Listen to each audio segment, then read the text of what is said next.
Arlen quickly intervened, starting to snack even before the movie began. Elena.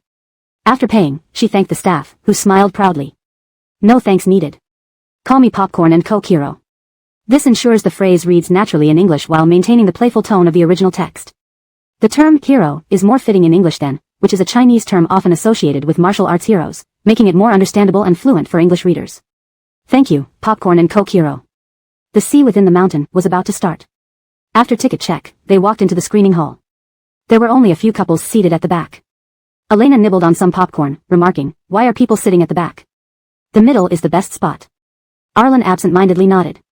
His phone buzzed twice, and he handed the popcorn to Elena. "I'll take a call. Be right back." "Okay." Elena held the popcorn, checking the movie details before it started, then froze. Arlen had just answered, saying directly, "Elena and I came to see a movie. The boss, we've prepared the candlelight dinner." Chapter 185, Here, Hold My Hand. After both had spoken, the air sank into an eerie silence, primarily on Dale's end. He came over enthusiastically to report his success, never expecting such a situation. How could this person have already achieved the part after the candlelight dinner so suddenly? "Boss," Dale gave an awkward laugh, "you're not pulling my leg, right? You don't plan on confessing in the cinema, do you? If it's your first confession, you should be more careful. Cinemas are too crowded and not suitable. Besides, Elena is a celebrity. If someone notices, won't your plan fail?" When it came to confessing, Arlen cleared his throat and said casually, "You don't need to worry about that anymore. I've already taken care of it." By the way, Arlen's tone carried a hint of smugness. Anyone could see his good mood from the rising intonation at the end. "You can call Elena sister-in-law now, just don't say it in front of her." "Sister-in-law?" Dale muttered to himself twice before his voice suddenly grew louder. "Boss, did you already confess? When did this happen? Where did you confess? Was it downstairs? My goodness. Didn't you say you'd eat first and then confess?" Arlen rubbed his temples. He originally thought the same, but plans didn't go as expected. He hadn't anticipated Elena's straightforwardness to disarm him, forgetting all his plans. "In short, you two don't need to worry about this anymore. As for the other stuff, if you don't mind, you and Edric can enjoy them. No need to wait for us." "Well, that's it. The movie is starting. Elena is waiting for me." This was his first time watching a movie with his girlfriend. He couldn't be late. Dale wanted to say something else but heard beeping from the phone. Seeing Dale's astonished expression at the phone, Edric curiously asked, "What happened? What did Arlen say? Why are you making that face? He's not coming back, right?"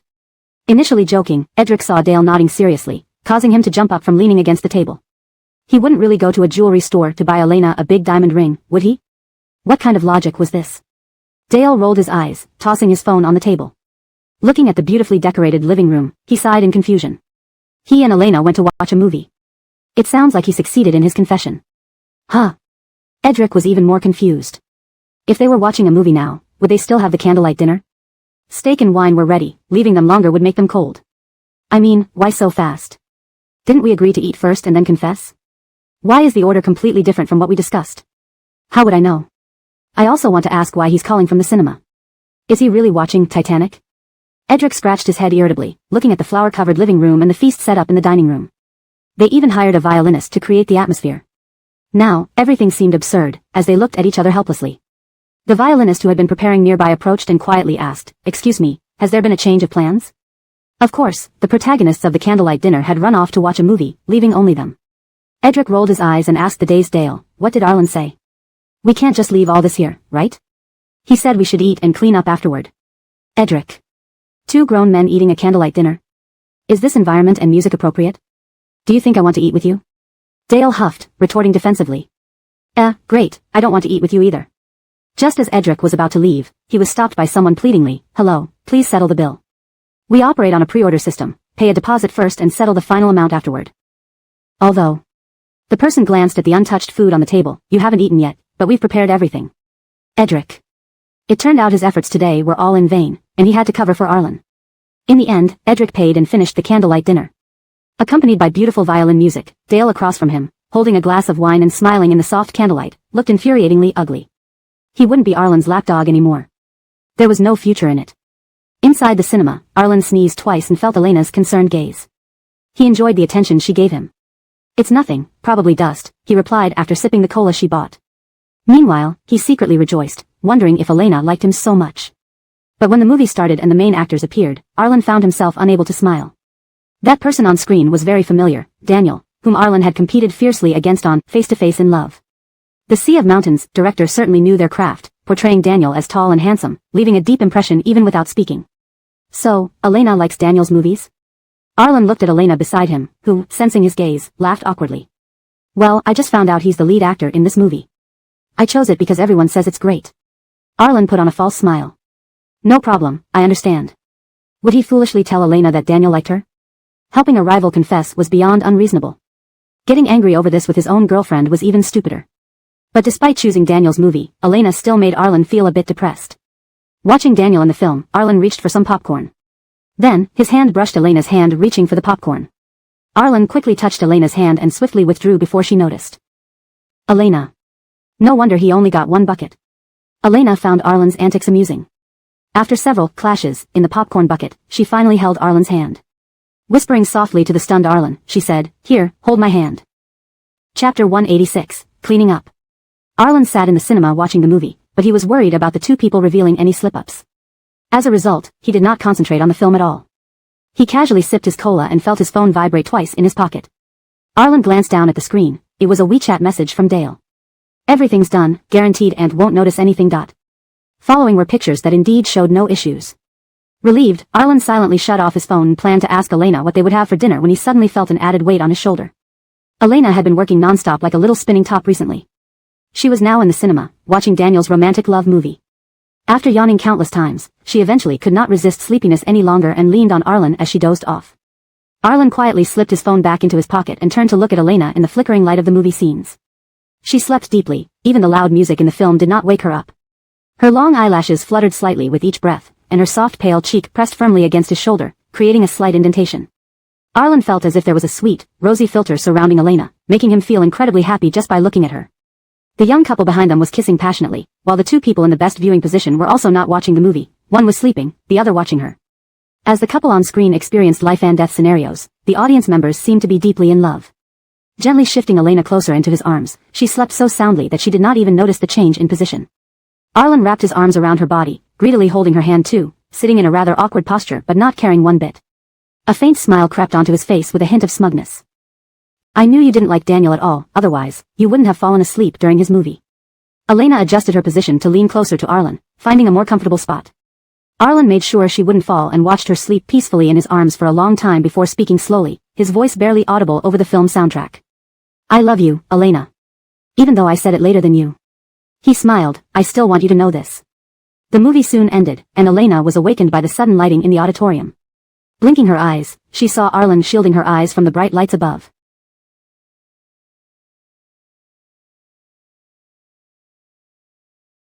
His expression was a mix of relief and annoyance.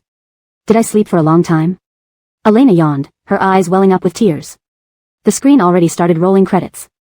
An ant holding a broom stood nearby waiting to clean after everyone left, observing them intently. Not long, Arlen, ignoring the ant's gaze, smoothed Elena's disheveled hair due to sleep. In a 2.5-hour movie, you only slept for 2 hours. Elena. It practically meant she did not watch the movie at all. But the plot had been told by her colleagues here and there. Maybe she should find some time to rewatch it later. Under the ant's gaze, Elena nudged Arlen who remained seated unmoving, whispering, let's go, the ant needs to clean, and we're the only ones left. The ant is practically glaring at us to leave. Elena noticed that everyone else in the auditorium had left, leaving only them. Arlen nodded, picked up the unfinished popcorn container, and took Elena's hand.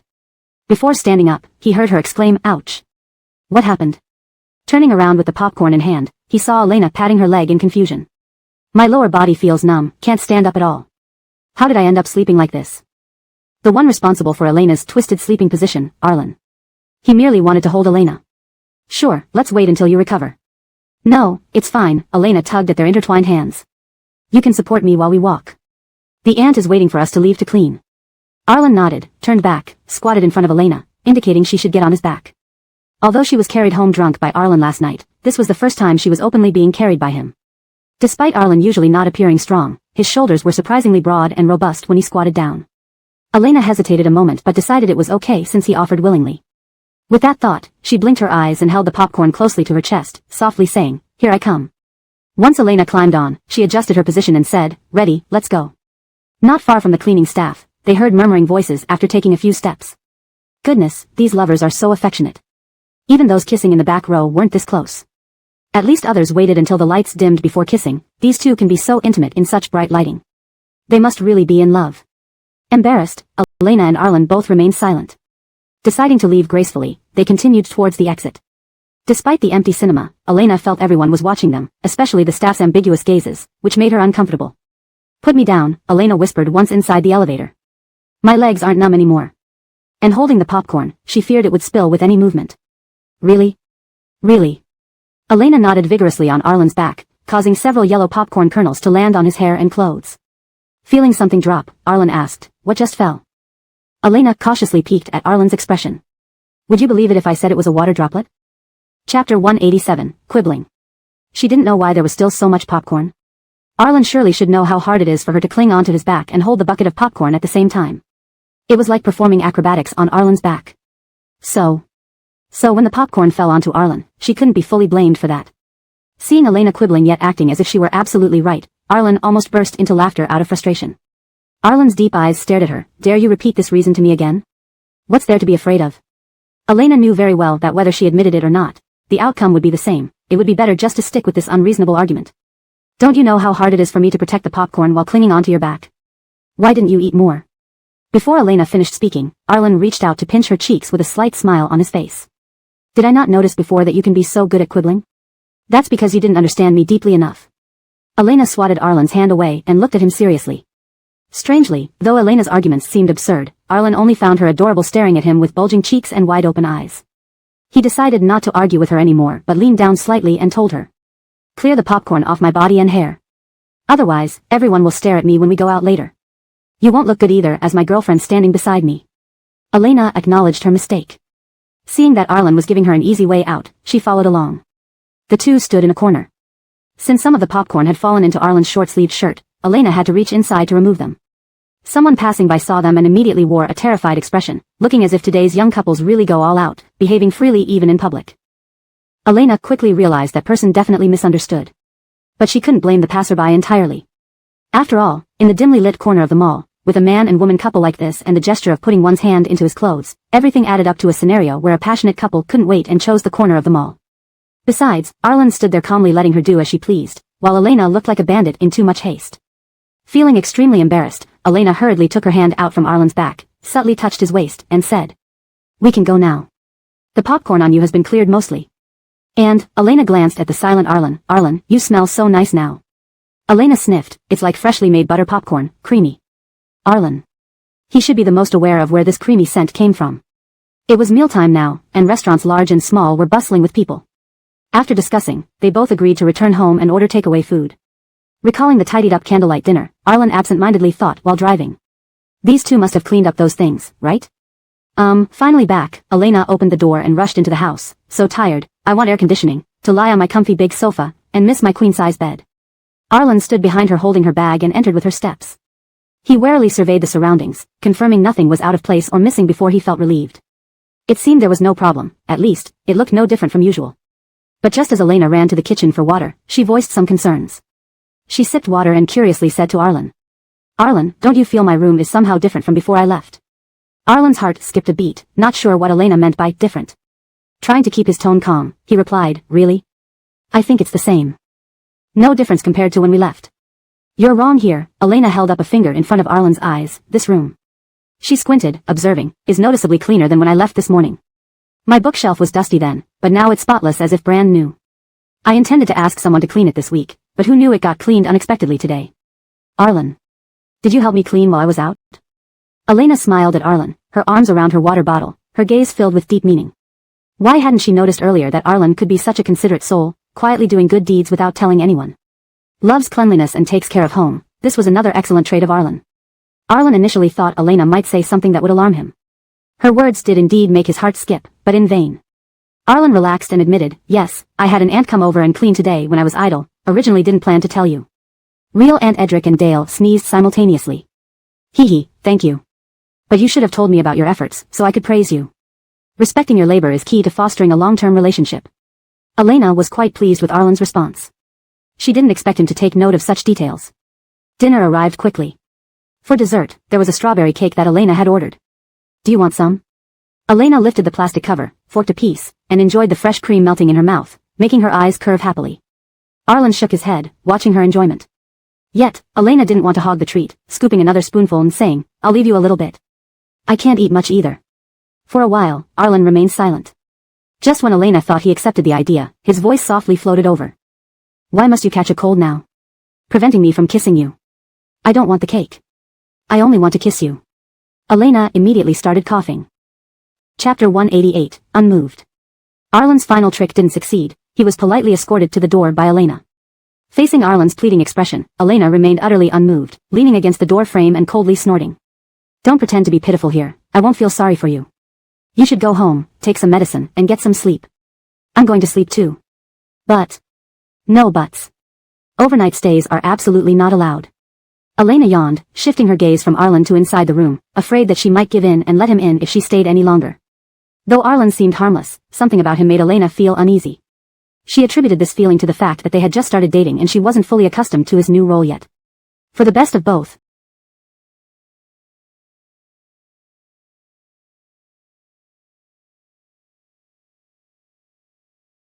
it was better for Arlen to go back and sleep on his own. Before Arlen could say anything else, the door slammed shut in front of him, nearly hitting his nose. He took 2 steps back, rubbed his nose, and felt the excellent soundproofing of the house, preventing him from hearing any noise from inside. Standing there for a moment and realizing Elena had no intention of opening the door again, he turned and walked home to warm his own bed. Just before leaving, Arlen seemed to recall something. He paused at Elena's doorstep, smiled, and mouthed silently, "Good night, Krista." After a restful night, Elena climbed into her nanny car, full of energy, and greeted the 2 people inside. "Good morning, Jacob, Ignacio. Have you had breakfast? Would you like to buy some together later?" It was a normal greeting, but the 2 people in the front seats immediately turned around, their gazes locking onto Elena as an eerie voice floated over. "Krista, were you with Arlen?" "Elena, were you with Arlen?" Elena immediately knew these 2 had seen her kiss Arlen yesterday. She put down her script, her tone incredulous. "You 2 didn't leave and were actually spying on me.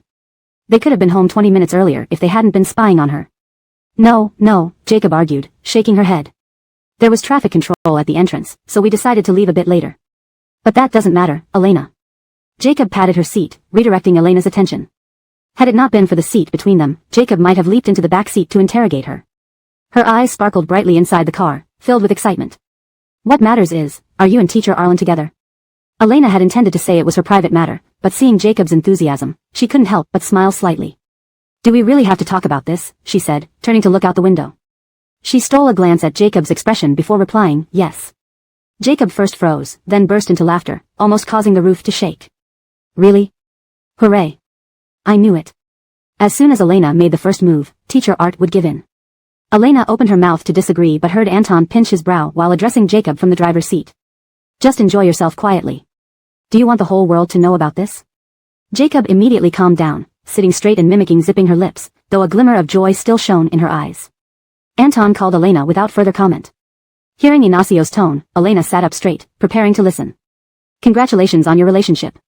Having someone you love is wonderful. Arlen is a good person, and I have no objections." Not just no objections, he dared not object. After all, Arlen, who held financial power in the team, though uninvolved, had leverage over them. Anton had no issues with Elena and Arlen dating. Arlen was wealthy, promising, virtuous, and had harbored secret feelings for Elena for so long. In every aspect, Arlen was a great choice. However, Anton tapped the steering wheel, glanced at the birds outside, then turned to Elena seriously. "Do you want to make it public?" Elena was taken aback, having never considered the question. Anton nodded, knowing that young lovers often plunged into romance with passion and fervor, like raging flames. He'd handled such artists before, and Elena wasn't unique. Yet, after encountering challenges, most chose silence. "My advice is to keep it private for now." Seeing Elena didn't respond, Anton continued. "I'm not trying to discourage you. But Elena, you're in your career's ascension phase, or perhaps not even that. To outsiders, your claim to fame is just that one dating show. But you have Bear Director's leading role as a solid backup. He cares deeply about this drama, which has already been reserved for the summer blockbuster season before filming began." Anton paused, offering his judgment. "Your rise to stardom is inevitable. Once the drama airs, becoming a star like Marnie will be effortless. At that point, being single will attract more fans than having a boyfriend. Plus, more scripts will come your way. Promoting a couple is a common strategy. If you reveal your relationship, I'll make it public." Before Anton finished, Elena spoke, and he almost couldn't believe his ears. He stared dumbfounded at Elena, who sat upright. Elena turned to meet Anton's eyes, sunlight casting through the window behind her. Smiling confidently, she declared. I just want everyone to know I have a boyfriend, that's all. I don't need Arlen to be my hidden lover. Likewise, he can proudly introduce me. We love each other, and there's nothing shameful about that. Before Anton could respond, Jacob screamed in approval. Elena, well said. #### Chapter 189, The 24 Filial Boyfriend. Elena's determined expression made it clear that she had made up her mind, so Dwight Day stopped trying to persuade her. However, Elena could not immediately announce Arlen's boyfriend status. The contract for Love Face to Face stipulated that all participating guests were forbidden from admitting they had romantic partners during the recording and airing of the show. This rule was set to prevent any participant from spoiling the show by revealing an existing relationship, thus affecting the audience's immersion in the love narrative. When Elena signed the contract initially, it didn't seem like a big deal. Now, though, she would have to wait a bit longer to give Arlen an official title. It's not a problem to wait a little. After all, half of the show has already been recorded, Andrew reassured her after reviewing the contract. Good things come to those who wait. He glanced at Elena's expression as he spoke, fearing that she might suddenly want to breach the contract and announce their relationship immediately. To his relief, Elena only nodded silently. Relieved, Dwight Day turned back and stepped on the clutch, speeding off. It seemed Elena wasn't letting love cloud her judgment just yet. But one person in the car couldn't handle it, Jacob. Though being part of a real-life CP was exciting, knowing the truth but having to keep it hidden was frustrating. She was annoyed, still only able to secretly support them without daring to say that their chemistry was genuine. However, Jacob sneakily glanced at Elena, who sat behind her. With the main character right there, wouldn't every bit of sugar come easily? Upon learning this news, Elena sighed inwardly. Unfortunately, bound by the contract, she couldn't acknowledge Arlen as her boyfriend officially. Just then, her phone vibrated twice, and coincidentally, it was a message from Arlen. Arlen, have you woken up? Want to have breakfast together? I know a place that's very good. Elena glanced at the time, 7:30 a.m. For someone with nocturnal habits like Arlen, this was unusually early. She smiled as she replied. Elena, no, I've already gone to work, sigh. She selected a fitting emoji from her sticker collection and sent it over. Upon opening the chat, Arlen saw a monkey holding a brick with the caption. I'm not idle, I need to work, sister. At that moment, Arlen stood outside Elena's door, looking at the closed door while walking toward the elevator. He messaged her again. Do your production team allow visitors? Can't a family member visit at least? Elena quickly replied. Of course, call me when you come, and I'll have Andrew pick you up. But I might be very busy today and won't have time for you. Are you sure you want to come? And don't you have work, Arlen? She added a confused cat emoji. Arlen, known for being unemployed yet acting busy, lied without hesitation. I finished a big project recently and can take some rest.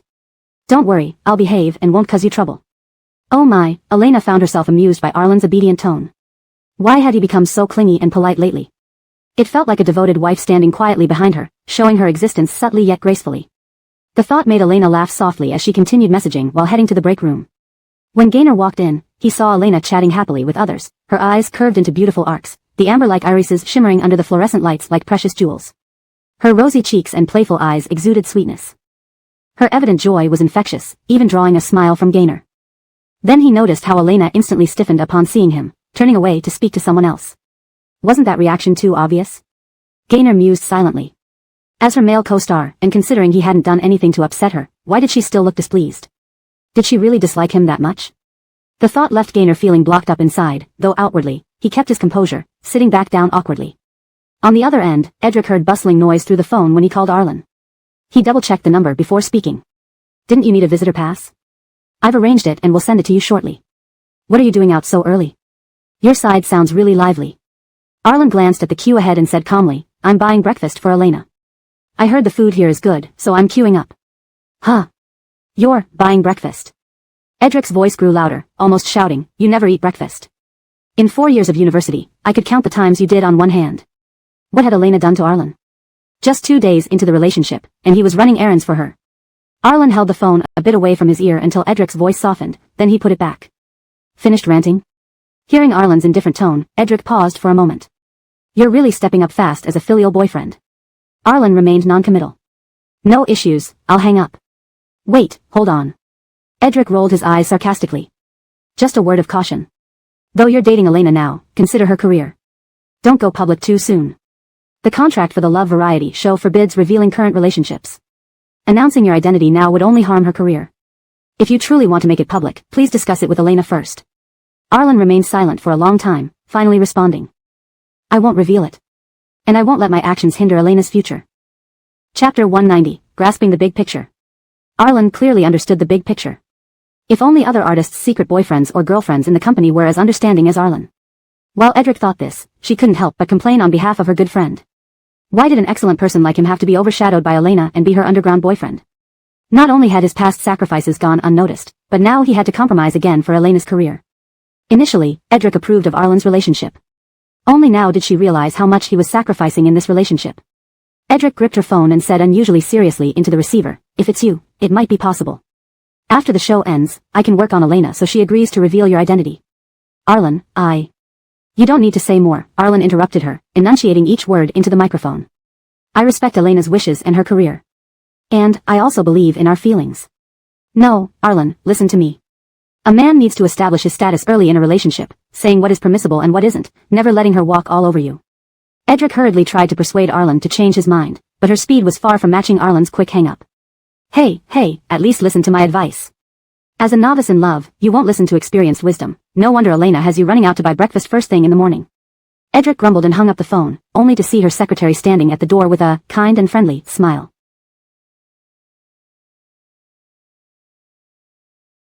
Little boss Curtis cares so much about her friends. Perhaps she should care about herself earlier.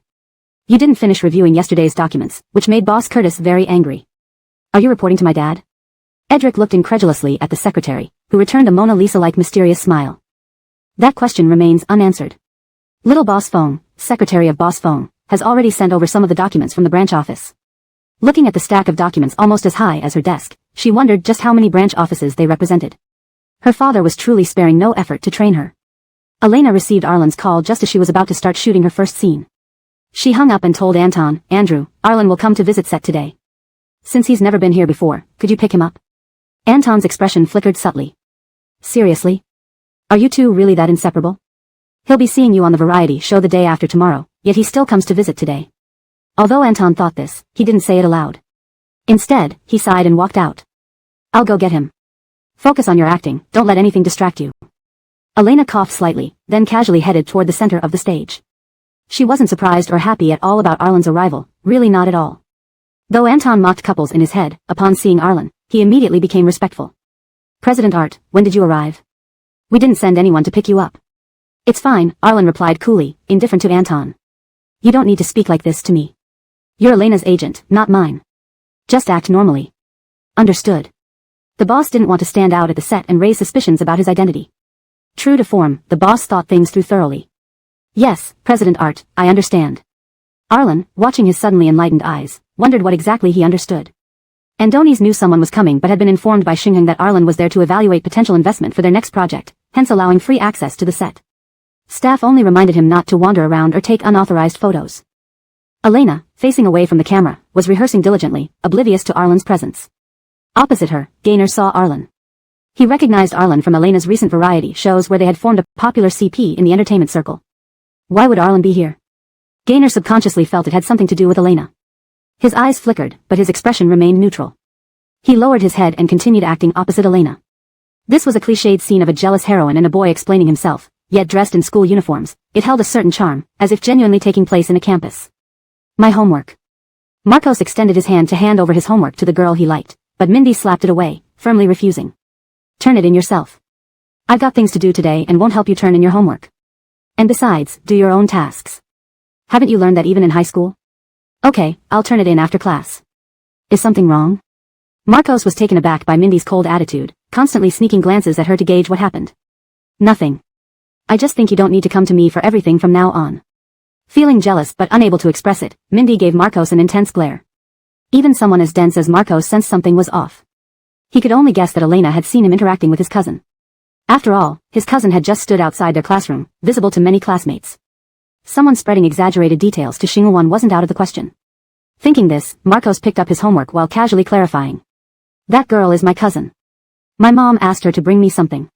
Mindy, caught guessing, jolted back like a cat whose tail was stepped on, muttering under her breath, you don't need to explain. I don't care who you're close to. It doesn't matter to me whether it's 100 girls. Seeing her softened expression, Marcos seized the opportunity. I'm not trying to explain, I just want you to know. Mindy glanced at him, meeting his gentle smile. So you'll collect my homework tomorrow? You said it. I said it. The girl pretended to be appeased, but her eyes still sparkled. In the boy's eyes was nothing but indulgence. What a beautiful portrayal of youthful infatuation, the crew thought as they watched. But one person didn't share their sentiment. Anton cast a glance sideways at Arlen standing beside him. Uh-oh. Note, the ending part seems disconnected from the rest. It may benefit from additional context or editing to fit seamlessly within the overall narrative. Chapter 191, Intimate Scenes. This intimate scene wasn't filmed earlier or later but happened specifically when it was Arlen's turn. If the performance had been poor, it would have been better, but the innocent and childhood friend's ambience was too thick, it almost seemed real. Although Boss Art didn't show any obvious emotion, his silent clenching of fists was terrifying. Anton felt suffocated just standing next to him during the day. If Arlen's mood could be visualized, Anton believed dark clouds with occasional lightning flashes would be floating above Arlen's head right now. Boss Art wouldn't go up to reprimand Gaynor, would he? Finished. He should pull Boss Art away or call Elena over for rescue? Just as Anton feared the set turning into a Jing Wu Men, Elena's eyes lit up while preparing to move to the next location. Did you eat breakfast yet? Want to rest in my trailer? Wait, is Boss Art a pig? Rest after eating breakfast. Concern should not be expressed like this. Despite criticizing inwardly, Anton acted as if he were an immovable wooden log, trying to minimize his presence for their love affair. Muttering silently, I can't see me, I'm just a mushroom. Seeing Elena approach him immediately after her scene, Arlen relaxed slightly. The ominous clouds above his head seemed to dissipate a little. I've been here for about 10 minutes, already ate breakfast and brought some for you. I don't feel tired, no need to rest. Arlen glanced at Elena, seeing her still staring intently at him, which surprisingly soothed his troubled heart. Do you want to eat now? I put it in an insulated box. Really? Elena's face lit up. Then I must try it, see if it's as delicious as you say. Our next scene is in 20 minutes, so I can take this time to eat breakfast. Arlen nodded, handing over a lunchbox from his side. Heavens, Teacher Art is too considerate, even delivering breakfast on set, especially considering this place is so far away. I used to go there when I was in college. True love indeed. No more explanations, I need to write them another 100 drafts, no, 1,000. Jacob held her cheeks, lost in the happiness of their love. Anton whispered, watching the affectionate scene over breakfast, Boss Art is thinking too much. Though Elena gets up early, basic meals are still provided by the company. No need to come all the way here, besides, didn't Elena already eat 2 buns this morning? Jacob's stern look interrupted Anton. Ignacio, do you always speak without regard for the situation? Why demean their love? Just because you don't have a girlfriend, does that mean true love can't exist? Anton. Oh no, hurt badly by the CP fans. Can't this world tolerate honesty anymore? Jacob got angrier, warning him by tapping his shoulder with her martial arts-trained hands. Anton involuntarily yelped in pain. Gritting his teeth, he lowered his voice. Jacob, your grip is really strong. Saying things you dislike doesn't warrant murder. Lowering her head to eat shumai, Elena looked up confused. What noise was that? It sounded like Ignacio's wail. Did you hear something? Everyone seemed normal, including Ignacio who was talking to Jacob normally. Arlen stood before her, expression cold yet harmless, nudging the lunchbox closer. Eat quickly, it will get cold. I heard nothing, probably your imagination. Elena turned back to Ignacio, confirming he wasn't making a sound before continuing with her snack. How long will you stay here? Elena returned the box to Arlen, her beautiful almond eyes shining with pink cheeks. What else do you need? Not much, she coughed playfully, avoiding his gaze that made her heart pound. Just thought our lunch was great, wanted you to try it. Arlen caught the hint, his lips curving slightly. Okay, I'll try it today. Hearing Arlen agree, Elena turned around happily. Let's go together, if anything happens, Ignacio will help. Arlen nodded, catching Gaynor's hesitant gaze amidst many others. Slowly lowering his eyes, he gently tucked Elena's hair behind her ear, a smile playing in his eyes. I know, go ahead, I'll wait. How eloquent has Arlen become, giving her a sweet feeling. This must be her illusion. The afternoon scenes flew by, and soon it was lunchtime. Before Gaynor could formulate what to say, Elena cheerfully ran up to Arlen, her eyes bending beautifully with happiness. Are they really a couple? Arlen has nothing, rumored to be just a small-time programmer. Can he truly make her happy? Let's go, I can rest now, take you around our set. Ignacio and Jacob went to fetch food. We can eat under the pavilion, there's a swan pond there. Arlen had no interest in the set, but seeing Elena so happy, he gained some enthusiasm. After Ignacio delivered the food, he left with Jacob excitedly, leaving only the two of them in the quiet pavilion. How is it? Delicious? Elena looked at him, her eyes clear and sparkling, like stars reflected within. Arlen's gaze focused on her rosy lips. They were fresh and moist after drinking water. Clutching his chopsticks, he covered Elena's hand with his own.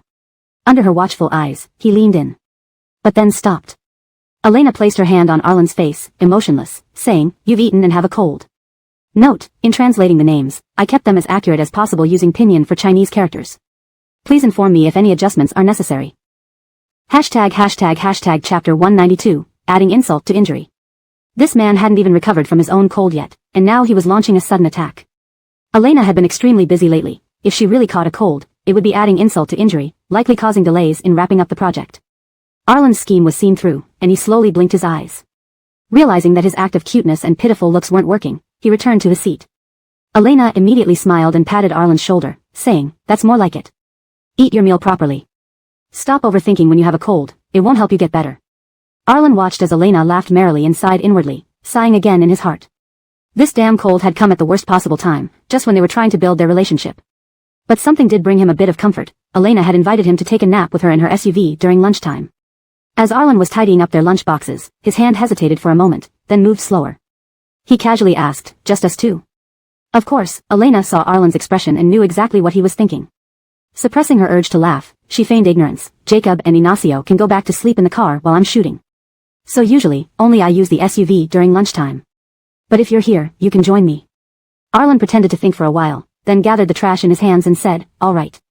In reality, he didn't have a habit of napping. He usually did other things when others slept.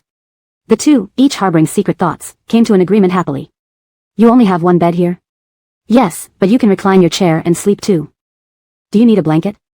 Arlen sat in the front, silently watching Elena lying on the last row of seats where she pulled out an eye mask. The design of the rear seat allowed it to fold down into a bed. Lying there, she could comfortably roll around twice, making it far more comfortable than Arlen's reclining position. So, Elena emerged from under the fluffy blue-white blanket, trying hard to manage her expressions despite her nearly splitting laughter. But her voice betrayed her true emotions. "Do you want a blanket?" He didn't want a blanket, he wanted to sleep hugging Elena. Arlen turned away grumpily, and Elena turned her head pretending not to see, muttering softly, not listening to turtle incantations. "Arlen. I didn't say anything." "That doesn't work either." Elena threw the blanket at Arlen, her tone absurdly serious. "Your gaze is distracting my eyes." "Arlen. There's water in the mini-fridge in front, and the remote is in the box on your left." "All right, good afternoon." Arlen looked at her, hoping to make Elena acknowledge his boyfriend status, but all he saw was her sound asleep on the back seat, wrapped in a blanket, holding a panda toy. It seemed his gaze finally touched her heart, because just as she was about to fall asleep, Elena removed her eye mask and climbed up again. She took out a face mask from the box beneath the seat and put it on, noticing Arlen's hopeful expression. "Elena, yeah. Wearing a mask is good for both of us. You wouldn't want me to catch a cold and still have to work, right? Get some rest, I still have work this afternoon." With that, Elena returned to her makeshift bed, remaining silent after that. Arlen. She was truly hurting him. "Do you see that? Isn't that Elena and Arlen?" Gaynor noticed Elena's SUV nearby and saw Arlen enter it with her. At first, Gaynor couldn't believe his eyes, followed by an overwhelming wave of disappointment that left him speechless, standing dumbfounded. His agent, engrossed in his phone, glanced up upon hearing Gaynor's shout and casually replied, "Maybe. It's none of our business. They might just be close friends. They got along well on face-to-face romance. They shouldn't let a man into her car. If someone sees them, she'll be subject to rumors. What if she doesn't like Arlen, and he ends up rubbing off on her?" Gaynor blurted out loudly, realizing his overreaction only when he saw his agent's puzzled look. Realizing his mistake, he quickly added, "I just think. If negative news breaks about her, it could affect the production schedule."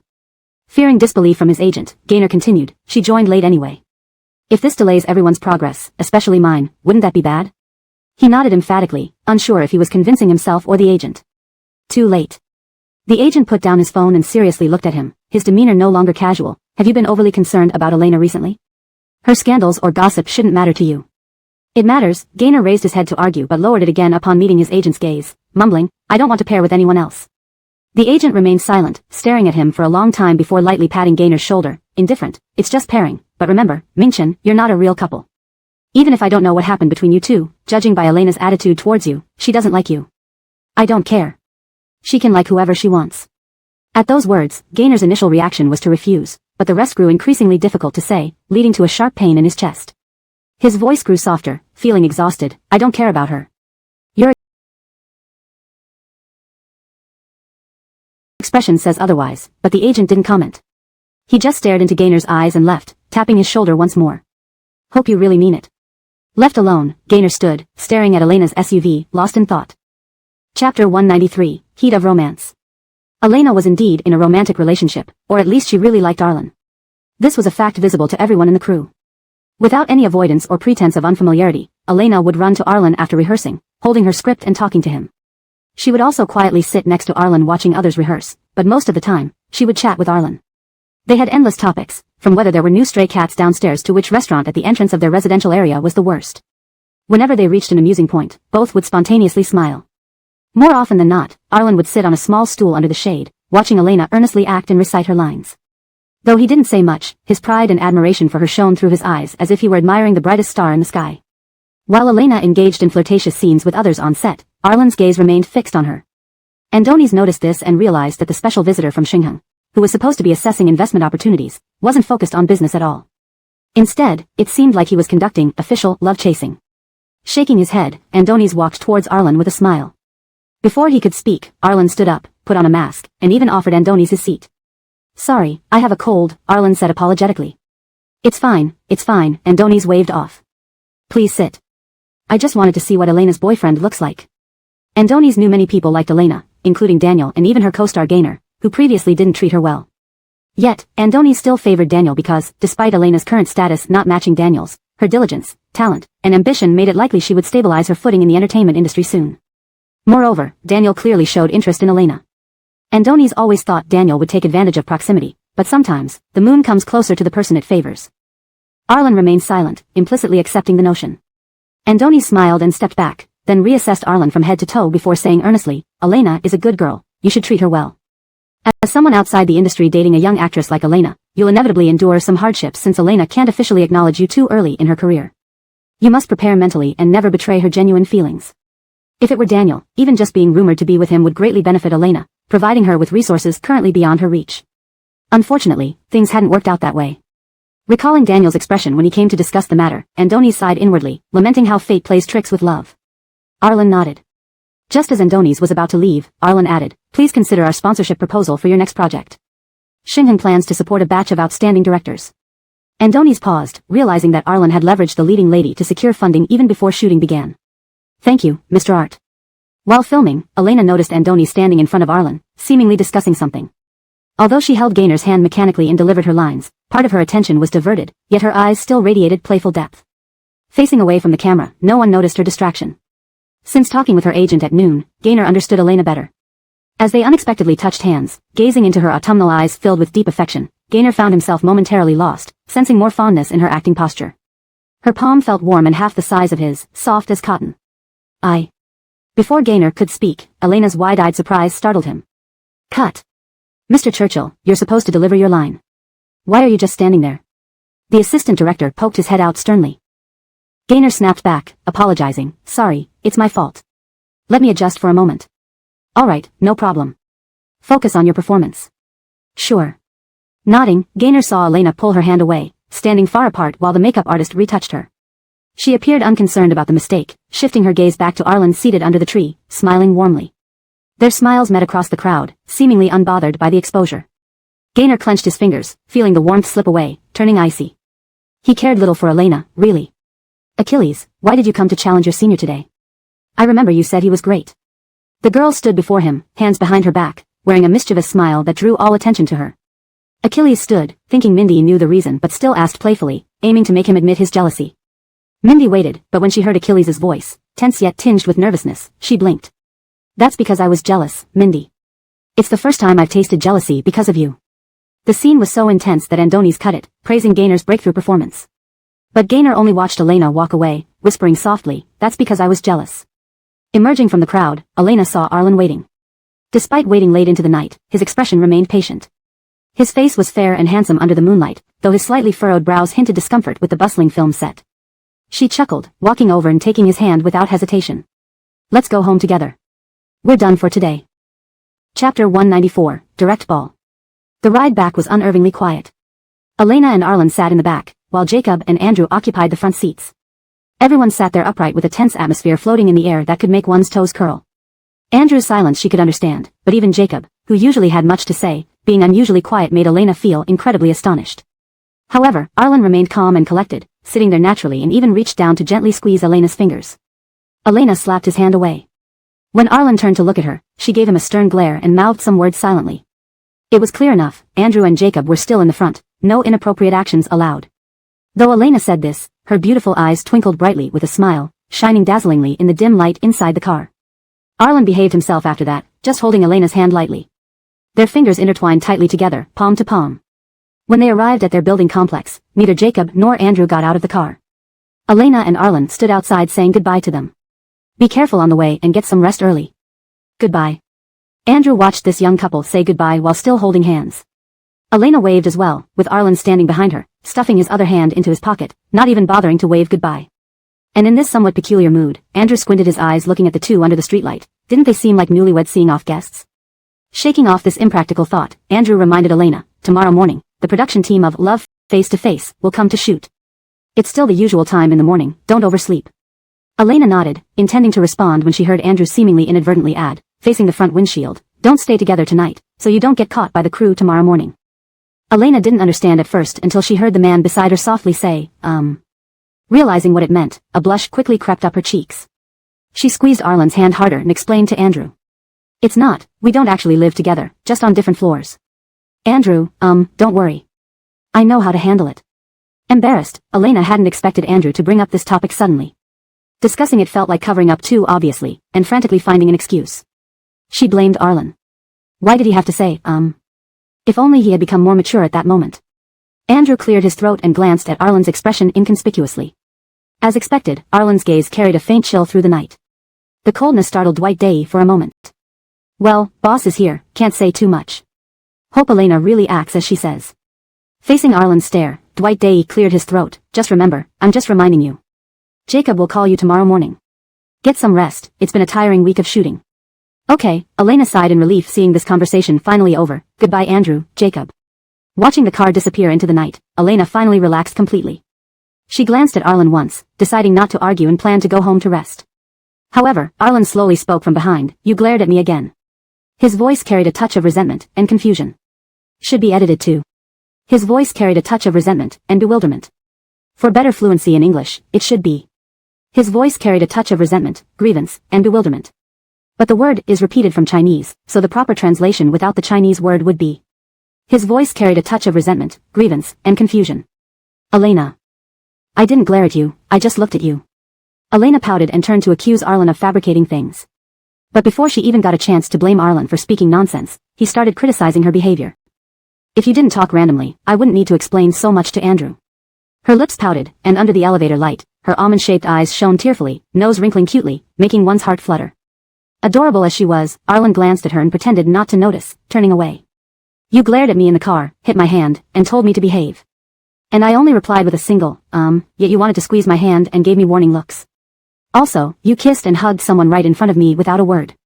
Arlen looked at her, then swiftly dropped his gaze, appearing stubborn yet secretly feeling hurt and wronged. When did she give him those looks? This guy was outright slandering her. And it was acting. If possible, Elena didn't want any close interaction with Gaynor either. She thought Arlen didn't say anything because he didn't care, but today he waited for her to confront her about it. But looking at Arlen, his lips pressed together, silent, almost appearing to have small droopy ears. Elena. She always caved to tenderness. Arlen's display of weakness left her speechless. If Arlen had forbidden her work or restricted intimate scenes with male actors, Elena might have argued fiercely with him, urging him to reflect. But when Arlen played the victim card, Elena couldn't help but feel guilty despite having all the right reasons. Today Arlen came to accompany her during filming, watching her act intimately with others without spending much time with him. Sitting alone under a tree watching everyone else act, it must have been both unfamiliar and boring for him. A ding sounded as the elevator stopped at Elena's floor. Elena pulled Arlen out of the elevator into her home. Do you want water? No cola, but we have juice. She pressed him onto the sofa, awkwardly asking. Arlen shook his head without speaking. Seeing this expression made Elena's head ache. What if her boyfriend doesn't speak? Should she punch him? Help needed, urgent. Elena leaned against Arlen on the couch, reflecting on whether her actions today had hurt him. Clearing her throat, are you very upset about me shooting intimate scenes with others? If Arlen said yes, she would use reason and emotion, then give him a good scolding to snap him back to reality and accept her actor identity. Arlen nodded and then shook his head under Elena's gaze. Elena? Arlen, I don't like watching it, but since you love acting, I love watching you act. Elena's ears turned red instantly. Her hand on her leg trembled slightly, needing deep breaths to calm herself. Oh dear, thinking of all sorts of responses, but never imagined such a direct answer. Arlen's confession was too over the line. This straightforwardness. Arlen's words were too much of a direct ball. Chapter 195, the Frog Prince. Sure enough, the hardest ball to catch is the straight one, simplifying everything and catching her off guard. Elena couldn't help but soften at this response. Arlen had been so supportive of her work, it was okay for her to give in a little. I'm sorry, we've just started dating, and I've been so busy. And today you were away all day, and I barely got to talk to you. If you want to go there again, I promise I'll set aside some time to accompany you. How about we go boating at the center of the lake next time? The boats they film with can be rowed. After saying this, Elena felt rather embarrassed. How did she sound like a domineering CEO pacifying her girlfriend? A scumbag domineering CEO? Arlen shook his head, looking seriously at Elena. I understand. You don't need to make yourself extra busy because of me. I can handle being alone. Oh no, how could her little Yenzai be so obedient and adorable? And pitiful. Who wanted to hurt him? Definitely not her. Elena blinked, suddenly feeling her heart melt into a pool of honey from this good-for-nothing man's words. She smiled faintly. All right, as compensation for neglecting you, you can ask for one wish from me. Elena glanced at her watch. It was already 11:58 at night. It's 11:58. Think fast, after midnight, it won't count. Upon hearing this, Elena thought she saw Arlen's eyes light up momentarily. Thinking of what Arlen might ask, Elena knew he would definitely want a kiss, but that was absolutely not allowed. What if she had a cold? The entire crew would have to wait for her. Elena immediately interrupted Arlen's attempt. A kiss isn't possible, at least not now. Immediately, Arlen's ears drooped, and he lowered his head, his expression full of visible disappointment. All right then, I have no other requests. Get some rest early. You still have to wake up early tomorrow for the show. Arlen had only tried, and Elena's rejection was expected. Elena looked at her watch. It was already midnight. The 4 zeros on the screen stood out prominently. Arlen also noticed. It was past time, and his wish had become void. Just as Arlen was about to bid his girlfriend goodbye, he saw Elena sitting before him start to move. She reached out and held his hand. Her face was slightly red, but her eyes sparkled, amber irises reflecting light like honey under the lamp. Then, Elena took out a wet wipe and wiped her palm, before leaning down to place a gentle yet reverent kiss on her hand. Arlen, lower your head. She looked up at him with clear eyes. Arlen inexplicably lowered his head to meet her gaze. Without looking at him, Elena stretched her hand and touched his cheek, the palm she had kissed lightly landing on his lips like a butterfly. Her hand was warm and soft, leaving a faint fragrance when it touched Arlen's mouth. After a few seconds, or perhaps minutes, Elena withdrew her hand. Slightly bashful, she pulled out her phone to show Arlen the time. It's 12 past midnight, Arlen. Your wish has been granted. One kiss, Elena grinned at him, but looks like the Frog Prince hasn't turned back yet. Maybe it's not the Frog Prince anymore. Arlen embraced her, his voice low. Yes, it is. It's your Frog Prince. Elena also put her arms around Arlen and patted his back gently. That's great. Even if you're a Frog Prince, I love you. Why are you not as popular as others on the show? You even get fewer camera shots than them. Elena found this hard to believe. In theory, Arlen, despite his dog-like personality, was quite handsome, easily comparable to national actor Daniel. At times, Elena even thought Arlen was handsomer than Daniel. Unfortunately, discussions about Arlen online were minimal, even less than those for Kristen, who received mostly negative reviews. Clearly, this show was a hit, widely known, yet Arlen remained virtually unknown. Was the script's influence really that strong, ensuring Arlen wouldn't gain popularity through the show? Holding Elena, Arlen lowered his eyelids, his thick lashes covering his eyes, making it hard to read his emotions. It wasn't strange he wasn't popular. His company kept monitoring online comments about him, continuously censoring them. Netizens would stop posting when they saw no responses. Including the dating show, he had asked the director to limit his exposure. As the CEO of Ufone, too much exposure would be counterproductive. Seeing Arlen silent, Elena thought he was hurt by her comment. After all, everyone else was famous while he remained unknown. She pursed her lips, patted Arlen's shoulder, and spoke cheerfully. No worries, not being famous is fine too. Not having anyone liking you is also fine. I'm the only one who discovers your goodness, the only one who likes you. No one can take you away from me. You're my exclusive Yenzai. Hearing this childlike tone, Arlen smiled softly, eyes crinkling as he prepared to say something. Then, he heard Elena mutter against his neck. If you're too perfect, I might not want you. Just staying ordinary is better. Being a programmer is also nice. After getting laid off at 35, you can be my housekeeper. Don't worry, I won't mind if you go bald. My Yenzai will still be the most handsome one even bald. Her voice was soft but made Arlen stiffen momentarily. After a long pause, he regained his voice. What if I'm not that ordinary? Elena felt his stiffness and pulled back from his embrace, blinking playfully. What? You're not really a Frog Prince, right? Probably, better than that. But thinking of Elena's earlier words, Arlen shook his head. That's good. Elena sighed in relief. She remembered in the poorly written novel, Arlen was indeed very ordinary. She didn't want to deal with the protagonist or supporting characters in such a story. She wanted to stay far from the plot. No, not at all. Looking at her with dark eyes, Arlen thought, although he wasn't a frog prince, he wasn't a programmer either. He had lied to her and now feared she would really leave him. Chapter 196, Support the Legal Department. Oh, did everyone get a taste of last week's drama? Who would have thought that Elena would end up causing such a stir, and in the end, it was Kristen who got pulled into it. Is this the actress who played the Yisroel girl in Divine Night? Aw, Mom, I've seen a fairy. I've been waiting for this week's face-to-face with love, just to see the drama unfold. Elena and Kristen were fighting so fiercely, Kristen truly had it coming. I heard that Kristen's all contracts have been terminated.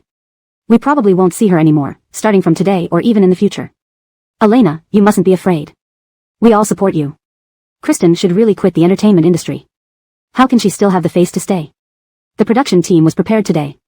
Elena and Kristen's incident had stirred up the entire internet, especially when Kristen's agent publicly accused her, crashing the Weibo platform. They knew they had to capitalize on this hot topic. Ideally, they wanted to make a big splash. Kristen, one of the parties involved, had already gone into seclusion, and all her contracts were terminated. Now, the only party left was Elena. So, when Elena appeared at her doorstep, the production crew immediately swarmed her, capturing every expression without missing a beat. She wore a pink Chanel-inspired suit, carried a white handbag, and sported her favorite white shoes. Her long hair, reminiscent of seaweed, was casually tied into a high ponytail. Her face was makeup-free, except for a subtle lip gloss that glistened under the lights. She looked sweet yet cool, exuding an infectious energy and beauty even in silence. Quick, drop the link for that pink dress, don't make me beg. Indeed, happiness brings a radiant spirit. Who would have thought Kristen would ultimately fail due to her own lack of allies? Otherwise, Elena might not have been able to turn things around. I always thought Elena was the innocent type, but recent events made it clear she has some tricks up her sleeve. Everyone knows what I mean. Elena is so lucky. Without doing anything, she managed to kick someone like Kristen, who's bigger than her, out of the game. Good morning, Mariah, the photographer greeted cautiously, fearing that offending Elena could land him in trouble too. Opinions varied about the truth behind Elena and Kristen's conflict, but the outcome was clear. Kristen lost everything due to a betrayal by her agent and was now dealing with compensation issues with brands and shows. Initially, the scandal affected Elena's reputation, but her ability to emerge unscathed during a time when many female stars often falter showed the prowess of her team. Elena nodded, good morning. Have you had breakfast? The photographer, thinking about how to extract information about Kristen, replied, yes, how about Mariah? Thanks for asking. Yes, I've eaten. Let's go. Okay, after you, Mariah. The photographer mentally kicked himself. How did he let Elena lead the conversation away? In the elevator, amid the dense barrage of messages and repeated prompts from the director, the photographer pretended to ask nonchalantly, Mariah, Kristen has terminated her contract with Face-to-Face with Love and won't be appearing from this week onward. He watched Elena's reaction closely, trying to capture any subtle signs. To his surprise, Elena looked genuinely shocked. She seemed almost to question if there was really such news. More amusingly, it wasn't her words that conveyed confusion, but her facial expression which hinted at her bewilderment. Not really, isn't Elena funny? Why does she look so puzzled? I don't believe Elena doesn't know anything. She might even have cheered when she found out. Baby, you look like someone who just discovered the internet in a village. Ha ha ha ha. Wasn't the news of termination all over the internet? The party involved is bewildered. Under everyone's gaze, Elena rubbed her nose sheepishly. I've been shooting on set all week and didn't know about this. That's fine. We all support you. Everyone knows you've been wronged. Elena blinked. I appreciate your concern, but our legal department is fully supporting me. Just continue to support them. We can't really help much anyway. The photographer nearly lost composure hearing Elena earnestly telling them to support her company's legal department. Didn't she want to say something like she had finally avenged herself? Supporting the legal department of Xingheng, a powerhouse known for its legal prowess, sounded absurd. The audience would surely think they were just trying to increase their compensation claims and add another trophy to their list. During the car ride, the production team attempted several times to steer the conversation back to Kristen, but Elena skillfully diverted the topics each time. Audiences found more amusement in the show's failed attempts to pry information out of her than in the actual conversations. Laughing my head off. Elena clearly doesn't want to reveal her stance. The program is like a fisherman desperately waiting for a bite, but Elena just keeps dodging. You talk about the East, I'll talk about the West. Elena is masterful at deflecting. Let it go. The production crew seems ready to pout from all the fishing. Do they really think Elena is easy to manipulate? Finally arriving at the villa, the camera crew climbed out of the car resignedly, watching silently as Elena got out happily. Don't fish anymore. If she doesn't want to talk, let it be. You're going to pout yourself silly. Elena, pulling her suitcase, smiled, chatting with you has been quite fun. Thanks for keeping me entertained. The production crew. Initially, Elena hadn't known about Kristen's contract termination, but later, she understood the program's motive to gain popularity through her. She wasn't foolish. If she revealed any damning information, it would explode within hours. Lost in thought, Elena saw a young man standing on the road ahead. His eyes lit up upon seeing her, and he quickly approached. Elena felt all her hairs stand on end. Why was it him? Translation ends here. Chapter 197, Empty Promises. Seeing Wyatt's face pretending to be deeply in love made Elena's good mood instantly vanish. Hadn't he learned his lesson from last week? Why was he back again? If it weren't for the cameras around her, Elena would have rolled her eyes without caring about her image. Are you a cockroach? Last week, she beat you up so badly and yet you still persistently come looking for her. Love is truly great, it even has the side effect of making someone lose their dignity. While sighing inwardly, Elena glanced at Wyatt's abdomen. That gaze was too deadly. Originally, Wyatt felt that his slightly hurting abdomen had improved, but now it suddenly hurt again. Although it wasn't really painful, it felt like phantom limb pain. This woman is a real demoness, not even comparable to the gentle and kind Ashley. Arlen and Daniel must be blind. How can they like Elena? Thinking this, Wyatt still smiled bashfully and said, Elena, you're here. Have you eaten breakfast? I brought some for you.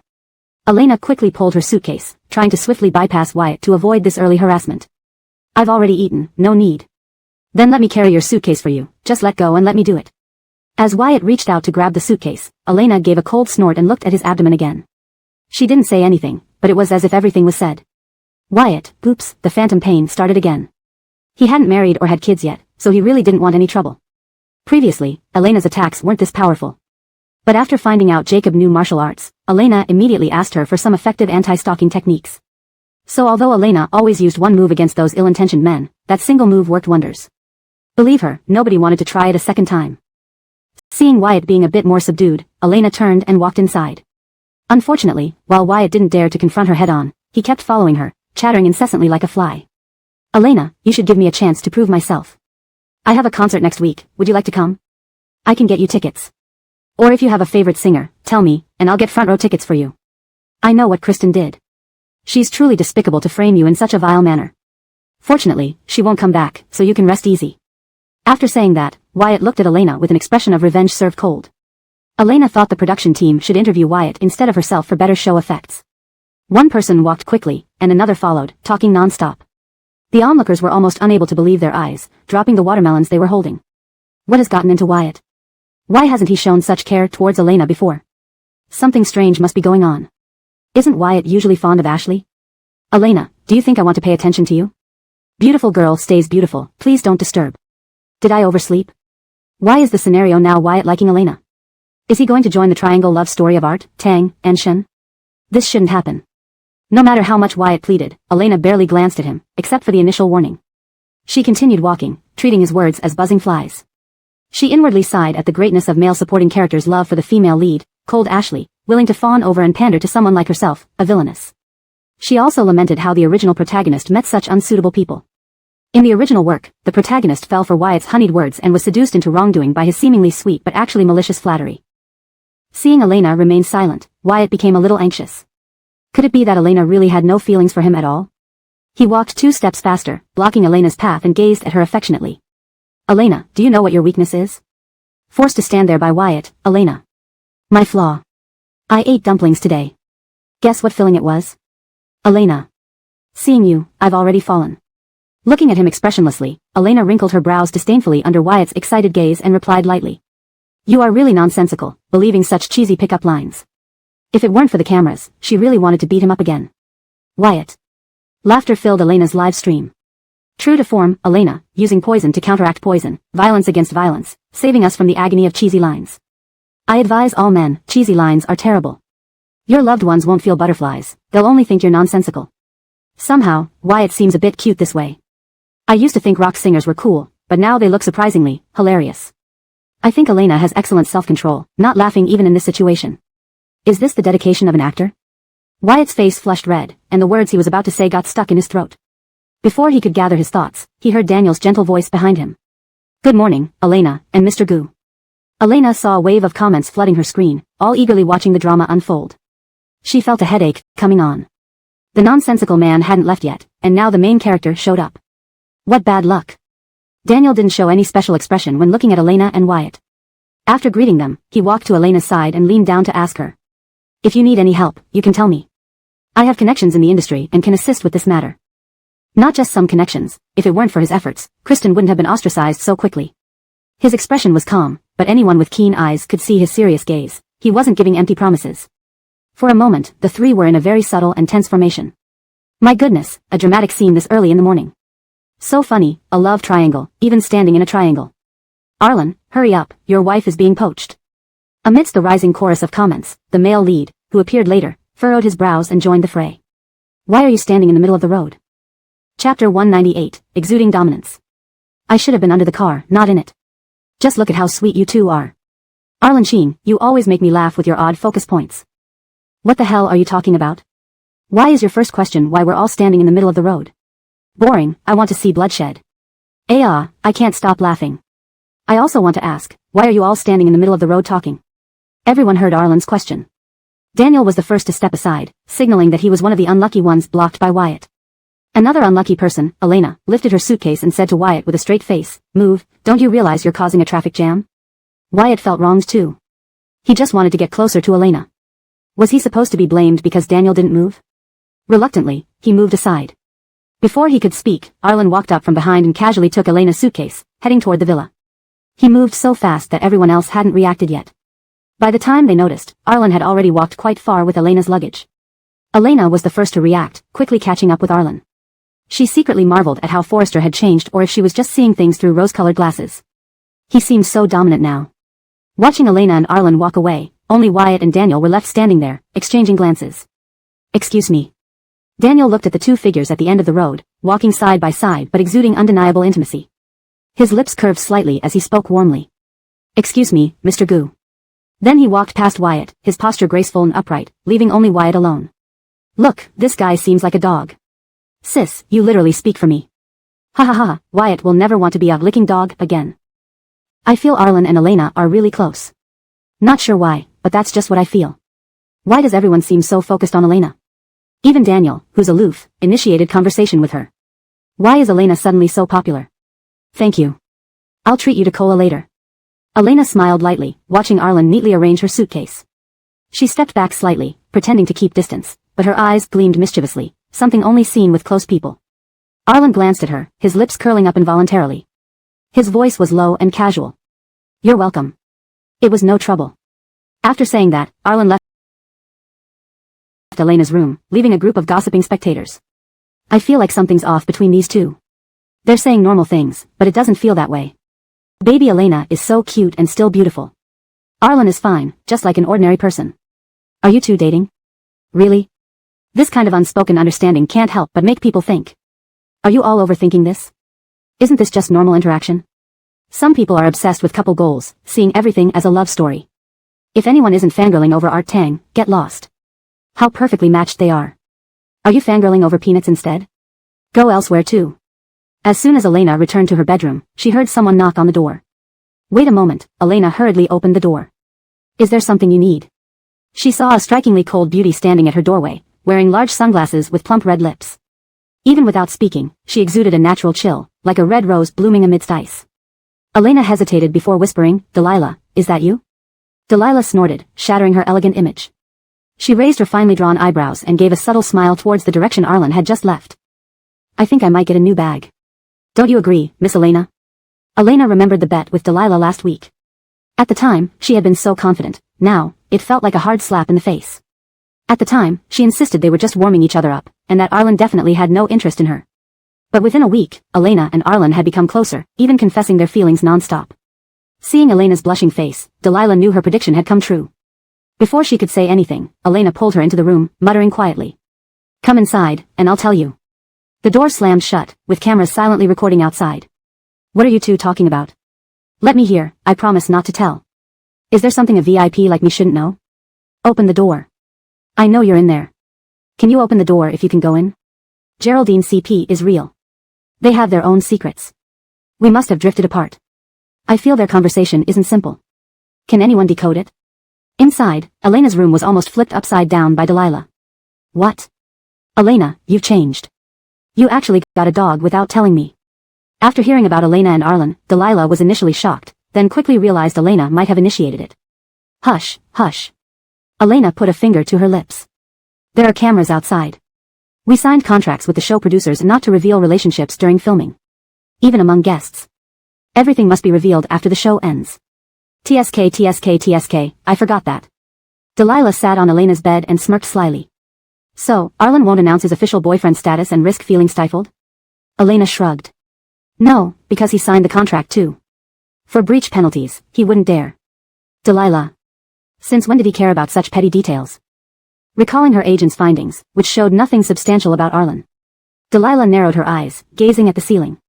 Her voice was distant. Although I'm not certain, I feel Arlen isn't as simple as we think. Chapter 199, Awakening of Affection. Elena watched as Delilah spoke, trying to say something but finding herself speechless. She knew Delilah wasn't one to make idle remarks, but she also trusted Arlen. Could it be that Arlen was really not as she imagined? Seeing Elena lost in thought, Delilah suddenly came back to her senses. Elena was currently head over heels in love, saying such things would only create tension between Elena and Arlen. Even for a close friend, such suspicions could be harmful. Forget it, I just want you to be happy. Remember to have Arlen buy me a Chanel bag. No need for the limited edition, just get the classic one. You don't know how hard it is to get a limited edition. I couldn't even snatch one in Paris, Elena replied. Watching Delilah happily switch topics to handbags, Elena shook her head, realizing she had overthought things. They continued discussing the latest models of Chanel bags, quickly forgetting their previous conversation. Do you know Kristen has been blacklisted? And your agency, Xingheng, has sent her a legal letter demanding huge compensation. Now it's said that Kristen is scrambling for funds, and her family's company seems to be having some issues. Miss Wu can't even pay the basic breach of contract fee. Serves her right. She wanted to harm others, but ended up getting hurt by her own people. If someone does evil, they will eventually face consequences. Delilah smiled smugly, her cold and glamorous makeup and bright red lips making her look like an antagonist from a fairy tale. Elena felt flustered, wondering why she suddenly found herself cast as the villain once again. Kristen had been kicked out of the entertainment industry without a fight. Though she thought this, Elena didn't feel the slightest bit sympathetic towards Kristen. Her downfall merely exposed her true nature to netizens, leading to her public condemnation. Hadn't the teammates Kristen previously forced out of the industry with vile tactics also suffered? Elena wasn't a saint. Kristen losing her princess aura wouldn't make her throw stones, but neither would she offer more mercy. But thank goodness you're fine. When I was in France preparing for a friend's fashion week, I only learned about the news when Kristen's agent made an announcement. If anything had happened to you. Delilah looked at Elena seriously, her eyes filled with lingering fear. I would have regretted not standing up to testify for you. In my heart, you've never been that kind of person, so Elena, please don't be afraid. If you encounter this kind of situation again, call me immediately. Though I can't turn the tide, I'll do everything I can to help you. Her heartfelt words, though plain, warmed Elena deeply. Not knowing what to say, she reached out to embrace Delilah. I know, see, I'm fine now, right? Next time, I'll definitely call you for testimony. Delilah nodded vigorously, her sharp chin resting on Elena's shoulder, causing a slight ache. After a moment, Delilah reacted and whispered in Elena's ear, what do you mean, next time? There won't be a next time, okay? This incident scared me half to death. I can't imagine if Kristen's agent hadn't appeared, would you have lost your job and ultimately been forced out of the entertainment industry? Elena still felt somewhat fearful, but she comforted Delilah as if nothing happened. We didn't reach that point, right? It seems fate still favors me, allowing the real culprit to expose themselves. Yes, Delilah nodded emphatically, hugging Elena and speaking earnestly.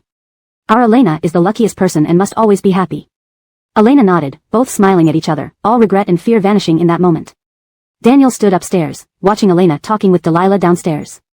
Despite being in a corner, he saw her radiant smile instantly. She wore a pink dress sitting on a black sofa, resembling a budding tulip or a pink rose in a white porcelain vase, every move graceful and captivating. He blinked, a faint smile playing on his lips as Elena hugged Delilah.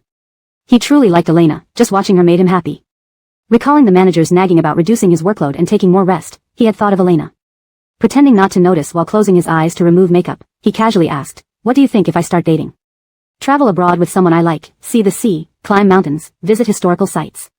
Even staying home would be great. Daniel grew happier, oblivious to the manager's stunned look. Reading together, cooking, watching movies. I've accumulated too many films to watch. If I take a break, I'll finish them all. If it were Elena, whatever they did, it would be meaningful. Whether traveling or staying home, he would be happy to accompany her.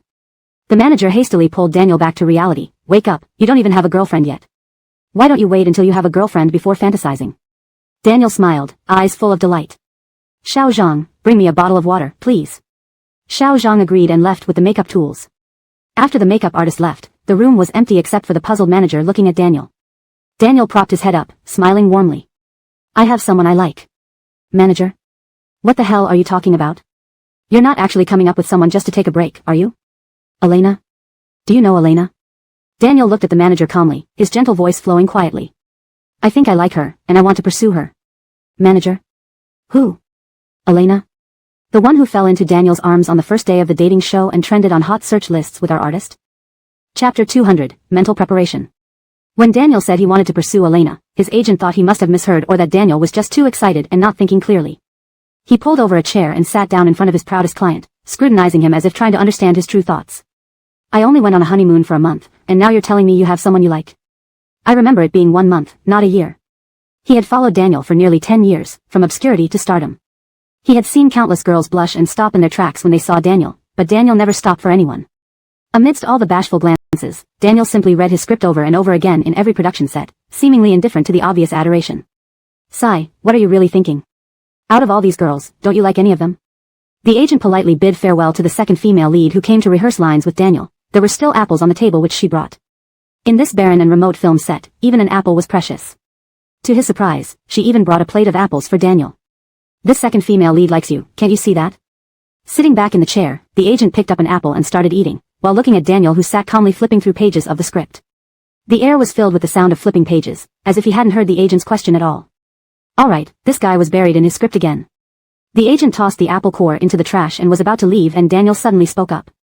I know, but I don't like her. For her sake and mine, it's best not to respond.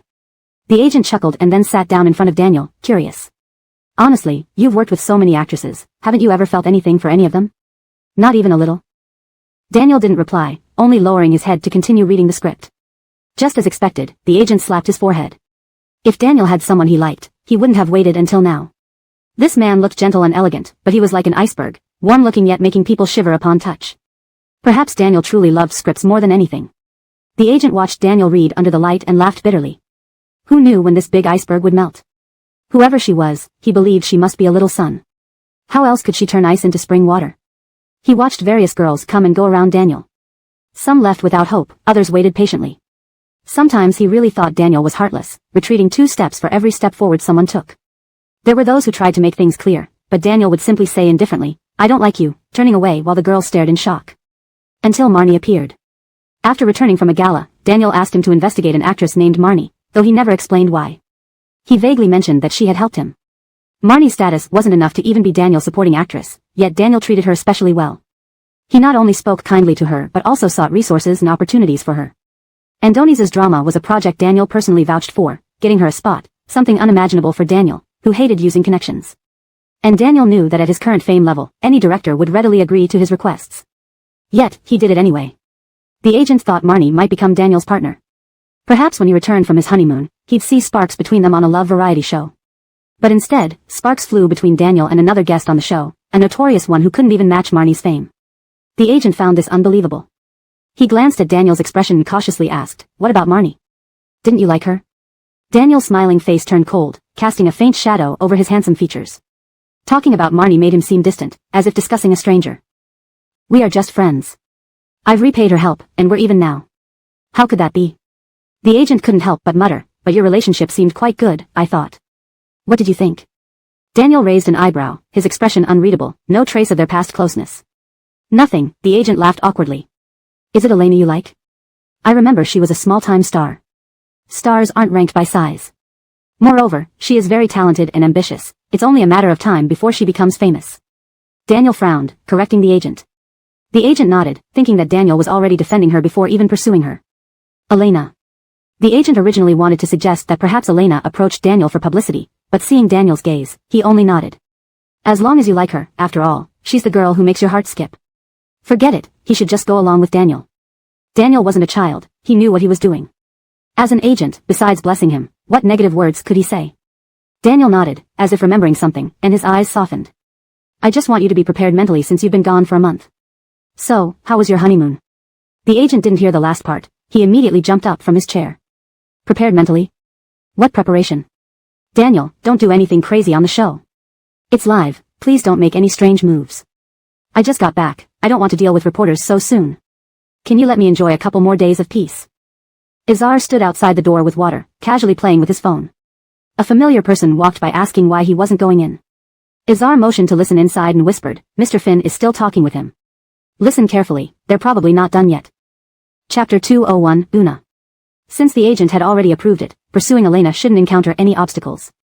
Daniel glanced at Elena sitting in the corner and assessed the distance between them. Then he walked towards her direction.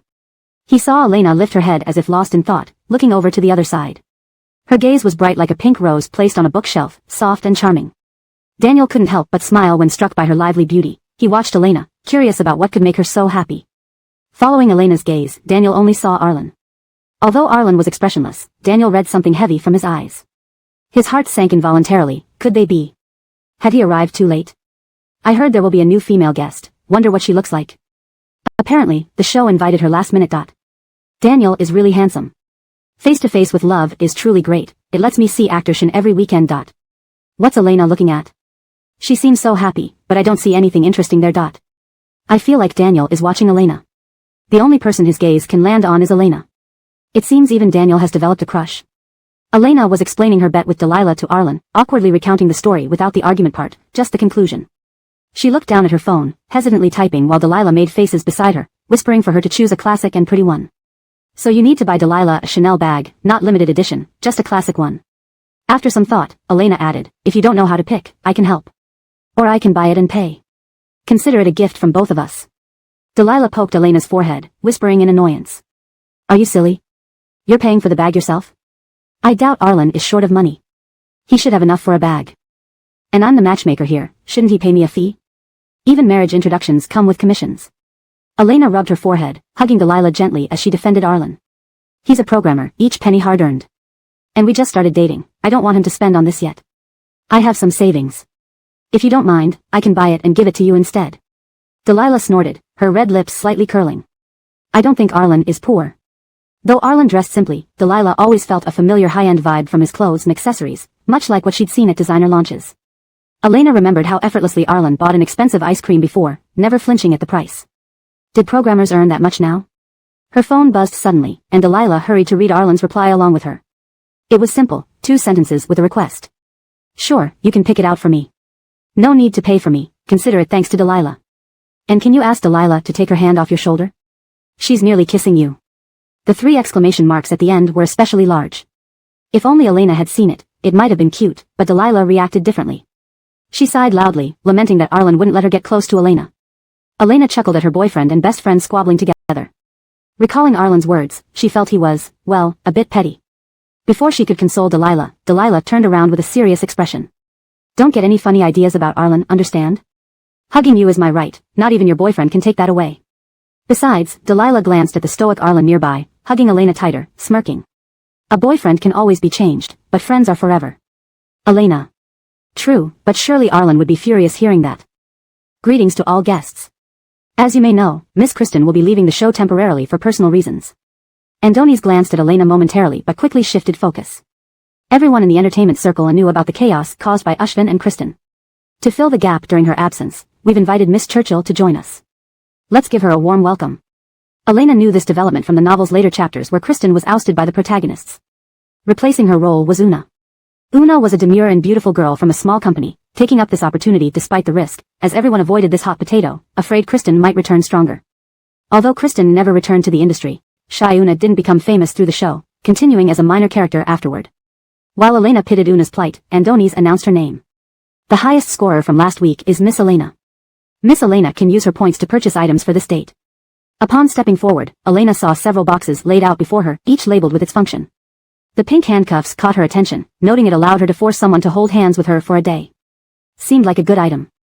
Andonies watched Elena pick up the pink handcuffs and turn toward Arlen. I want to use these with Mr. Art. Andonies thought, this girl is bold, daring to use such items on Mr. Art. If things go wrong, it could escalate significantly.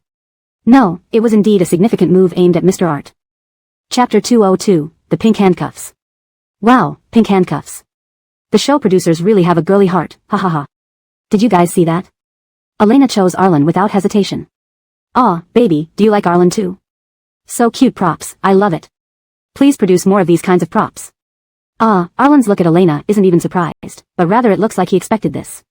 Did you two secretly talk? Bellamy glanced at Mr. Art's face to confirm there was no anomaly, then calmed down and said, Teacher Elena, you can now handcuff Teacher Art's wrist. Today, Teacher Arlen must follow your orders. You'll be in charge of the key, and you can unlock it after today's tasks are over. Elena curled her pink lips and tightly clutched the matching key in her hand. All right. She walked off the stage directly towards Arlen's location. Stopping in front of Arlen, she looked at him with her clear, beautiful eyes slightly tilted up, her thick eyelashes flickering twice. Her voice was playful. Teacher Art, please hold hands with me today. I need your cooperation. Arlen obediently extended his hand. His broad, fair hand was given a close-up by the cameraman when it was locked with Elena's delicate one. One slender, one broad, the contrast between their hands was enough to make everyone watching scream on the live chat. Ah, the body size difference.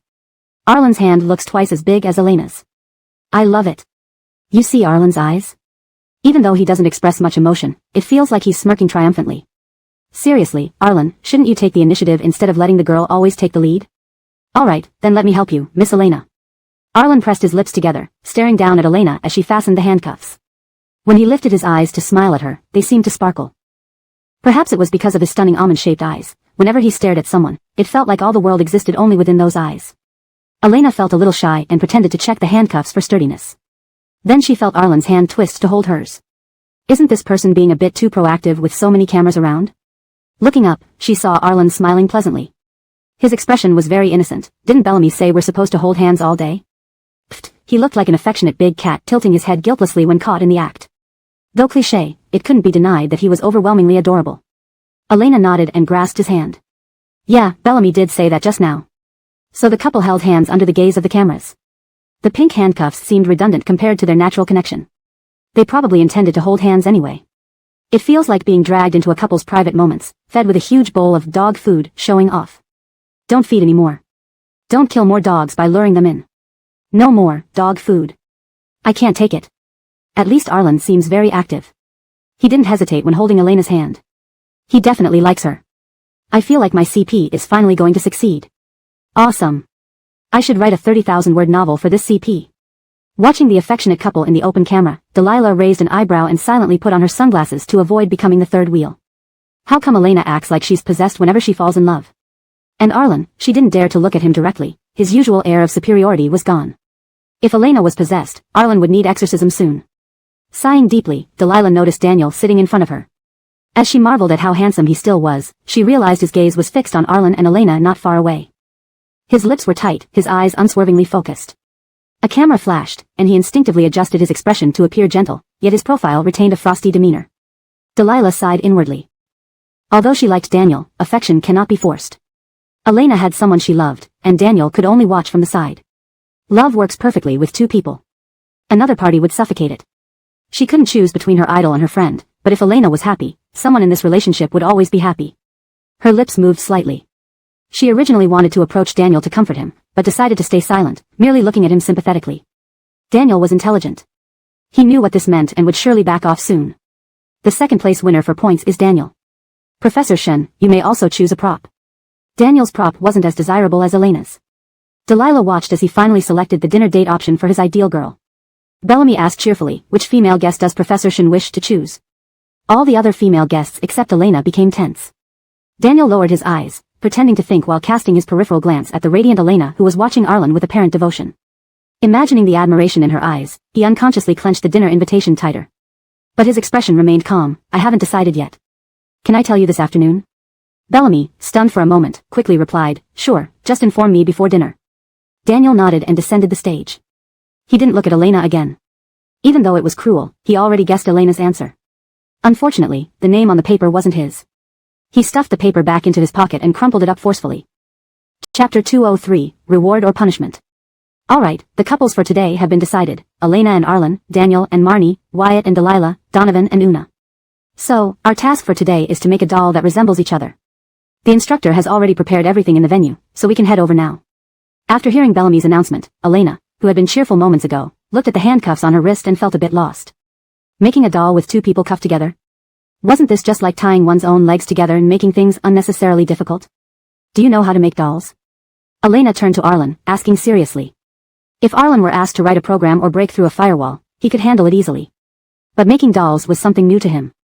He had never imagined doing such a thing on a show. Under Elena's hopeful gaze, Arlen slowly responded, does playing count? I've played with dolls twice in toy stores. Elena was speechless. What exactly had she expected? I really admire Arlen, only he could casually give such an unexpected answer. Suddenly, I feel these handcuffs are useless. After all, two people sharing 3 hands makes things too complicated. It's okay. Although my favorite couple is having difficulties because of these handcuffs, I love seeing them as a CP. Moreover, making dolls while handcuffed sounds quite unique, almost like using a sewing machine in certain places. Can't Bellamy be more flexible? Wearing handcuffs is inconvenient. It'd be better if they could take them off and put them back on later. But Bellamy dashed Elena's hopes with a shake of his head. Sorry, Teacher Elena, the handcuffs must stay on for the whole day. Elena stared at the small pink handcuff on her wrist, deep in thought. So, what was the purpose of these handcuffs? Maybe she had misunderstood. These handcuffs were not a reward but a punishment, a way to increase the difficulty of her task. They added no props but made things harder. Feels like Elena is trying to burn a hole through the prop. I really admire the show organizers, turning a reward into a punishment is quite impressive. They couldn't drive a car. 2 people with 3 hands would likely be stopped by traffic police and given a safety lecture. Even hitching a ride wasn't an option. Bellamy firmly rejected Elena's request for a free ride and offered to give them money for public transport instead.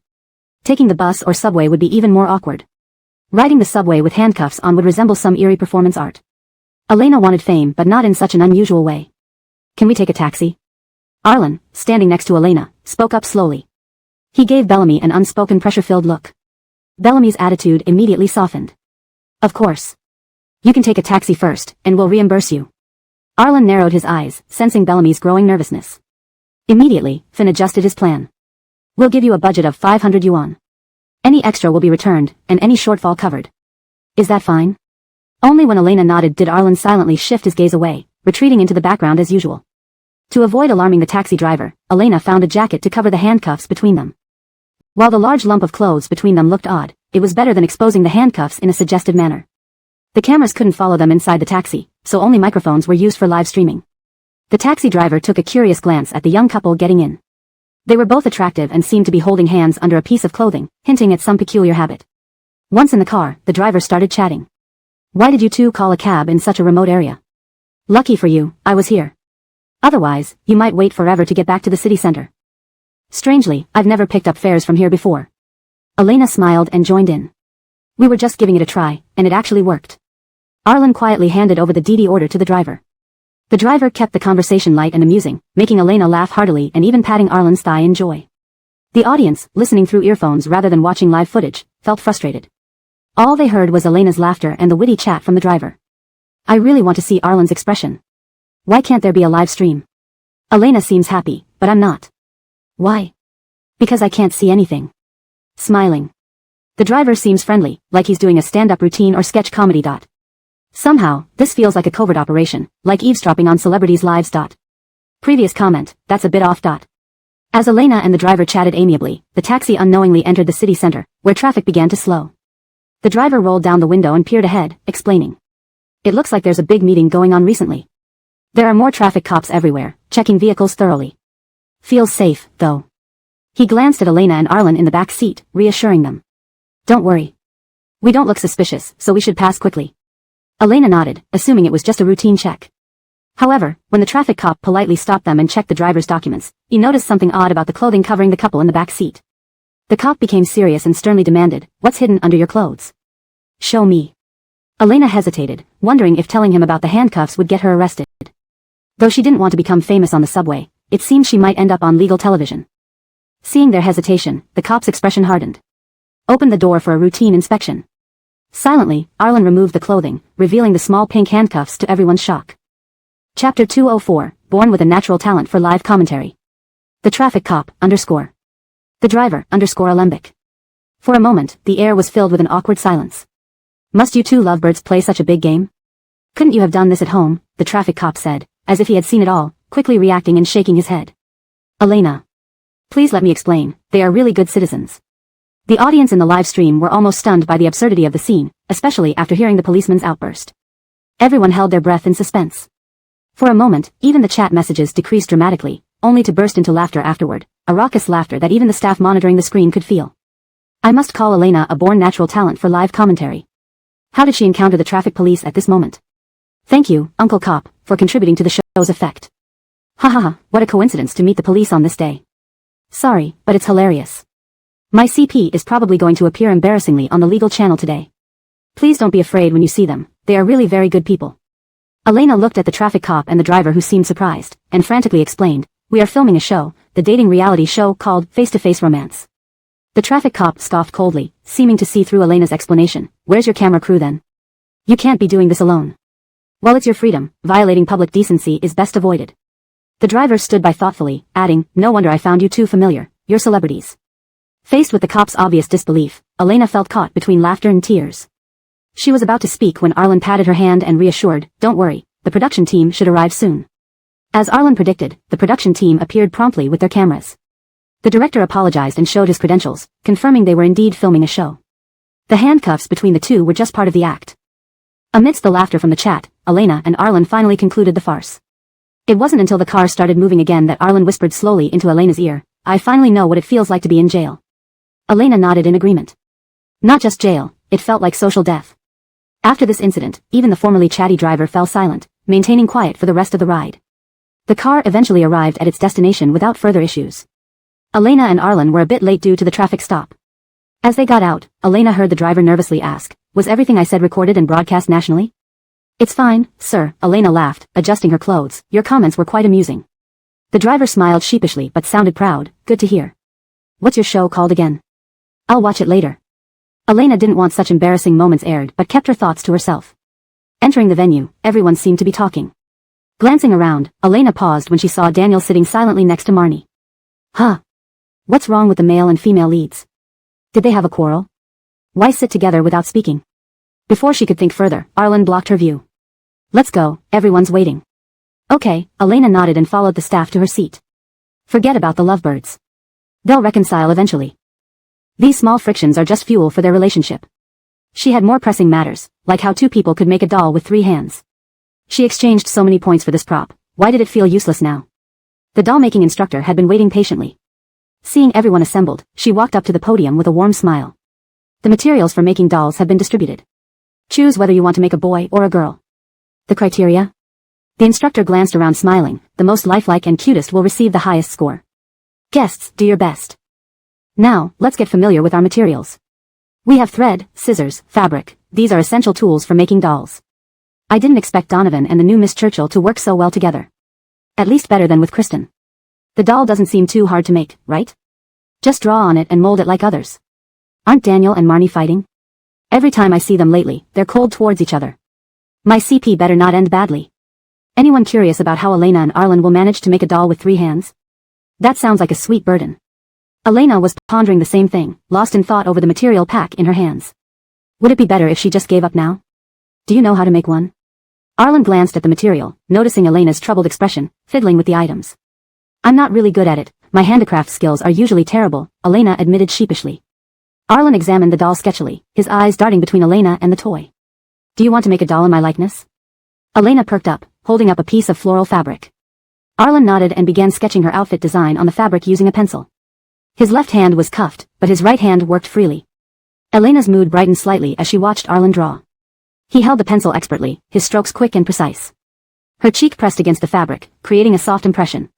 When Arlen bent down to draw, his profile looked exceptionally handsome, his narrow eyes drooped slightly, black and white contrast clear, with hints of light gleaming within.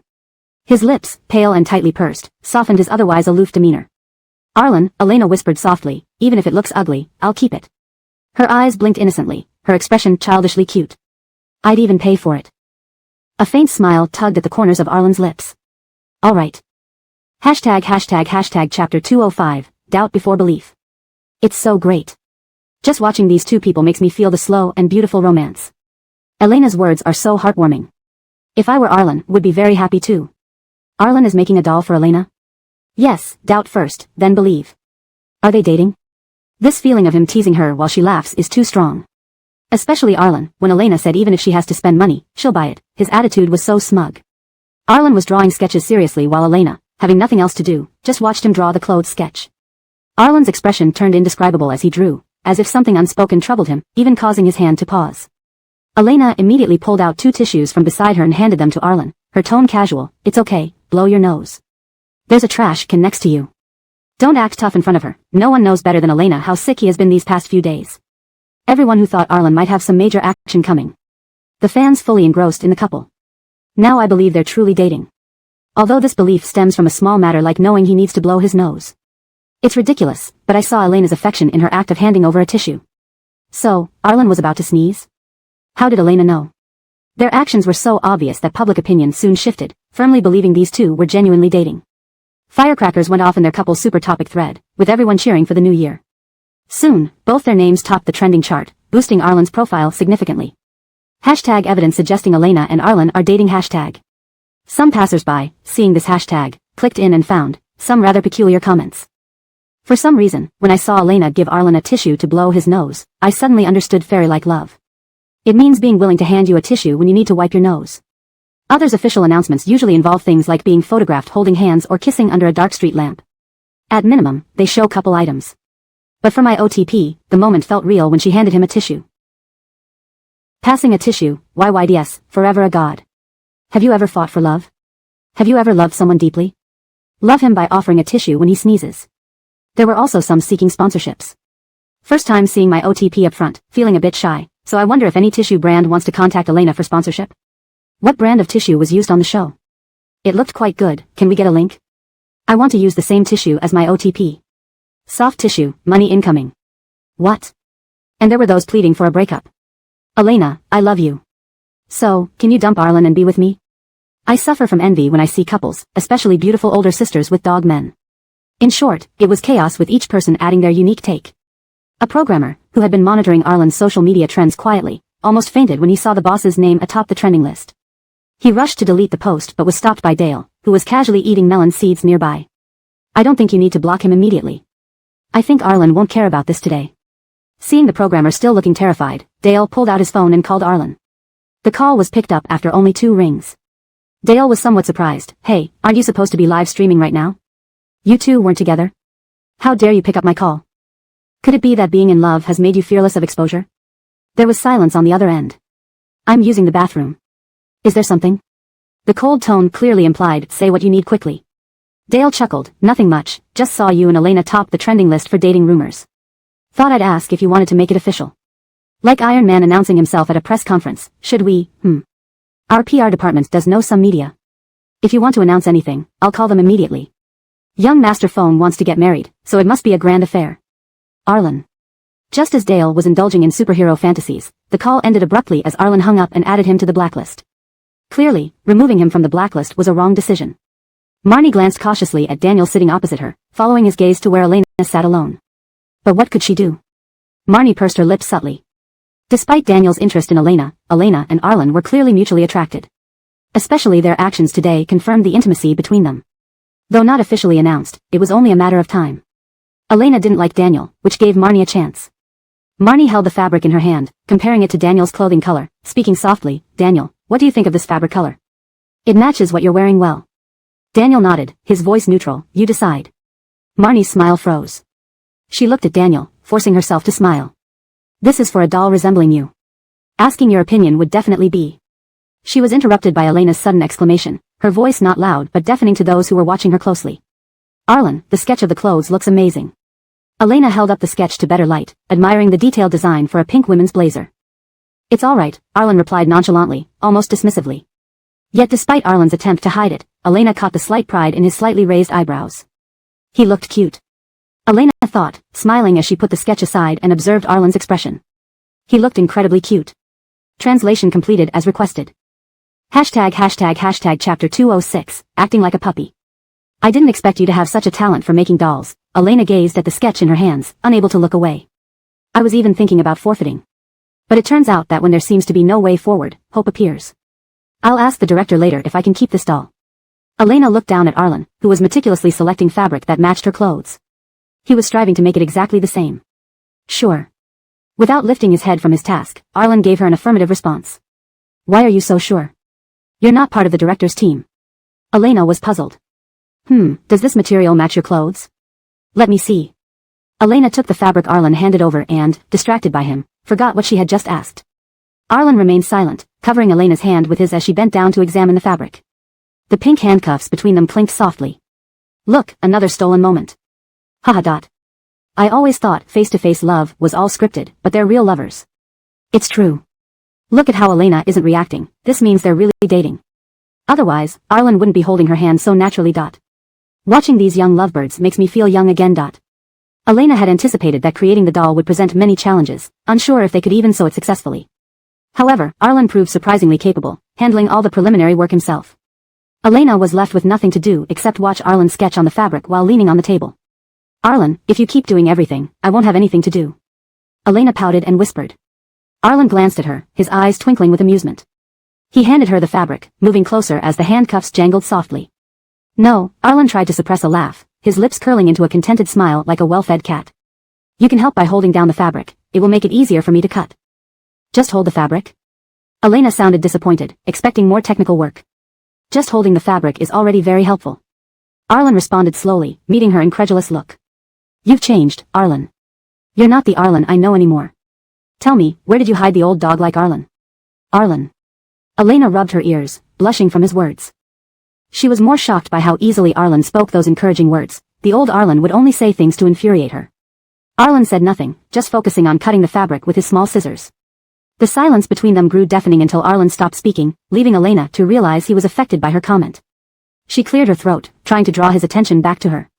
Then she saw his dark, glossy eyes glance up before quickly lowering, seemingly lost in his thoughts again. Elena found this amusing. She leaned closer to Arlen, pressing down on the fabric with her hand and teasingly asked. Are you angry? She lowered her voice, forgetting she wore a microphone. Regardless of how softly she spoke, the live audience could hear her. Elena is so cute, like a squirrel peeking out of its hole, her eyes wide open. Oh, you just noticed now? Hahaha, you didn't sense Arlen sulking before, no wonder you two are together, one is slow, the other puppy-like. If I were Arlen, I'd forgive her too. Her cuteness can't be resisted. I wish I were that piece of fabric in their hands, so sweet, need insulin now. Realizing her mistake with the microphone, Elena hurriedly covered it, but it was too late. Arlen put down the scissors, ensuring they wouldn't harm Elena, then mimicked her pose by leaning down on the table. Both heads close, they seemed like animals reaching out to sense each other's mood.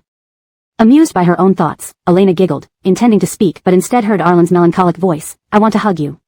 At that moment, Elena felt an electric current soften her heart into mush. Looking at Arlen, she suddenly wanted to fulfill his wish. Blinking repeatedly under Arlen's pitiful gaze, she finally relented. Covering the microphone tightly, she whispered close to him, all right, let's ask the director if we can step outside. Before she finished, Arlen pulled her up and walked towards Bellamy. Ah, what did they say? I want to hear too. What happened? Why are they standing? Is something going on? Don't tell me Arlen got upset after his feelings were hurt, poor Elena. Let me listen. Bellamy, catching Arlen's eye, realized this was something the cameras shouldn't capture. He immediately offered a polite smile, allowing them privacy. After they left, Bellamy felt the need for a cigarette to ease his mind. What was this? Helping sponsors find love while broadcasting it? Still, considering he had helped the boss find a partner, maybe Mr. Art would invest more money into future shows. Maybe. Chapter 207, Dexterous and Clever. Elena glanced around, confirming that no cameras were following them before she felt relieved. If they had been caught on camera, wouldn't it mean they had violated the show's contract? After ensuring no one was around, Elena led Arlen to a secluded spot. She noticed him quietly pulling out a mask from his pocket. Once he was sure it was securely on, Arlen walked over to Elena. Elena. Laughing at the absurdity of it, she wondered if he was this well prepared all along. Where did he even get the mask from? Had he planned this all along? Before she could ponder more, Arlen suddenly extended his arms towards her, exuding an unmistakably downcast aura. He lowered his voice and said in a gloomy tone, hug me. Startled by his direct action, Elena's eyes widened as she stared at Arlen. Arlen continued holding his arms up, waiting for her embrace. His usually sharp features drooped with uncharacteristic docility. Amused by this gesture, Elena smiled softly and reciprocated the hug. Her soft hair brushed against Arlen's neck, and her fair, tender arms wrapped around his waist. She patted his back gently, almost like petting a small dog, while chuckling, all right, I'm hugging you, happy now? Where did you get the mask? Didn't you keep it just for this moment? Why did you catch a cold now of all times, Arlen? You're such a klutz. Arlen tightened his grip on Elena's waist, only releasing some pressure once he confirmed she was safely within his embrace. He turned his face slightly, resting it on her shoulder, breathing in her scent. Without replying to Elena's questions, Arlen simply held her silently, savoring the quiet moment. Elena's mood also softened as she enjoyed this tranquil embrace, pinching the fabric behind Arlen's waist. Dating you female stars. Arlen paused, his hoarse voice continuing, is so troublesome. Even getting a hug requires an excuse. Elena chuckled, nodding into his shoulder. I'm truly sorry, making you date a female star. You can still back out if you regret it now. Arlen tightened his hold further, as if punishing her for her insincerity earlier. Elena felt incredibly soft in his arms, like a large plush doll without bones. Suddenly, he understood why some people preferred human-sized cushions. As for Elena, she wasn't faring as comfortably. Feeling almost suffocated, she tapped Arlen's shoulder, reminding him, "Can you loosen your grip a bit? I feel like I'm being strangled." "Not a chance, I don't regret anything." Arlen didn't let go at all, firmly expressing his protest against Elena's comment through his actions. Elena, silent, merely rolled her eyes in his embrace. Thank you, indeed, he didn't regret anything, but she might faint from his tight hug. If she really fainted due to this, she might choose to stay home forever. Finally satisfied, Arlen loosened his grip a little, allowing Elena some room to breathe. Yet, he didn't fully release her, merely leaning on her shoulder. After a while, he mumbled, "Elena, I like you." The corners of Elena's lips curled in amusement. She tapped his shoulder playfully before laughing, "I know, I've known for a long time. You don't need to keep telling me." "No," Arlen closed his eyes, "you have no idea how long I've watched you, or how deeply I like you. To the point where I'd feel sorrowful if you asked me to regret it." Aware of his identity and the risks involved with dating a celebrity, he believed everything was worthwhile. Everything felt rewarding and fulfilling to him. Not revealing his identity was fine, he was easy to please, needing only a hug to soothe himself and support their secret relationship. Sensing Arlen's low spirits but unsure of the cause, Elena hugged him tightly, patting him comfortingly. If not for the ongoing filming, Arlen might have embraced her forever. Luckily, he maintained some self-control and eventually released her. "Let's go back, otherwise everyone will be done by now." Elena nodded, reaching out to hold Arlen's hand. Under his bewildered gaze, she interlaced her delicate fingers with his rough ones, then looked up and smiled. "Come on, I want to see the doll you made for me." Arlen slowly tightened his grip, holding Elena's hand as if clutching something precious. "Arlen? Make my doll beautiful, okay? I want to place it on my bedside table and sleep with it every night." "Sure, I will. But what? Kind of regretting not making a male doll that looks like me." "Elena. I never imagined I'd use dexterous and clever to describe a man, except for Arlen. Arlen must be some divine doll-making body chosen by fate. He made Elena's clothes perfectly on his first try. Dad is incredible. Maybe you should switch careers from programmer to doll maker, it could be lucrative. I love Elena's exclusive doll. Sigh, I hope my future boyfriend can be as talented." Elena watched Arlen threading sewing expertly, his one free hand deftly handling the threads, initially a bit clumsy but soon becoming more adept. He even found a piece of white cloth to make tiny white shoes for the doll.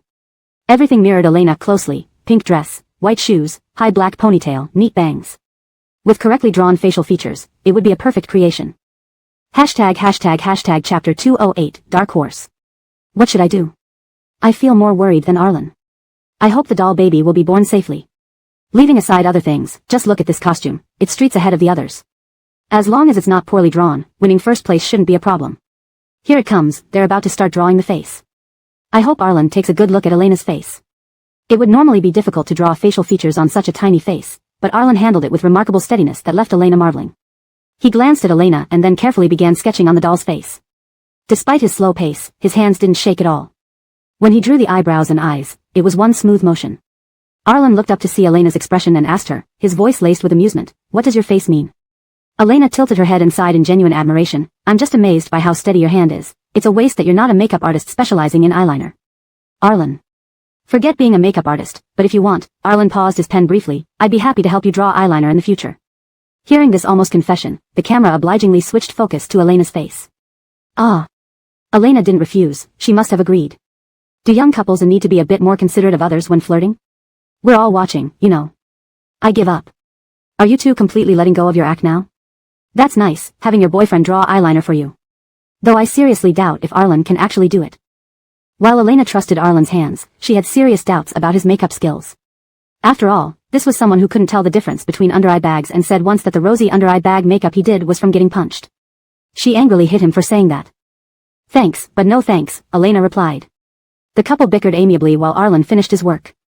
Before the camera could zoom in, the doll-making teacher leaned over to examine the doll in Arlen's hands, surprised. "Is this really your first time making a doll? It's amazing, you have so much talent." Upon hearing this, Elena rushed over to see as well. The camera quickly shifted to the doll in Arlen's hands. Wow, it's so adorable. It's like a miniaturized version of Elena. I love these cute pink dolls. Seriously, can we mass-produce them? I didn't expect Arlen to have some skills. But it doesn't matter much, right? Since everyone still adores Shadow Emperor Daniel. If I hadn't seen it myself, I would think it's a setup. Now,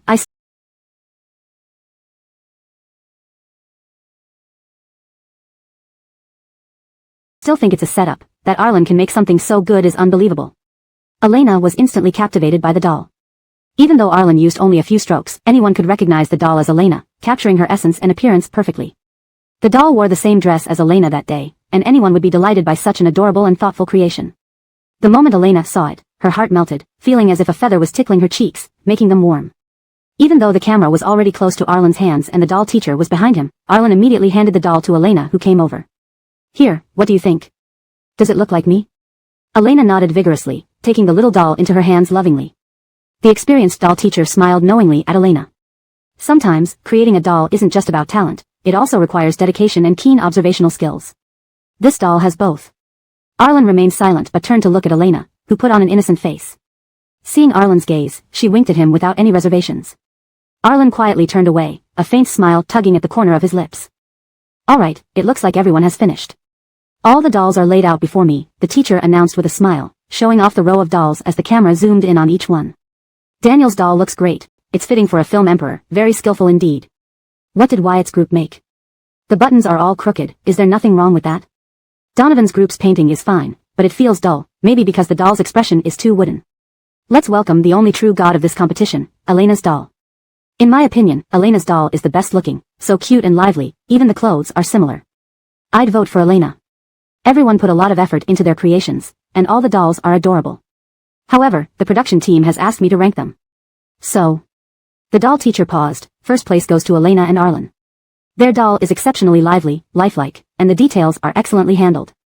Arlen stayed silent, but the camera focused on Elena, who nodded in agreement.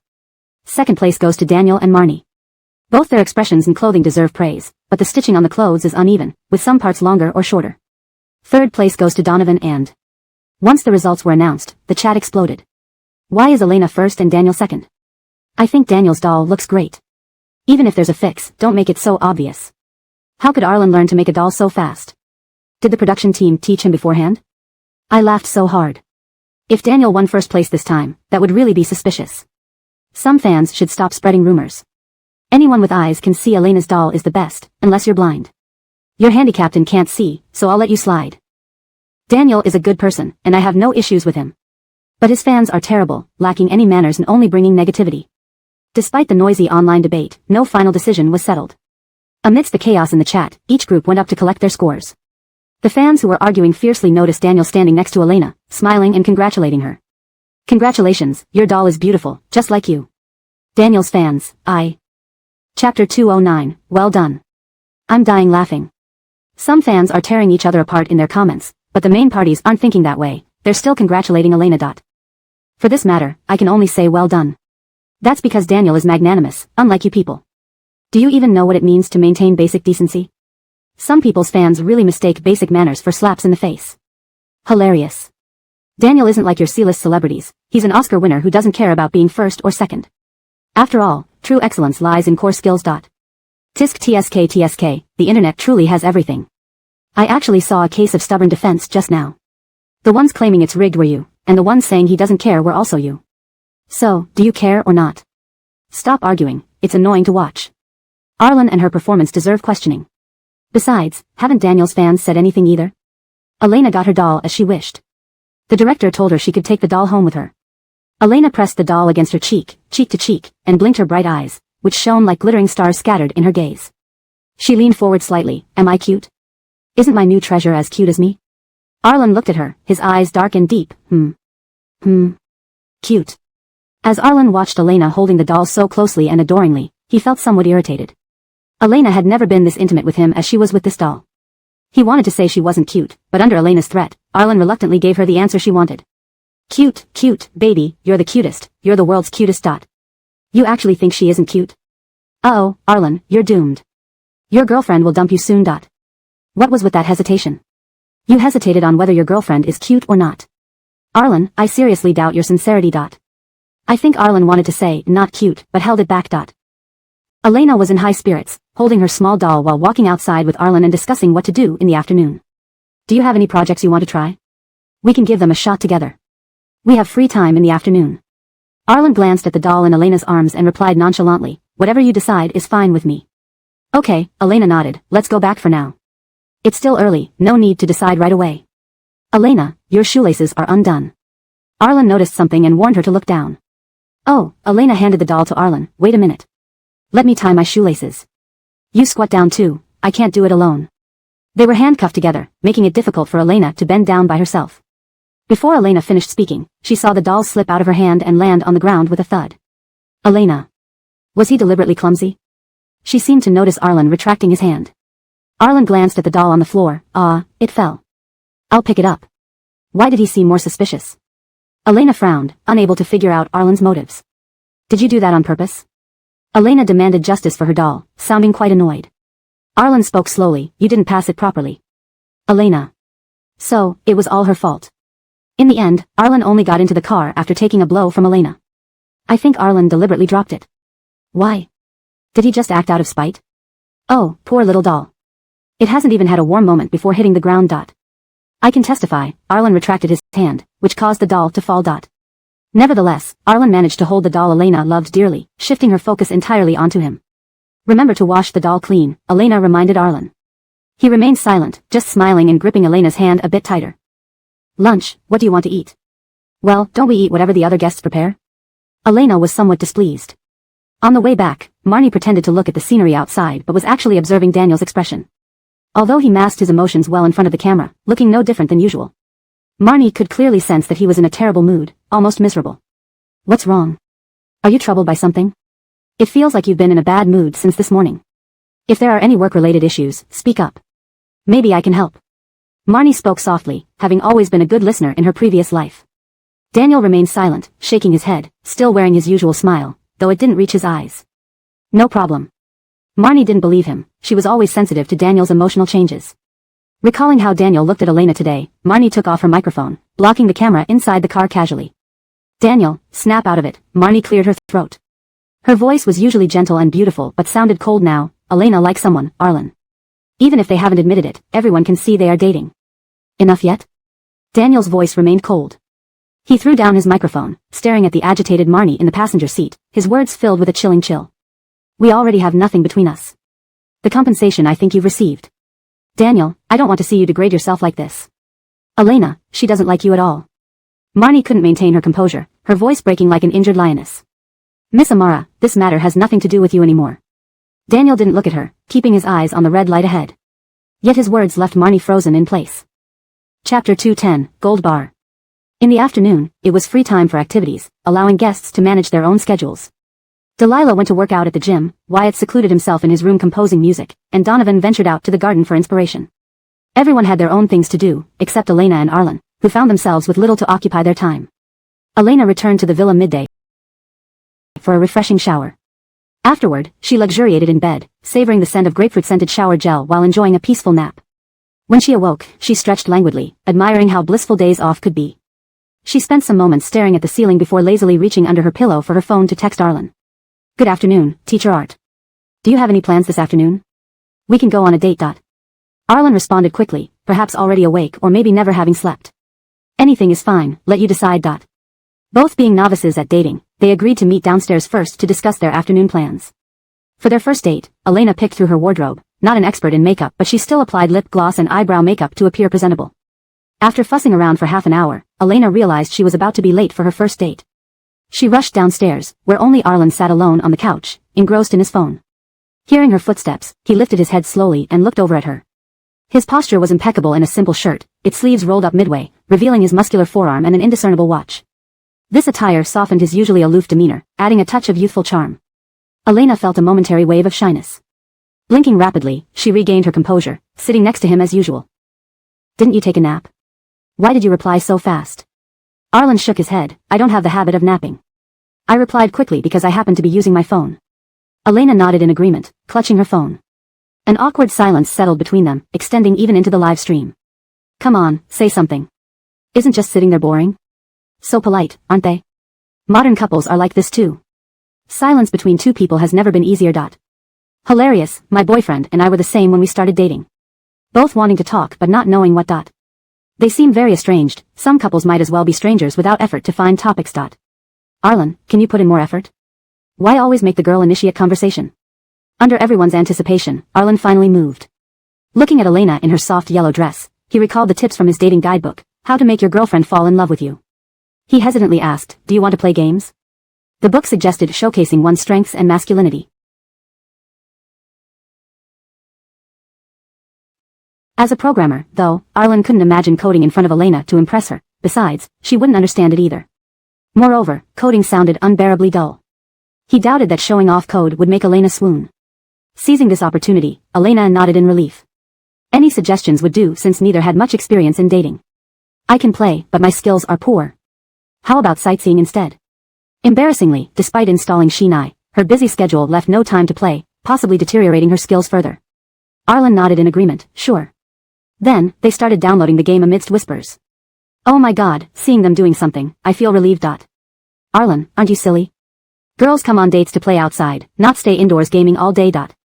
Typical introvert behavior, reinforcing stereotypes about programmers. Hilarious, they spent ages preparing just to end up gaming at home. Better to play together in bed. Although Arlen claimed poor gaming skills, Elena noticed his smooth and efficient gameplay. She concluded he must be a natural-born gamer. The familiar opening music greeted them as they launched Shinai. Surprisingly, the beginner tutorial seemed simpler, reflecting Elena's suggestions. Who knew Mr. Fong actually implemented all my ideas? The silent hero sitting beside her subtly nodded, pretending disinterest. Shinai was currently holding a lottery, offering prizes such as a Sona figurine and a 10G gold bar. Seeing these, Elena hesitated momentarily, then tapped the participate button fervently.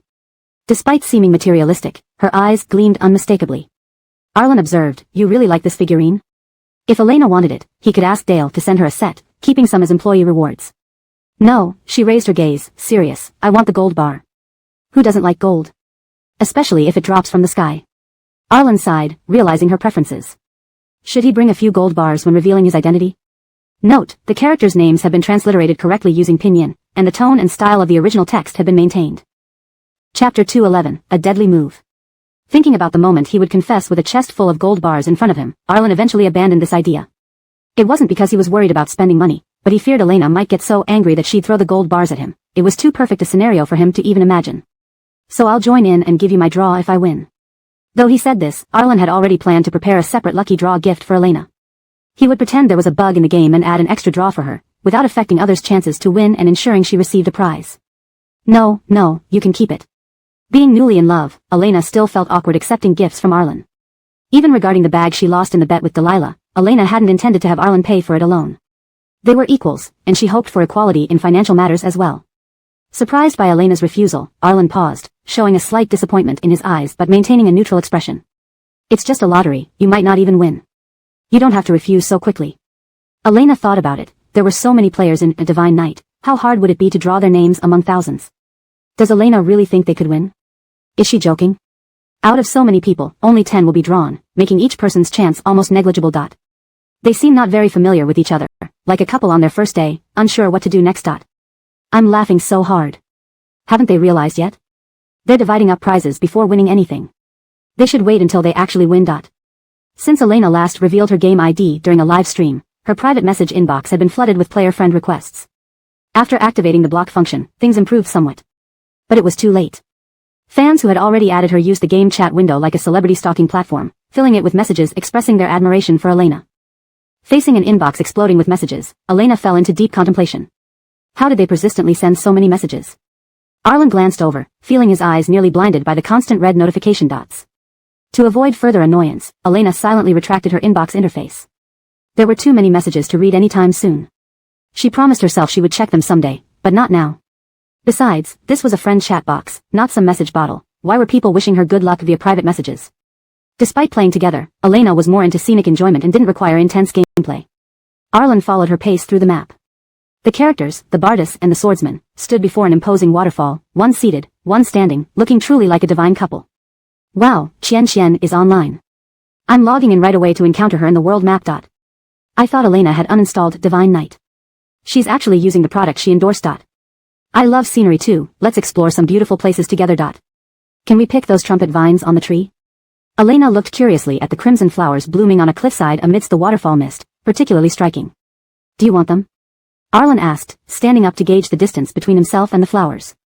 Really? We can pick them? Elena was surprised, initially thinking the flowers were merely decorative. Was the Divine Night so realistic that you could pick flowers? Without speaking, Arlen performed a light-footed jump off the cliff. The flowers grew on sheer rock face. Though it wasn't exhausting, finding footholds would take someone unfamiliar quite a while. However, Arlen moved easily, plucking the most beautiful cluster of trumpet vines in mere seconds. Although virtual, Elena felt genuinely anxious watching Arlen, breathing a sigh of relief only when he returned effortlessly. Suddenly, a voice interrupted, "Are you Elena?" Elena turned, about to affirm, when a flash of light appeared, and her health bar halved instantly. Desperately casting defensive spells, she managed only to heal herself slightly, unable to retaliate effectively. Seeing her struggling, the attacker grinned, mocking, "Seems celebrities aren't much good at gaming. I thought you were skilled." The official endorsement by a gamer-ignorant celebrity is simply bad marketing, his voice audible enough to reach her. Instantly understanding his motive, Elena realized it was because of her celebrity status that he challenged her. "Master, please," she called out, summoning her lute, dodging attacks while trying to reason, "we have no grudge. Why target me? And my endorsement came from the developers," she pleaded, "please, seek your revenge on them." Unexpectedly, he dismissed her, sneering, "No particular motive. Just curious about your skill level." "Elena, we're just sparring," he taunted.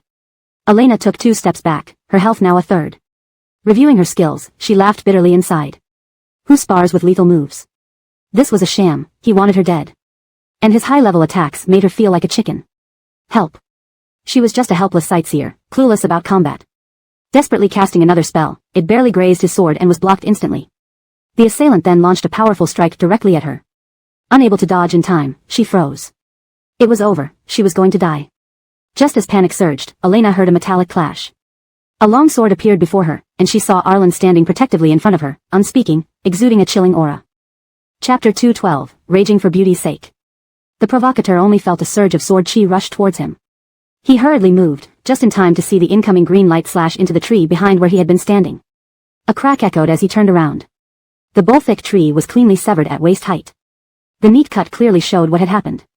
Good heavens, if that blow had landed on him, even with his blood-stabilizing artifact, half his health would be gone.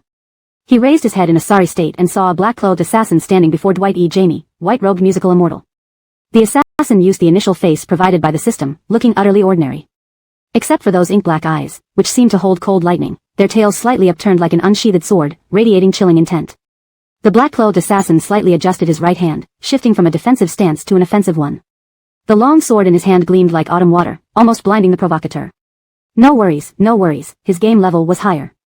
The provocateur got up from the ground. This person had hidden his game ID, but judging from his equipment, he shouldn't be more than level 20-something.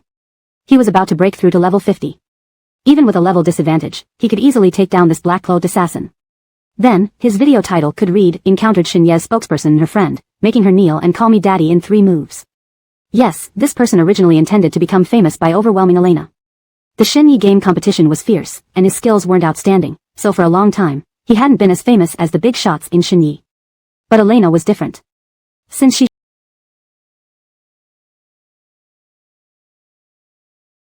shot the promotional video for Shinyi, her fame reached a point where virtually everyone in Shinyi knew her. If he could really defeat her, a mocking smile crept onto his face. Leveraging Elena's fame, he would surely become famous too. However, he needed to deal with this overambitious, self-styled hero first. Arlen, even someone as innocent as Elena could tell this person meant trouble. She glanced worriedly at Arlen beside her. "I'm fine, let's leave. He seems to be targeting me." Arlen knew this account had just been registered, even sightseeing player Elena was a little higher in level. They were already at level 60, while this guy was 49. There was no chance for them in a direct confrontation. Better to log off directly since their levels weren't enough. It wasn't embarrassing to run away. "I remember there are 2 new outfits for the musician character." "What?" Elena was stunned. Why did he suddenly talk about game skins? "Seems they're on discount." Arlen's voice was slow, carrying a faint smile. "You can buy a couple of new outfits." Arlen turned to look at Elena, who had wide-open eyes filled with confusion. He couldn't help but raise his lips. "Which ones do you want?" "I'll reimburse you." "Elena, what are you talking about? Are we discussing buying new outfits now? What are they saying? We can't see the game screen." Sob. "Show us." "I think they're talking about buying game skins. I remember Shinyi recently launched 2 new musician skins. Wow, they're gorgeous. I bought all of them online." "Oh my, boyfriend voluntarily reimburses for game skins. That's nice." "Arlen, I won't say you're bad anymore." "Hold on, isn't that Arlen's ID? D*MN. Teacher Arlen rages for love and challenges someone in a duel on stage, sending a challenge in the World Channel. Arlen, I will never say you lack manliness again. Just for daring to protect Elena, I see you as a real man." The live stream viewers flooded into the game to watch Arlen's rage for love, facing a higher level opponent. Elena opened the World Channel, comments erupted everywhere, debating whether this level crossing challenge would succeed, with many opening betting rings. Their secluded spot quickly filled with people coming to watch the spectacle. Some even set up betting booths near the waterfall. Elena watched helplessly as the odds became hundreds of thousands versus a few thousand. Of course, the few thousand were on Arlen's side. Elena covered her microphone and whispered to Arlen. If it weren't for the camera, she might have jumped up. Arlen. What are you doing? He's so much higher in level, and he definitely came prepared to kill me. Combined, their levels wouldn't be enough for him to mess with. Although Elena hadn't fought in any duels, she knew the rules, fight to the death. The loser not only loses all equipment but also gets their level reset to 0 and is publicly shamed on the World Channel. She didn't mind being shamed, but Elena didn't want Arlen to be laughed at in such an obviously unfair match. Arlen's voice remained slow, contrasting Elena's anxiety, showing no worry. He looked at Elena innocently. I slipped and accidentally clicked the stage. Elena. I don't believe you at all, you sneaky old man. Faced with Arlen's childlike excuse, Elena could only choose to believe it. At this point, backing out would make Arlen even less respected. Fine, he's her boyfriend, she'd have to spoil him. Elena walked to the gambling booth near the waterfall. Seeing the minimal support for Arlen compared to the other side's substantial bet, she gritted her teeth and said, I bet 50,000 spirit stones. Her words caused a stir among the crowd. 50,000 spirit stones equated to 5,000 Chinese yuan. Although it wasn't much for big spenders, knowing Arlen would definitely lose, this 50,000 was going down the drain. Elena, aren't you Elena? Someone advised her. Though I know you want to protect your friend, level crossing challenges are hard, especially since that person's equipment is far better. His golden silk soft armor is a rare golden artifact. With your friend's basic weapon, even lucky strikes wouldn't do much damage. Yeah, don't waste your money here. Elena pretended not to care and left the booth. No problem, I trust my friend. Sitting beside Elena, Arlen heard this, raising an eyebrow. Watching Elena feign nonchalance despite evident pain, his eyes sparkled, almost blinding her. This translation aims to maintain the original tone and style of the text, ensuring natural and fluent English while preserving paragraph structure and line breaks. Chapter 213 True Love. It's okay, it doesn't matter how you fare in the match. Elena forced a smile for Arlen. Although spending 5,000 yuan to win a smile from a beauty was quite a good deal, Elena still hugged her poor self helplessly in her heart. She was so sad, those were the hard-earned small savings she had accumulated by working diligently. They had just been squandered like this. Sniff, sniff, sniff, sniff, and even knowing that the money would be lost, she still spent it. Everything was gone. But facing Arlen's obviously delighted gaze, Elena tried to keep her voice steady and said encouragingly, the result is not important. What matters is our performance and spirit. Sorry, she couldn't continue this any longer. What did style amount to in monetary value? If it were up to her, she would rather have withdrawn from the competition just to get back her 5,000 yuan. Elena is true love, no need for explanation. Just tossing out 5,000 yuan looks so cool, admiration face. I also want the pretty sister to use money to hit me. Although the posture was cool, Arlen's winning chances are very low. Isn't this 5,000 yuan just going down the drain? Doesn't this prove that Elena and Arlen are true love even more? Supporting Arlen in a match he's bound to lose shows how much you love him, Elena. Arlen dashes into battle for the fair maiden. Elena boldly bets 5,000 yuan. Near 30 level difference challenge, who will win? Live broadcast of Elena's boyfriend's arena match shocks all, completely overpowered. I admire these commentators. Are you all from BC Division? How do you come up with such terrifying titles? Although I support Elena, I think Arlen won't win. Sorry, Teacher Art, I accept Teacher Elena's 5,000 spirit stones. It was Saturday today. Upon hearing there was entertainment to watch, especially related to Xinye's latest spokesperson Elena, many players flocked into the game to observe and gossip. After all, Elena was the woman who made Xinye trend first on social media by a single MV. Countless people marveled at the white-clothed musician and red-clothed warrior Elena portrayed, calling her a woman who walked out of Xinye. Suddenly catching a big scandal about Elena related to Xinye, everyone became extremely excited. The cannon fodder player got even more thrilled as more and more people gathered. The more people who came, the better. More attention to this event meant greater fame in Xinye for him, right? Originally hesitant, seeing more spectators instantly clouded his judgment with massive traffic. Even if the black-clothed assassin was somewhat skilled, so what? With his high level, wouldn't defeating him be like crushing an ant? Even if the assassin's skills were impressive, with his golden silk armor, he could wear the assassin down. So, without hesitation, he stood on the other side of the arena, feeling the moment of fame was upon him. Finding Elena turned out to be quite lucrative indeed. Everything was ready. The protagonists were in place, the crowd was assembled, waiting only for the show to begin. Elena glanced worriedly at Arlen sitting beside her. He seemed incredibly relaxed, even peeling an orange while holding his phone. Just as he stuffed half an orange into his mouth, he noticed Elena looking at him and handed the orange over. Do you want some? Here. Elena. She accepted the orange speechlessly, consoling herself inwardly. No worries, it's fine. His mindset is actually good. Losing is just losing, it doesn't matter. After all, challenging someone of a higher level to protect her showed great courage. She should encourage him more. I don't feel like Arlen is nervous at all. He even has time to eat an orange. It's alright. Being brave enough to challenge someone is already impressive. Has Arlen given up? Seeing him so relaxed makes me really worried. Losing isn't the problem, just don't lose too terribly. Xin Ye's arena battles were rare due to the unique rules. Only in life-or-death situations did players resort to arenas. Therefore, anyone without a sure win wouldn't dare participate in an arena match. Losing was trivial, but being sent back to newbie village overnight was serious. Seeing many mentions of her name in the global chat, Elena noted comments praising her friend for being fearless and unaware of the stakes. Others commended Arlen for being a real man, willing to take on the impossible to protect her. Amidst this chaos, Elena and Arlen's fans seized the opportunity to promote their favorite couple, showing immense dedication to expanding their fanbase. Elena saw this and was speechless. In summary, the mixture of ambiguity between the two and Elena's celebrity status caused an instant stir within the game. Everyone surrounded the arena, eagerly awaiting the outcome. Both combatants wielded swords, but Arlen's equipment paled significantly in comparison. The opponent wore white robes that billowed elegantly, looking handsome and graceful, with a long sword gleaming under the sun, and a golden silk breastplate giving him an extra radiant buff. Arlen, however, wore a drab assassin outfit, clearly inferior compared to the elegant attire opposite him. His sword was merely an ordinary bronze blade. Compared to his opponent, Arlen lacked considerably. I say, if you give up now, no one will laugh at you. We do differ by nearly 30 levels. If you give up now, I won't be criticized for winning unfairly. Arlen didn't respond, standing silently on his side of the arena, seemingly lost in thought. If this person wins, it'll be through level advantage, not skill. Now I only hope Arlen loses gracefully. But in my heart, you're the best, Arlen. Elena glanced at the phone staring Arlen, unsure what to say. She gently patted his leg in encouragement. The countdown on the screen began, ticking from 5 to 1 amidst everyone's noise. Then they widened their eyes, watching the inevitable outcome unfold. I'll let you lose gracefully, brother. Before anyone could fully see Arlen's movements, the speaker's health dropped by half, as a cold sword light pierced through his back, shining brightly against the sky. Hashtag chapter 214, power play. His speed was so fast that no one could even see his movements, all they saw was the health bar of another player rapidly dropping. The onlookers were stunned. Everyone seemed frozen, and even the bustling world chat stopped scrolling.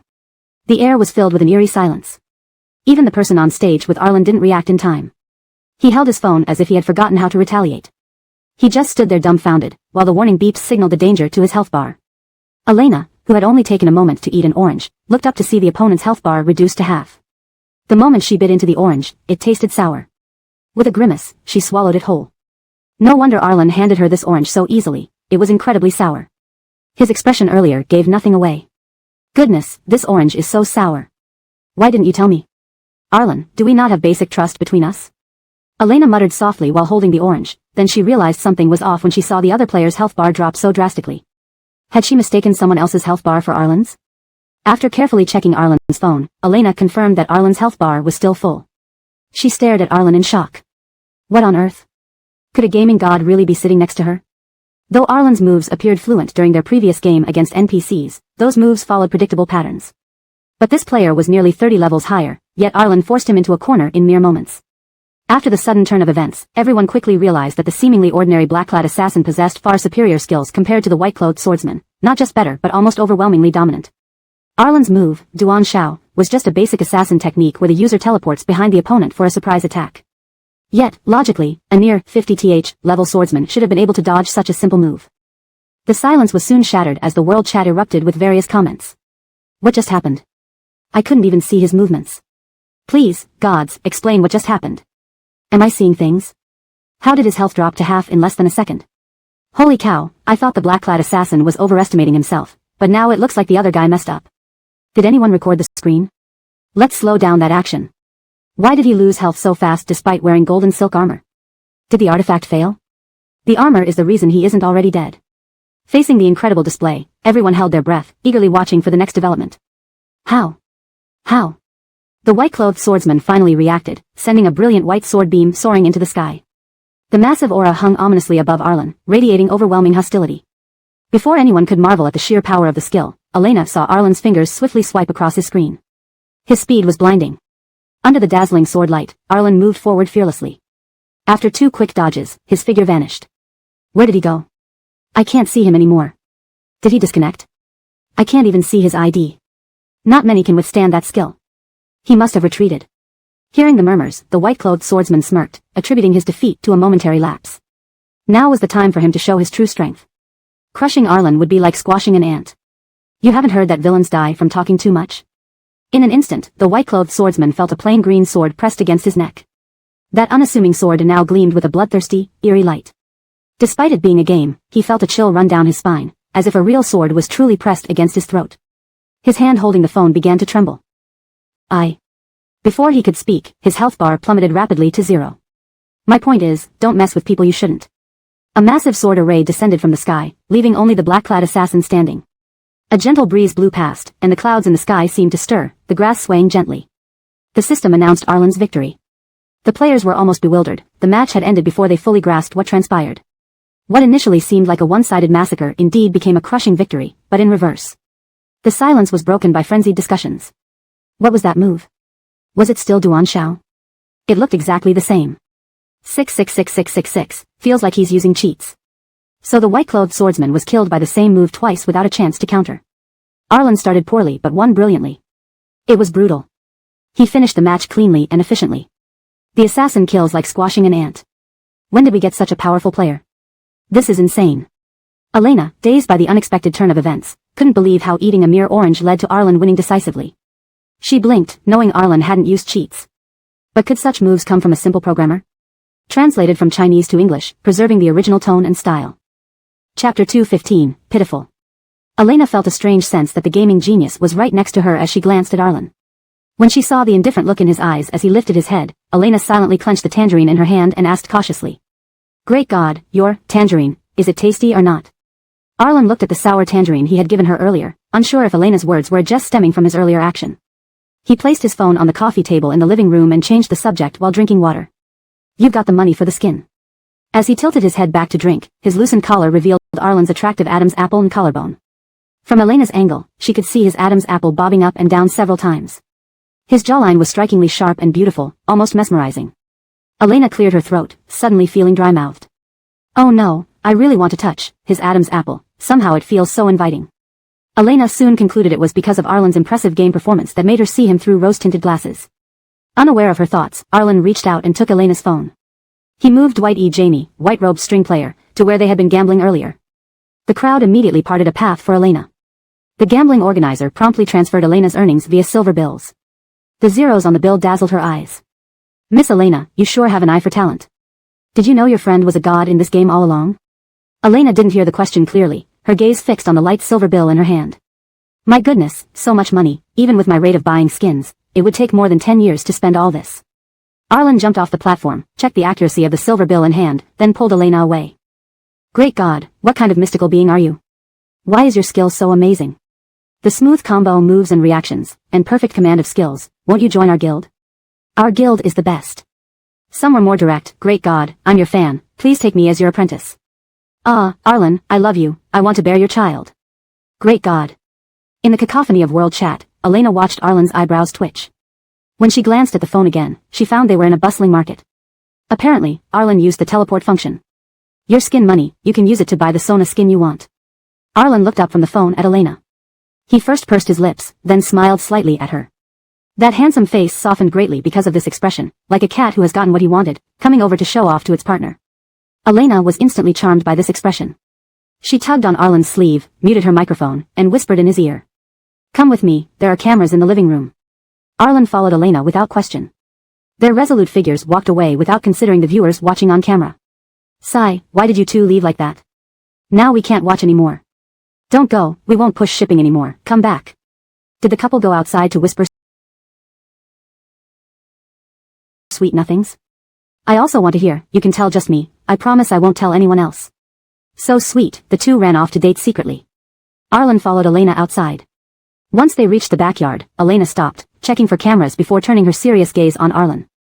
Arlen, could it be that after giving her that sour tangerine, Elena is upset and came here to settle accounts? Elena pinched her chin and scrutinized Arlen standing in front of her until he felt uneasy. Squinting her eyes, she asked. Arlen, honestly, are you really a programmer?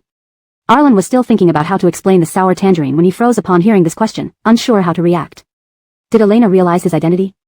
But that shouldn't be possible. He couldn't figure out where the mistake was.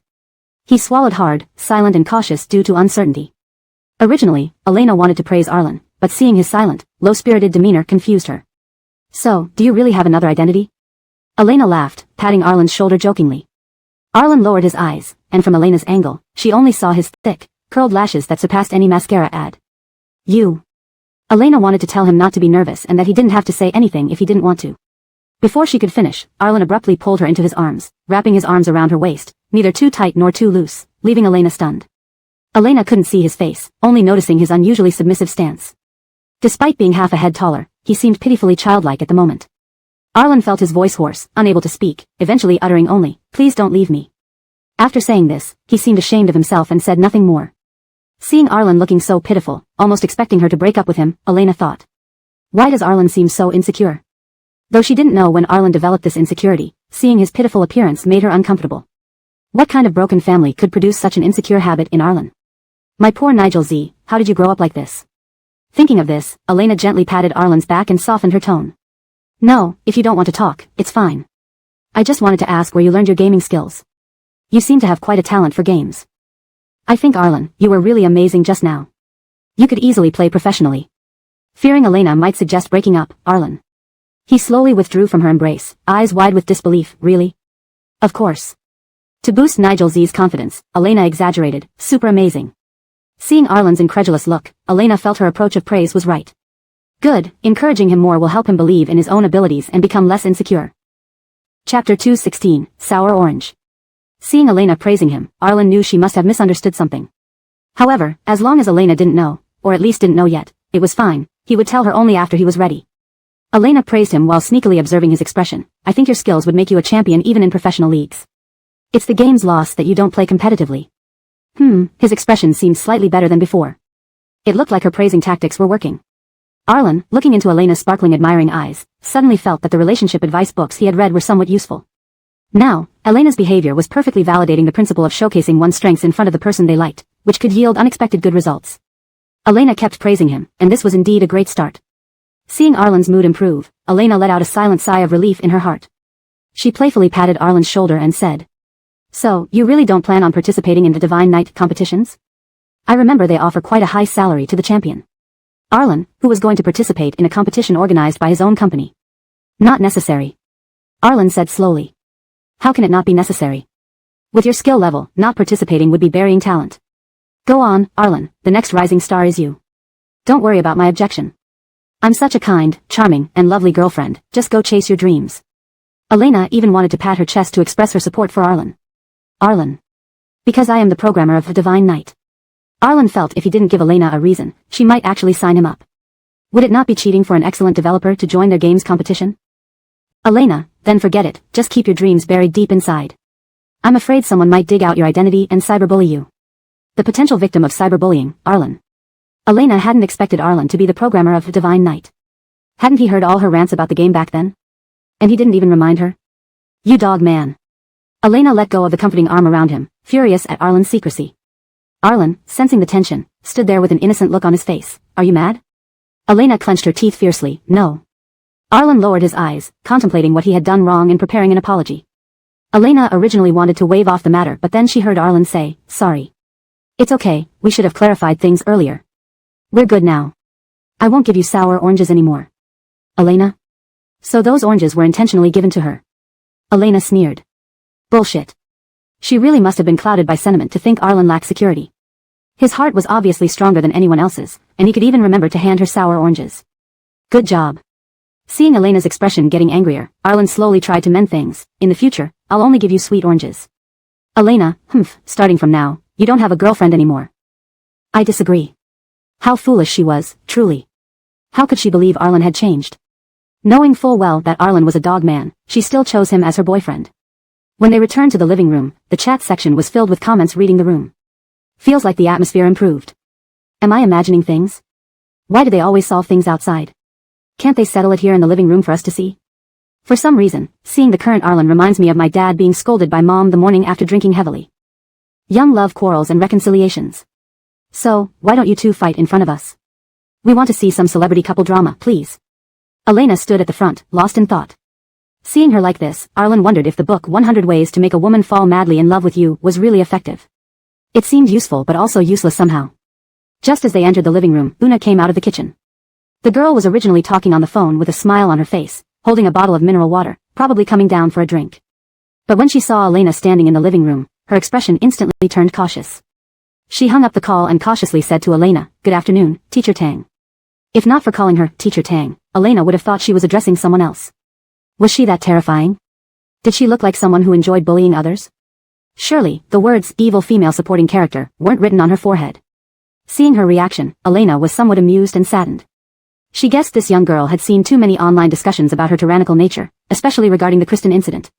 Because Kristen's downfall was so dramatic, internet users speculated about her identity endlessly, even guessing she was a daughter of a high-ranking official or a mistress of an entertainment company CEO. When Elena saw these speculations, she internally scoffed. Whose daughter of a high-ranking official plays supporting roles every day? People needed to base their wild guesses on facts. But Elena couldn't bear to tell this newcomer that those were all false. She waved her hand gently and advised her softly.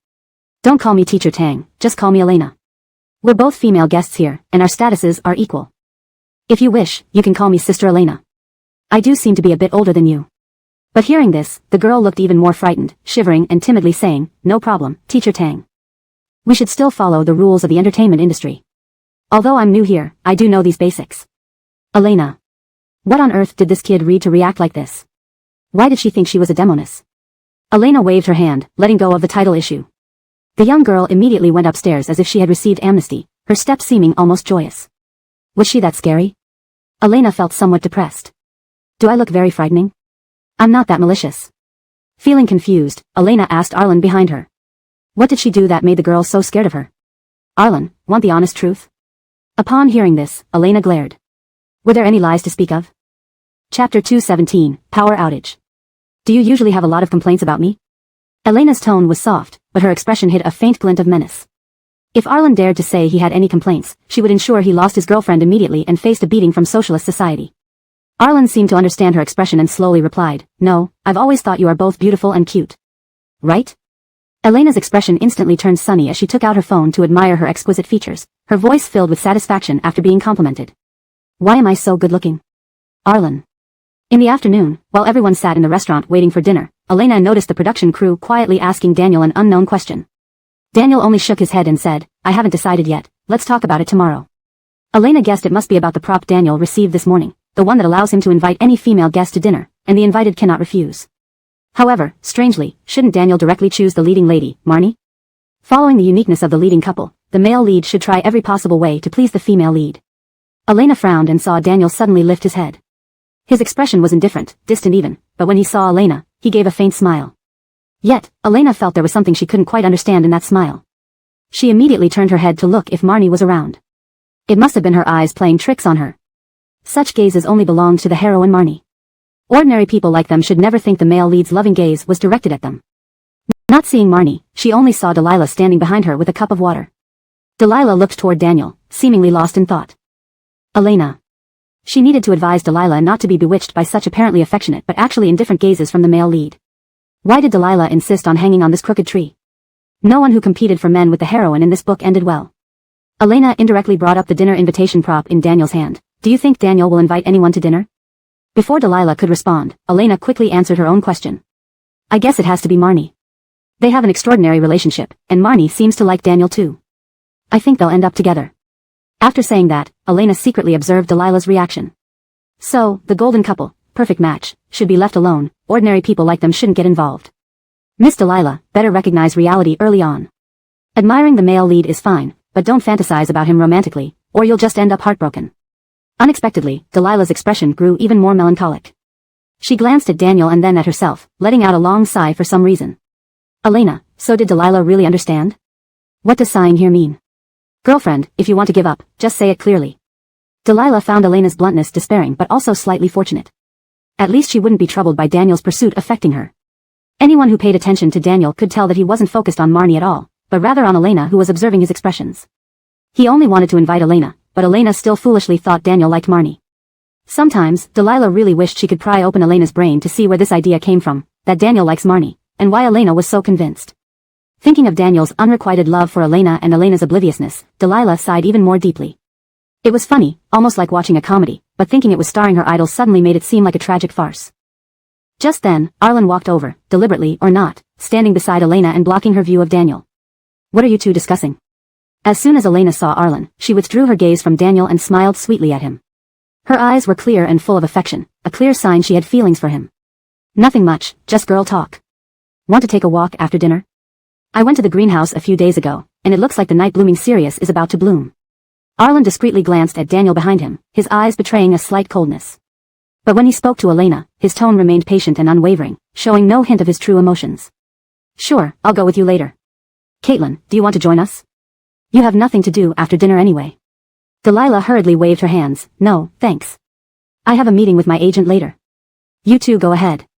If you find pretty flowers, bring me a couple. Come on, was she so tactless?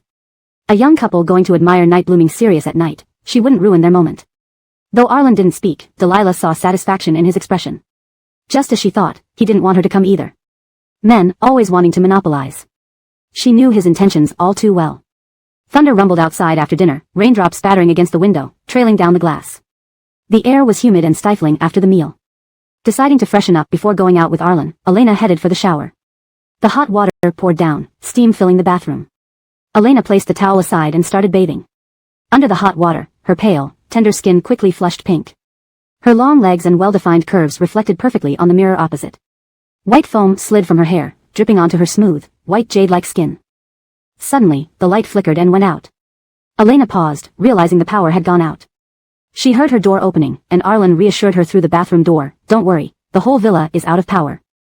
Chapter 218, Ghost Movie. Elena felt rather frustrated. The villa's power had chosen to go out right when she was in the shower, not before or after. Foam still clung to her body, unfinished from the shower's rinse. Elena closed her eyes briefly and could roughly see the outline of her clothes but couldn't find her phone. The entire bathroom was pitch black, only the dripping sound of water was heard. It was so dark that one couldn't see their hand in front of their face. Elena initially wanted to locate her phone to use its flashlight while showering, but she couldn't remember where she had placed it. Arlen, Elena called loudly towards the outside. Are you still out there? I'm here. Arlen's voice sounded close, as if he was just outside the bathroom door. He must have entered when the power went out earlier, having known Elena's room code. Can you turn on the flashlight for me? I haven't finished showering. Arlen didn't reply verbally, but a beam of light shone through the frosted glass door, illuminating half of the bathroom. While it wasn't very clear, it was sufficient enough for Elena to finish showering. Through the door, Arlen's voice sounded distant. Is this okay? Do you need another phone? Sure. This light is enough. Using Arlen's light, Elena quickly rinsed off the foam and dried herself hurriedly with a towel. Once most of the water droplets were wiped away, she changed into fresh clothes and emerged from the bathroom. The power in the villa hadn't been restored yet. In the hallway, rushed footsteps and intermittent shouts could be heard. It seemed the production team was working on repairing the circuit. Though Arlen was visiting Elena's room for the first time, he stood appropriately by the bed, making no move to get closer to the bed or the chair. He leaned against the bathroom wall, using his phone's flashlight to illuminate for Elena, turning the dim room less dark because of his light. Seeing Elena come out, Arlen slowly stood up. The production team said on the group chat that due to the lightning, the high-voltage lines here had some issues. Power might only be restored in a few hours. Elena nodded. Since she was in her room, she wore her own nightgown, which had a sexy V neckline, quite revealing. Feeling slightly uncomfortable in the dim light, she adjusted the neckline of her nightgown. Wait for me a moment, I'll apply some skincare products. Arlen didn't speak but obediently directed the phone light towards the mirror in Elena's room. Elena sat down in front of the mirror, immediately appearing as a beautiful and enchanting face within it. Her expressive eyes, even more alluring in the moistened gaze from just bathing, added a touch of charm. Thunder rumbled outside, making her room seem even quieter. Arlen stood behind her silently, only the light falling on the vanity table indicated his presence. Elena could feel his gaze cloud-like, not overt but possessive in this moment. When she put down the cream, she subconsciously looked up and met Arlen's eyes through the mirror. Without makeup, her face was flushed from bathing. Her bright, pretty almond eyes seemed to hold tender water under the dim lighting. Her white nightgown's V neckline opened slightly, exposing glimpses of her delicate skin under the intersecting shadows of light. Even her collarbone looked temptingly beautiful. Her hair was tied up, making her neck appear soft and vulnerable at the slightest lowering of her head. Elena belatedly realized it might not be a good idea for Arlen to be here. She turned to him and said, "Do you still want to go to the garden to see the night blooming cereus?" As she spoke, a loud thunderclap roared nearby, louder than ever before. Outside, the rain intensified, seemingly as heavy as in the scene where Yipping and Shuhuan embraced in the rain. Forget it. Let's stay inside. If the rain became too heavy and they couldn't return, it wouldn't be worth it. Arlen nodded noncommittally. Listening to the increasing rainfall, Elena had an idea. Even though we can't go see the night blooming Sirius now, there's nothing else to do, and the power is still out. Why don't we? Arlen, who had been leaning against the wall, straightened up instantly, looking at Elena with burning eyes. What should we do? We can watch a horror movie together. Come on, my phone has 2 films downloaded for entertainment. This heavy rain outside creates the perfect atmosphere. There won't be a better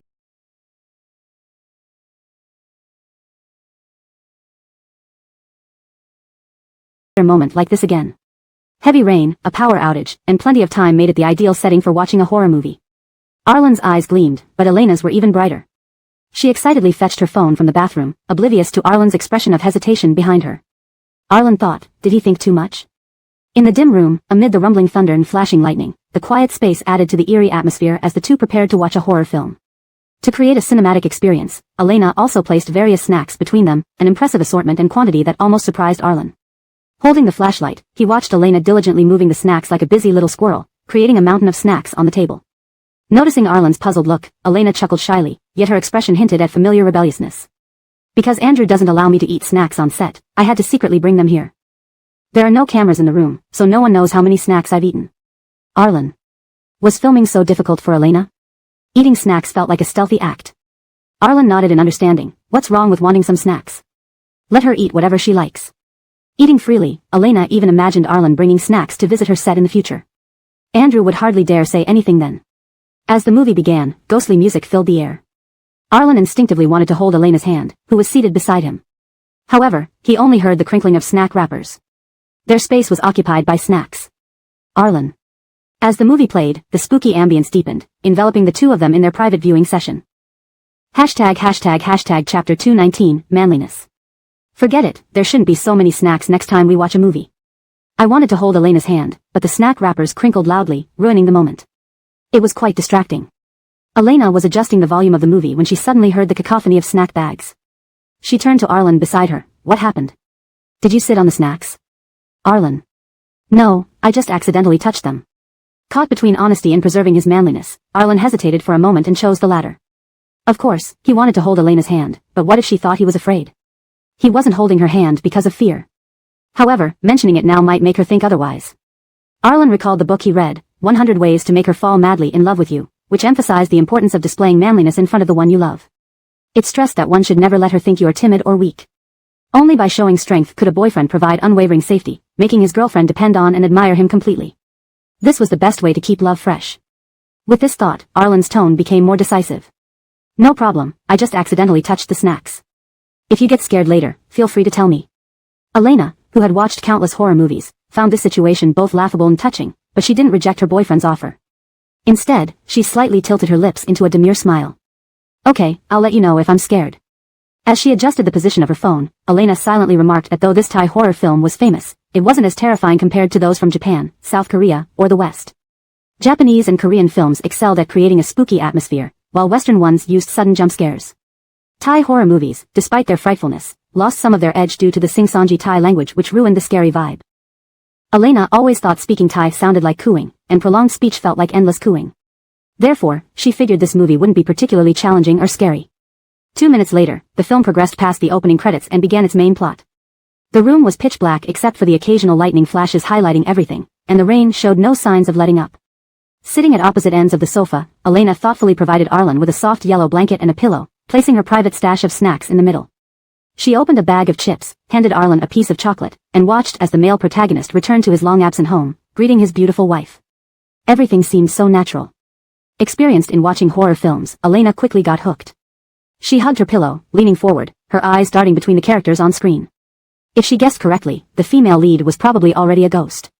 Unaware of the gravity of the situation, Arlen slowly opened his chocolate wrapper, occasionally glancing at Elena beside him, looking distracted. Though they hadn't reached any intense moments yet, by the dim light from the movie screen, Arlen noticed Elena's arm gripping the pillow tightly. Her white silk nightgown slid down a little, revealing a tantalizing view that seemed filled with sweet liquid, inviting him to take a sip. The voluptuous curves were striking even in the dim light. Arlen felt his throat inexplicably dry. Trying not to stare, he looked away but couldn't resist peeking again. Elena was absorbed in the movie, not noticing Arlen's gaze. Her eyes sparkled as she watched the screen. Oh. Caught off guard by this sudden noise, Arlen recoiled slightly, causing the snack bags to rustle loudly. What? Arlen immediately straightened up and asked seriously. Did she catch him staring? He should have looked away earlier, but he couldn't seem to stop. While pretending to watch the movie, Arlen secretly observed Elena's expression. Nothing, Elena waved her hand, looking puzzled. I just feel like I've seen this plot before, but I can't tell if it's similar to another movie or if I've really watched it. It's fine, Elena grabbed some chips from the coffee table and munched them noisily. It's okay if you haven't seen it, I've watched too many horror movies, so finding familiar plots is common. After this minor incident, Arlen dared not be distracted again. Unlike Elena, who was engrossed, Arlen grew increasingly silent. If not for his nearby breathing, Elena would have thought she was alone. Strange events in the movie multiplied. People shuddered and denied knowing the heroine's name, strange baby cries echoed at night, and the hero discovered his wife's body turning icy and without breath during sleep. Confirming her suspicions, Elena felt a warm hand cover hers. Startled by the touch on this rainy night, she turned and saw Arlen reaching out to cover her hand. Elena, are you scared? Arlen's expression remained natural, as usual. I'm helping you stay brave in case you're scared. Elena. You don't understand her, this level of horror movie is as simple as drinking water to her. Still, she smiled appreciatively at her boyfriend's gesture. Thank you. Although that sudden touch scared her a bit, the movie itself didn't scare her. Arlen helped fill that gap. The story became increasingly bizarre. The hero woke from nightmares almost every day, only to find his wife soothing him gently each time. A haunting melody filled the room, permeating every corner with an eerie atmosphere. Chapter 220, a suspenseful and healing movie. But everything in the plot seemed so normal, if you ignored its genre, it could pass as a suspenseful and healing movie. However, one morning a month later, everything changed. The protagonist got up and went to the courtyard to find his wife. Behind layers of white gauze curtains, the silhouette of a graceful woman was faintly visible. Everything looked peaceful and natural, and the protagonist smiled, calling out his wife's name. The woman's long hair draped over her shoulders, looking frail and weak. She heard him but froze on the spot. The protagonist reached out to pat her shoulder, and the body beneath his hand crumbled apart instantly, leaving only a skull staring at him with hollow eyes. Ah! Screamed the protagonist, jerking awake from his dream. With that scream, Elena felt a sudden tightening on her wrist. Although Arlen didn't speak, she could feel his sweaty hand gripping hers uncomfortably. Could it be he was afraid of horror movies? Elena wanted to see Arlen's expression, but the darkness around her only revealed Arlen sitting still, staring at his phone screen without any significant movement. It didn't seem like he was terrified. But holding her hand like that, he must have been at least somewhat scared. Oh well, Elena shifted her gaze back to the phone, allowing him to hold her hand for comfort.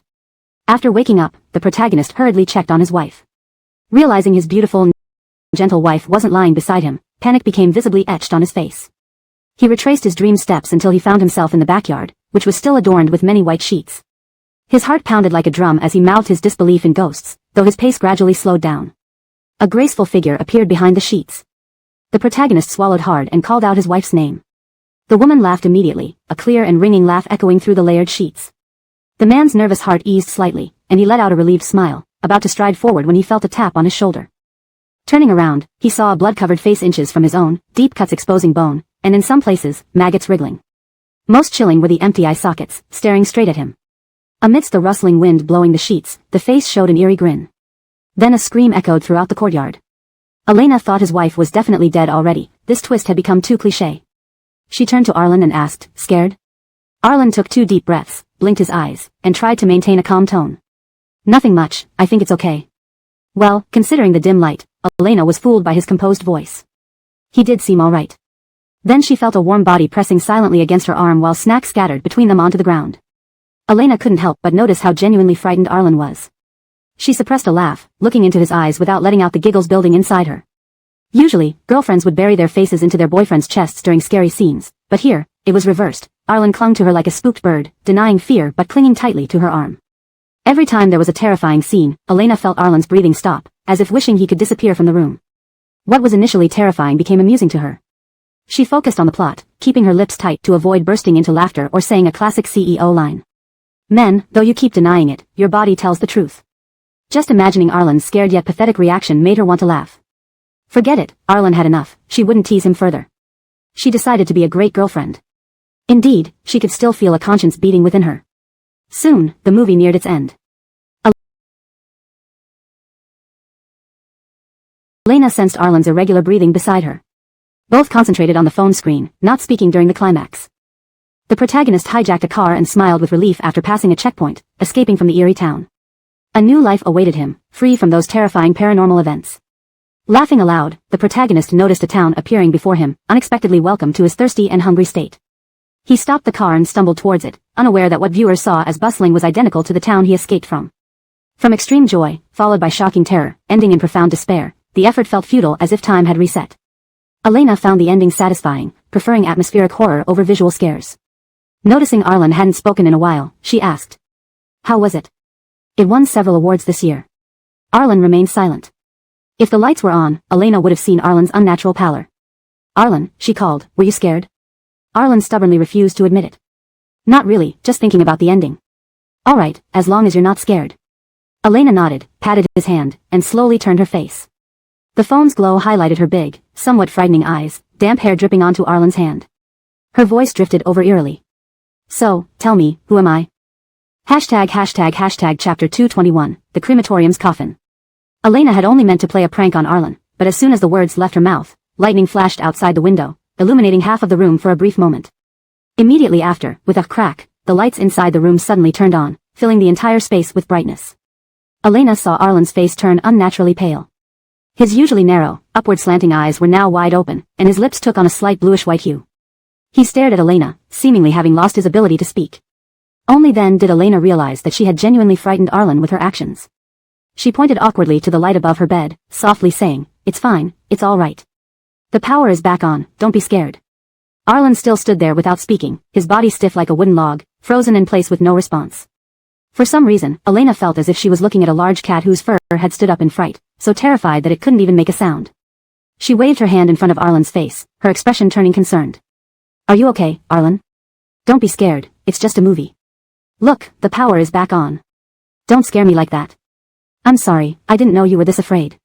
You always said you weren't scared, so I thought it was fine." Elena patted Arlen's face, sliding her fingers from his forehead down to his cheek. She cupped his face and leaned in to carefully observe his expression, not wanting to miss any subtle changes. Arlen remained silent, blinking slowly as he gently pushed Elena away and began tidying up the snack wrappers on the table. Elena stood there, a bit dazed, staring at her hand. Just now, Arlen had actually pushed her away. For someone who loved kisses, hugs, and being lifted up like a big cat, this was truly unbelievable. In the past, even simple touches would make him smile contentedly. Now, he had actively pushed her away, as if rain fell from the sky or the sun rose in the west. Watching Arlen calmly pick up the trash into a plastic bag, his expression didn't reveal much, but he still didn't say a word. Elena belatedly realized how serious the situation was. Arlen seemed genuinely frightened by her actions. She walked closer to Arlen, trying to strike up a conversation. "I'm sorry, it was my fault earlier. I didn't know you were this scared. It was just a joke. I now understand how awful that joke was. Please don't be angry." Arlen continued picking up the garbage without a word. Even something as small as a chip wrapper was handled slowly. Elena crouched down beside him to help, their hands occasionally brushing against each other, sending warmth through her. Each time, Elena would stealthily lift her eyes to observe Arlen's mood. Unfortunately, Arlen's expression remained unchanged, as if he hadn't noticed her attempts to mollify him. Elena lowered her gaze, feeling dejected as she resumed her task. "Is Arlen really mad at me? What should I do to fix this?" Her eyes drifted to the side of Arlen's face. Maybe she should kiss him. Elena's heart was churning, while Arlen's thoughts were similarly turbulent. He had been genuinely startled by Elena's actions.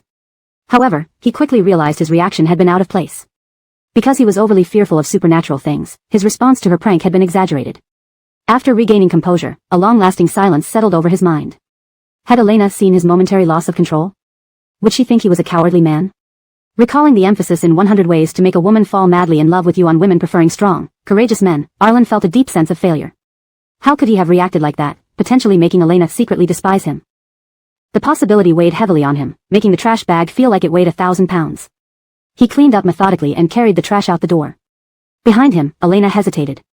"Do you still want to go to the garden to see the night blooming cereus? The movie is over, but the flowers probably haven't bloomed yet. Just wait a minute, I'll change clothes, and we can." Unfortunately, the thunder outside answered for her. "Elena. This weather seems determined to ruin everything. Can it not bear to see her pursue her boyfriend?" Wanting to salvage the atmosphere, Elena started to say something but saw Arlen lower his eyebrows. His long lashes cast shadows like fans on his face. "The rain is too heavy. Let's go tomorrow instead." "Seriously, why does your voice sound so pitiful, like a puppy soaked for days in the rain?" Or, Elena quickly grabbed Arlen's wrist. "Let's go downstairs for late-night snacks. I can make pasta for you." At Elena's pleading, Arlen merely shook his head. I'm on a diet and avoiding late-night snacks. Diet? Elena almost blurted out her rebuttal. A few nights ago, he had happily invited her out for snacks, and now he claimed he was giving them up. Despite her frustration, Elena dared not argue. Everything was her fault, and with Arlen in low spirits, she couldn't force him to eat. Finally, Elena tiptoed and gave Arlen a quick kiss on the cheek, her voice soft and sweet. Sorry, don't be scared. The ghosts in movies are fake. If you can't sleep tonight, call me. I'll keep you company all night. Watching Arlen carry the trash bag out of sight, Elena finally understood the phrase, one moment of cruelty feels good, chasing him will feel like being buried alive. In fact, she felt like she was already burning in the coffin, awaiting execution. She hoped Arlen wouldn't stay mad. Back in his room, Arlen sat silently for a while before retrieving 100 ways to make a woman fall madly in love with you. His thoughts wandered to Elena bending over to pick up trash, her figure occasionally catching his eye. Sighing, Arlen touched his red ears. In the end, he went to the bathroom with a towel. Translation note. The original text uses colloquial Chinese, especially when describing feelings and actions. I've aimed to preserve this tone while ensuring the English remains natural and fluent. Chapter 221, The Coffin at the Crematorium. Elena had only intended to play a joke on Arlen, but as she spoke, a bolt of lightning flashed outside the window, illuminating half the room for an instant. A crack followed, and the lights inside suddenly turned on, brightening the entire room. Elena saw Arlen's face, unnaturally pale. His usually narrow, upturned eyes were wide open now, and his lips carried a slight bluish tint. He stared at Elena, seemingly having lost his ability to speak. Only then did Elena realize that Arlen was genuinely frightened by her action. She pointed at the light above her head with a somewhat embarrassed expression, soothing him gently, it's okay, it's fine. The power is back on already, don't be scared. Arlen remained standing there without a word, his body stiff like a block of wood, frozen in place for a long time. For some reason, looking at this Arlen, Elena felt as if she was seeing a big cat whose fur had stood on end from fright, too scared to even make a threatening move now. Elena waved her hand in front of Arlen's eyes, her expression turning worried. Are you okay, Arlen? Don't be afraid, it's just acting in movies. See, the power is back on now. Don't scare me like that. I'm sorry, I didn't know you were this scared. You always said you weren't afraid, so I thought it was no problem. Elena patted Arlen's face, her fingers sliding from his forehead down to rest on his cheek. She cupped his face and leaned in closely to observe his expression carefully, not wanting to miss any changes. Arlen said nothing, watching as Elena leaned closer, blinked, and silently reached out to gently push her away before busily starting to pick up the snack wrappers on the table. Elena looked at her hand, standing there dazed. Just now, Arlen actually pushed her away. This was unimaginable for Arlen, who loved being kissed and hugged. In the past, even simple physical contact would have brought a contented, smug smile to his face. Now he had actively pushed her away. This was almost like red rain falling from the sky or the sun rising in the west. Elena watched as Arlen obediently picked up the trash and put it into a plastic bag, showing no significant change in his expression but saying nothing. Elena finally realized how serious the situation was. Arlen seemed genuinely scared by what had just happened. She moved closer to Arlen, trying to strike up a conversation. I'm sorry, it was my fault. I didn't know you were really that scared. I was only joking. I know this joke wasn't very nice. Please don't be mad. Arlen still said nothing, focusing on picking up the trash in his hands. Even a small chip wrapper seemed to take him forever to deal with.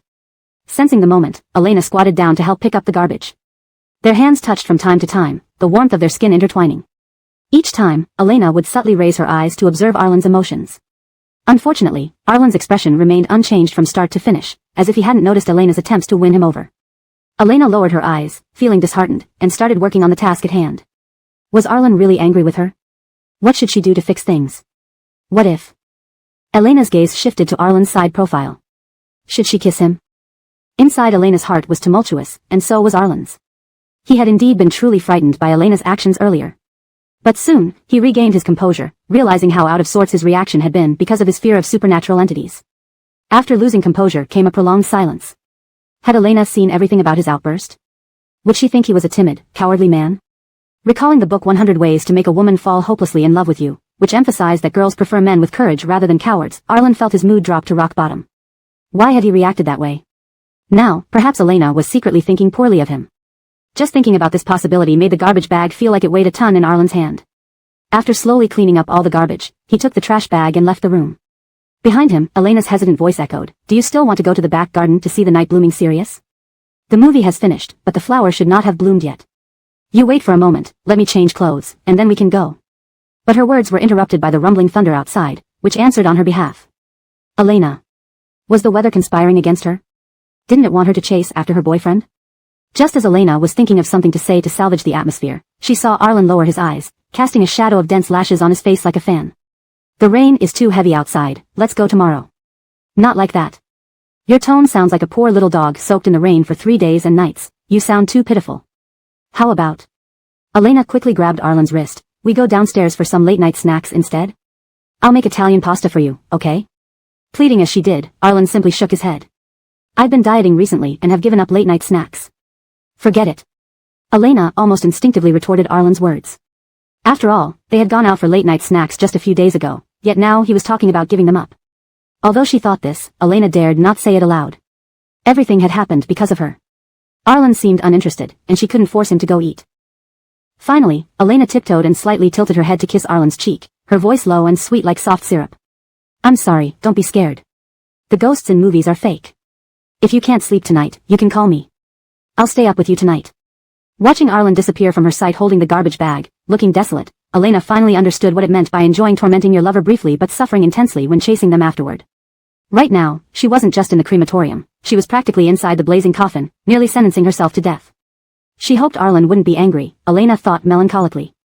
Back in his room, Arlen was silent for a while before pulling out 100 ways to make a woman fall hopelessly in love with you from his hands. However, his thoughts wandered far away.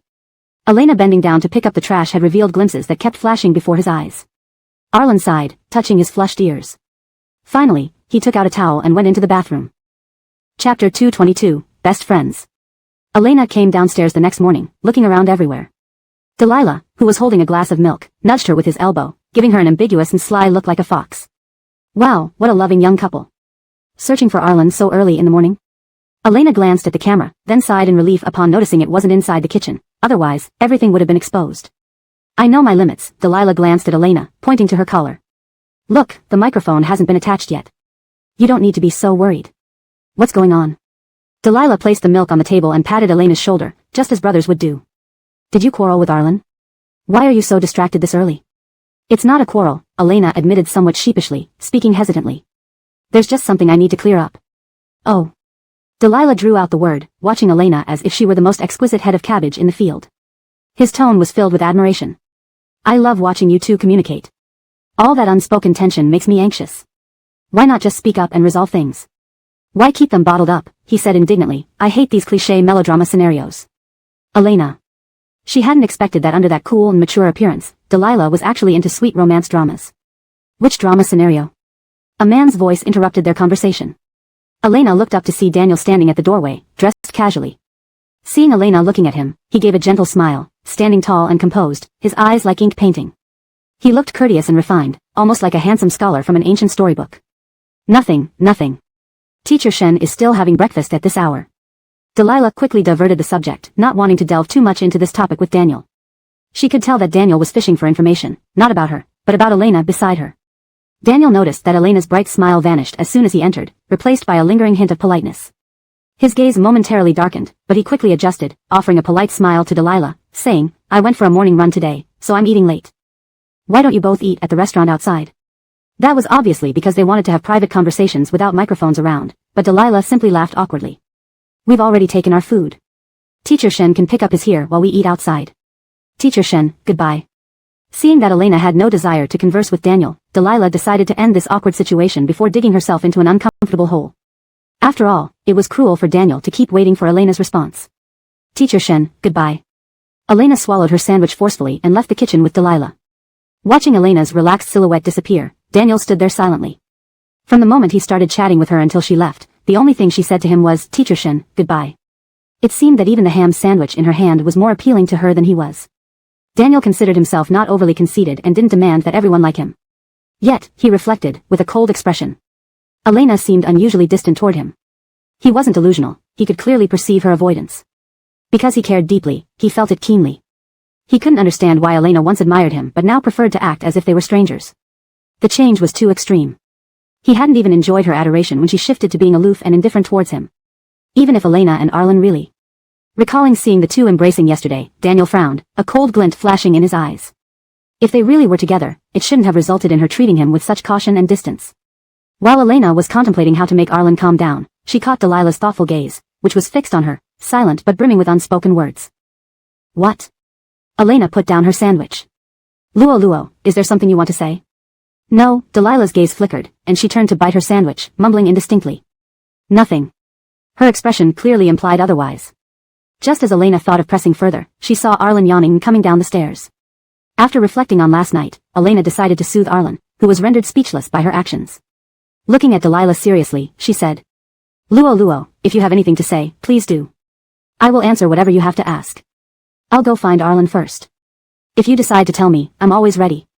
All right. Delilah flashed a quick smile. I get it. Go find Arlen. You two are inseparable lovers, always clinging to each other in the morning. Not true, Elena replied irritably. There's something important I need to discuss with him. Sure, Delilah nodded earnestly, though her expression was sly. Believe me, go ahead. You. Forget it, Elena, feeling somewhat embarrassed, shot Delilah a frustrated glance. We'll talk later. Watching Elena's seemingly annoyed but brisk pace, Delilah smiled genuinely. But her smile faded quickly. How could she describe it? Seeing Daniel's gaze fixate on Elena again made even her, who usually remained optimistic and open-hearted, feel a pang of sadness. It felt like a tiny bug occasionally biting at her heart. Despite her efforts to convince herself otherwise, seeing it still made her sad. She envied Elena, envied her deeply. Even though Elena was her best friend. Chapter 223, Mental Preparation. When Carrie found out that Quentin liked Shauna, she had prepared herself mentally countless times. She understood that Shauna had an excellent personality and was attractive enough to be liked, even she could list countless merits of Shauna. Yet, it still made her sad. Why particularly Shauna? If it were anyone else or Isla, she wouldn't feel this kind of heartache. But it seemed Quentin could only see Shauna, yet never noticed her. Her sadness wasn't because Quentin liked Shauna, but because she realized she would never become someone like Shauna. It felt as if becoming the type of person Quentin liked was forever beyond reach. Carrie squeezed the milk carton in her hand, blinked her eyes, and withdrew her gaze. She shifted her attention away from Shauna and Kevin, who walked one after the other without much conversation, yet anyone could tell the intimacy between them was impenetrable by anyone else. Quentin's love affair went nowhere, just as her own did. It's fine, Carrie managed a relaxed smile. She and Quentin weren't much different, both remaining mere secret admirers. She vowed never to tell Shauna about Quentin's feelings, not just to avoid making Shauna uneasy, but also out of a small selfish desire, convincing herself that she wasn't a complete failure. After all, even China's most beloved actor Quentin, despite his numerous awards, remained a humble admirer when it came to romance. He could never obtain the affection of the person he loved. Kevin looked like he hadn't slept well the night before, with his messy short hair slightly sticking up, soft and fluffy like a teddy bear's ears. The more Shauna looked, the cuter he appeared. He greeted her with a good morning and then stopped speaking. Standing in front of her, he seemed to have no intention of saying another word. Since trying to meet the mountain isn't happening, I'll go to the mountain. Talking to her boyfriend isn't illegal, and Shauna was never the type to shrink back due to someone's attitude. Kevin, did you not sleep well last night? She asked him as she followed behind, maintaining her usual expression. Okay. His voice sounded somewhat cold, as if the poor sleep truly affected him. Kevin wore an indifferent expression, staring straight ahead as if looking at Shauna would break his concentration. His long, curly eyelashes cast shadows on his face like little fans, resembling dolls from childhood play. The dark circles under his eyes betrayed a restless night. Shauna's lips curved into a charming, bright smile as she watched Kevin's reaction, feeling no anger at all. Not to mention, if you were too scared to sleep last night, you could have come to me. Shauna sighed dramatically. I waited all night for your call, but didn't hear from you. I didn't expect you to be so brave, Kevin. I was really scared last night and barely slept. Kevin. Upon hearing this, Kevin slowly turned to look at Shauna, puzzled by her sudden words. Seeing Kevin's expression soften, Shauna's demeanor became livelier, and her smile widened. Focused entirely on the man in front of her, she didn't notice Kevin was walking toward the backyard garden, rather than the kitchen, moving further away from the cameras. Kevin. His voice lowered, sounding noticeably more relaxed compared to when he woke up. I said, why didn't you call me last night? I waited half the night for your call. Facing this situation, Shauna appeared exceptionally justified. She mustered her courage and tugged at Kevin's sleeve. I get it, you must have been fearless. You lied to me last night. I knew it. Shauna huffed, though saying that, her eyes kept sneaking glances at Kevin's expression.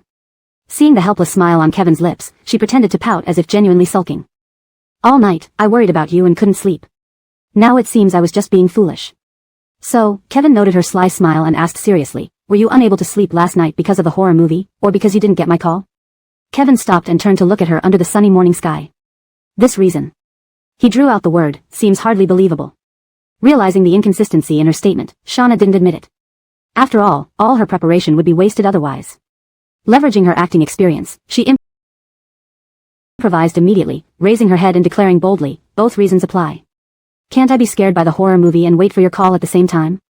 She placed her hands on her hips, attempting to make her argument compelling. Do you think these two things conflict? Can't I lose sleep over you? Kevin, can people not trust each other at all? Sure. Caught mid-rant, Shauna froze at Kevin's abrupt interruption, unsure how to continue. Kevin's voice was steady, as if nothing significant had transpired. Facing Shauna's wide-eyed stare, reminiscent of a cute squirrel or hamster, he finally smiled easily. Sure you can lose sleep over me. You only heard that part? Shauna widened her eyes in disbelief. After all her efforts to convince him last night, he focused on only those few words. Wanting to say something more, she saw that face, which rarely showed any emotion, suddenly magnified in front of her, capturing her entire vision. In her bewildered gaze, Kevin tilted his head, closed his eyes, and kissed her softly. Chapter 224, Beautiful Wood. Elena's mind almost crashed from Arlen's sudden move. She forgot what she was going to say and could only stand there, staring at Arlen's face.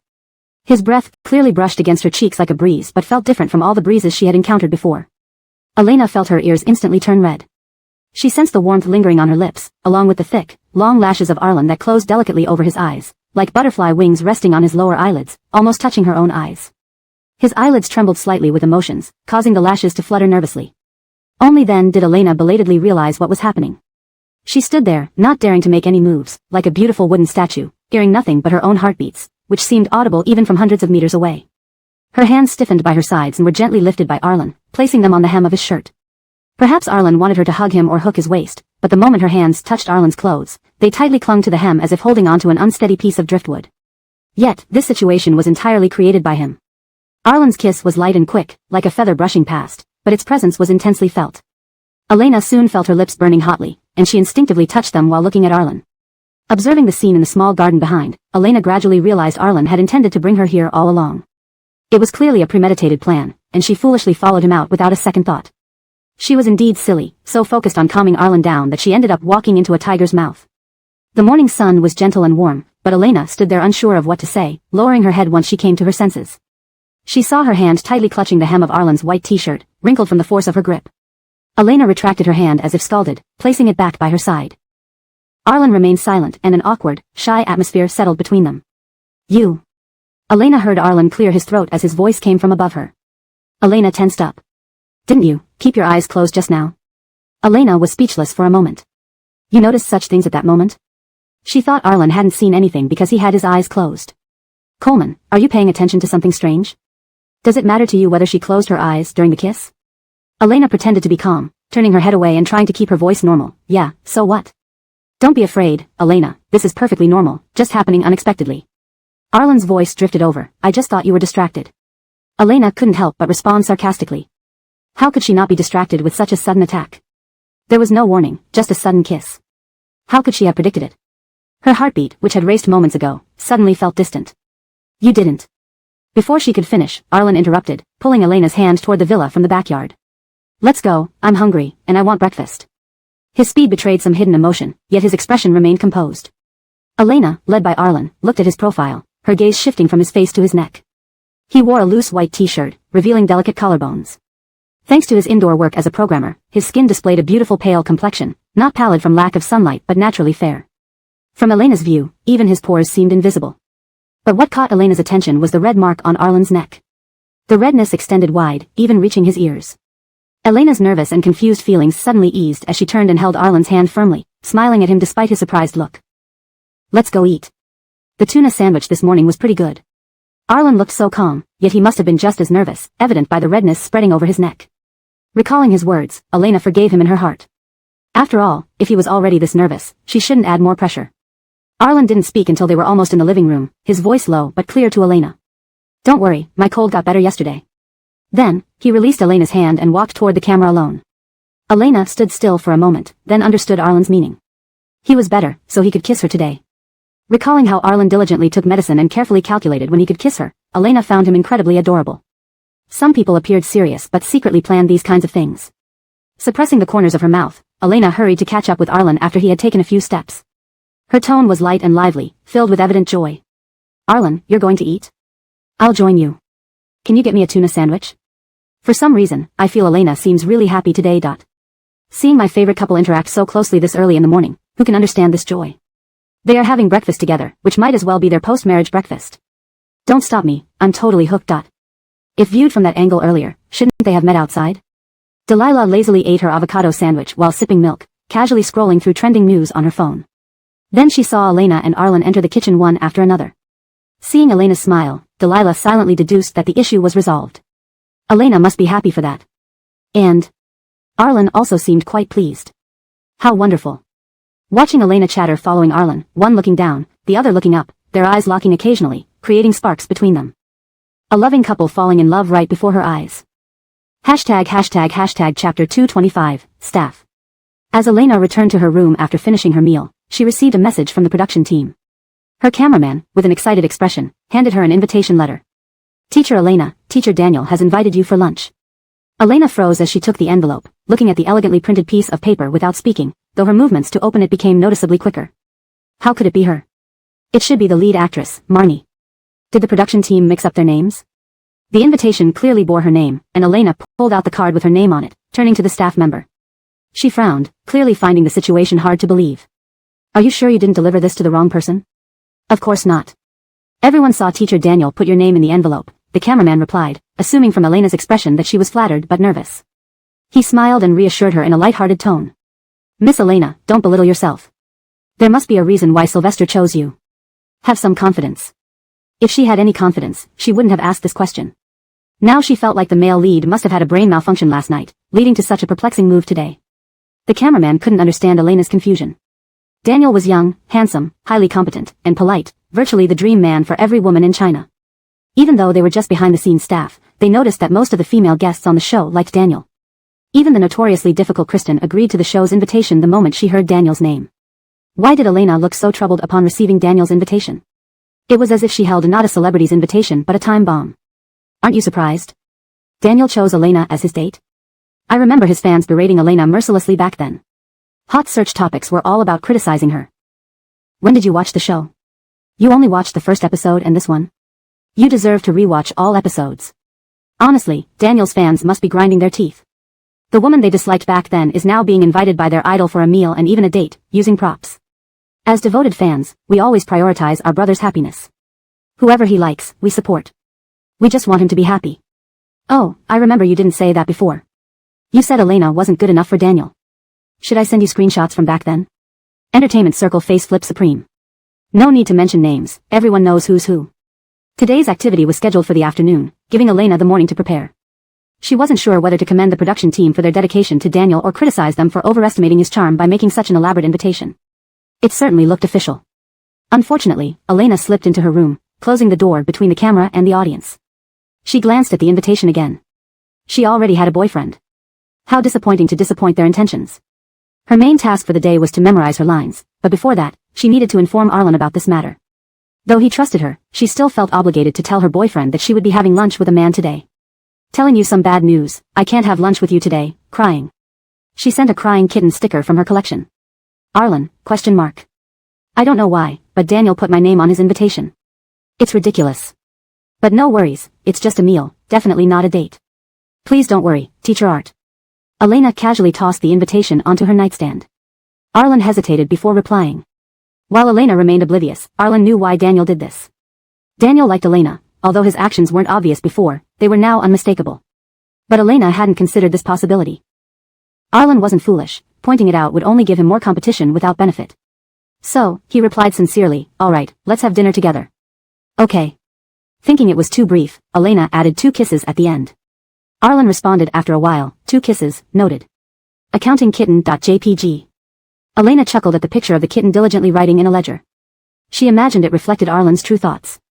Not reneging on debts, whoever does is a little doggy. Blushing and heart racing, Elena closed the chat window.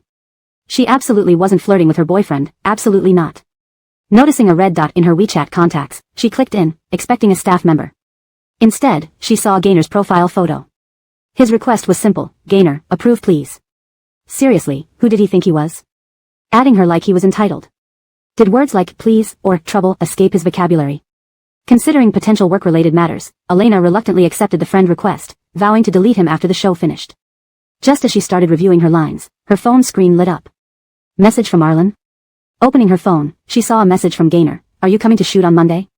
Elena? She sneered, it's on the schedule. I'm recording a variety show this weekend. Oh, I didn't check. Elena nearly laughed at his audacity, holding her phone tightly and typing carefully. Anything important? Just asking. Feeling embarrassed, Gaynor tried to salvage the conversation but saw a red exclamation mark. You are not his friend yet, please. Gaynor. Translation continues. Chapter 226, Flirting and Scolding. Gaynor looked at his phone in disbelief. The red notification clearly showed that he had been blocked. No way, Gaynor muttered to himself. I didn't say anything to upset him, so why did he suddenly block me? He had taken the initiative to add Elena as a contact, but she unexpectedly blocked him without any explanation. Sure enough, Gaynor sighed, muttering softly, a woman's heart is hard to fathom. Recalling Elena's face, he couldn't help adding, especially for a beautiful woman. Gaynor, the voice of his agent approached from outside. Are you ready? If you are, we can head to the set. Gaynor hastily stuffed his phone into his pocket as if he were a schoolboy caught using his phone by a teacher. Just as he put the phone away, he slapped his forehead irritably. Why was he so nervous? It was just chatting with Elena. There was no need to act like a mouse meeting a cat when facing his agent.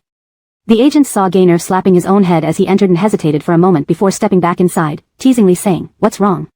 Did you suddenly become silly? Why did you start hitting yourself? No, nothing. Gaynor stammered and tried to walk out while holding his phone, but halfway through, he seemed to recall something and came back inside. His expression was hesitant, as though he had something to say. Just say what you want to say. I've known you for years now. What can't you tell me? I know more about you than your haters do. Of course, a few more secrets wouldn't matter much. Upon hearing this, Gaynor's awkward expression turned into one of embarrassment and anger. He rolled his eyes but avoided looking directly at his agent. Cough, since you put it that way, how did you pursue your girlfriend? Upon hearing this topic, the agent's expression became subtle as he patted his young artist affectionately. So, you have someone you like? Not Elena, right? How could it be her? As soon as he heard about liking Elena, Gaynor jumped up as if his tail had been stepped on. A faint blush immediately spread across his face, making him look lively. I don't like Elena. She's so aggressive and sharp-tongued, and she even has a martial arts-trained bodyguard. Except for having a pretty face, she's utterly useless. Is that so? His agent's tone turned mysterious. I think Elena is a good actress. At first, I was worried that as a rookie, she might drag you down. After all, this show is very important for you. Elena's acting. Gaynor hesitated for a moment, is actually much better than I expected. She works really hard. I often see her rehearsing lines and discussing plots with the director on set. Gaynor seldom praised others, so he initially stuttered, but gradually became more fluent. One couldn't see the earlier disdain he had shown toward Elena. So I think having Elena play the lead role isn't such a bad idea, Gaynor sincerely remarked, then noticed the amused look on his agent's face. All his intended praise died in his throat. He touched his face and said defensively. But compared to me, her acting is just okay, barely adequate. This was laughable. It felt like an elementary school confession scene where he still needed to belittle the girl he liked. The agent didn't speak but inwardly laughed while observing Gaynor. Saying just a few words made him look like he was about to combust. Although Gaynor was already an adult, he was still a novice in matters of the heart. No wonder he asked how to court a girlfriend. With this approach, it was no wonder Elena blocked him. If it were him, he wouldn't even consider such a deceitful boy either. Moreover, considering the dating reality show, Face to Face, which Ali participated in, the two male guests closest to Elena were Arlen and Daniel. Daniel, naturally, was a towering figure in the entertainment industry, far surpassing Gaynor in terms of status. For everyone in the entertainment industry, Daniel was a peak few could reach. As for Arlen, not much was known except that he was a civilian brought in by the production team to fill in for another absent male guest. Though not famous, he was close to Elena, and it was obvious to everyone that she trusted him the most during the show. The two flirted constantly, not quite a couple but behaving as one. From his perspective, these two becoming a real couple was highly probable. The former had emotional connection, the latter had fame and status. As for his artist, looking at Gaynor standing before him blushing, he couldn't imagine what kind of impression he would make on Elena. No emotional foundation, no power or status, and terrible with words, he simply couldn't win over a girl's heart. In short, no chance. Not just no chance, it was as if there wasn't even a window of opportunity. And what did Elena have? She hadn't even produced a representative work in her few years of career. Though her acting was good, she lacked fame, and the producers feared public backlash, so they hadn't announced her as the lead yet. However, seeing his client's flustered and angry expression, the agent gave him some advice, patting Gaynor's shoulder. You're still young. You'll understand once you grow up. You should be focusing on other things right now. That's not true, I'm already an adult. Hearing his agent call him young infuriated Gaynor. He wasn't a kid anymore, he was old enough to date. Some scandalous male artists might even have children at his age. He just wanted to chase a girlfriend. Why was it so difficult? When Elena arrived at the restaurant, besides the crowd of photographers, she found Daniel sitting opposite her table, wearing a simple white shirt and navy blue suit. His neatly folded cuffs exposed a black watch, and his well-styled hair highlighted his sharp features under the camera lights, making him appear both gentle and striking. ####Chapter 227, Caesar's Palace. I absolutely love this look. I begged Sylvester to keep this outfit on, so I can enjoy it every day. He's so handsome, how could anyone be this attractive? Husband, I want to have your babies. Isn't the wristwatch on Sylvester the new Jaeger-LeCoultre model? If I'm not mistaken, it's even a limited global release. He truly lives up to being the global ambassador for Jaeger-LeCoultre. Speaking of which, didn't Elena dress a bit too casually?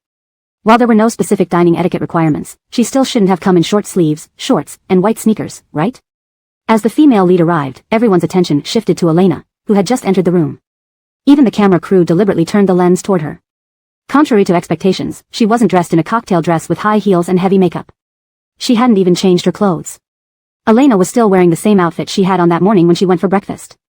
In this opulent, elegantly decorated restaurant, her casual attire made her look like she was there to work rather than dine.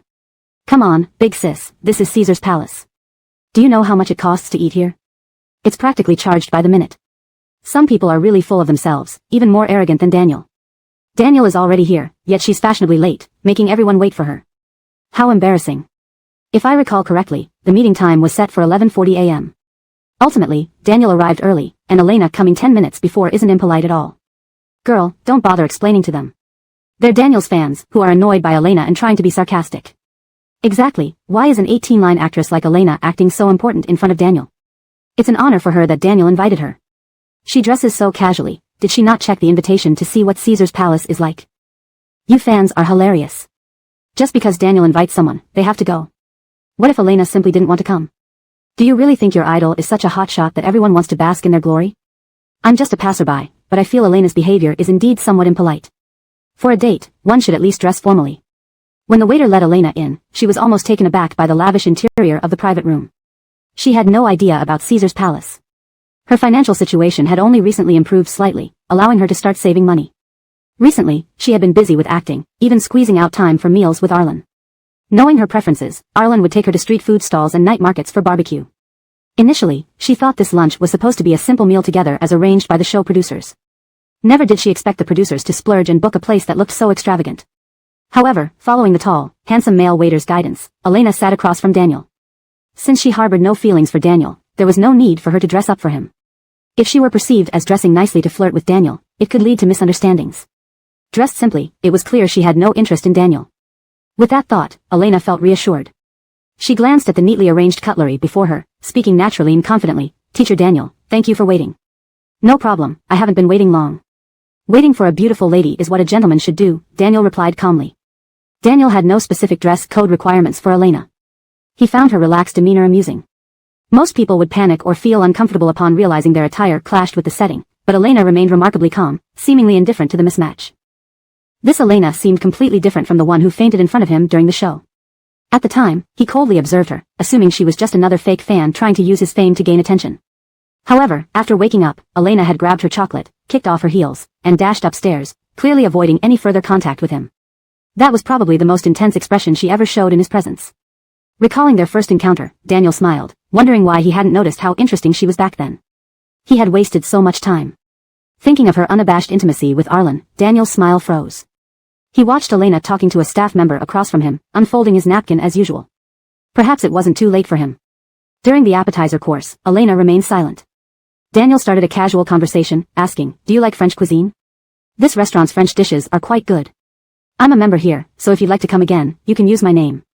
Elena paused her struggle with a bread slice and put down her fork, dabbing at her lips with her napkin before shaking her head. Seeing the director almost jumping out from behind the camera, Elena pretended to be embarrassed and said, "Thank you for the offer, Teacher Shin, but I rarely eat French cuisine because it takes too long." True, I don't like French cuisine either for the same reason, though I've never eaten at Caesar's Palace.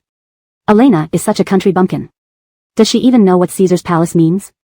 Hilarious, maybe she refused because she hasn't tried it. While everyone has their dietary preferences, who wouldn't want to dine with Sylvester? Seriously, I couldn't say no. The chat messages kept scrolling on her phone screen while Elena and Daniel continued their conversation. "Then what do you like to eat?" Daniel smiled and asked more casually. Elena shoved a small piece of bread into her mouth, thinking. "Barbecue, spicy hot pot. I prefer visiting night markets and little restaurants tucked away in alleys." "Daniel. You have interesting tastes." Seeing Daniel's expression, Elena felt validated. She quietly observed his reaction, silently hoping he would give up on her. They were worlds apart. Quite intriguing, Daniel chuckled, looking directly into Elena's eyes. Chapter 228, Oily CEO. Elena. The protagonist's words were too terrifying. Elena felt he had picked up the wrong script, transforming from a devoted actor to an oily CEO. As a reader who once followed this novel with genuine emotion, she liked the protagonist's character before becoming Elena. So, Daniel, can you please be clear-headed? Elena smiled awkwardly and continued eating, showing no intention of continuing the conversation. What more could she say? She couldn't invite him along, could she? Forget it, the more said, the more mistakes made. It was better to just eat quietly. Laughs, we chatted, but it died out. My opposite side is as impervious as iron. Elena, I hate how you're a beautiful piece of wood. Can't you sense such a blatant invitation? I feel so sorry for actor Shen. Elena, why won't you pick up on his cues? His desire to date her is practically written all over his face. Watching Elena enjoy her meal, it makes me think she'd be a great food streamer rather than an actress. Yes, that's just Elena, trembling while lighting a cigarette. Compared to talking and cultivating feelings with actor Shen, she'd rather focus on her meal. The situation evolved into a delicate atmosphere. No one spoke, leaving a suffocating silence in the air. Bellamy watched silently from behind the monitor at the couple eating. If not for the cameras, he would have smoked a cigarette to calm down. President Art harbored special feelings for Elena, even specifically requesting to be grouped with her. He had almost assumed they were a couple until Daniel came into play.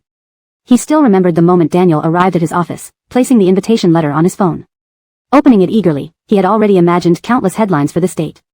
Actor Shen's true love revealed after years of playing leading roles in classic TV dramas. There have been signs all along.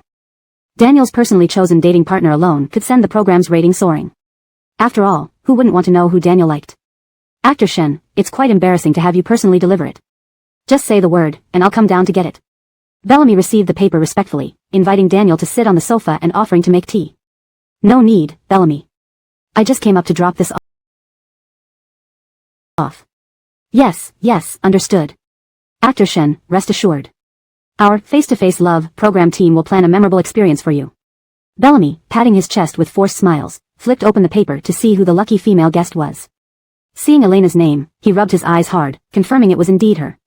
The smile on his face instantly faltered. But mindful of Daniel's presence, Bellamy quickly switched back to his usual smile, though the contrast didn't escape Daniel's notice. Is there something wrong with this name? Or is there something about Elena? Daniel asked, his gentle demeanor hiding sharp, piercing eyes. No, nothing. I just thought of some unpleasant things and got distracted. Sorry, Teacher Shen. Bellamy tried to cover up with casual words and quickly moved on to the next topic. Teacher Shen, we've booked Himiyazai. Is this date location acceptable? While saying this, Bellamy inwardly groaned. Why did it have to be Elena? President Art clearly had feelings for Elena and had recently suggested grouping them together. Initially, seeing Elena as just an 18th-tier minor celebrity, Bellamy was willing to accommodate President Art. If successful, he could claim credit as their matchmaker, potentially securing investments for future projects. But now Daniel chose Elena too. In the show, Daniel's status was second only to Arlen and arguably higher publicly. The investor's favor must be maintained, but neither could Daniel be snubbed. Thinking of his defunct marketing plans, Bellamy couldn't help but sigh inwardly. This was a disaster. If President Art found out about promoting Daniel and Elena, Bellamy shivered involuntarily. Curtis President would terminate him first. All his explosive points, marketing strategies, and promotional guidelines, now gone. Looking excited initially, Bellamy now dampened. Actor Shen, why Elena? He wished Daniel had chosen anyone else. Maintaining a friendly facade, he pulled his lips into a smile, desperately wanting to tell Daniel to choose someone else.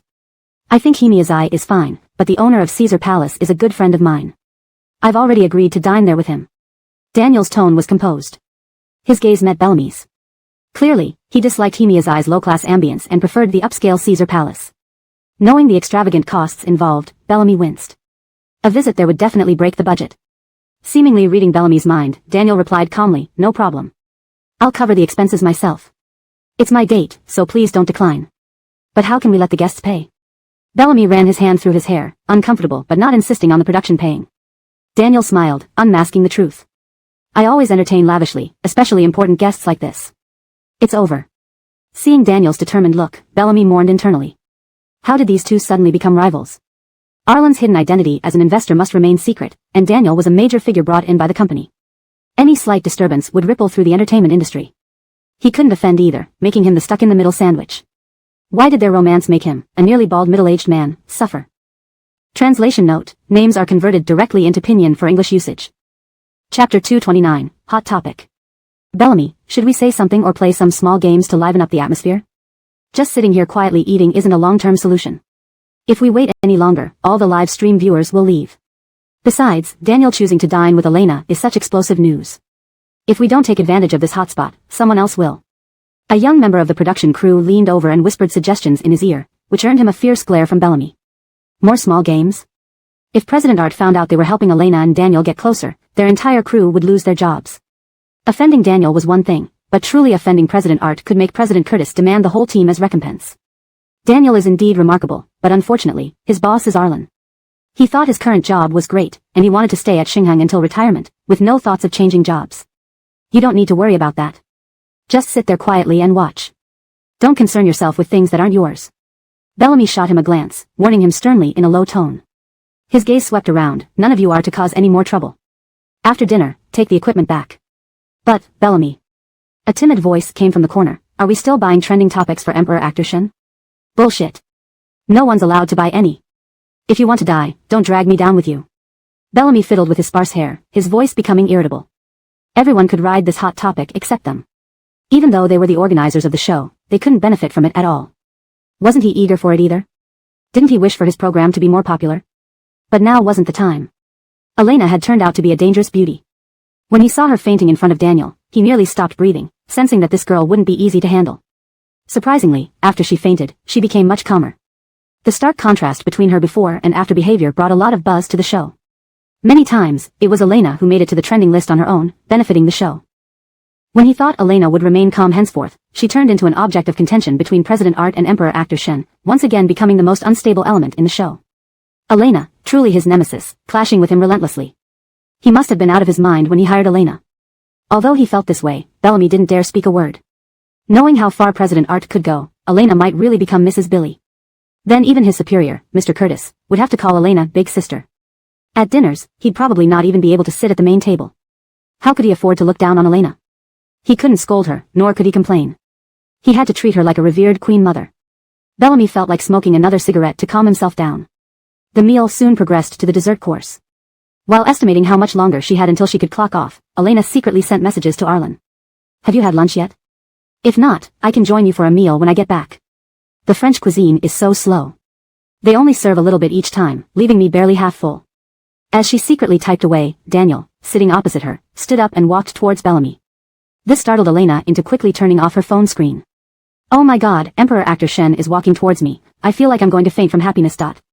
So handsome, so handsome, so handsome, it's worth repeating 3 times, but I love Daniel more than 1,000 times forever.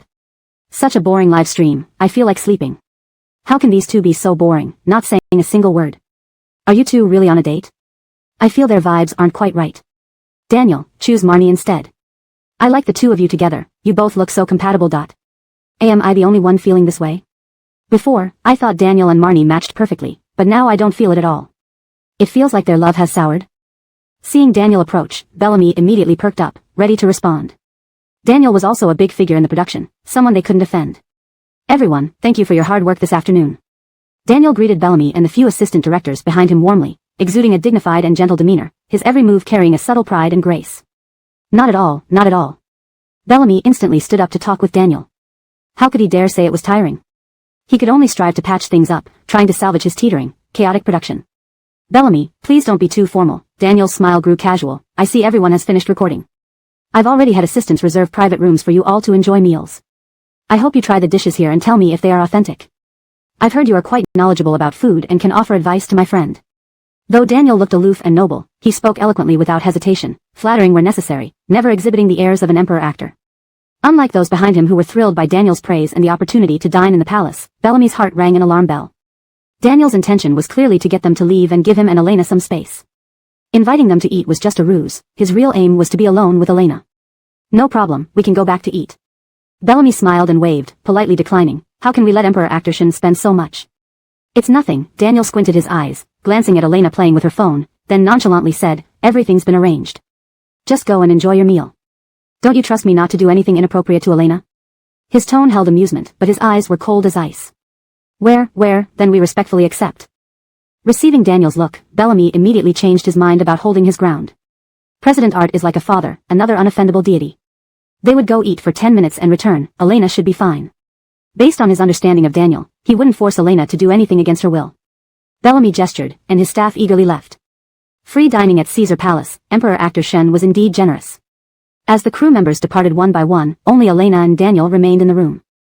Chapter 230, The Good Person Card.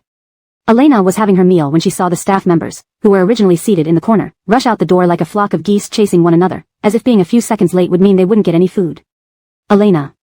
Why did so many people leave? Aren't you sure to keep some people behind to shoot the video? What about your live stream?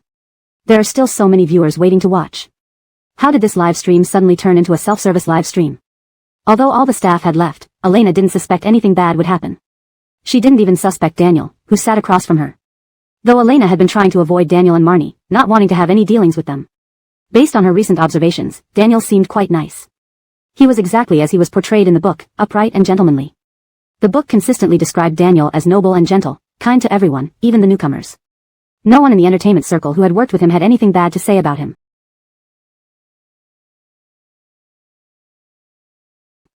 While Marnie's personality was somewhat different from what Elena had imagined, not as clear-cut and innocent, sometimes even setting traps for her and displaying inexplicable hostility, Daniel had helped her greatly, especially in terms of acting. So Elena, though unaware of where the staff had gone, believed that Daniel was inherently meant to be paired with the female lead Marnie. They were the golden couple acknowledged by fate. He wouldn't suddenly fall for her or do anything inappropriate while alone with her. Thus, Elena remained calm, waiting for the last two desserts. Daniel watched as Elena calmly waited for the waiter to change their plates, even though all the staff had left. She looked perfectly at ease. It seemed whether the staff was there or not made no difference to her. Observing Elena secretly, Daniel felt. Wasn't she too calm? Although his reputation was good, and he wouldn't engage in the usual entertainment industry antics, wasn't Elena trusting him too much? Didn't she consider any other possibilities? Daniel suddenly felt exhausted. If she treated other male actors the same way, it would be difficult for her to survive in this industry. Female actors needed to be more cautious in the entertainment world. Thinking of this, Daniel picked up his utensils and carefully said, Bellamy went out for lunch. Today's live stream ended earlier, so I let them go ahead. Elena nodded earnestly, seemingly believing Daniel without question. She shouldn't trust him so easily, though. While it was true he wanted to talk to Elena privately, her innocence could get her into trouble in the industry. Daniel put down his knife and fork, wiped his lips with a napkin, and smiled his usual smile, softly saying, Don't you doubt me at all? You believe everything I say. He had initially intended to warn her to be wary of others, even someone like him who might exploit the respect juniors have for their seniors. However, after hearing this, Elena paused slightly with her utensil, then nodded. Daniel was taken aback but quickly composed himself, hiding his happiness by raising his wine glass. Why? What do you mean, why? Elena played with her phone, lifting her head when Daniel asked. Her expression was puzzled, as if genuinely not understanding why Daniel would ask such a thing. Bright stars seemed reflected in her eyes, while a healthy blush colored her soft cheeks. Daniel cleared his throat, feeling like a young lover whose heart raced and pounded just because of Elena's words. My point is. His voice hesitated, the floral centerpiece between them prevented Elena from seeing his expression as he lowered his head. Why do you trust me so much? Why would there be a reason? Elena frowned in confusion. She hadn't interfered with the protagonist's romance, nor offended them. Although the female lead had set traps for her a few times, Elena had magnanimously forgiven Marnie. One shouldn't provoke the blessed female lead, that was common sense. Elena viewed Marnie like a stone on the road. Though it often tried to trip her, she simply walked around it. Why waste time fighting a stone when she could easily bypass it? Besides, it was no ordinary stone but one with special blessings. Recalling her previous encounter, which had led to a 30-year sewing career and new skills, Elena realized she had neither interacted much with the leads nor offended them. Even though Daniel sometimes acted oddly, his past help proved he was indeed a good person. As long as she didn't interfere with the protagonist's romance, he treated her normally, not as an enemy. Therefore, Elena looked up at Daniel seriously and said, Because I think you're a good person. I trust you. Please treat me well because I believe you're a good person. Unexpectedly receiving the good person card, Daniel sighed inwardly. Thanks, he hadn't even done anything yet and already earned a good person card. Was this the legendary case of dying before accomplishing anything?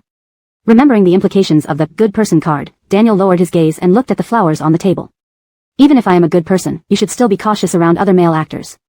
Try not to be alone with them. Hearing this, Elena nodded. Exactly, the male lead was indeed a good person, willing to give advice like this. Teacher Shen, Elena remarked appreciatively, you really are admirable. No wonder everyone praises your talent and virtue. Daniel. Good person card *2. Chapter 231. Daniel's lips twitched as he almost exhausted all his acting skills to force a smile. Alright, let's not talk about this anymore. If he kept issuing kindness cards to her, he feared he might lose control and storm out of the room. No one's kindness card can withstand such continuous issuance, especially when done in such a cool manner. Looking at Elena's earnest expression across from him, Daniel even had a somewhat dark thought. Could she possibly know that he liked her, hence pretending to be dense, hoping he'd give up? However, based on his days of observation, Elena's eyes were clear and sincere, suggesting she was not deliberately saying these things. The more troubling fact for Daniel was that if Elena wasn't pretending, then she genuinely considered him to be a good person. While everyone in the entertainment industry saw him as a flawless good man, it felt rather indescribable being regarded merely as a good person by the girl he liked. Daniel picked up his wine glass, sipped gently, and cast an inconspicuous glance at Elena. His voice carried a hint of love-sickness. If everyone were as lively and cheerful as you, I wouldn't have to be so miserable. The word love truly grinds one down. At this moment, Elena perked up her ears, analyzing his words quickly through his tone. Had the male and female protagonists just quarreled? Although Elena enjoyed gossiping, the main character's drama was not something anyone could casually listen to, especially someone like her, an antagonistic side character. Hearing about their issues would mean certain death without knowing how or why. Like a tiny ant no one cared about. Elena was just about to feel sorry for herself as one of those ants when she suddenly remembered Arlen. Her previously gloomy mood instantly lifted. Though she was still an insignificant little ant, she was not alone. She still had Arlen. In this world, there were people who loved her, Jacob, Andrew, and Luo. They always cared for her too. She was no longer the same Elena who first arrived here and would not walk the same path as that previous Elena. Even if she was an ant, she should now be part of a swarm. After speaking, Daniel silently observed Elena's expression. He saw her unexpectedly laugh with delight. Daniel, who was about to continue performing. Was it that funny that he became so distressed over love? Why did she laugh all of a sudden? Just as Elena found it amusing to think of a group of ants, she noticed Daniel's puzzled face across the table. Her smile immediately froze. How embarrassing, given that Daniel was troubled by his feelings for Georgia. It wasn't right of her to laugh after hearing that. Elena quickly straightened up, repressed her smile, and said seriously, "It's fine, please continue." However, Daniel seemed intrigued by something and stopped talking about himself. Instead, he asked Elena seriously, "What were you laughing at?" Talking about an army of ants was definitely inappropriate, so Elena waved her hand trying to skip this serious topic. "Nothing much, I suddenly remembered that our downstairs cat can do backflips. It made me really happy." Ha ha ha ha ha. As soon as this topic came up, Elena couldn't help but laugh again. This excuse she once saw online seemed absurdly ridiculous even to her. For some reason, this explanation popped into her head and slipped out naturally. Indeed, Elena thought sorrowfully, surfing the internet and reading stupid jokes every day was making her lose her seriousness. Just as Elena wanted to say something to mend this cold atmosphere, Daniel suddenly spoke. "Is that so? I've never seen a cat do backflips. Can you take me downstairs to see it?" Elena, who was thinking sadly inside, let out a sharp, high-pitched sound inwardly. "What? No way, are you actually believing that? It's just a joke meme she read online, a silly prank she made. Couldn't you tell it was a joke?" But seeing Daniel's serious gaze, Elena concluded it must be because Mr. Sylvester Daniel was too busy to understand internet culture. Yet, she couldn't lie to him, just telling him it was an internet joke. So Elena calmly met Daniel's gaze. "It's gone." Daniel frowned, determined to get to the bottom of things. "Is it that quick to be gone?" "Yes," Elena, looking at the lilies on the table, said seriously, using an ultrasonic knife. "It happens very fast, causing facial distortion. Out comes more air than in, lying there, they become quiet pretty soon." Daniel grew even more confused. How had he not realized Elena had such a tendency towards cruelty toward cats before? "You used an ultrasonic knife? You use an ultrasonic knife?" Elena waved her hand nonchalantly, presenting herself as an unassuming virtuoso who leaves no name behind. "How could I use it? The vet uses it. The animal hospital next to our complex is famous for its efficiency in doing this operation, quick and accurate, and even offers a 2-for-1 deal. Buy a female cat's operation and get a male's for free. Everyone prefers to come here for this." "Gone, castrated?" Daniel didn't intend to, but the development of this conversation raised his voice slightly. "Sure," Elena looked up, somewhat surprised at Daniel's shock. "I've recently gotten all the neighborhood stray cats spayed or neutered. They're now resting in the hospital. There's no way for you to see a cat doing backflips now." Daniel. So it was that kind of gone. He thought she was killing cats. Seeing Daniel silent, Elena assumed he still wanted to see talented cats, so she recommended sincerely, "Teacher Shen, if you want to see cats, you can search for Dwight Churchill online. It dances wonderfully and has become a big cat internet celebrity with many fans. Look, here's its photo." Saying this, Elena held up her phone and showed Daniel the screen. Indeed, a small, chubby white cat appeared on the screen, leading Daniel to watch Elena rave over it. Our Dwight Churchill is truly cute, slender and elegant, simply a fairy among cats. Seeing the chubby little cat curled up into a ball, Daniel fell silent for a moment.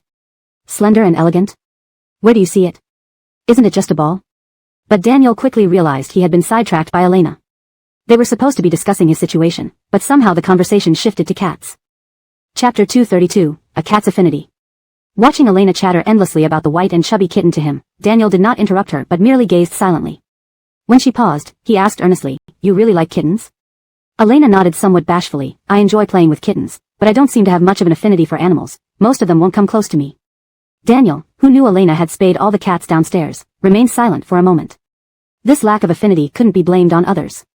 For some reason, he suddenly understood the cat's sentiments. If a woman swooped down out of nowhere and neutered them all, he doubted they would like her either.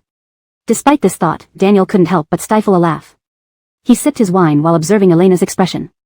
"It can't be that bad, right?" He looked rather surprised. "Not even one kitten is willing to get close to you?"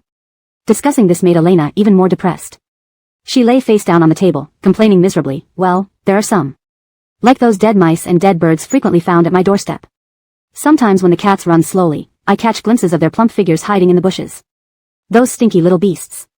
Elena's voice grew harsher. "After being neutered and turned into eunuchs by me, they become quite fat, like middle-aged men constantly socializing outside.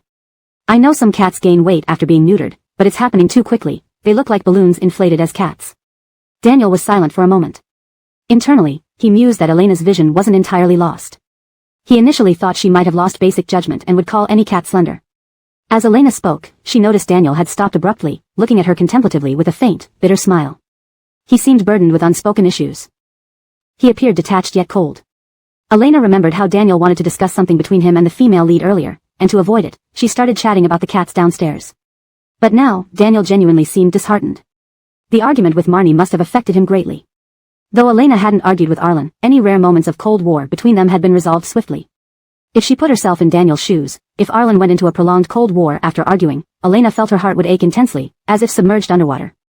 Arguing could be managed, but silence during a cold war was truly hurtful. Looking at the distracted Daniel opposite her, Elena decided not to push things further. She glanced at the blooming pink lilies, speaking in a light tone. "Mr. Shen, I believe Miss Marnie must like you too. Maybe she's waiting for you to make the first move." Feeling slightly embarrassed under Daniel's gaze, she traced intricate patterns on the tablecloth. "Although I haven't interacted much with Miss Amara, I can sense her care for you. Despite her cold exterior, if you initiate contact, you will surely win her heart." Elena finally met Daniel's eyes and gave him an encouraging smile. That's what novels often describe. The male lead, a consummate actor, goes to great lengths to pursue the female lead, even kneeling pitifully to beg her not to leave, promising anything. Such scenes had once stirred tears in Elena while reading late at night. "So, Mr. Shen, what you're facing now is just a minor issue. Cold wars are but a fleeting cloud compared to the conflicts in their story. Yet, the novel does remain fair, initially tormenting the male lead, then the female lead later on. After they come together, misunderstandings and memory loss entangle their lives, leaving neither in peace." Sometimes Elena felt the author was overly harsh on these two characters. Why was it so difficult for them to be together? Though her impression of the female lead had diminished, as someone who read Daniel and Marnie's story up until now, she sincerely wished for Daniel to be happily united with Marnie. Daniel is a good person, he deserves a happy ending, to be with the one he loves. And Elena had her selfish reasons. Daniel and Marnie's union would accelerate her fate's rewrite. Since her destiny intertwines with theirs, their coming together meant her mission was complete.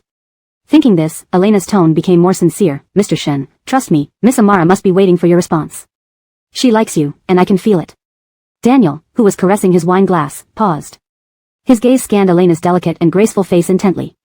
She could sense Marnie's feelings for him, yet why couldn't she perceive his tumultuous emotions for her? He realized he'd never noticed Elena looking at him with such seriousness before. Her eyes always seemed to evade or wander whenever she stood before him, as though everything else mattered more than him. Why had he not seen how fervently she tried to matchmake him and Marnie? Did she truly believe he should be with Marnie? Daniel felt a stabbing pain in his chest. He gripped his cup tightly, almost breaking it, yet forced himself to act calm, offering a comforted smile that feigned understanding. His breath pained him, yet his voice remained unusually steady, almost affectionate. "How do you know so much about this? Are you in a relationship now?" As he said this, his heart twisted painfully. He looked at Elena with a smile, indistinguishable from an ordinary friend. "Please say no, Elena, Krista, tell me there's still hope." Fate, however, didn't hear his plea. Behind the pink lilies, Elena's tender face bloomed beautifully, yet her words left him feeling as if he'd plunged into an icy abyss. "Yes, Arlen, yes, the one from our show, and I are together." Chapter 233, Confidant Big Coleman. Though he had already suspected, when Elena admitted it, Daniel felt a sharp screech pierce his ears. The sound was so piercing that it nearly made him lose control of his expression. But he forced a smile at Elena, the kind of understanding smile one would expect from a sympathetic older brother, concealing all other emotions behind that bitter smile. He blinked quickly and looked away from Elena to the flowers on the table, his tone now lighthearted. You just told me this so easily, aren't you afraid I'll tell others about your relationship? I remember, Daniel paused, the show doesn't allow dating during filming, right? Moreover, that person's status didn't match her at all. Daniel felt a worm of jealousy gnawing madly at his heart, almost devouring it whole. He struggled to control the muscles on his face and his vocal cords to avoid saying anything too hurtful. Elena appeared relaxed as she sat opposite the table, her chubby cheek squished into a comical shape as she rested her head on her hand, making her eyes sparkle even more brilliantly under the lights, like they held countless stars. Just looking at her made one unable to look away. Mr. Shen, the great actor, wouldn't stoop so low as to trade and gossip about us 18-line celebrities, would you? You're a senior in the entertainment circle. Elena blinked. She knew Daniel's character well enough to be certain he wouldn't do something as backstabbing as this. If he really did this, would she hate him? Daniel wanted to ask but merely took a sip from his wine glass, tacitly acknowledging Elena's words. However, Elena continued, I wasn't planning to hide it. I thought it would be better after the show's recording is over. But I didn't intend to conceal it. Look, Elena smiled, sipped her red wine with a carefree expression. Didn't I tell you about Arlen when you asked? Her voice was lighthearted, yet mentioning Arlen added a distinct shy tone typical of a young girl speaking about someone she liked, quick but noticeable. Especially to Daniel, who sat opposite her. His heart urged him to leave this place, yet his feet felt nailed down, unable to take a step. It was as if his body and mind were torn apart, his thoughts screamed for him to escape while his body disobeyed, leaving him sitting there helplessly. That's good, Daniel gripped his numb hand tightly and laughed insincerely. I can come to you with my romantic issues in the future. My charm is lacking, and I have few female friends around me. How could she be involved in the love story between the lead characters? That simply couldn't happen. Elena raised her head, wanting to prevent the protagonist from thinking like this. But facing Daniel, her words got stuck in her throat. Daniel seemed genuinely dejected, seemingly affected by his dispute with the heroine. Menya. Daniel struggled to speak, feeling his voice trembling slightly. We still don't understand each other well. I don't understand girls and why she acted this way. Looking at Elena, he said deliberately, I thought she loved me, but now I realize I might have truly lost her. I realized too late, only now mustering the courage to ask her. It's me, Daniel's tone became subdued. I clung too much to my own identity and never understood the value of taking the initiative. How could you possibly lose her? The two of you are meant for each other. Even if all other couples in the world separated, the two of you would remain together. Hearing this, Elena immediately wanted to contradict Daniel. Mr. Shen, have some confidence. Miss Amara likes you and always has. Believe in yourself and believe in her. So don't let misunderstandings tear you both apart. Time together is short, enjoy it instead of torturing each other with meaningless cold wars. For readers, these scenes may seem intense, but for the parties involved, they bring sleepless nights and painful memories. Daniel was stunned for a moment. He looked at Elena, his smile filled with relief as he finished his wine in one go. You're right, Elena. You're right, Daniel murmured, not knowing whom he was talking to. Elena, seeing Daniel like this, fell silent. She had seen the confident and proud Daniel at award ceremonies and when he first came to the show, but she never imagined he could become like what was described in books, transformed by love into a shadow of himself. She picked up her bag and walked towards the door. Excuse me, I need to use the restroom. Quickening her pace, she intended to give Daniel some space but saw Bellamy and others approaching, seemingly heading towards their private room. Elena hesitated but approached Bellamy. The situation is like this, so it's best if you wait outside for a moment. Bellamy looked at Elena standing before him. Though he doubted Daniel being drunk, as rumor had it that the actor developed an allergy to alcohol after a gala. But if Daniel were to throw a drunken tantrum inside, it would be better for them to wait outside. However, it was odd. Bellamy sized up Elena carefully. Daniel sending everyone out must mean he had something important to say to Elena. But why was Daniel now the one drowning his sorrows? With furrowed brows, Bellamy observed Elena calmly. Elena remained composed under his scrutiny, since it wasn't she who made Daniel like that. After a brief standoff, Elena asked tentatively, Bellamy, can I leave now? Bellamy. Seeming to confirm she wasn't involved, he waved, I'll find someone to take you back to the villa. Elena, no need, I can take a taxi. Bellamy immediately turned stern, wait here, I'll arrange someone. Losing this valuable asset would definitely get them reprimanded by CEO Art. Elena, well, if he insists on finding someone, fine. Why does he have to be so harsh? Bellamy sure has a temper. As soon as the car stopped, Elena saw Arlen waiting by the villa entrance, probably because she had informed him she was nearly home. Note, in translating the names, I've used pinyin where necessary and kept the Chinese names consistent with common English usage. For example, Elena, Daniel. Chapter 234, The Investor. Elena hopped off the car and halted abruptly as she was about to approach Arlen. She began to slowly edge closer to him. The crew watched Elena sneakily walk behind Arlen, her face clearly displaying mischief. Arlen had already seen Elena when she got out of the car but was just busy replying to messages. After he finished his reply, he noticed that Elena was slowly inching towards him with a smile that could barely be hidden on her bright little face. Looking at Elena's supposedly cautious yet utterly flawed movements, Arlen felt a twitch in his eyebrows before turning away as if he hadn't seen anything. Her expression was so excited, it looked like she hadn't been mistreated by Daniel at all.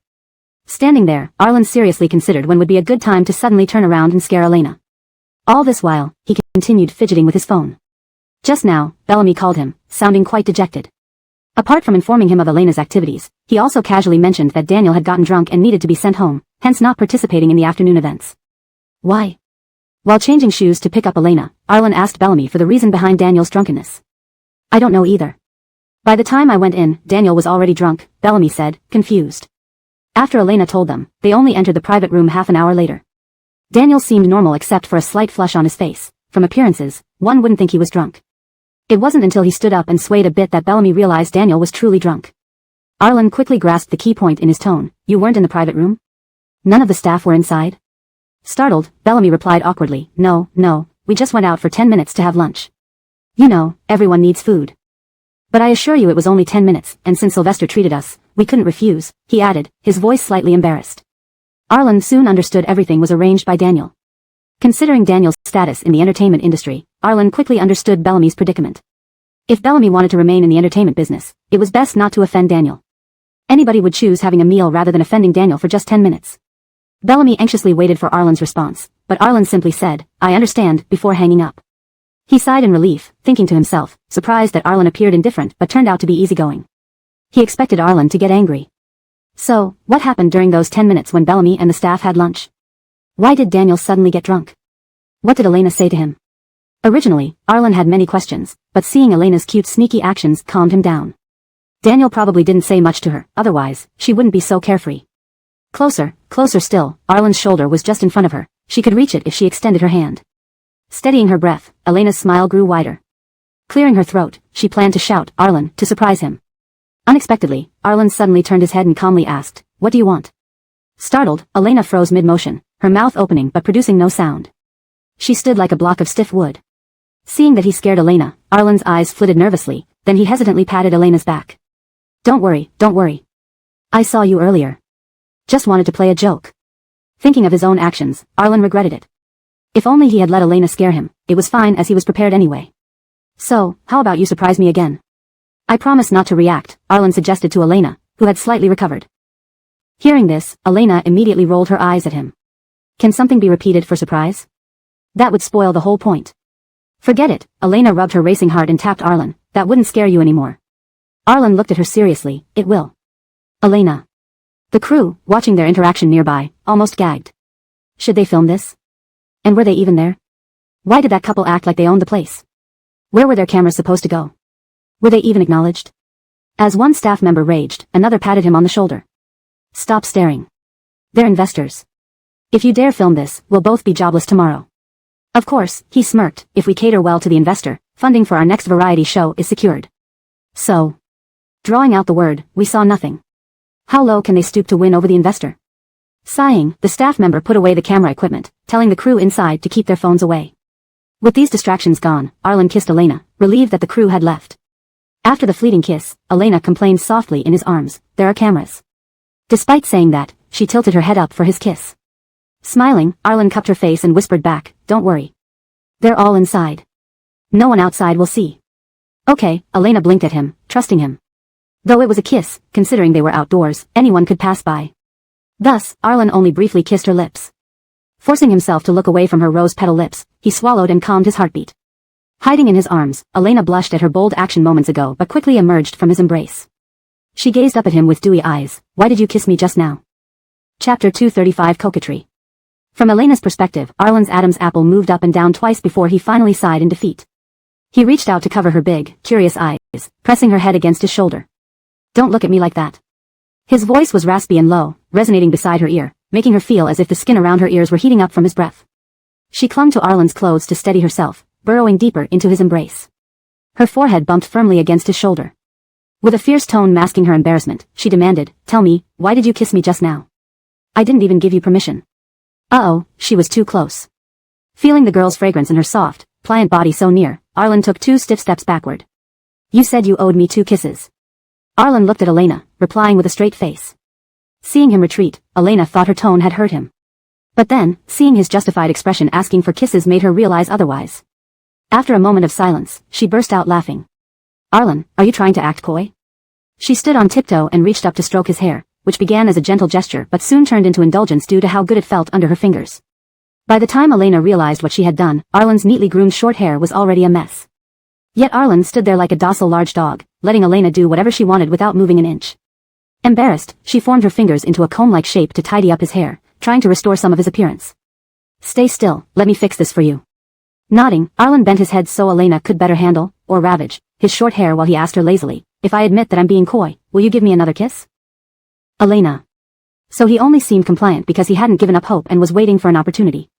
No, she replied, though the corners of her mouth betrayed a slight smile, coy doesn't work either. Just give up on that idea, I've blocked that route. Okay, Arlen responded simply. While tidying his hair, Elena stole glances at his expression, finding that he appeared unusually calm and composed. Elena, you're really something else. Although sometimes your words drive me crazy, you always tackle problems directly with me and never engage in cold wars. Cold wars can really drain the affection between two people, Elena mused aloud. Recalling today's conversation with Bellamy, Arlen gently prodded further. Why did you suddenly start reflecting on this? Did something happen today? He subtly shifted his gaze, pretending it was a casual question. Hesitating for a moment, Elena felt confident he would keep quiet since Arlen wasn't part of the entertainment circle and was her boyfriend. She believed he wouldn't blab about Daniel's affairs.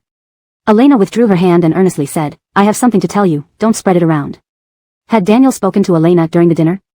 Otherwise, why would she come back alone, lost in thought, drinking away her sorrows? He doubted they had nothing to say to each other. Thinking this, Arlen's ears perked up instantly, though he maintained a carefree facade. Sure, I won't tell anyone. Go ahead. Secretly, he wondered what Daniel might have said to Elena. Seeing Arlen's sincere promise, Elena felt reassured and began recounting the story of Daniel and Marnie. Of course, in her narration, Daniel and Marnie were an adoring couple who loved each other deeply, overcoming numerous hardships to be together. However, listening closely, Arlen found it far from simple or clear-cut. Marnie's feelings for Daniel were obvious to him, but saying Daniel loved Marnie sounded more like Elena's fabricated story. The courteous distance in Daniel's manner suggested otherwise. Even a blind man could see Daniel's feelings for Elena, yet she remained oblivious, naively believing Daniel preferred Marnie. Arlen, are you paying attention? Realizing Arlen's mind had wandered, sitting there with downcast eyes, Elena interrupted. Oh, Arlen pulled Elena's hand, playing with it absent-mindedly, I heard everything. It's fine. Continue. Whatever, if this rumor benefited him, he wouldn't mind. Letting Elena believe Daniel liked Marnie had its advantages, allowing her to indulge in her fantasies. If Elena recognized Daniel and Marnie as a pair, Daniel would never have a chance with her. Recalling Daniel's behavior at lunch after hearing such comments, Arlen silently commended Elena's effectiveness. His girlfriend truly excelled at stabbing invisibly. No wonder Elena was the only one happy, dancing in the air with her CP fantasies. As for the other person's fate, it mattered little to Arlen. If not for propriety, he would have celebrated with fireworks. So in the future, if we encounter any issues, let's avoid cold wars. Talking things out is the best way to resolve them. In conclusion, Elena's tone became earnest. Arlen nodded obediently, mimicking a diligent student. I understand. Nodding, Elena couldn't help but marvel at Caesar Palace's extravagance again. Though the French cuisine there is scarce, it's quite delicious. Chapter 236, Revolutionaries. After Elena finished speaking, she suddenly remembered to check Arlen's expression. She hoped he wouldn't misinterpret her words. Arlen didn't display any particular emotion, his face remained neutral, seemingly unaffected by what Elena had just said. Elena sighed in relief, thinking that it was fine as long as he wasn't upset. Just as she was about to change the subject, she heard Arlen calmly say, if you like it, I'll take you there sometime. Elena immediately looked up at Arlen. Big Coleman, do you realize what you're saying? One sip of water costs $100 there. It feels like everything there has a price tag except for breathing. Even though Arlen is Yofeng's programmer, that place is so expensive even Elena, a celebrity, found herself speechless looking at the menu. Elena looked at Arlen, wanting to subtly persuade him to drop the idea. Her voice was hesitant, I think the night market you took me to was also very good. We don't have to go to Caesar's Palace. Right? I also really like the restaurants in those alleys you showed me. So, please forget about that unrealistic idea and stop thinking about taking her to Caesar's Palace. She was merely expressing an opinion and had no intention of forcing her boyfriend to take her there. If Arlen saved his money, he could use it on himself, not necessarily spend it all on her. Thinking this, Elena also hinted at it. But don't you like it? Arlen seemed not to understand her hints, looking at Elena seriously with an expression that suggested he would gladly spend all his money on her. Elena was speechless. What can you do if your boyfriend is lovesick? Need help urgently, online waiting. If Elena were a gold digger, she would be delighted. But Elena only felt that Arlen now seemed like a naive, love-struck young man, too foolish for words. He was willing to give her everything after just a few casual mentions. Feeling tender-hearted yet amused, Elena patted Arlen's shoulder affectionately and said in a serious tone, "You should save your money for yourself, buy a house or a car, or do something you enjoy." Worried that Arlen might not get it, Elena explained carefully, word by word. "I act in movies now. Although I'm not a big star, as you know, salaries in the entertainment industry are generally higher than other industries. So while I'm not filthy rich, I have enough for my daily needs and can occasionally buy things I like. Every month, I even save some money." So, Elena pinched her waist, feigning a fierce expression, "Save your money for yourself. Since we're not married yet, you can freely manage your own wealth. After marriage, you won't have that freedom." Elena meant to suggest Arlen should enjoy life without spending all his money on her. Unexpectedly, Arlen only caught the last two sentences and slowly replied under Elena's hopeful gaze, "Even if we don't marry now, I can still give you my money." Elena was speechless again. This kid. Why can't he understand? Can you listen properly? Elena felt both angry and amused. She threw her bag into Arlen's arms, making sure he held it tightly. "I mean, spend the money on yourself, not on others." Arlen glanced quickly at Elena and then lowered his head innocently. "But you're not just anyone." Elena fell silent. In this moment of silence, she silently thought how lucky Arlen was to meet someone as beautiful and kind as her. Otherwise, he might have been scammed out of his boxers. No, Elena gazed at the white clouds in the distance, worried. She really feared that when Arlen grew old, he would use his retirement fund to buy health supplements from salespeople. Forget it, Elena sighed. She would talk about this matter later. It seemed Arlen wouldn't change his mind anytime soon. With her keeping an eye on him, Arlen wouldn't have the chance to buy those products from peddlers. Just as Elena had given up on this topic, Arlen unexpectedly spoke slowly and clearly, "Don't worry, I have a house, a car, and a job." He swiftly glanced at Elena. Under the bright outdoor sunlight, his eyelashes fluttered like black feathers, and his lowered eyelids made it impossible for Elena to read his emotions. All she could hear him say was, "If we get married, you don't need to worry." Elena felt her face go numb. She hadn't mentioned marriage again. Why did Arlen look like he was ready to entrust himself to her? Why was the situation getting more unexpected? She decided to nod and go along with Arlen's flow. "You should still save your money. The economy isn't doing well. What if you're laid off as a programmer at 35? You'll definitely need some savings. Better to prepare ahead." Fearing Arlen might say something shocking and incoherent, Elena quickly continued without giving him a chance to speak. "Besides, Caesar's palace is so expensive, only those heartless capitalists can afford it. In the era of revolution, they'd be hung on street lamps. Let's not emulate them. We can eat elsewhere." Arlen, who deserved to be hung on street lamps the most. For some reason, his neck started to itch, as if growing a brain. And there, even a bottle of water costs over $100. Only people with silly heads and empty wallets would go there. Arlen, with a silly head and empty wallet. We should resist such bad customs and despise such extravagance. It goes against socialist core values. Let's be noble and hard-working, becoming people of high moral character. Arlen felt like arrows pierced his knees. How could he tell Elena that he was one of those people who would be hung on street lamps, with a silly head, lots of money, and lowbrow tastes? Moreover, seeing Elena's expression, Arlen felt slightly concerned. Did she hate the rich? Arlen originally planned to reveal his true identity to Elena at Caesar's palace. He was one of the investors there. Then he could find a manager to expose his identity. Although Elena would be angry, she probably wouldn't treat him too harshly for the sake of the food. He could then clear everything up and remove the invisible obstacle between them. But now it seemed they might hang him on a street lamp directly.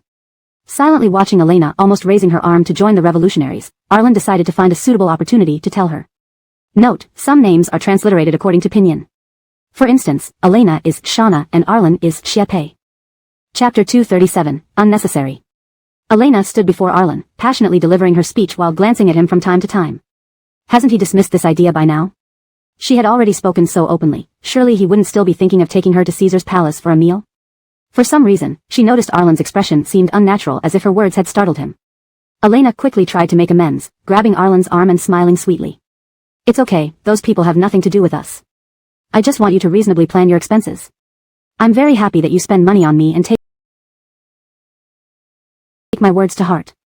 But Caesar's palace," Elena emphasized the name, "is unnecessary, really it is. Though it has good food, it's all paid for with gold. Wouldn't it be better to use the gold for something else? Don't you think?"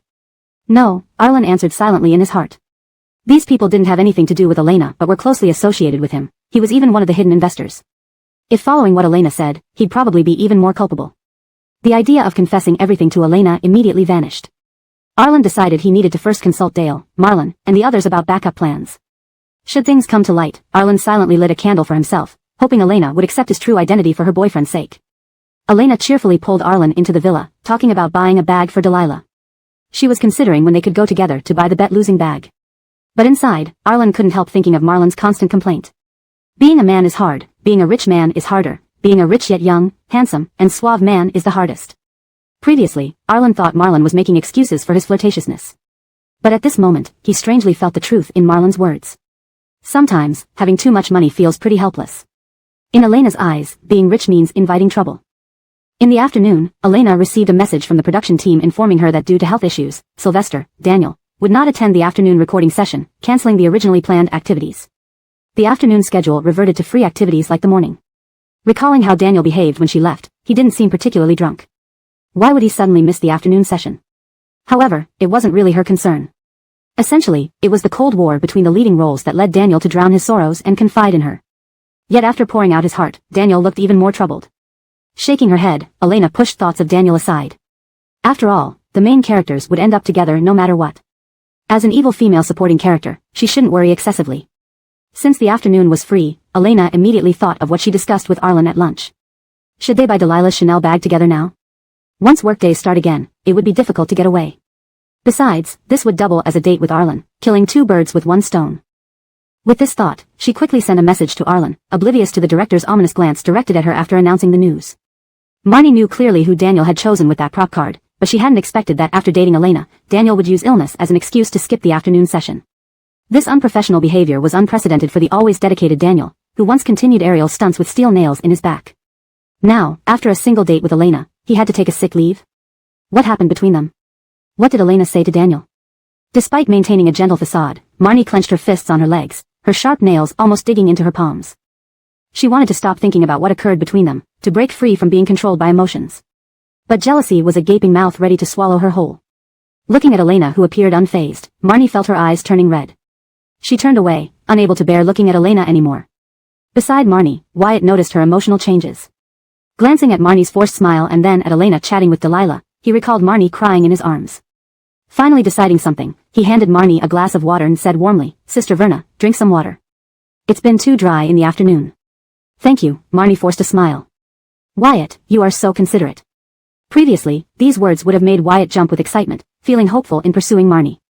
But now, he just gazed at her, his eyes growing softer. "Of course, Sister Verna, I will always stand by your side. I can feel all your needs." When Daniel's agent rushed to his villa, he met the assistant director and other staff of Face-to-Face Dating, planning to leave. They met outside Daniel's room where his nanny hurried to prepare drinks. Seeing the agent arrive, the assistant director sighed in relief, saying, "You're finally here. We returned Sylvester safely, please testify to that." "Naturally. Coleman, won't you stay for a drink? Thanks for taking care of our artist." Waving off the offer, the assistant director replied they should leave promptly instead of drinking at the Emperor's home. After most staff left, only the assistant director and Daniel's agent remained, exchanging pleasantries.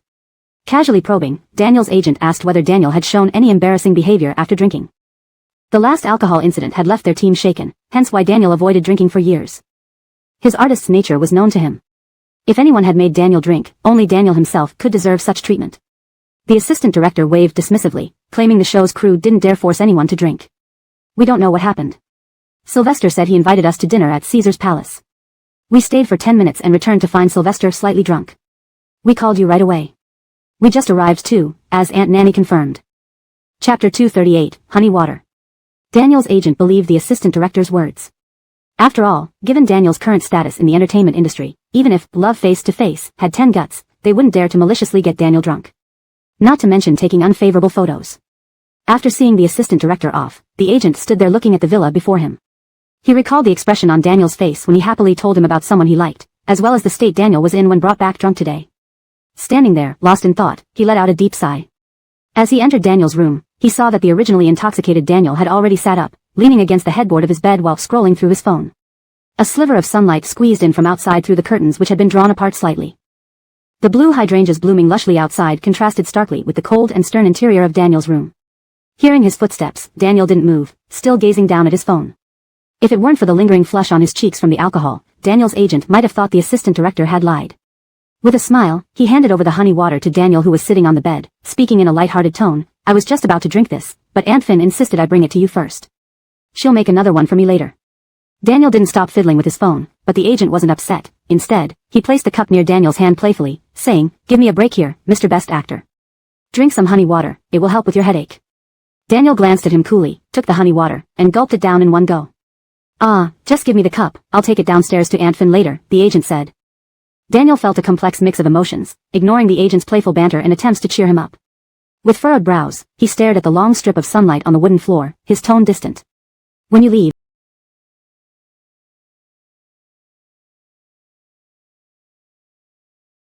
please pull the curtains closed for me. I want to sleep." Closing his eyes, the sunlight vanished from his eyelids, yet he could hear the agent's footsteps return. Daniel remained silent. He was exhausted and had no desire to interact with anyone. He wasn't truly drunk, nor was he so drunk that he needed help getting home. But he didn't want to see Elena and her boyfriend that afternoon. Elena's straightforward confession made him feel even more despicable and shameless for pretending to quarrel with Marnie to get close to her and lower her guard. He'd thought there might be a chance with Elena since everyone knew she had liked him during the show. Maybe, out of old feelings, she would give him another chance. But Elena had earnestly admitted to her relationship with Arlen, even mentioning him with undeniable sweetness in her voice. She'd rather believe she liked Marnie than admit to liking him. But why couldn't Elena think about why every time he could choose, he chose her? If he really liked Marnie, then the person sitting opposite him today should have been Marnie. Daniel clenched his phone tightly. The pain of knowing the truth felt like a dagger piercing his chest, initially causing only slight discomfort, but now the wound seemed alive, slowly spreading like blood. It didn't hurt intensely, but it was draining, making it hard to breathe. If she liked him, why couldn't she have persisted a little longer? Why did she tell him only after he started liking her that she had already moved on? Is Elena with Arlen? The agent's voice suddenly broke the silence in the room, quiet yet clearly heard by both. Despite being phrased as a question, it carried an air of certainty. Daniel didn't respond, merely opening his eyes and staring at the gray quilt filled with plush velvet that was soft and warm yet somehow felt cold at this moment. "She told me herself," Daniel replied flatly, without turning his head. "She's with Arlen." "And me," he laughed bitterly, filled with self-mockery and sorrow. "She always thought I liked Marnie." Intending to comfort Daniel, the agent fell silent upon hearing this. Words of solace like, "There are many beautiful flowers in the world," suddenly seemed inappropriate at this moment. Who would have thought Daniel's rejection was due to this reason? "I watched the live stream yesterday," Daniel's agent carefully spoke after some thought. "Since you cared so much about Elena, I stayed in her live stream. Though I didn't stay long, their intimacy was evident to everyone. It seems Elena never wanted to hide it." "So," his voice paused, "maybe Elena isn't right for you, Daniel." Anyone could see that Elena and Arlen were in a passionate love affair, deeply in love. Although Daniel liked Elena, his appearance at this point was unnecessary. Timing in relationships mattered greatly. Love came too early or too late often led to regrets. Only meeting the right person at the right time could result in happiness. Daniel was good, but his timing was wrong, making the situation unsolvable. Yesterday, watching the live stream confirmed that Daniel's stubbornness would lead him to sign Elena's name despite knowing the outcome. Sure enough, the program called him midday, confirming Daniel's inevitable collision with reality. "Tell me," Daniel put down his phone and looked directly into the agent's eyes, the bitterness in his smile striking, "why do people change their affections? Why can't she like me a little more? Why?" "Daniel," the agent stood before him, calm and serious, "there's no reason. Everyone moves forward. What's the point of lingering on past matters? She doesn't like you, and that has nothing to do with whether she used to like you. And," the agent bluntly reminded him, speaking lightly yet delivering a stinging truth, "if she remains like that forever, you won't like her either." Translation provided by AI, refined for coherence and style. Chapter 239, A Kiss on the Cheek. He knew his artist, who appeared to be a modest and studious gentleman on the surface but harbored an underlying pride that prevented him from being infatuated with Elena when she was crazily in love with him. Daniel admired strength. He was captivated by vibrant, flourishing life because that's what he himself represented, someone who climbed from the bottom of the entertainment industry to become an award-winning actor. Therefore, their fates were set from the beginning. While Elena adored him, Daniel would never stop for her. And when Elena finally moved on from their relationship, it was when Daniel began to notice her. The truth was harsh but true.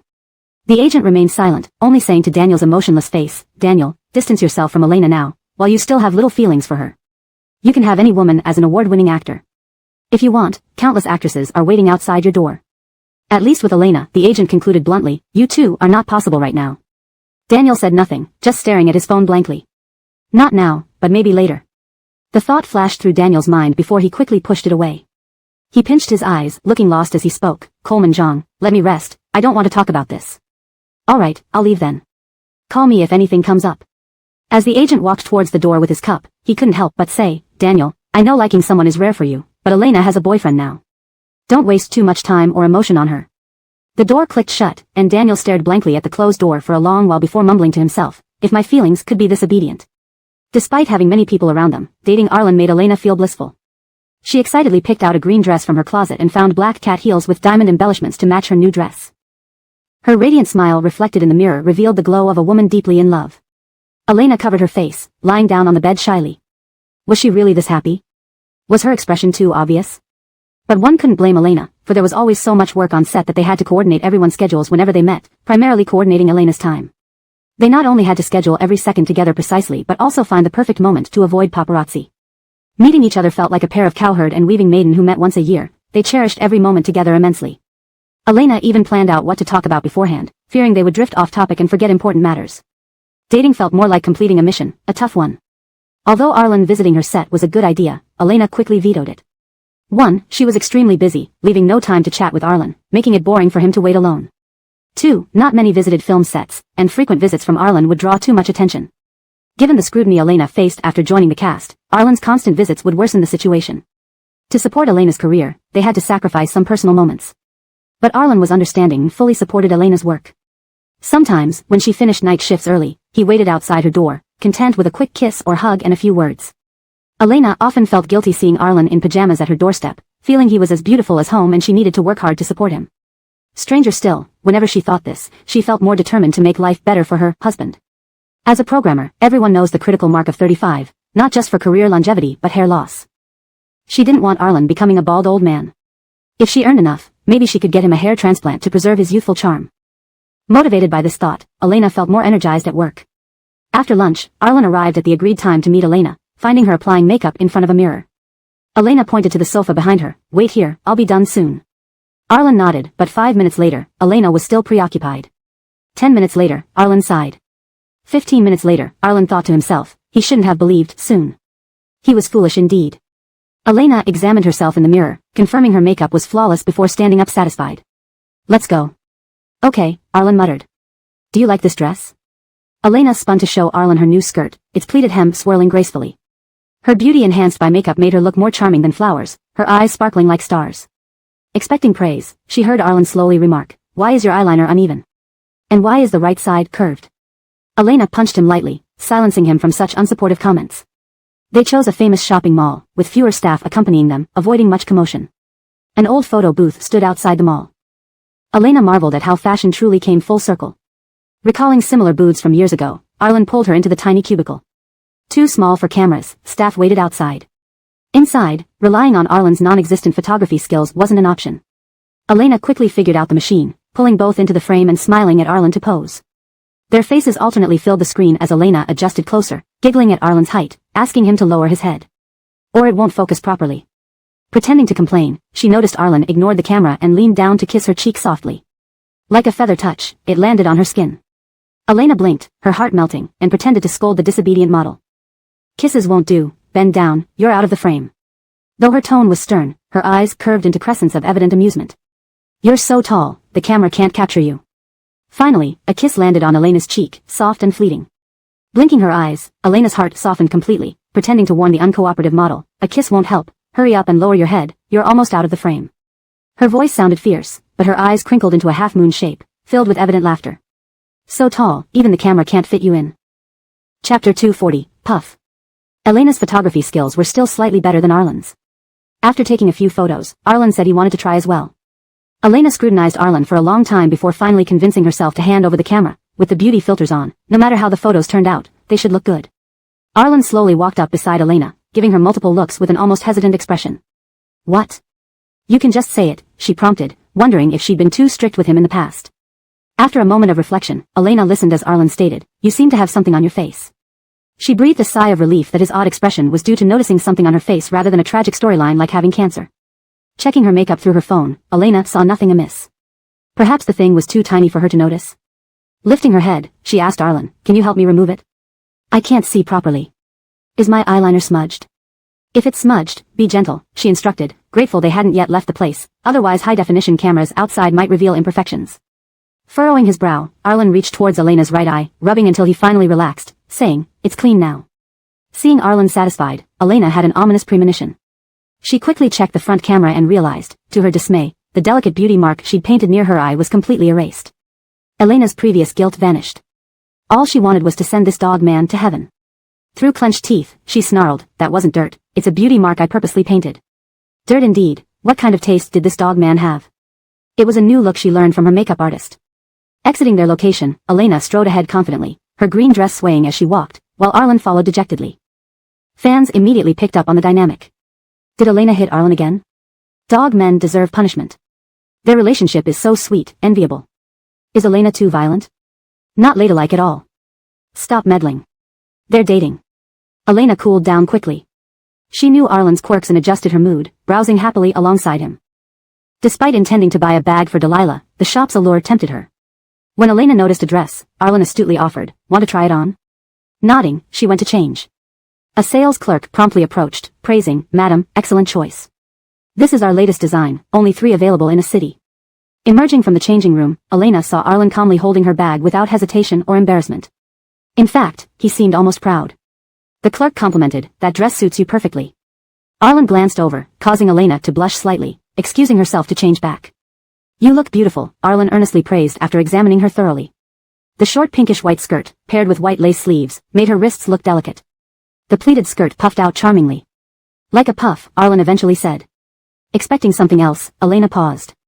Then, unexpectedly, she giggled. Her laughter illuminated the air, a rare beauty even seasoned staff found captivating. In online comments. "What's so funny? Does Arlen mean cake instead of puff? Why does he ruin everything?" Despite it all, the scene showed Elena's unique charm, an artful blend of grace and humor. Chapter 241, Chicken Belly Cauliflower. Elena laughed and returned to change her clothes, the hem of her dress rippling into lively, playful arcs as she moved. "I think Elena shouldn't become an actress, she should be a singing and dancing idol. I can't even imagine how cute she would look in a little skirt jumping around on stage. Why don't we reconsider and try out for an idol selection show? I'm willing to spend money for you." If Elena became an idol, she would definitely be more popular than she is now. After all, just this face alone could attract so many fans. Arlen is still standing there dazed. "Pay the bill." This guy didn't learn anything about winning his girlfriend's heart.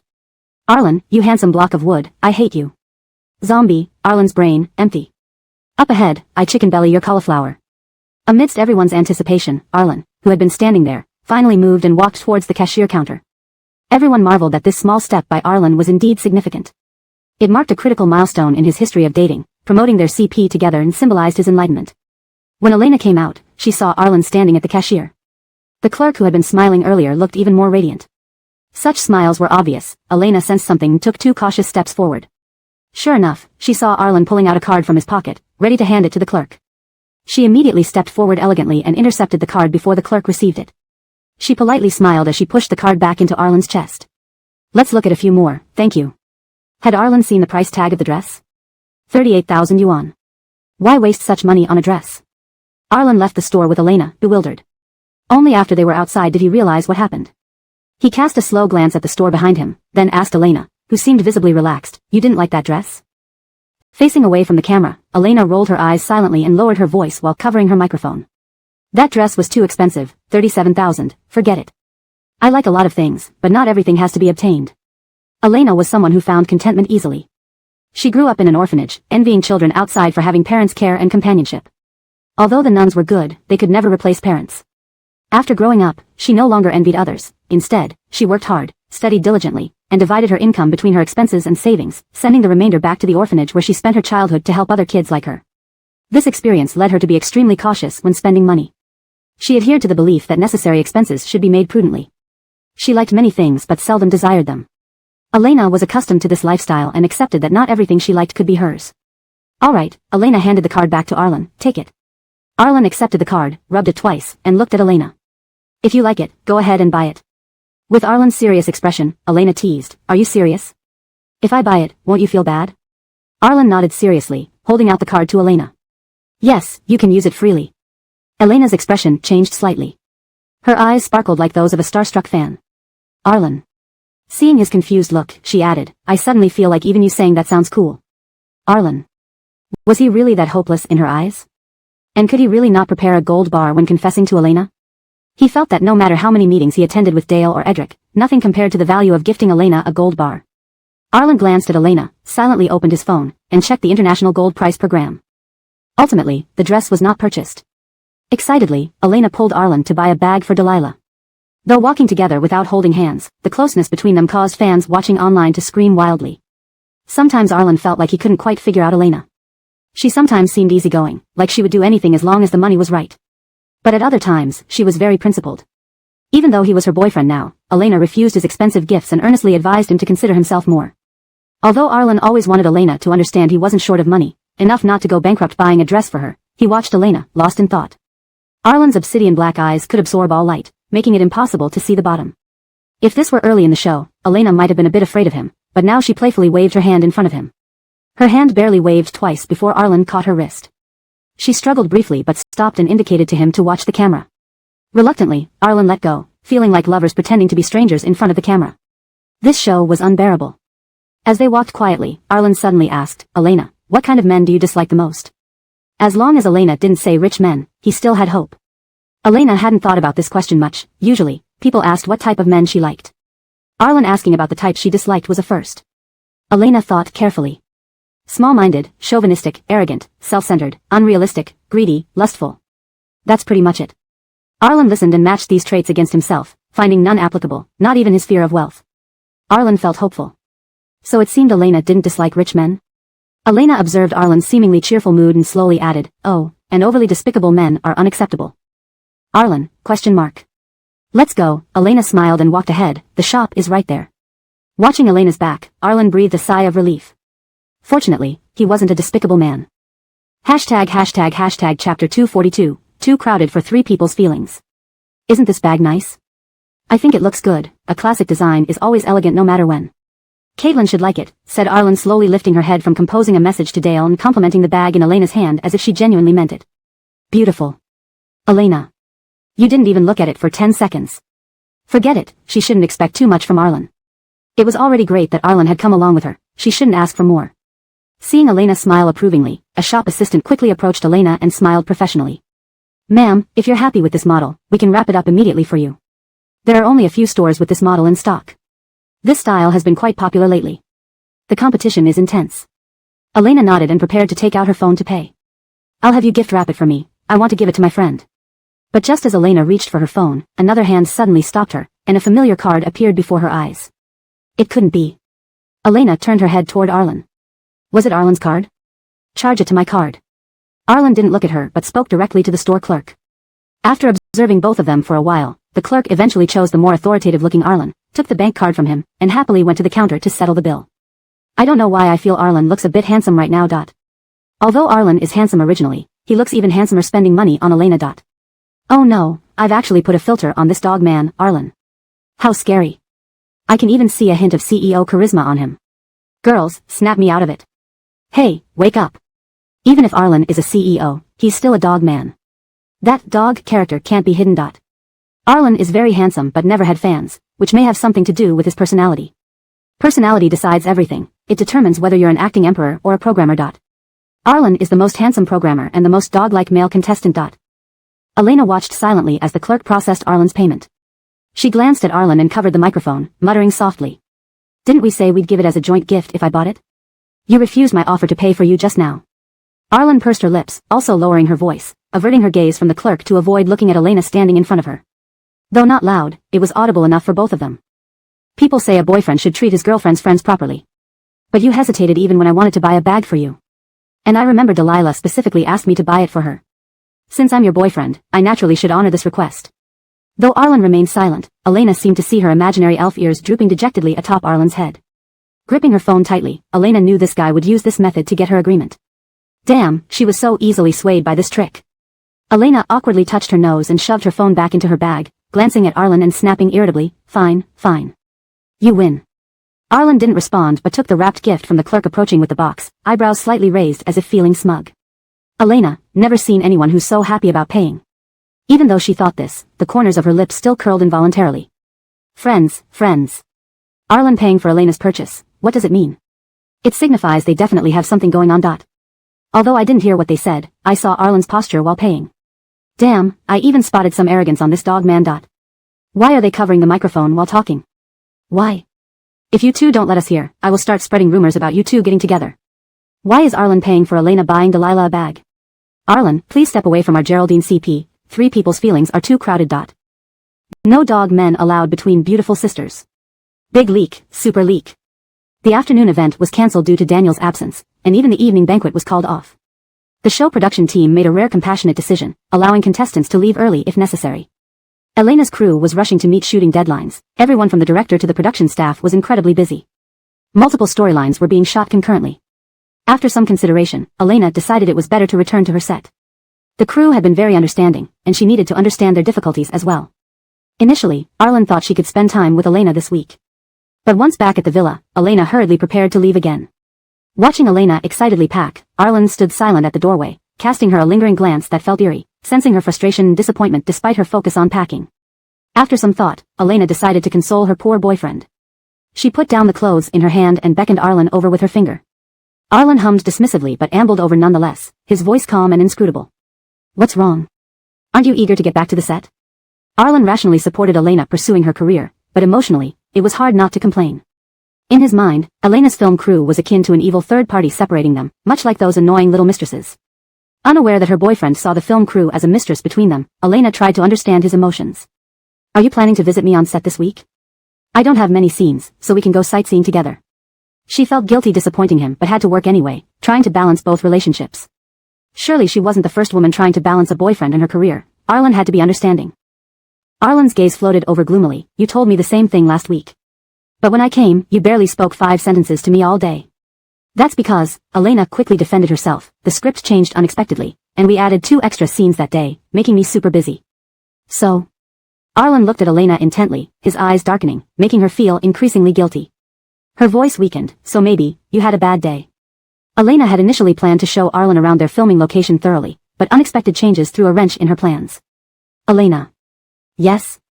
Elena answered loudly despite her guilt. Their conversation ended as their lips met. Translation provided based on user input. The tone and style are preserved to match the original text, ensuring natural fluency and coherence with previous content.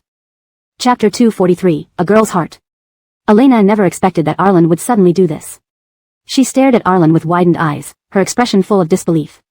Arlen's beautiful long lashes fluttered twice before she raised her head and reminded Elena, close your eyes.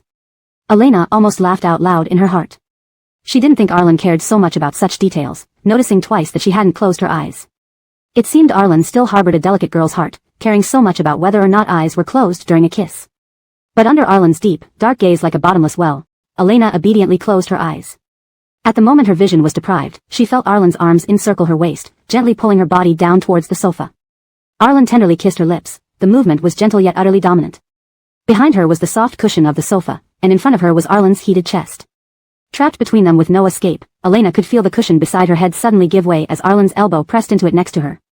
Trying to push away for some distance by placing a hand on Arlen's chest, Elena found her wrist caught and pulled around Arlen's neck instead, bringing them even closer together. Elena could already feel her own chest pressing against Arlen's.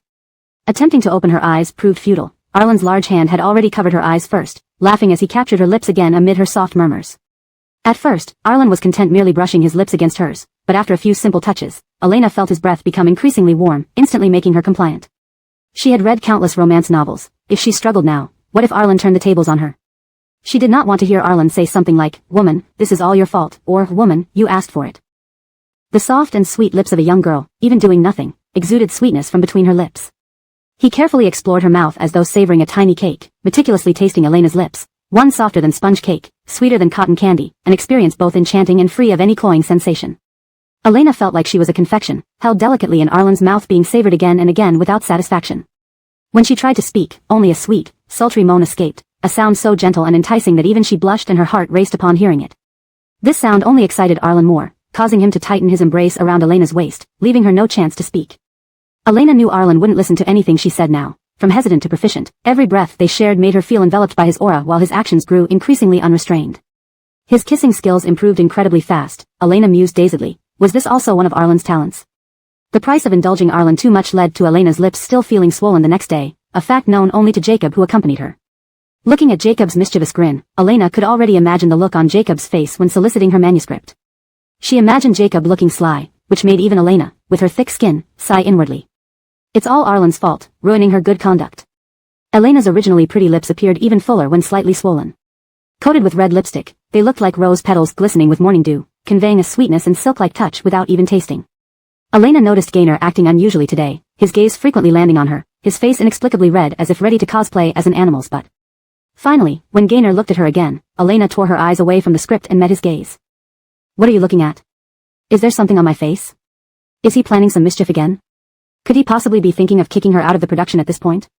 How naive. Upon hearing Elena speaking to him, Gaynor immediately stammered. Ever since the incident, Elena avoided talking to him outside of their acting scenes. Strangely, everyone accepted the non-hostility between the lead actors without issue. Even Andoni seemed indifferent to their off-camera estrangement, preferring Chin Curtis over Gaynor for personal reasons. With the male and female leads having little interaction, everyone just hoped for good performances on screen. So Gaynor had been waiting for someone to mediate the situation, maybe because his dislike for Elena was deeply ingrained. With filming nearing its end, no one wanted to step up. Today, however, Elena took the initiative to speak, albeit with an impatient expression. Gaynor recognized this as a rare opportunity. Looking at Elena before losing her patience, he finally mustered the courage to ask, "Did a bee sting your lips?" Expecting something ridiculous from Gaynor, Elena responded flatly, "No." She then turned her attention back to the script in her hands. The conversation died once more, filling the space between them with silence. Gaynor watched Elena, wanting to say something but unsure what. He ended up awkwardly suggesting, "I have ointment. Do you want to try it? It works well, especially for..." Before he finished, surrounding whispers erupted into suppressed shrieks, "Daniel. Daniel is joining the cast today. Teacher Shen looks even better in person than in posters. Did you know? Teacher Shen plays Elena's brother. Isn't she lucky to work with an award-winning actor?" Ignoring the crowd around Daniel, Gaynor immediately checked Elena's reaction. Seeing that she was also looking at Daniel made his spirits plummet. Does Elena also like Daniel? I thought she was different from the others. Translation provided as requested, maintaining the paragraph structure and tone. Chapter 244, Open and Covert Struggles. Elena hadn't thought that much. She was simply surprised to see Daniel at the studio so early today, especially after he had taken leave from the production crew yesterday due to drinking. Despite being a movie emperor, he didn't act superior in any way. Though Daniel appeared to be seriously discussing with Andoni's, his eyes kept falling on Elena not far away. His absent-mindedness was well hidden, but it didn't escape Andoni's notice. "I knew you weren't really paying attention to me. Go ahead, go build some rapport with the leading actress." Andoni's patted Daniel's shoulder with a knowing smile, revealing a sly expression that suggested he saw through everything. Daniel wanted to say that Elena had a boyfriend and didn't need Bear to help him get closer to her. But the words stuck in his throat. He couldn't bring himself to say those few words. Andoni's mistook his hesitation for embarrassment and immediately showed a disapproving look.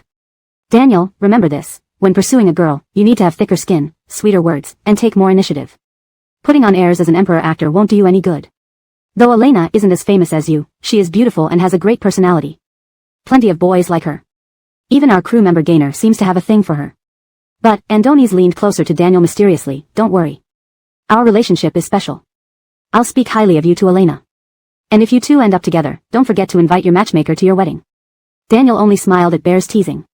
His demeanor was as warm as spring, as gentle as the breeze and moonlight, causing the surrounding actresses to whisper excitedly. After glancing twice, Elena lowered her head to review her script. Her lines were numerous, and she would have to rehearse with Daniel later. If she made a mistake, it wouldn't be good. Just as Elena was marking up her script diligently, a faint shadow fell over her script. Hearing whispers around her, she looked up to see Daniel standing before her with a smile. "Elena, would you mind running through a scene with me?" As if fearing rejection, he raised the script in his hand. "We have a lot of scenes together, and practicing with you will help me get into character." His expression was tender, and his tone gentle. Despite his status as an emperor actor, his request was excessively polite and warm. Elena had intended to decline, but then she recalled how much Daniel had helped her when she first entered the industry. The refusal turned into a nod. They were merely colleagues, and with so many people watching, no gossip would arise. Their scenes weren't frequent, but they involved intimate gestures that made them look more like quarreling lovers than siblings. No wonder the male lead in the original story got jealous because the female lead got too close to her brother. With the new set still under construction, Elena and Daniel found a quiet spot to prepare their lines. Before they began, Gaynor strolled over as if surprised to find them there. "You guys are rehearsing? Let me join in, I have nothing else to do." The boy chuckled, showing sharp canines in an innocent manner. But anyone could tell that Gaynor deliberately joined them, given Daniel's presence. He couldn't have missed seeing Daniel. His exaggerated surprise seemed forced. Daniel said nothing but glanced at Elena beside him. Gaynor followed his gaze. Caught between the two men's gazes, Elena felt uneasy. "What do you two want? Just say it. Why stare at me? Why don't you speak up, Daniel? You're already an emperor actor, can anyone force you to rehearse with him?" While another person might reduce the likelihood of gossip, Elena didn't know if Daniel was willing. So, she put down her script and asked tentatively, "Do you two really want this?" Daniel smiled warmly. Since Mr. Churchill wants to join us, let's all rehearse together. Both Elena and I are happy with that. Gaynor felt infuriated by Daniel's mention of Elena. What did he mean by, you and Elena? Were they close? Sure, Gaynor retorted defiantly. Elena and I have known each other for a while and are familiar with each other's styles. So, Teacher Shen, you don't need to worry. Oh. Daniel chuckled, his eyes narrowing slightly, clearly unperturbed by Gaynor's retort. I remember when Elena started systematic acting lessons, she came to me. Gaynor realized Daniel was hinting at a deeper relationship. His last comment implied that Daniel knew Elena before Gaynor even knew where he was. No worries, Mr. Shen should know the saying, the latecomer surpasses the predecessor. Gaynor smiled easily.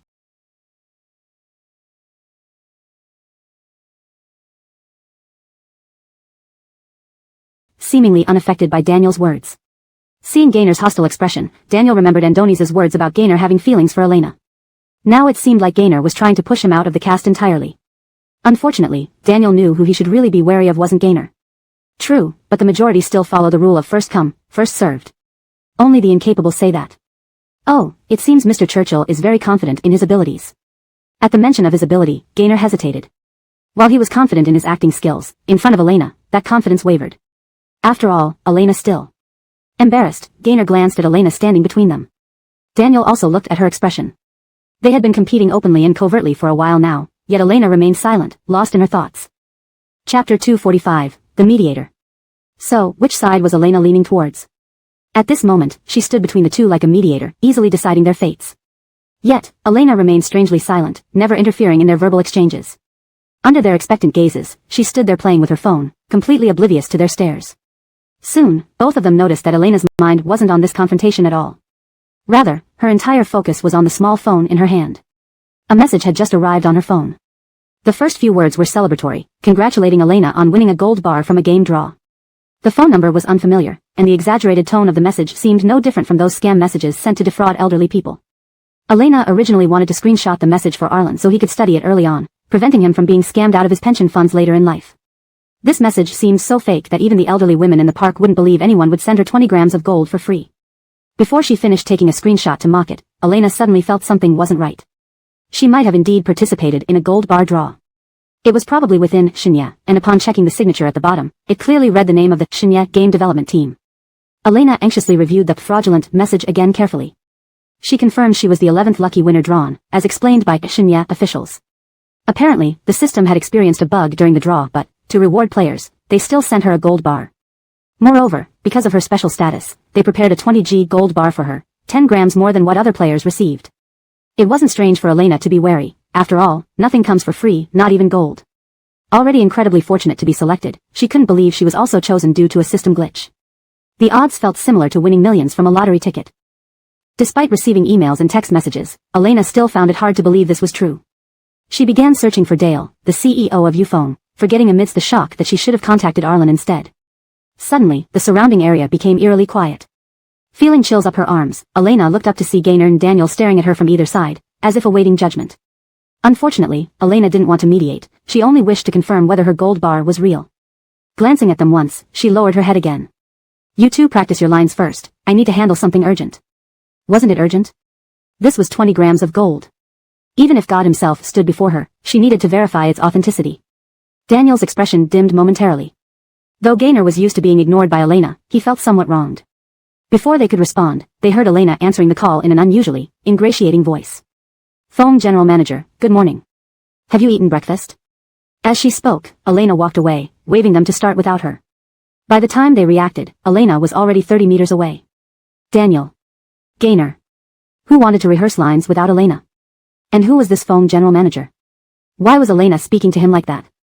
When Dale received Elena's call, he cleared his throat, drawing Arlen's attention over from behind the desk.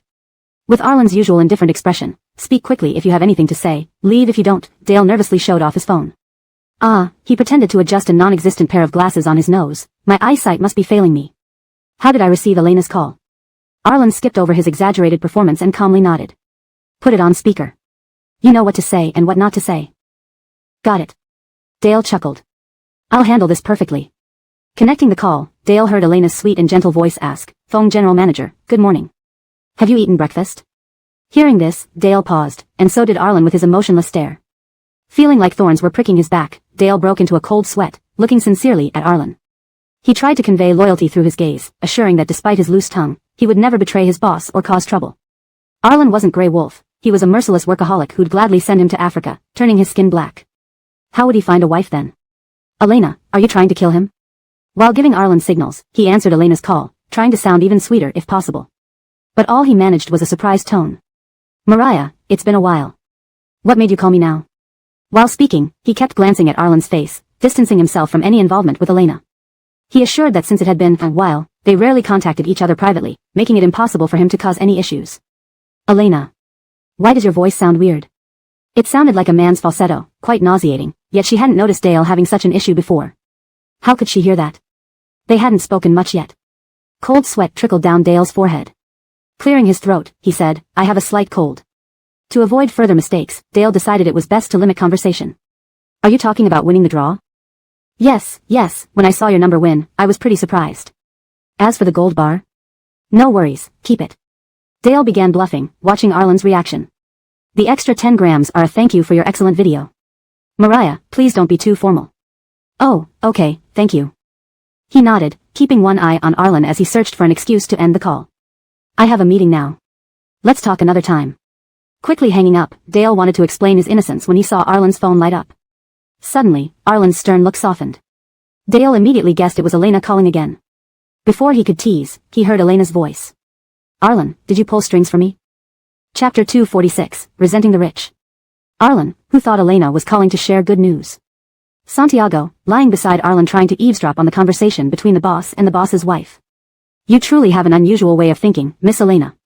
You must have some serious skills to be with our boss. This is too funny. Santiago tried hard to cover his mouth, preventing himself from laughing out loud while humming a K-pop tune. To avoid Elena knowing he was with Arlen, Santiago laughed until he started coughing uncontrollably in front of Arlen's desk. Even in such a situation, he refused to leave quickly. This caused Arlen to frown, wishing he could kick him out of the office immediately. The voice on the other end of the phone paused momentarily as Elena hesitatedly asked, Arlen, are you at a chicken coop right now? I just heard a rooster crow. Arlen heard Santiago's eerie laugh stop, then he seemed to finally couldn't take it anymore and left the room, closing the door behind him. Even through the thick office door, Arlen could still hear Santiago's nearly hysterical laughter. Oh no, that laughter sounds even more like a rooster crowing. Why didn't I notice how unpleasant Santiago's laugh was before? Fortunately, there were only a few company executives on this floor, otherwise, other employees might have been scared to death. Arlen tried to catch up with his girlfriend's unconventional train of thought. No, I'm not at a chicken coop. That sound came from a TV drama. Why did you say I got special treatment? Some people pretend they didn't provide any special favors for their girlfriends, even putting on an act. Are you really unaware? Elena was slightly shocked. She knew her luck wasn't bad, but also not great. It was almost unimaginable that a system bug led to her being drawn twice. Even in fiction, this plotline would seem far-fetched, yet it happened mysteriously. Arlen cleared his throat, speaking slowly with an oddly sincere tone. What happened? Did something occur?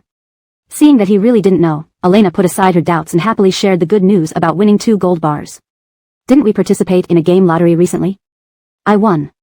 And because I was selected due to a system bug, plus my video data for Shinyi was pretty good, they gave me an extra gold bar. Oh, Arlen said slowly, so you're asking if I gave you special treatment? I'll check with the tech department later. Hearing this, Elena ceased doubting and whispered softly to Arlen. I thought you might have tampered with the system just to make me happy. Otherwise, given her past luck, it would have been impossible for her to win those 2 gold bars. So she instantly thought of Arlen working at Shinyi. If he inserted a small bug into the program to help her win, it wasn't entirely out of the question. Before Elena could state her rationale, Arlen reminded her after taking a sip of water.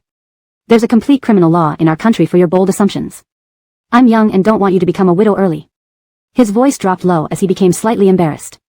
However, Elena, still arguing with him, didn't notice the change in his tone and firmly stated. I was just asking, please don't do anything illegal. I'm happy regardless of whether or not I receive gifts. After saying that, Elena's brain finally processed what Arlen had said. Wait, what did Arlen just say? About not letting her become a widow? This guy. Really? There was a strange silence over the call, only the deep breaths between them could be heard. Elena cleared her throat, which felt like it was fogged by Arlen's words, and hung up hurriedly, as if avoiding something. I'm not going to stay a widow for you. Just, be careful yourself. Maybe I should find you a good lawyer. Then came the mechanical busy signal, leaving Arlen staring at his phone in a daze. Does Elena really think she's going to jail? Why bring up finding a lawyer suddenly? Meanwhile, Elena stared at her phone in shock. She never realized before how straightforward Arlen could be. Recalling what Arlen had said, Elena's ears burned as if set on fire. She waved her hand as if cooling herself down, muttering to herself. It's so hot today, isn't it? It's unbearable this early in the morning. Jacob, who had just approached Elena, glanced dubiously at the gloomy sky and the trees swaying violently in the wind. Sis Krista, the weather forecast says it's going to rain heavily today. It's cooler than the past few days. Elena. Thank you, for relentlessly tearing down my facade. Elena patted Jacob on the shoulder and said sincerely, you're such an honest child. Jacob, I should learn from you. Jacob smiled awkwardly, no problem, I'll maintain this virtue. Elena. Santiago paced outside the door, knocking once he heard no movement inside Arlen's office. He peeked in under Arlen's intense stare, forcing an official smile. Boss, Elena's new promotional contract is ready for your signature. Without a word, Arlen's silence indicated agreement, and Santiago quickly presented the document. As Arlen signed, Santiago pretended to look busy and saw Arlen's expression remained calm, unaffected by the earlier incident. He hesitantly asked his burning question. Did Elena suspect anything? Arlen shook his head, and Santiago immediately relaxed. As he stealthily observed Arlen's face, he suggested. Maybe you should come clean to Elena. Hiding it forever isn't a solution. With your wealth and charm, you can always win her back if she gets upset. And maybe she'll be happier knowing how wealthy you are. Santiago believed his brother was excellent in every way, especially when it came to wealth and charm. Showing off just a fraction of that would drive any woman wild. Leaning against the desk, he joked, I don't think it's a problem unless Elena resents the rich. Otherwise, anyone would be thrilled. Then he saw Arlen nodding seriously. Santiago froze. Chapter 247, Grinning and Laughing. Dale didn't know how to express his feelings at this moment. His usual grinning face immediately turned into a look of horror, feeling a bit numb. Elena was truly extraordinary, not just ordinary extraordinary, but extraordinarily to the point of being anti-wealth. He glanced at Arlen's expression, cautiously confirming with him, Boss, are you sure Elena really hates the rich? Isn't that unlikely? He laughed awkwardly, who would still hate the rich these days? Besides, I see that Elena has a pretty correct attitude towards money. I don't see any signs that she dislikes rich people. I think Elena is quite reasonable. You should tell her your true identity with peace of mind. At most, she'll be a little upset initially, but once she accepts it, she'll find out you have many good qualities. Doesn't Elena like gold bars? Bring her more gold bars. Arlen confirmed his name before closing the document and facing Dale, who was starting to question everything. He said, I'm not entirely sure, but Elena said people like us would be hanged from streetlights during the Great Revolution. And she thinks, Arlen furrowed his brows slightly, clearly caring about this matter himself, we are fools with lots of money and lowbrow tastes. Moreover, Elena had told him that if he were too perfect, she wouldn't want him, hoping he could be an ordinary person. This was also why Arlen hadn't decided to confess yet. If confessing to Elena meant losing her, he'd choose never to reveal anything. Dale originally thought Arlen was just joking, but every word Arlen said seemed to confirm that Elena indeed hated the rich. And hanging from streetlights? Dale wore a smile uglier than a cry, can't say Elena isn't ideologically aware. I think she'd fit well in the party, boss. Do you have any connections? Introduce her. Looking at Arlen's cold stare as he lifted his head, Dale said, Sorry, I disturbed you. It was my mistake. Looking at Arlen sitting in front of him, he suddenly found nothing to say. He solemnly took out his phone and found someone in his contact list. Marlon, come quick, something big happened. The three of them surrounded Arlen's desk, but no one spoke, occasionally glancing at each other as if playing a game where the first to speak loses. Finally, Edric, who came last, couldn't hold back anymore. I don't think Elena is like what you described. I saw her happy when signing the contract, showing no signs of being anti-wealth. Could you be worrying unnecessarily? Besides, being wealthy is great. My girlfriend loves me for it. Marlon couldn't imagine why anyone would hate the rich. His girlfriends loved his wealth, and he liked spending money on them. Arlen didn't speak, but Dale, sitting there, snorted. With your looks and personality, I think your girlfriends only love money. If you weren't rich, they wouldn't even glance at you. Do you think everyone is as vulgar as your girlfriend, asking for bags, cars, and clothes as soon as they see you? Do you understand elegance and virtue? Hearing Dale's words, Arlen felt a pang in his forehead, even non-existent conscience paining. Recalling Elena hammering him, Arlen couldn't associate those two traits with her. Their only connection was that both described women. What do you mean my girlfriend is vulgar? This is mutual benefit. You don't get it. How many women line up to be my girlfriend? Unlike you, always talking about finding a girlfriend but never daring to start a conversation. You. Me what? I just like. With a slap, a pen landed on the table, startling the two arguing men. Why did you stop? Aren't you two great talkers? Why did you suddenly stop? Arlen picked up the pen, his eyes scanning over the two men in front of him. Although he asked simply, the two immediately quieted down and gave him loving smiles. Not at all. We were just greeting each other. Come on, boss, let's talk about your issue. Right, Dale patted Marlon's shoulder, pretending, we're good brothers. Forget this, let's discuss how to confess to Elena. To demonstrate the severity of the meeting, Dale brought his laptop, planning to create solutions on the spot. They named their plan Operation No Streetlight. After enthusiastic discussions and active participation, they unanimously agreed that gradual revelation was best. If progress was too abrupt, Elena might react negatively. But with slower steps, if Elena showed resistance, they could easily revert, preventing Arlen from becoming isolated. They also planned to leak some information, using a slow-boil tactic to soften Elena's heart and weaken her anti-wealth sentiment. They even created 3 or 4 plans, considering nearly all possibilities. Their implementation strategy was so complex that one might forget this could be resolved with Arlen merely speaking. In some sense, it looked both simple and complicated. By the time the meeting ended, it was almost noon. Marlon was about to ask if they should eat together when he heard Arlen close his notebook. He stood up, taking his phone. Looking at the 2 brothers in front of him, he hesitated then said, "You 2 go eat. I have lunch with Elena today." Then he left, seemingly waving goodbye without a cloud. Marlon, did Arlen ever eat with us recently? Dale closed his notebook, relaxed, nope, but given our status and hers, shouldn't you have some common sense? Why would someone skip their own girlfriend to accompany them? Let's go, Dale, looking at Marlon, felt a rare kinship, eat together. Arlen's confession can't be rushed. Chapter 248, Getting Used to It. When Arlen arrived at the production set, the crew members were already quite used to his presence. Some even greeted him familiarly. Everyone knew that this man might become a future sponsor, so upon seeing Arlen, they immediately offered him a chair. Teacher Art, you've come just in time today. Actor Daniel, who just won the Double Best Actor award last year, is here too. You can watch them perform. You know Daniel, right? If it weren't for Andoni's invitation, he wouldn't be making a cameo appearance here. The implication was clear, investing in this project would definitely not be a loss. However, Arlen didn't respond, he simply lifted his head and looked at the group of people in the middle of the set. Currently performing were Elena, Daniel, and Gaynor in a scene together. The set was eerily quiet, only interrupted by the actors' voices and the sound of machinery operating. Andoni's was speaking with the assistant director when he glanced up and saw Arlen sitting nearby. If it were purely out of personal preference, he'd much rather facilitate a relationship between Elena and Daniel. After all, Daniel was his longtime friend, and Elena was an actress he greatly appreciated. Moreover, he knew Daniel's character and abilities well. If Elena were to be with him, her career would undoubtedly flourish, and she might even become the future best actress. However, as Andoni's eyes met Arlen's, Arlen gave him a slight nod, to which Bear responded with a warm smile. It seemed that Elena liked Arlen more, though she hadn't explicitly told him. He could sense the chemistry between them. Daniel, Andoni scratched the tea leaves from his cup. Not that I'm not helping you, but you need to put in more effort yourself. You've started late, so you must be proactive. As the assistant director adjusted some equipment, he noticed the director sipping tea with a smile. Just moments ago, the director had been complaining about the tight schedule leaving no room for creative expression. How had his mood improved so suddenly? Seeing the puzzled look on the assistant director's face, Andoni's pointed to the actors on set with evident delight. I enjoy watching good performances. You should pay more attention to the love scenes, they'll be beneficial for directing romantic dramas. The assistant director, who specialized in documentaries, merely nodded in response. Today's scene involved Mindy discussing her romantic frustrations with her brother while they walked home. Their conversation lightened her mood, but their laughter was interrupted by Marcos, leading to a confrontation among the 3. On set, the actors were earnestly walking through the plot. Coleman, have you ever liked someone? Mindy asked dejectedly, tugging at her backpack straps. She had been cheerful until this sudden thought brought her back down. Mindy's parents worked tirelessly, so she had grown up primarily under her brother's care. The siblings were very close, and Mindy confided everything to her elder brother, even such sensitive matters like teenage crushes. What's wrong? Colby asked with a soft smile. Our little tyrant has romantic troubles. I don't like him.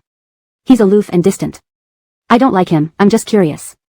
Though she said this, her cheeks soon flushed, betraying a hint of shyness. Thinking of Marcos, Mindy felt melancholic. Her almond-shaped eyes sparkled with curiosity as she raised her head and naturally held onto her brother's arm, gently shaking it. Coleman, I'm asking this for a friend. Please don't tell Mom and Dad. After receiving his reassuring smile, Mindy hesitantly voiced her confusion. Why does a boy sometimes feel so close to you, as if one touch could bridge the distance, yet other times seem impossibly far, like you're from different worlds altogether?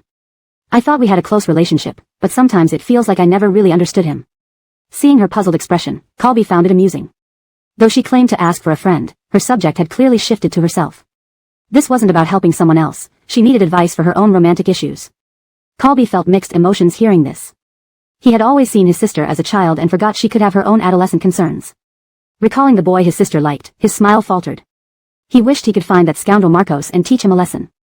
How dare he make his lovely, adorable sister so sad? Marcos. His actions made Mindy, who had admirers since elementary school, so unhappy. Some people didn't cherish what they had. Colby originally intended to advise his sister to give up on the boy. There were many other boys worth liking. Why did she have to pine for someone who didn't return her feelings? His beautiful and adorable sister shouldn't suffer heartbreak, especially over unrequited love. Despite his thoughts, Colby couldn't find the words. Looking at her standing there under the colorful evening sun, her delicate brows furrowed with confusion and uncertainty, tightly gripping his arm for reassurance, he felt protective. The evening breeze tousled her bangs and strands of hair around her cheeks. She stared into the distance, looking deeply troubled. Colby sighed inwardly, patting her shoulder and speaking softly, Xingwan is wonderful, it's that boy who lacks discernment. Mindy didn't reply, only offering a faint smile. Watching his sister, Colby gently patted her head, careful not to mess her hair, embodying gentleness and patience. Do you want your big brother to carry you home today? I remember how you used to cry on my shoulder whenever something upset you. Even if you won't cry today, it's still good to ask, just in case. Chapter 249, Sudden Chaos. Mindy nodded, then seemed to suddenly think of something. Her little face flushed bright red as she forcefully patted her brother's shoulder. I told you it wasn't me, but my good friend. All right, it's not you. It must be your good friend Aline. Colby found the situation a bit amusing but still indulgently went along with Mindy's conversation. He handed over his backpack and squatted down in front of his sister, revealing his broad shoulders and strong arms. Climb on.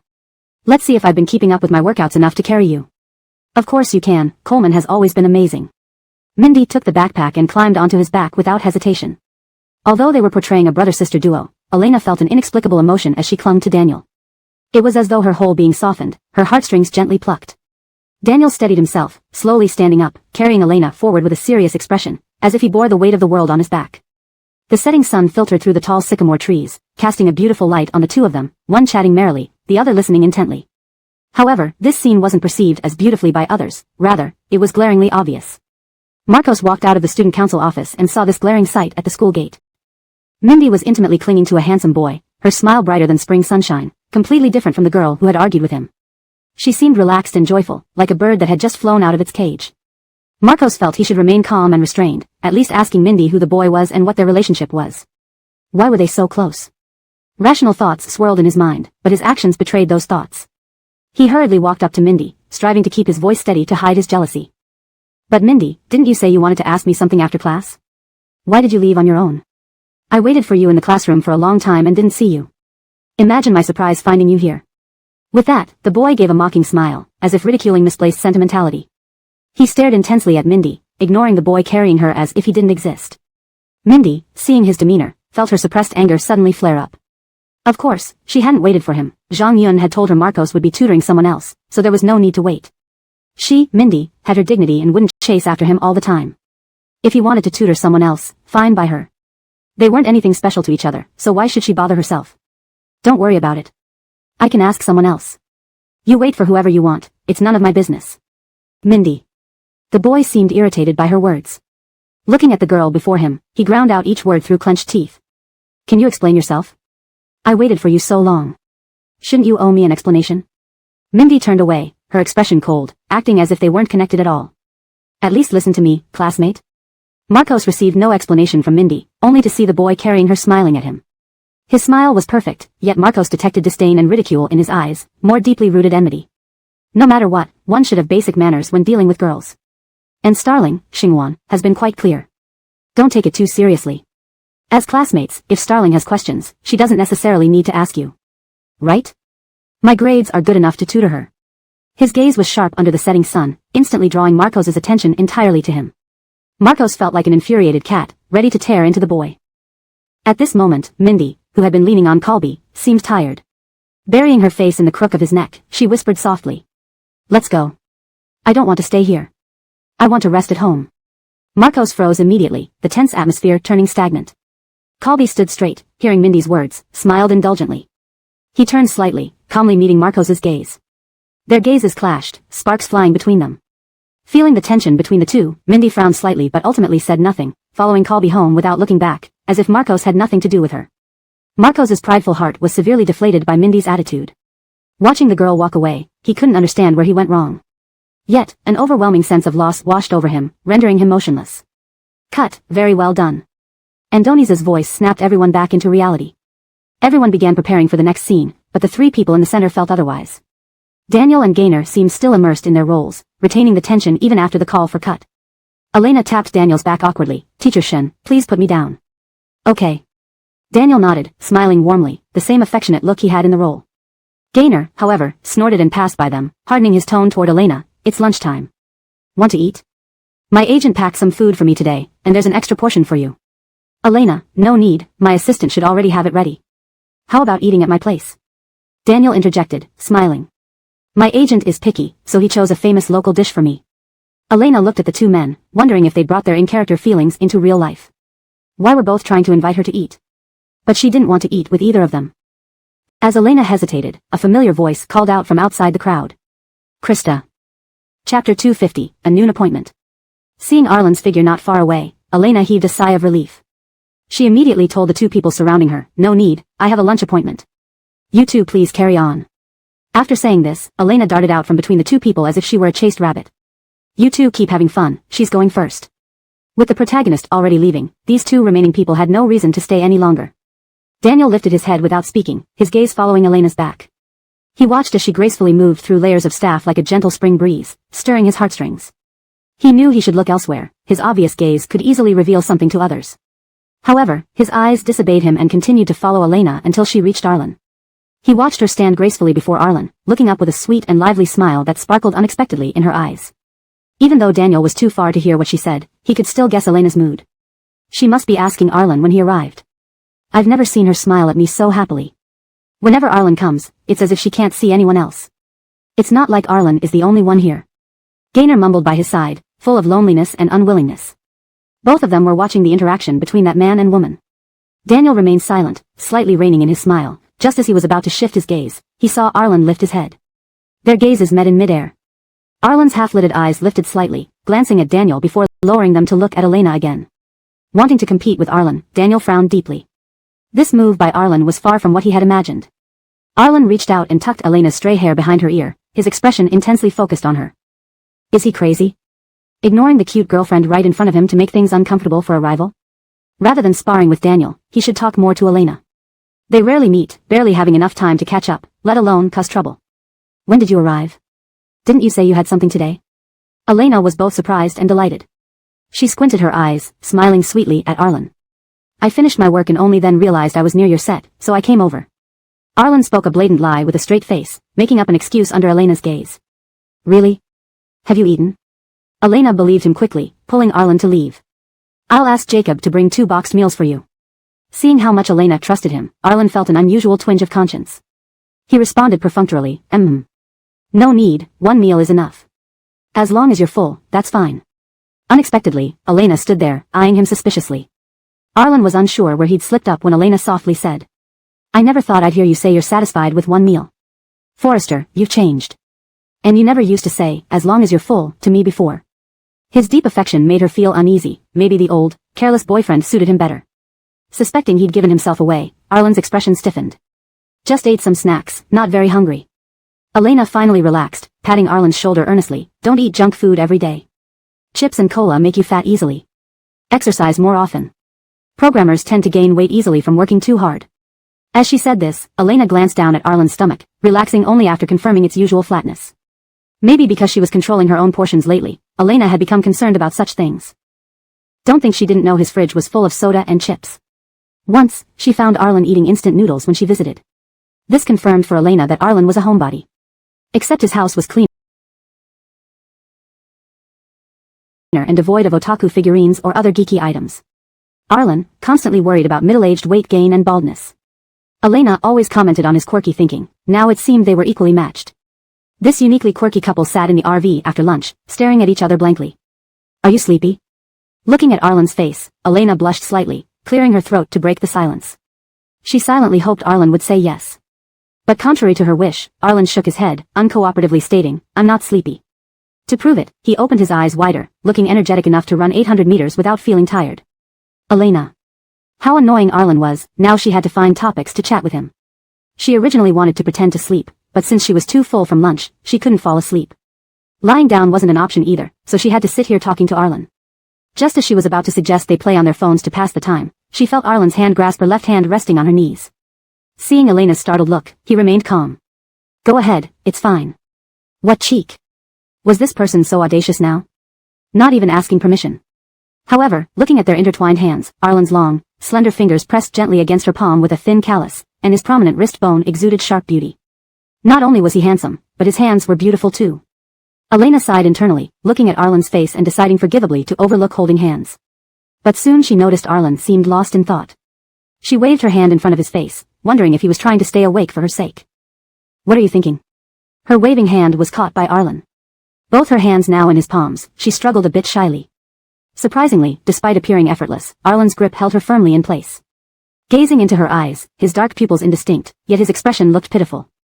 I want to hold you. Chapter 251, Domestic Violence. Are you trying to push your luck? Elena thought this, but seeing Arlen's expression, she eventually gave in. She moved her wrist, reminding the innocent man who was holding her hand, I want to hug you, but you have to let go of my wrist first. Otherwise, how can I hug you? Arlen didn't say anything, he only pursed his lips, looking very displeased. Elena was about to comment on him holding her hand when suddenly, she felt Arlen pull her gently with not much force, and before she knew it, her whole body was pulled into Arlen's arms. His arms circled around Elena's waist, settling her onto his lap. Arlen's voice became clearer, I want to hug you like this. Elena could feel Arlen's warmth seeping through the thin fabric onto her skin. His breath brushed against the back of her neck, making her skin feel hot despite the cool temperature. Are you nervous? Arlen's head rested near Elena's neck, his voice soft. Elena felt as if she were being cooked alive. She sensed his warm palm slowly gliding up her waistline, finally resting on her shoulder. This gentle touch caused shivers to run down her spine. His hand then moved to her back, stopping at the small of her back and pulling her closer. Their faces were almost touching now, noses nearly bumping.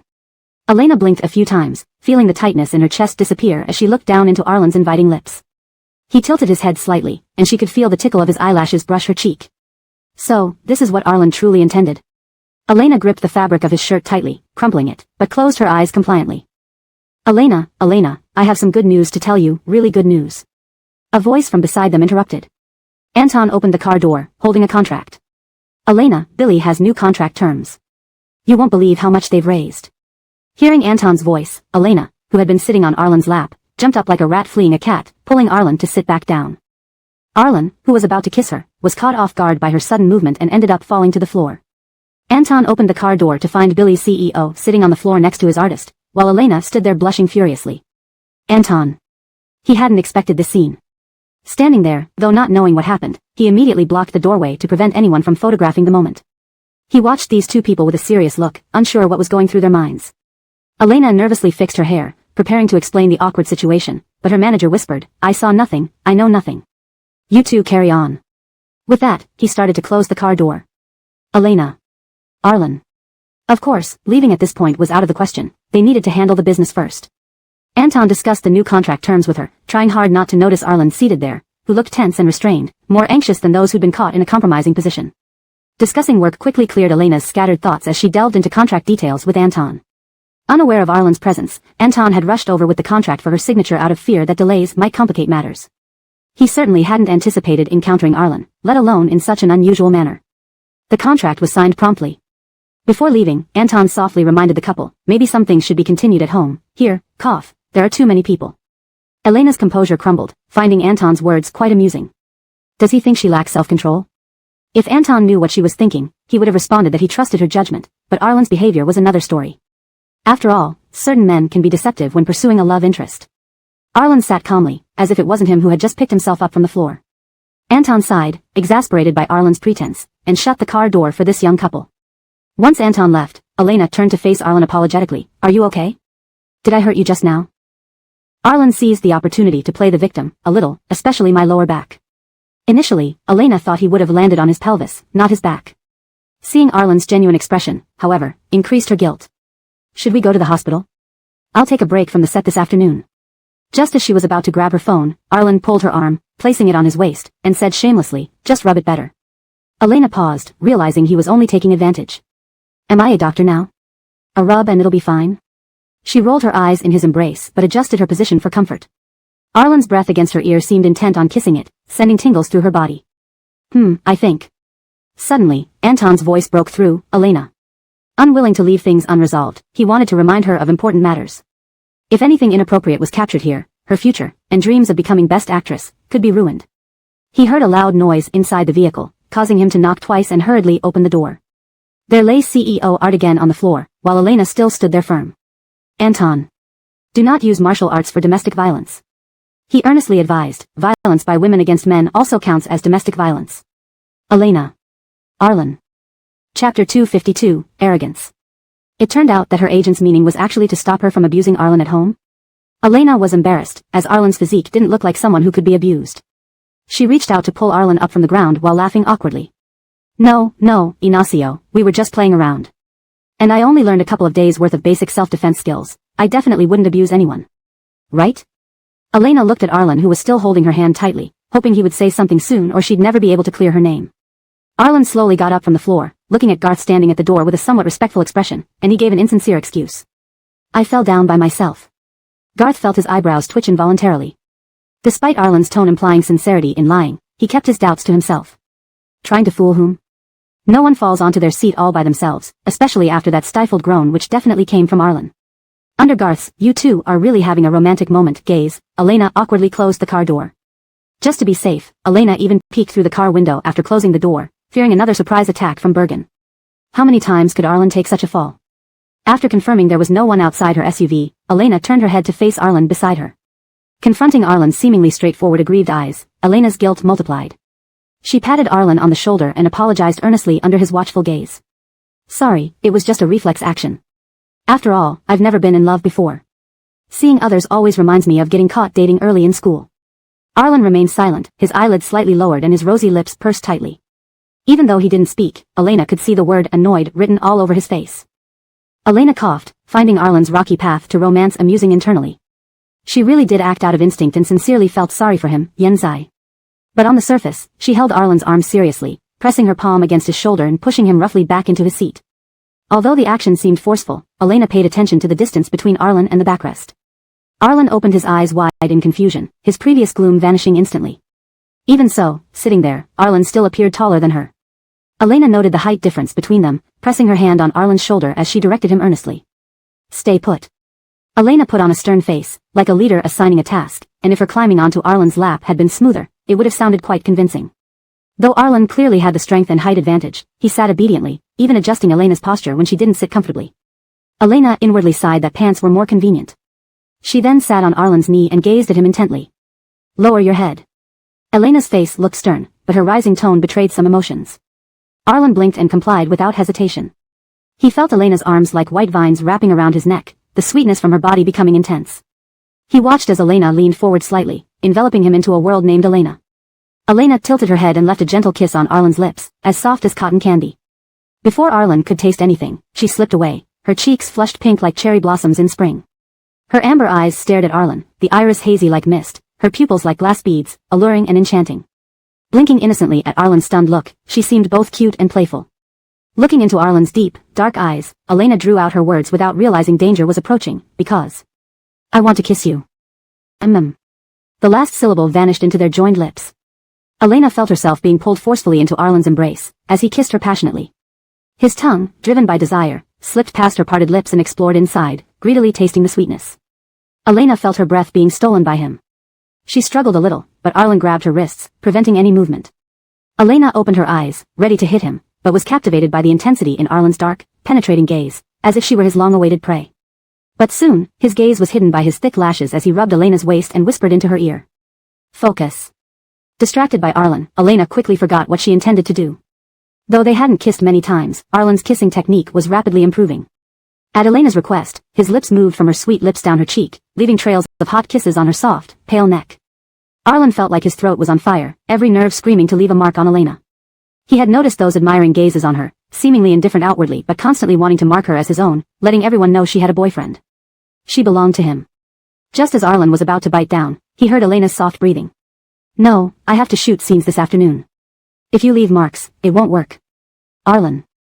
Although he wanted to take advantage of Elena's days to fulfill his darker desires, he felt her trembling arms around his neck and hesitated.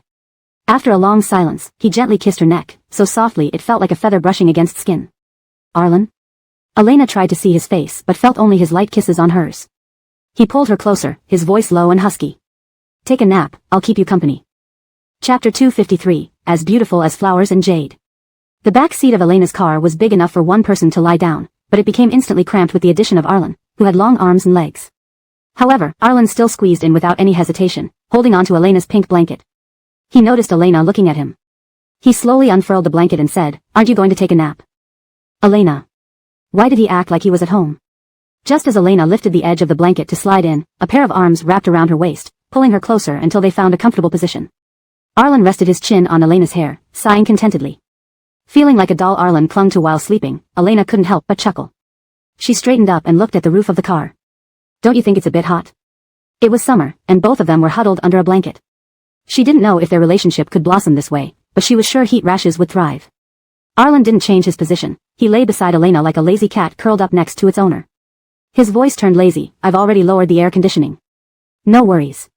"No worries about what?" "About getting heat rashes?" Elena thought it amusing. "I didn't expect you to have such a thoughtful side." Arlen hugged her and softly responded, "Uh-huh." Then, as if an idea struck him, his eyes lit up. "Is there a reward for being thoughtful?" "There is." Elena closed her eyes, a smile tugging at her lips. "Your reward is to go to sleep early." Arlen. Although both agreed to sleep, neither closed their eyes honestly. The young couple chatted idly, having endless things to talk about even though they had met just yesterday. You wouldn't believe how funny the stagehand was. Realizing Arlen's mood dropped slightly after her words, Elena hadn't the chance to ask when Arlen buried his face in her neck, his voice muffled. "Do you like people like that?" People more entertaining than himself, able to make Elena laugh heartily. "Why would I?" Elena chuckled at Arlen's unreasonable jealousy. "I find him humorous." "Who do you think I like?" Arlen fell silent, hugging Elena a little tighter until she complained it hurt. He then loosened his grip. "I don't know why, but I feel like you'll leave me one day." His voice sounded dejected, as if foreseeing that day. But Elena glanced at her phone, checking the time, and commented, "It's noon, not midnight. Why are you suddenly feeling emo? And you're not even listening to sad music." Just as Arlen was about to express his thoughts sincerely, he froze. Elena always saw Arlen as a man with a goofy nature, sometimes even in his actions, which came across as not very smart. She never expected Arlen to turn emo one day. This scene felt as absurd as a fish riding a bicycle or a monkey typing on a keyboard. After laughing, Elena comforted Arlen earnestly. "I can't promise too far into the future, but right now." Elena opened her eyes and looked at Arlen seriously. "As long as you don't change your heart, I won't leave you." Arlen didn't reply. His thick lashes cast shadows over his eyes, lost in thought. Seeming quite insecure, Arlen's attitude made Elena realize how important she was to him. Thinking of this, Elena patted the arm wrapped around her waist. "Are you worried about losing me?" "Such thoughts aren't strange given how good and considerate a girlfriend I am." Arlen. Elena, question mark. Arlen, uh-huh. Elena? What do you mean, uh-huh? Answer me. Arlen nodded. Yes. Elena. This dog of a man refused to repeat her words, showing no sincerity. Closing her eyes, Elena pondered how she ever agreed to be with Arlen in the first place. Seeing Elena turning away from him, Arlen's survival instinct kicked in. Yes, my girlfriend is as beautiful as flowers and jade, kind-hearted and hard to find even if you look everywhere. All right, stop it, Elena hurriedly covered Arlen's mouth. It sounded off when he repeated her words. Arlen blinked, noting Elena's eased expression. Lowering his head, he kissed her palm lightly. Despite the fleeting touch, Elena felt a tingling sensation, like an electric shock running through her arm. Before she could speak, Arlen lowered his head and kissed her forehead. I love you, Elena, with no end. Even if you don't love me anymore, as long as you stay by my side, I don't mind anything else. Elena blinked, feeling a lump in her throat but pretending to be indifferent as she rolled into Arlen's arms. I love you too. Why else would I confess to you? Have some faith in yourself, Arlen. Arlen tucked Elena's hair behind her ear, resting his chin on her head, finally whispering, okay, let's sleep. We have work in the afternoon. Earlier, Marlon brought over Elena's old case file, mentioning it had been returned to Xingheng after winning the lawsuit. Purely out of formality as the nominal boss, Marlon eagerly ran over to Arlen once he got the file. Arlen wasn't planning to open it, but he wanted to understand Elena's growth, so he opened the file. Looking at the peacefully sleeping Elena, her lashes fluttering with each breath, he felt her serene slumber. Moments later, a low sigh filled the cabin. Chapter 254, I will support you. In the afternoon, Jacob's knocking on the car window woke her up. She stood at the car door with a costume, indicating she was there to deliver it. Ignacio stood beside her, glancing around as if he were on a call. Elena tidied her clothes slightly and checked Arlen's attire, ensuring they were both presentable before opening the door. Wow, Jacob exclaimed upon climbing into the car, dramatically shivering. Sis Krista, the air conditioning in here is so cold, can't you feel it? If you keep it this low, you might catch a cold while sleeping. Recalling how she had just been lying closely with Arlen on the same bed, sharing one blanket, Elena felt a bit embarrassed. Not really, maybe because I slept too deeply this afternoon. But I think it should be fine. Jacob nodded and didn't dwell on it.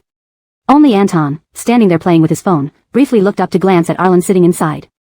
With the AC set so low, wouldn't Elena snuggle deeper into CEO Art's arms? Arlen's little tricks could fool Elena, but not him. Feeling his gaze, Arlen slightly lifted his eyelids, his dark eyes conveying a silent warning, causing Anton to hurriedly lower his head. This man paid their salaries after all. For the sake of money, he would tolerate it. The afternoon sun was scorching, and Elena didn't want Arlen to follow them around the film set under such heat. It would be much more comfortable staying home with the AC on, eating watermelon, rather than trailing behind and getting dirty. The crew wouldn't pay Arlen extra either. While the equipment was still being set up, Elena pulled him aside and urged, "Isn't it hot? Why don't you go back home to rest? We still have some time. I'll come find you if I finish early tonight." Arlen shook his head, fibbing, "It's not hot." This student, whose face was almost red from the sun, and whose bangs were flattened by sweat, managed to say he wasn't feeling hot. Amused yet exasperated, Elena had Jacob get Arlen a small fan, waving it for him a couple of times. "I'm very busy this afternoon and won't have much time to talk. Please listen to me and go home. Air conditioning, games, and a half-frozen watermelon in the fridge, such a wonderful life." Hearing that, Elena herself was somewhat tempted. A wonderful life indeed, but she couldn't enjoy it, having to work overtime under this blazing sun. Her words seemed unclear about who she was persuading. Arlen lowered his head and said softly, "If you don't want to do this anymore, I'll support you." With his wealth, supporting 10 Elenas would still leave plenty left over. Unexpectedly, instead of looking moved, Elena's expression suddenly turned wary. These days, everyone says you should be cautious of men who say they'll support you, that such men are unreliable. Labeled as unreliable, Arlen was speechless. After some delay, Arlen finally agreed to go home, though his expression remained reluctant, as if something or someone at the set worried him. Elena patted his chest, joking, "Why so serious? Is there a treasure or an enemy in this crew?" Arlen nodded, looking down at her. "Yeah, there's my treasure." His meaning was unmistakable. Elena's ears turned red immediately. She fanned herself and thought, what happened to this dog man?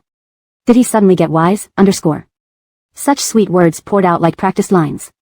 Arlen didn't speak but reached out to hold Elena's hand by her side. He let go quickly before others noticed, his voice restrained. "Call me if anything happens."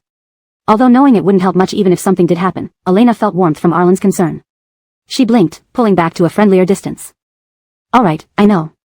Remember to call me once you're home." Neither moved, until it seemed someone was watching. Elena glanced at Arlen. "You should go." "You first," he replied. "I need to see you go first." Fortunately, someone broke the awkwardness. The stage manager shouted loud enough for half the site to hear, "Teacher Elena, ready for rehearsal." Arlen's brows slightly raised, a gentle smile forming. "Looks like you're going first." "No," Elena laughed, rejecting his suggestion. "Let's count to 3 and turn away at the same time." Arlen nodded. She turned her head and whispered the count, 1, 2, 3. Elena ran towards the stage manager. "I'm here, sorry for the wait." Behind her, unseen, Arlen paused after taking one step, watching her join the crowd like an energetic little swallow. Even among so many people, Arlen found Elena first. Standing there, a faint smile played on his lips. Elena was right, there was not only his treasure here but also his rival. But, slipping his hands into his pockets, his lashes lowering to hide his expression, Daniel wouldn't appear in Elena's next show, nor the one after that, or any thereafter. As for Gaynor, Elena likely despised him, probably harboring no feelings for him. Watching Elena shine amidst the crowd, Arlen felt his own mood uplift, involuntarily wanting to smile along with her. Your acting has greatly improved recently. You're completely different from before." Daniel finished filming, noticing Elena's slightly red eyes, seemingly still immersed in character. He fanned her gently, earnestly complimenting her. Gaynor, who had intended to say something, saw her flushed cheeks and quietly walked away without a word. Startled, Elena smiled modestly. Not really, not compared to Teacher Shin. She hadn't meant to brag, but this was the male lead, the emperor of actors. Receiving his approval must mean her skills were recognized. "This production is ending soon. Do you have plans for your next project?" Waiting nearby, Jacob approached holding an umbrella as soon as they finished. Elena spoke to Daniel while heading towards the lounge. Daniel considerately blocked the sun for her. "Not yet. I've been asking Andrew about suitable auditions recently." "That's good. I'll ask around for you if anything comes up." When Gaynor arrived with chilled water, he saw the scene, clenching his bottle until it made a crisp sound. Cool droplets trickled between his fingers as he held it tightly. Chapter 255, Work Phone. Daniel did not share the same makeup room with them. As a specially invited A-list actor, he had his own exclusive space on set. Thus, Elena and Daniel parted ways halfway through. "Do you want to have dinner together? It's still that private kitchen. My agent has packed it up again." Just before parting, Daniel, after some thought, sincerely invited Elena once more. In the twilight breeze, the collar of Daniel's white shirt flapped in the night wind. Under the dim evening light, the half side of his face facing Elena exuded an indescribable gentleness. Even though Elena knew this person was approaching 30, she felt Daniel was handsome like a close-up shot from a romantic drama under this lighting. Just standing there quietly made her heart flutter. Jacob, who stood beside, although aware that Elena was dating Arlen, tensed up her grip on the umbrella when she heard the Emperor of Acting, Daniel, invite her proactively. Wow, it seems Sylvester is about to give it a shot. Unfortunately, this couple had been officially confirmed by fate. Just as Jacob was thinking of an excuse to help Elena fend off the invitation, she heard Elena smilingly but politely refuse. I'm sorry, I'm on a diet tonight and won't be eating much. Watching you all eat would be too torturous for me. So, Teacher Shen should enjoy your meal alone. If you find it delicious, please tell me which restaurant it is. In saying this, Elena's smile contained a shy sweetness, yet the sparkle in her eyes could not be ignored. Arlen loves good food. I plan to try it with him during the break. The words were gentle, but discerning people could sense the underlying rejection and sweetness. Jacob watched all this without speaking but inwardly marveled at how decisively Elena turned down any chance for Daniel. Even Daniel, who already knew the answer, fell silent momentarily, wishing to ask if there was any hope left but realizing such a question would only delude himself. Finally, looking at Elena, hoping to see some sign of unhappiness on her bright, lively face, Daniel found none. Her sparkling amber eyes seemed like two pieces of crystal, gazing at him with a sweet smile. For some reason, Daniel suddenly remembered the beginning of the show when Elena had offered him chocolate. Back then, she stood before him, shy and delighted, presenting her homemade chocolates for him to taste, but he hadn't seen her clearly through the heavy makeup. And thus, he missed her. Looking at Elena, Daniel ultimately asked nothing, just flashing a customary smile. It's quite good. I'll try it tonight, and if it tastes well, I'll send you, and Arlen the address. Oh, right, Daniel took out his phone with a candid expression. We haven't exchanged WeChat. Let's add each other. Seeing Elena hesitate, Daniel shook his phone reassuringly.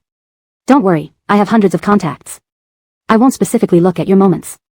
Elena, seeing Daniel's straightforward demeanor, realized she might have misjudged his intentions. She hesitantly took out her phone and added him. Given that Daniel had rejected her several times now, anyone should know better. Plus, Daniel was quite fond of Marnie and was very upset after their argument. Considering Daniel's gentlemanly image in the novel, Elena decided to add him. In a fleeting glance, Daniel noticed Elena marked him as Teacher Daniel, while Arlen's name below carried a loving nickname, Forrester. Daniel wanted to smile but found himself unable to. Fortunately, Elena's attention wasn't on him. Alright, then let's decide this. If I have suitable opportunities, I'll recommend you for auditions, make sure you attend. Elena nodded. Thank you for your care, Teacher Shen. The evening breeze lifted Elena's long hair, drawing Daniel's gaze along the floating strands, yearning to reach out and smooth them. But he merely smiled and nodded. After all, I'm your brother, aren't I? Who wouldn't protect their little sister? Aware that Daniel was referring to their sibling role, Elena laughed awkwardly and found an excuse to leave. Come on, if Daniel's wife in the drama counted, he already had over a dozen wives. This minor role of hers couldn't possibly compete.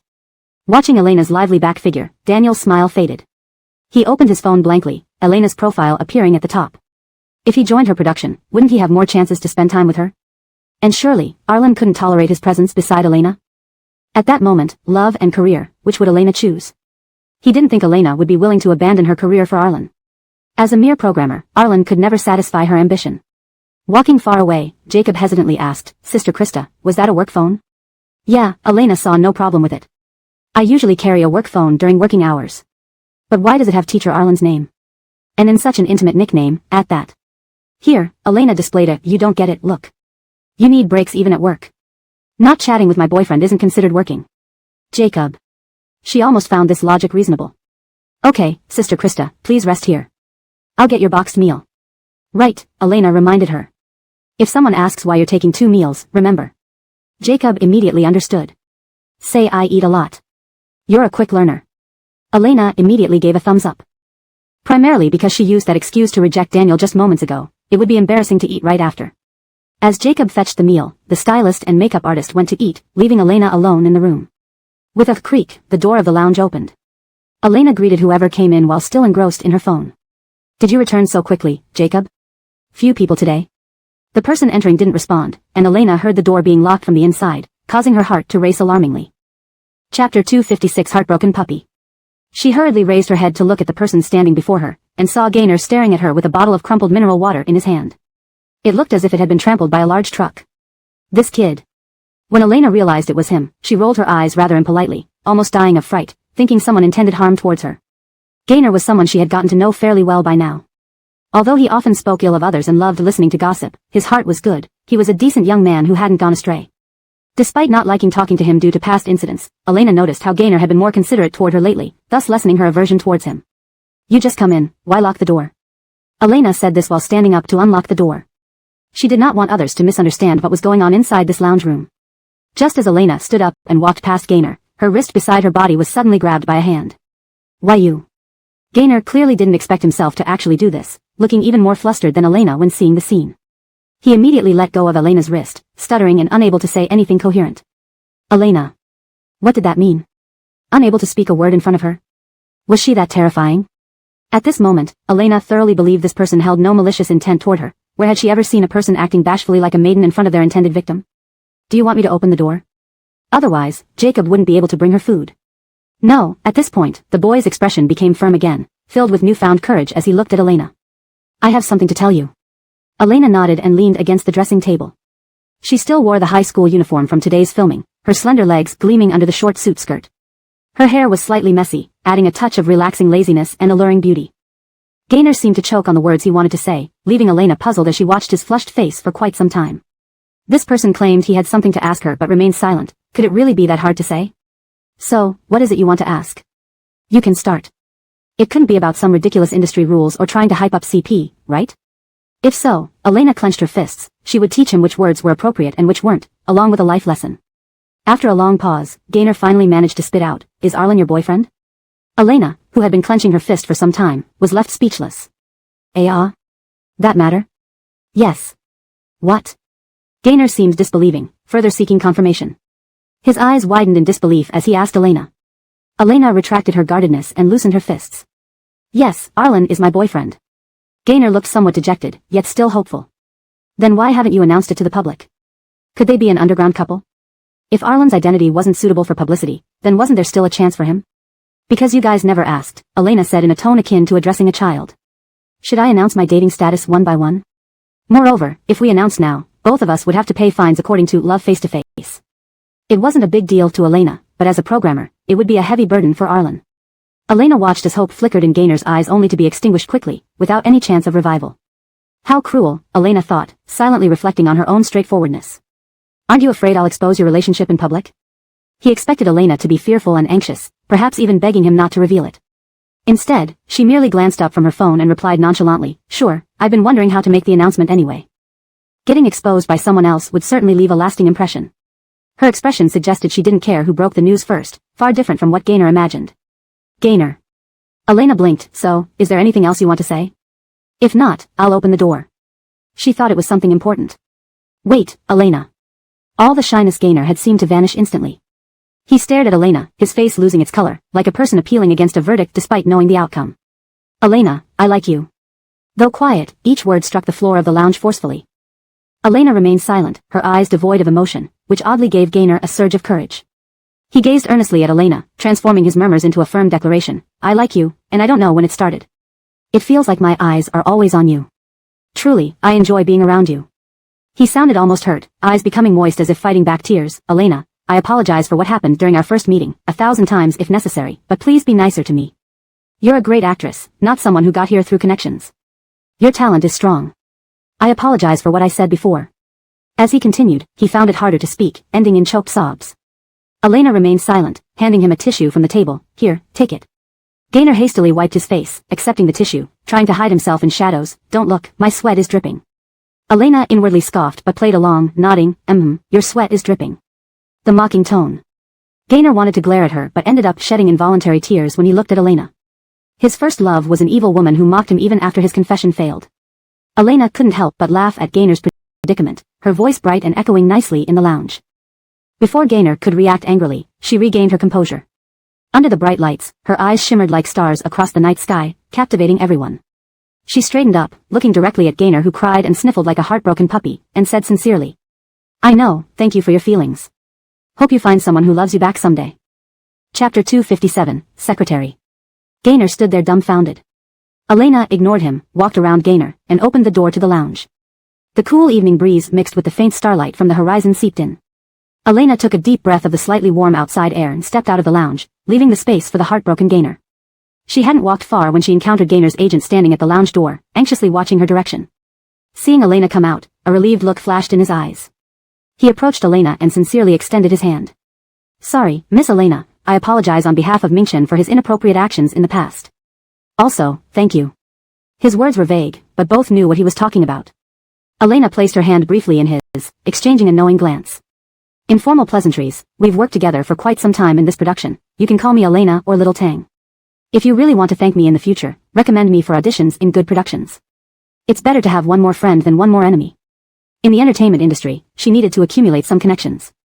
That will certainly happen. Just so happens, I don't have any female artists under me, so if there are suitable female roles, I'll definitely let you know. Gaynor's agent smiled, looking at Elena with 2 parts more admiration. This girl is smart and knows how to navigate social situations, much better than those inexperienced newcomers who think they're invincible. Too many influential figures in the industry lack professional skills but act as if they're untouchable. Once something goes against their wishes, they threaten to kick people out of the entertainment industry. Ironically, those who shout the loudest often end up falling the hardest. They offend so many that they don't even realize what hit them. At least Elena knows what to say and what not to say. If she had revealed her relationship with Gaynor publicly right away, he would have pressured the company to replace Elena as the lead actress. Though aware that the agent might be sidestepping the issue, getting an assurance was still better than nothing. Elena's smile became more sincere. What happened inside the room, I know nothing about it. I was just passing by. You agree, right? Gaynor's agent nodded cooperatively, smiling cunningly like a fox. I'll vouch for Little Tang. As their company's rising new star, careful consideration must be given to choosing Gaynor's pairing partners. The partner couldn't overshadow Gaynor in popularity nor be too insignificant, which could skew his public image. Initially, they considered Elena, but she was already entangled with Daniel and Arlen, drawing enough attention. Adding Gaynor into this scenario offered no chance of success. But fearing this naive girl might blurt out inappropriate things to reporters, Gaynor's agent messaged Elena days ago to clearly reject his idea. After bidding farewell to Gaynor's agent, Elena glanced at the lounge fading into the shadows of night, feeling silently melancholic. What's so great about being a star? Even liking someone has to be sanctioned by the agency. Gaynor probably never realized all this was orchestrated by his agent. Not that Elena liked Gaynor, saying no was simply going with the flow. When Elena arrived downstairs at home, she saw an expensive-looking car parked below. Following the typical plot twists in novels or TV shows, a shoe should now touch the ground. Men always wear shiny handmade leather shoes, women always sky-high stilettos. Unfortunately, none of this pertained to her. Elena looked at herself, having worked continuously for over 10 hours. Without a mirror, she knew her entire body yearned for her bed. Nothing could stop her.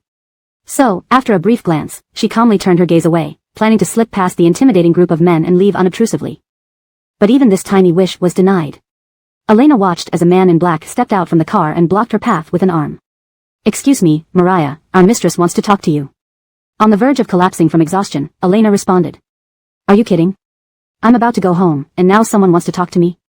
She quickly decided to play dumb. You must have the wrong person. I'm not Mariah, just living in the same building.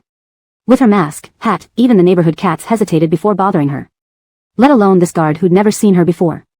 Her response was so straightforward that the confident guard began to doubt himself. Is this really not Elena?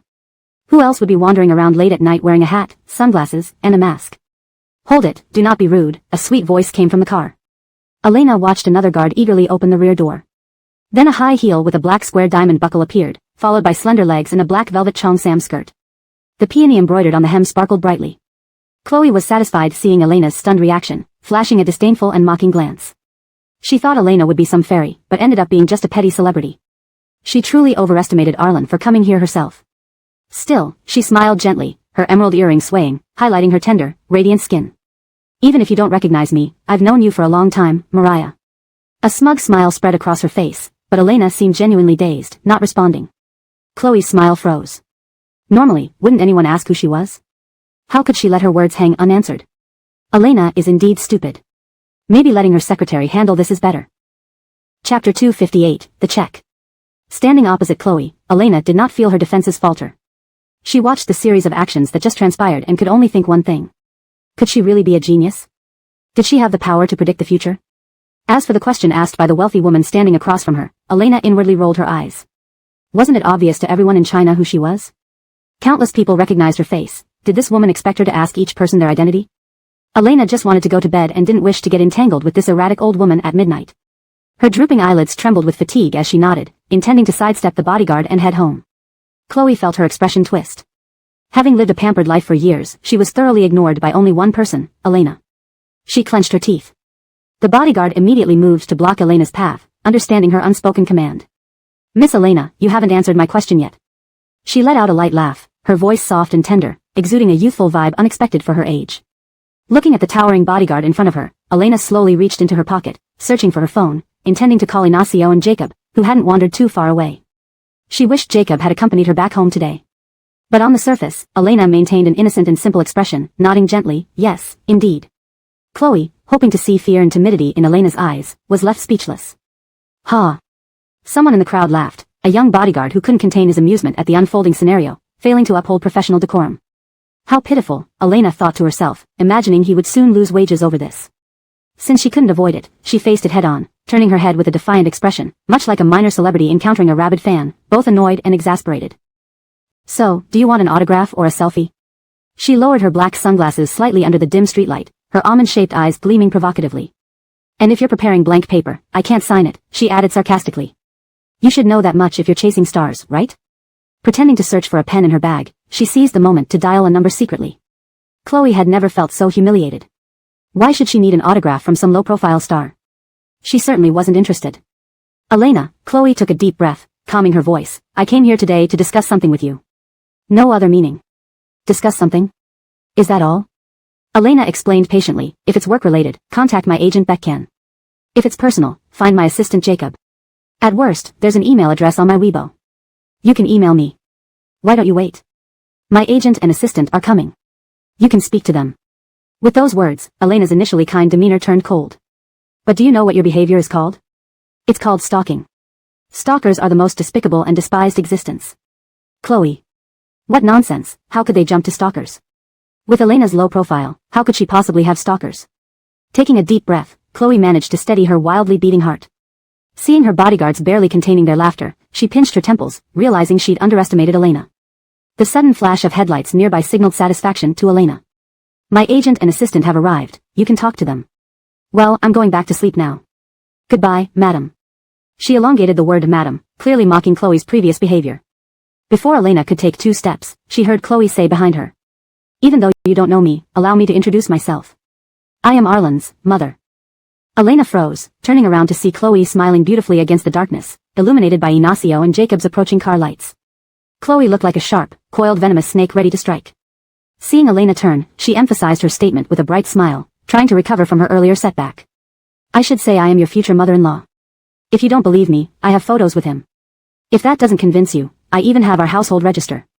How about we talk? Chloe paused. Sister Krista, are you alright? Before the car stopped, Jacob rushed out from the passenger seat, running to Elena's side. Noticing the surrounding bodyguards, Jacob immediately assumed a vigilant stance. Beccan followed closely behind, standing in front of Elena, comforting her without knowing the full story. Let me send Jacob up with you. Leave the rest to me. Elena. Stepping out from behind Ignacio, Elena met Chloe's gaze and said, I'll talk to you. Good, let's go to your car. That way, you'll feel safer. Chloe displayed a smug expression.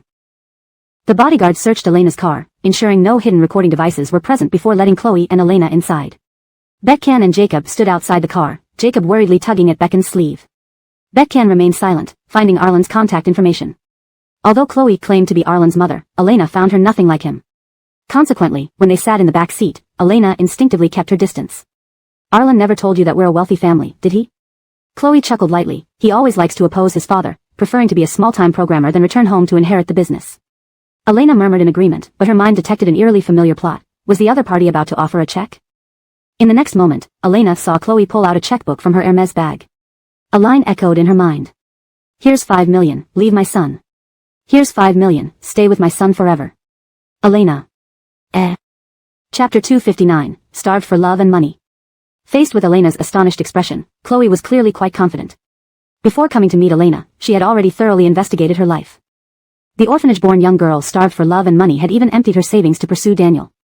Though she didn't know how this girl had hooked up with her son, it was enough that it made her haughty son circle around her on the show. But Chloe knew these types of young and impoverished girls well.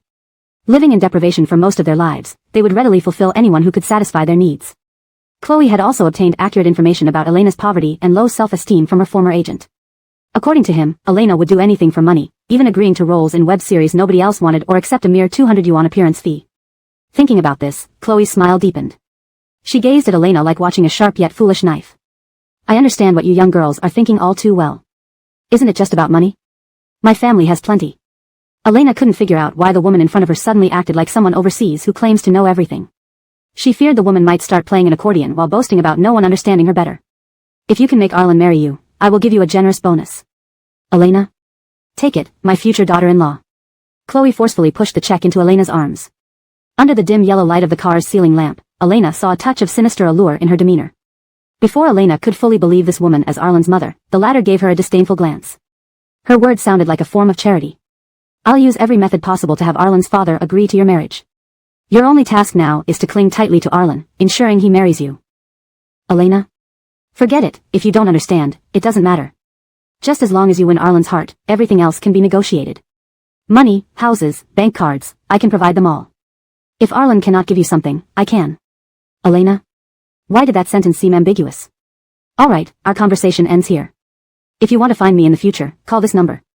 The woman handed over a business card. Brighter than her slender white hand were the jade bracelets adorning her wrists, exuding a shimmer of wealth. Elena saw only 3 simple characters on the front, Chloe. No phone number. Where does she call? Elena thought. Curiously, she flipped it over and found a string of numbers imprinted on the back. Her limited experience made her unaware that rich people's business cards worked like this. Seeing Elena's stunned reaction from start to finish, Chloe nodded in satisfaction.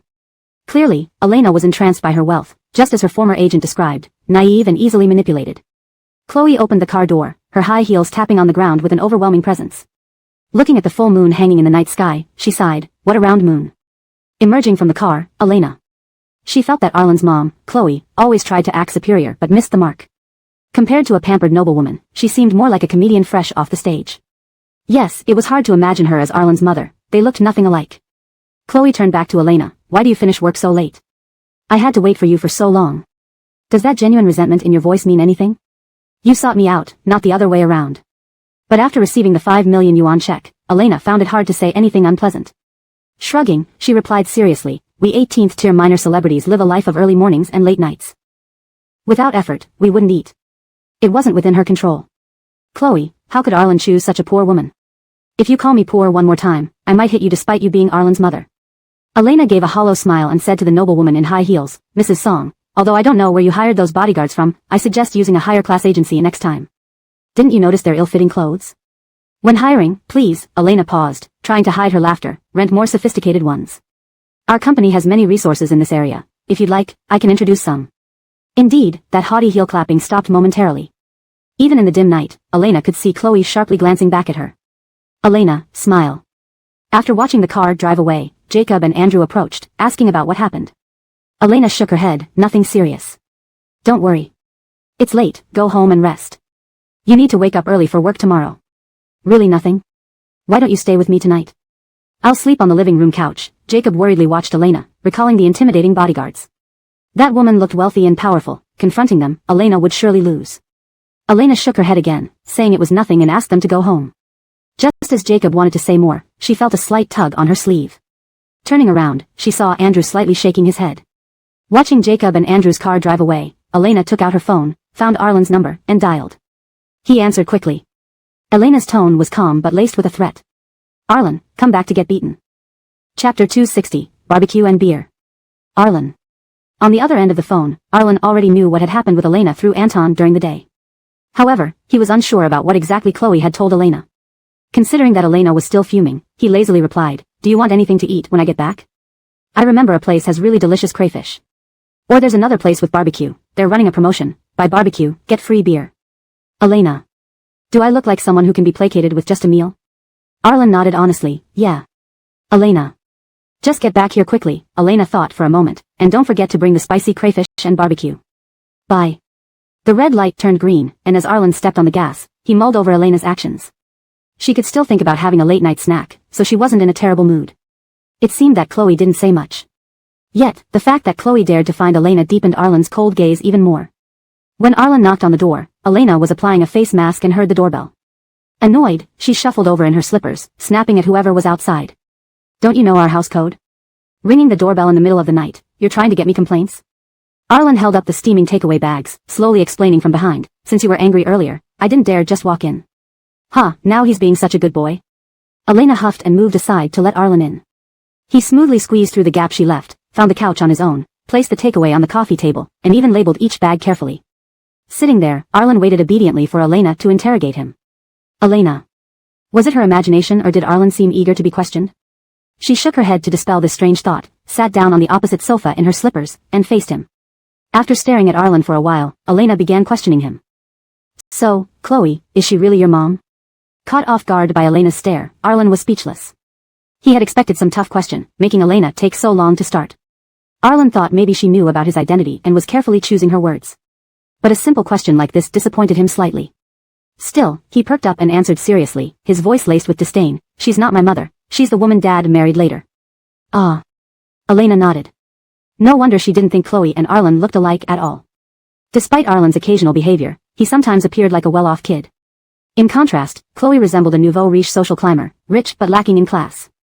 Looking at Arlen's distant expression, Elena initially wanted to ask about his birth mother but hesitated, fearing it might hurt him.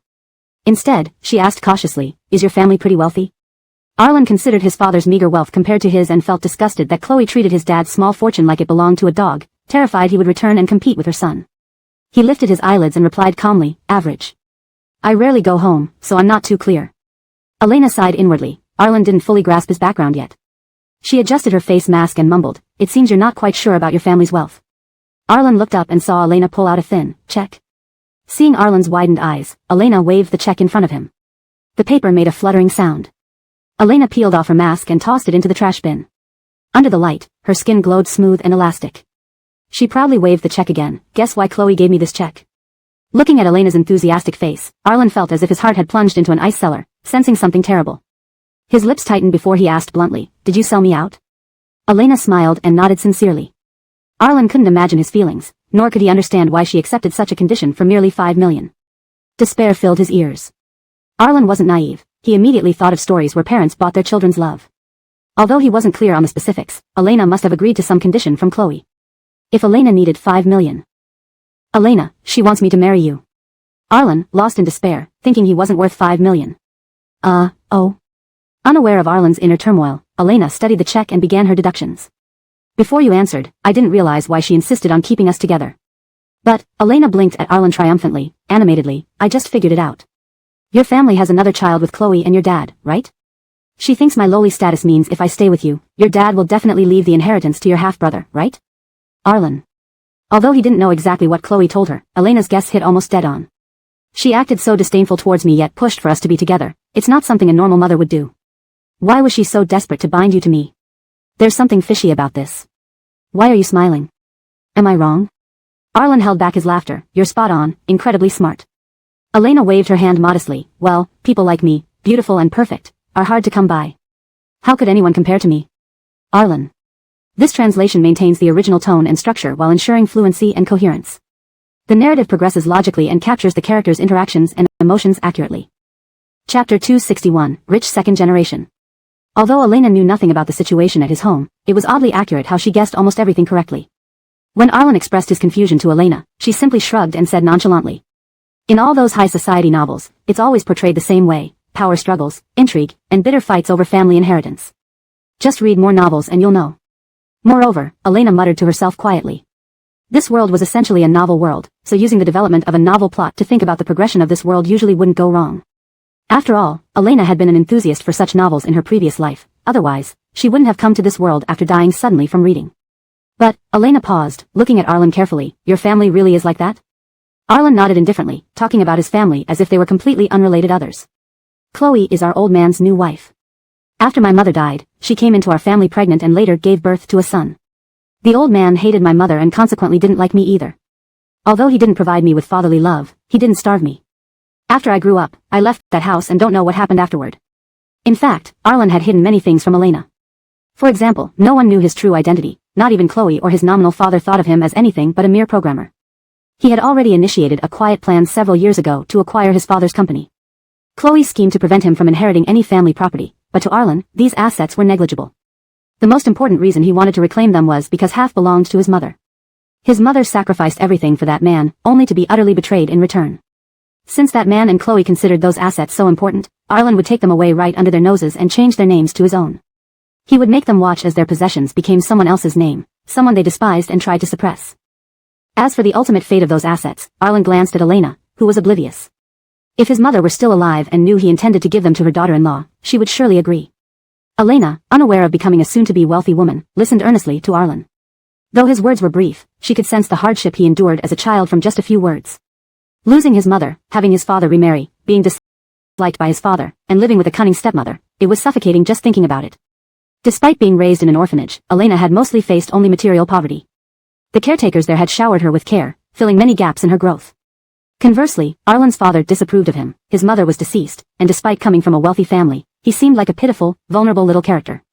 For some reason, Arlen noticed Elena's gaze soften and become loving. Though unsure why he deserved sympathy, he immediately capitalized on it, sitting there with a pensive expression as if lost in bad memories. Inside, however, he was considering whether to reveal everything to Elena now. Since he was indeed a rich second generation, the money might seem less intimidating. And with Elena viewing him through rose-tinted glasses, it might not meet much resistance. But there were too many assets. Arlen sighed deeply, experiencing the pain of wealth for the first time. It wasn't something entirely attributable to his estranged father. Seeing Arlen's helpless yet capable appetite, Elena's heart softened. She stood up and sat beside him, placing her hand over his which rested on his knee. The girl's hands were white and slender, even her fingernails gleamed with a rosy glow, appearing delicate against his larger hand. Startled, Arlen turned his hand and enveloped Elena's, feeling the slight calluses on his fingers create a tingling sensation. They remained silent for a while before both spoke simultaneously. Are you? I have something to tell you. Arlen looked at Elena's widened eyes, lashes lowered, hiding his smile as he gripped her hand firmly. Why don't you go first? After you finish, I have something important to tell you. Elena nodded, her voice tender with concern but still smiling faintly. You must have gone through a lot back then. But it doesn't matter now, she looked directly into his eyes. You're doing great, your work is amazing. And now you have me. Elena smiled sweetly, as if offering strength through her smile. I will always be by your side. As for those high society issues, stop worrying about them. Rich people are always fighting over inheritance and property, it happens all the time. If Chloe wants to fight, let her do so. We can live our lives behind closed doors. Next time, I'll make sure she stays far away from you. Arlen. Elena's tone became serious, her gaze intently scanning his face, memorizing every detail. I am your girlfriend, and I will protect you well. Arlen hadn't expected such protective words from Elena. In his mind, she didn't fit the typical persona seen in entertainment circles, too pure and kind, initially unwilling to fight for her own interests. Therefore, Elena had always been someone he believed should be protected.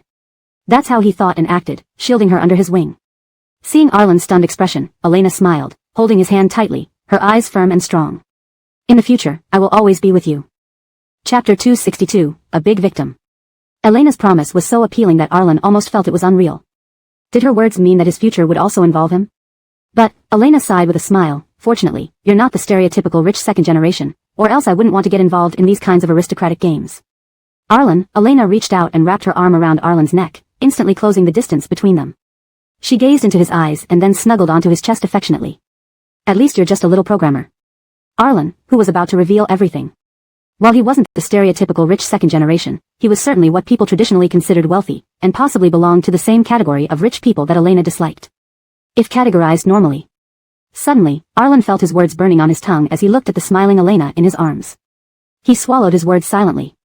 Forget it, he should still take things gradually, like the slow-boil frog strategy discussed with Marlon. Such matters couldn't be explained in a short while. After speaking, Elena waited for Arlen to continue. She lifted her head from his chest, smiling broadly. Arlen, what were you going to say? Arlen innocently replied, it's been too long, I suddenly forgot. I'll tell you when I remember. After only 5 minutes, Elena. Although she felt Arlen was making excuses, he likely didn't have anything to hide from her. Moreover, sudden forgetfulness could be understood. Compared to Arlen's issues, Elena felt there was something more important at hand. She picked up the 5 million yuan check from the coffee table, scrutinizing it under the light, whispering to herself. Getting this 5 million seems too easy, and it feels off. Chloe's scheming seemed unusually simple, giving off an impression of someone not very smart. Arlen.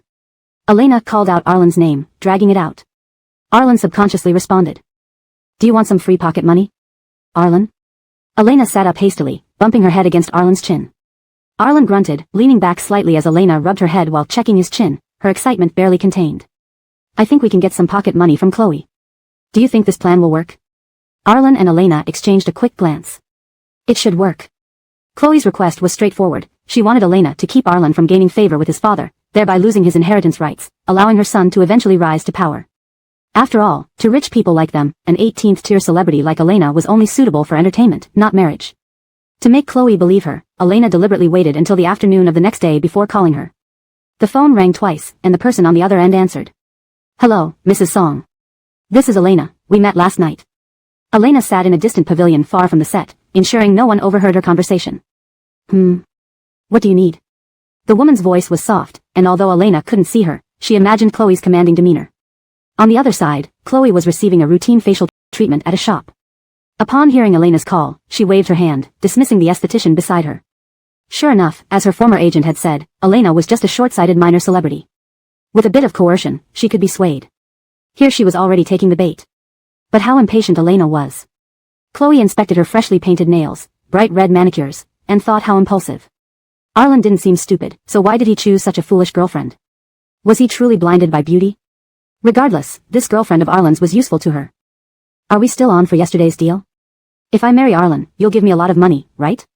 Elena had already imagined herself as the villainous supporting actress willing to do anything for money, delivering her lines with conviction. Of course, Chloe laughed, the venom in her eyes chilling anyone who saw her. If you can really get Arlen to marry you, the price is yours to name. If Elena married Arlen, then Art Churchill would definitely reconsider his plans for Arlen. Elena inwardly marveled, the wealthy truly spoke generously, even more so than playing Monopoly. Alright, Elena took a deep breath, finally deciding, Mrs. Song, I can marry Arlen, but the price needs to be increased. Chloe wasn't bothered. How much? How much could a minor celebrity ask for? 50 million yuan. Elena innocently quoted the figure, causing Chloe, who was admiring her nails, to pause. She scoffed, do you know what 50 million means? At your current rate of 1 million per film, you'd need to star in 50 movies to earn that much. Elena, don't be unreasonable. This minor celebrity with minimal fame dared to quote such a high price. Really thinking they were a big victim. And even if she had 50 million, why spend it on Elena? Elena sounded distressed, her voice becoming weak. Arlen doesn't seem interested in me lately. He's been talking to Nora a lot. But I can't do anything about it. Although Arlen appears to treat me well, I know he sees me as nothing more than a disposable toy. If you think 50 million isn't worth it, I'll let Arlen find someone else. That miss seems to be some rich heiress. I wish them happiness. Chloe. Elena, she gritted her teeth, 50 million is too much. How about 30 million? Elena innocently asked, someone like you bargaining? That's too degrading. I thought 50 million was peanuts for you. Not until after her son takes over the company. She still needed to consider Art Churchill's approval now. Where would she get so much money? Chloe fumed, her well-maintained hands showing red marks from her anger. 40 million, no more. 50 million, or I'll let Arlen find happiness. Hashtag chapter 263, opportunity. The two of them did not have any feelings for each other. Eventually, the amount was set at 35 million yuan, and to show her sincerity, Chloe had to pay 20 million yuan upfront to Elena. Even someone as pampered as Chloe felt a twinge in her heart over this sum. She constantly reminded herself that this was a necessary expense. If her son could become the heir of Arjiang, then these 35 million would be just a drop in the ocean. Using 35 million to get Arlen out of the picture was a very worthwhile deal. Elena hadn't expected Chloe to be so naive and generous. She originally thought 30 million was already the limit, but surprisingly, Chloe agreed to the terms. It seemed that Arlen truly posed a huge threat to Chloe. Although the amount was settled, Chloe still felt reluctant, her voice icy as she told Elena, Elena, you better keep your word. If I find out you're lying to me, I have plenty of ways to ruin you in the entertainment industry. She could easily destroy this little celebrity. Unexpectedly, Elena's response was even tougher, Madam Song, I hate it when people threaten me. I initially asked for 50 million, and here you are only giving me 35 million with such a terrible attitude. Why don't I return the money? I'm willing to let Arlen live happily. Besides, Arlen doesn't love me, and I have no feelings for him either. We might as well let each other go and move on. Didn't Arlen's stepmother understand? It's a seller's market, not a buyer's market. Chloe. Elena, we can still negotiate. Moreover, if you marry into our family, I can speak well of you to Arlen's father. Elena snorted, since Arlen won't inherit your family's fortune anyway, marrying into your family is pointless. We are merely using each other, so don't try to appeal to my emotions. Before Chloe could respond, Elena abruptly hung up. Anyway, I expect to see the 20 million yuan deposit in my account within a week. 1 cent less and the deal is off. You should give me time to gather the money. Selling a house doesn't happen overnight. Chloe hadn't finished speaking when she heard the dial tone. This Elena, Chloe glared at her phone, furious and hateful. She really was driving a hard bargain. She wasn't as stupid as imagined. Hearing the dial tone from Chloe's side made Elena want to laugh loudly. It felt good to extort a hefty sum from her, comforting Arlen's wounded heart since childhood. Who knew how much suffering their poor Arlen had endured from this wicked stepmother? Good things bring high spirits, especially when they involve money and punishing the wicked. This was simply too delightful. As Elena stood up, planning to inform Arlen about the good news via WeChat, she saw Gainer's shocked face nearby. She didn't know when he arrived, how long he stayed, or how much he heard. But Elena was sure Gainer must have seen her as an unscrupulous villainess during this process. To secure Arlen for money, even selling her own love. In their brief eye contact, Elena could see the shock and disbelief in Gainer's eyes. This was incredibly awkward. Elena never expected her performance of this little melodrama to have an audience, especially one as perceptive as Gainer. Now, Elena thought grimly, her image as a vicious villainess was undoubtedly confirmed. She hoped she hadn't scared this intruder too badly. But it wasn't all bad. If Gainer realized she was a bad woman, he might not feel too attached to her anymore. However, her impression on him would undoubtedly worsen. After being rejected by his love interest, Gainer had been in a melancholic mood. He avoided conversations with his agent and preferred quiet places to mull over his emotions while filming. Today, he only intended to take a short walk along the lake before heading back. But then he saw Elena sitting there. Though he knew their relationship had no future and that Elena already had a boyfriend, Gainer couldn't help but stop. "I didn't mean to come here, I'm just enjoying the view," he assured himself as he quietly found a corner to stay. He gazed greedily at Elena's silhouette, quietly savoring the serene atmosphere between them. Elena looked so beautiful. Her laughter was lovely, and her voice was pleasant. Gainer felt his love interest was perfect, like an angel. Why had he once disliked Elena so much? How could he have left such a poor first impression on her? If only Elena would talk to him more often, just like now. But as he listened to the conversation, Gainer felt numb. Did Arlen actually not love Elena and even cheat on her? Did she know everything but still choose to forgive him because of money? Was Elena only with Arlen for money? Was she that kind of woman? Countless questions swirled in Gainer's mind, pulling him deeper into confusion. Before he could fully process it, he saw Elena end the call and walk toward him. Elena seemed to notice him, her gaze revealing surprise. Gainer couldn't tell if he felt more disappointed or delighted. Sadly, he realized he still liked her, even knowing she was a money-driven woman. Given that Elena was calling from afar, she clearly didn't want others to overhear her. Panicked, Gainer pretended to have just arrived, waving energetically like a friendly golden retriever. "Elena, you're here too, watching." He glanced at the scenery, feeling his words slip out uncontrollably. "The water?" "Elena." Gainer also reacted a moment later, realizing what he'd said. Elena suppressed her greedy smile and put on a normal expression. "Yeah, the lake looks pretty clean." Gainer looked at the vast patches of duckweed on the water surface and nodded blindly. On their way back, they had different thoughts. If Gainer knew this, he could probably recover quickly from this relationship. It turned out that Elena and Arlen had no feelings for each other, and Elena was only with Arlen for money.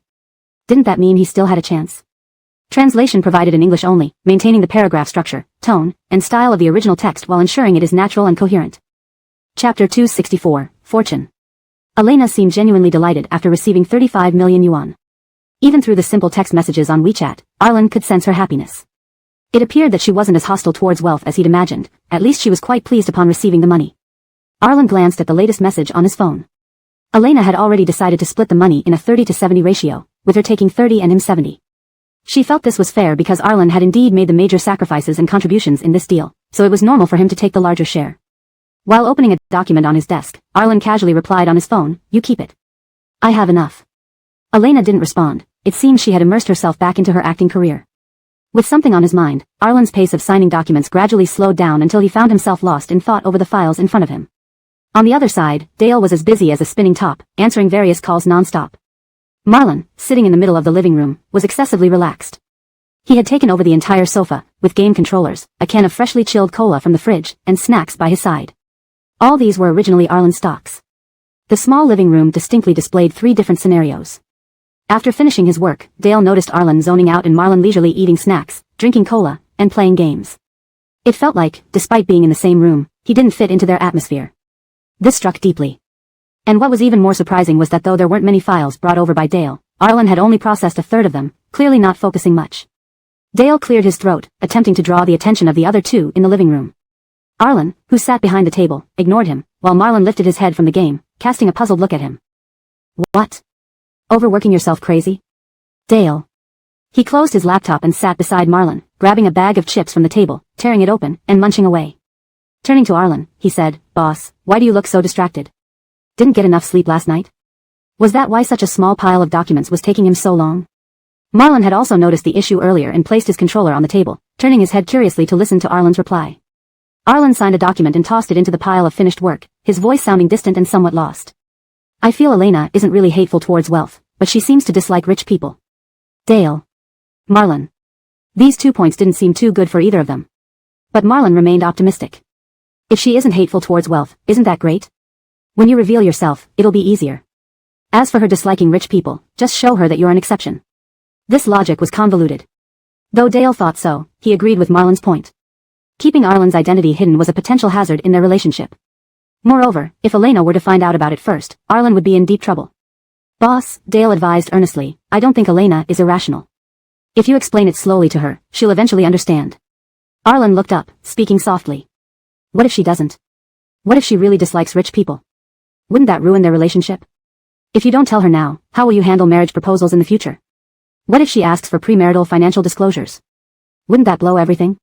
Something in this statement triggered a reaction in Arlen. He sat there, deep in thought, mumbling, premarital financial disclosures.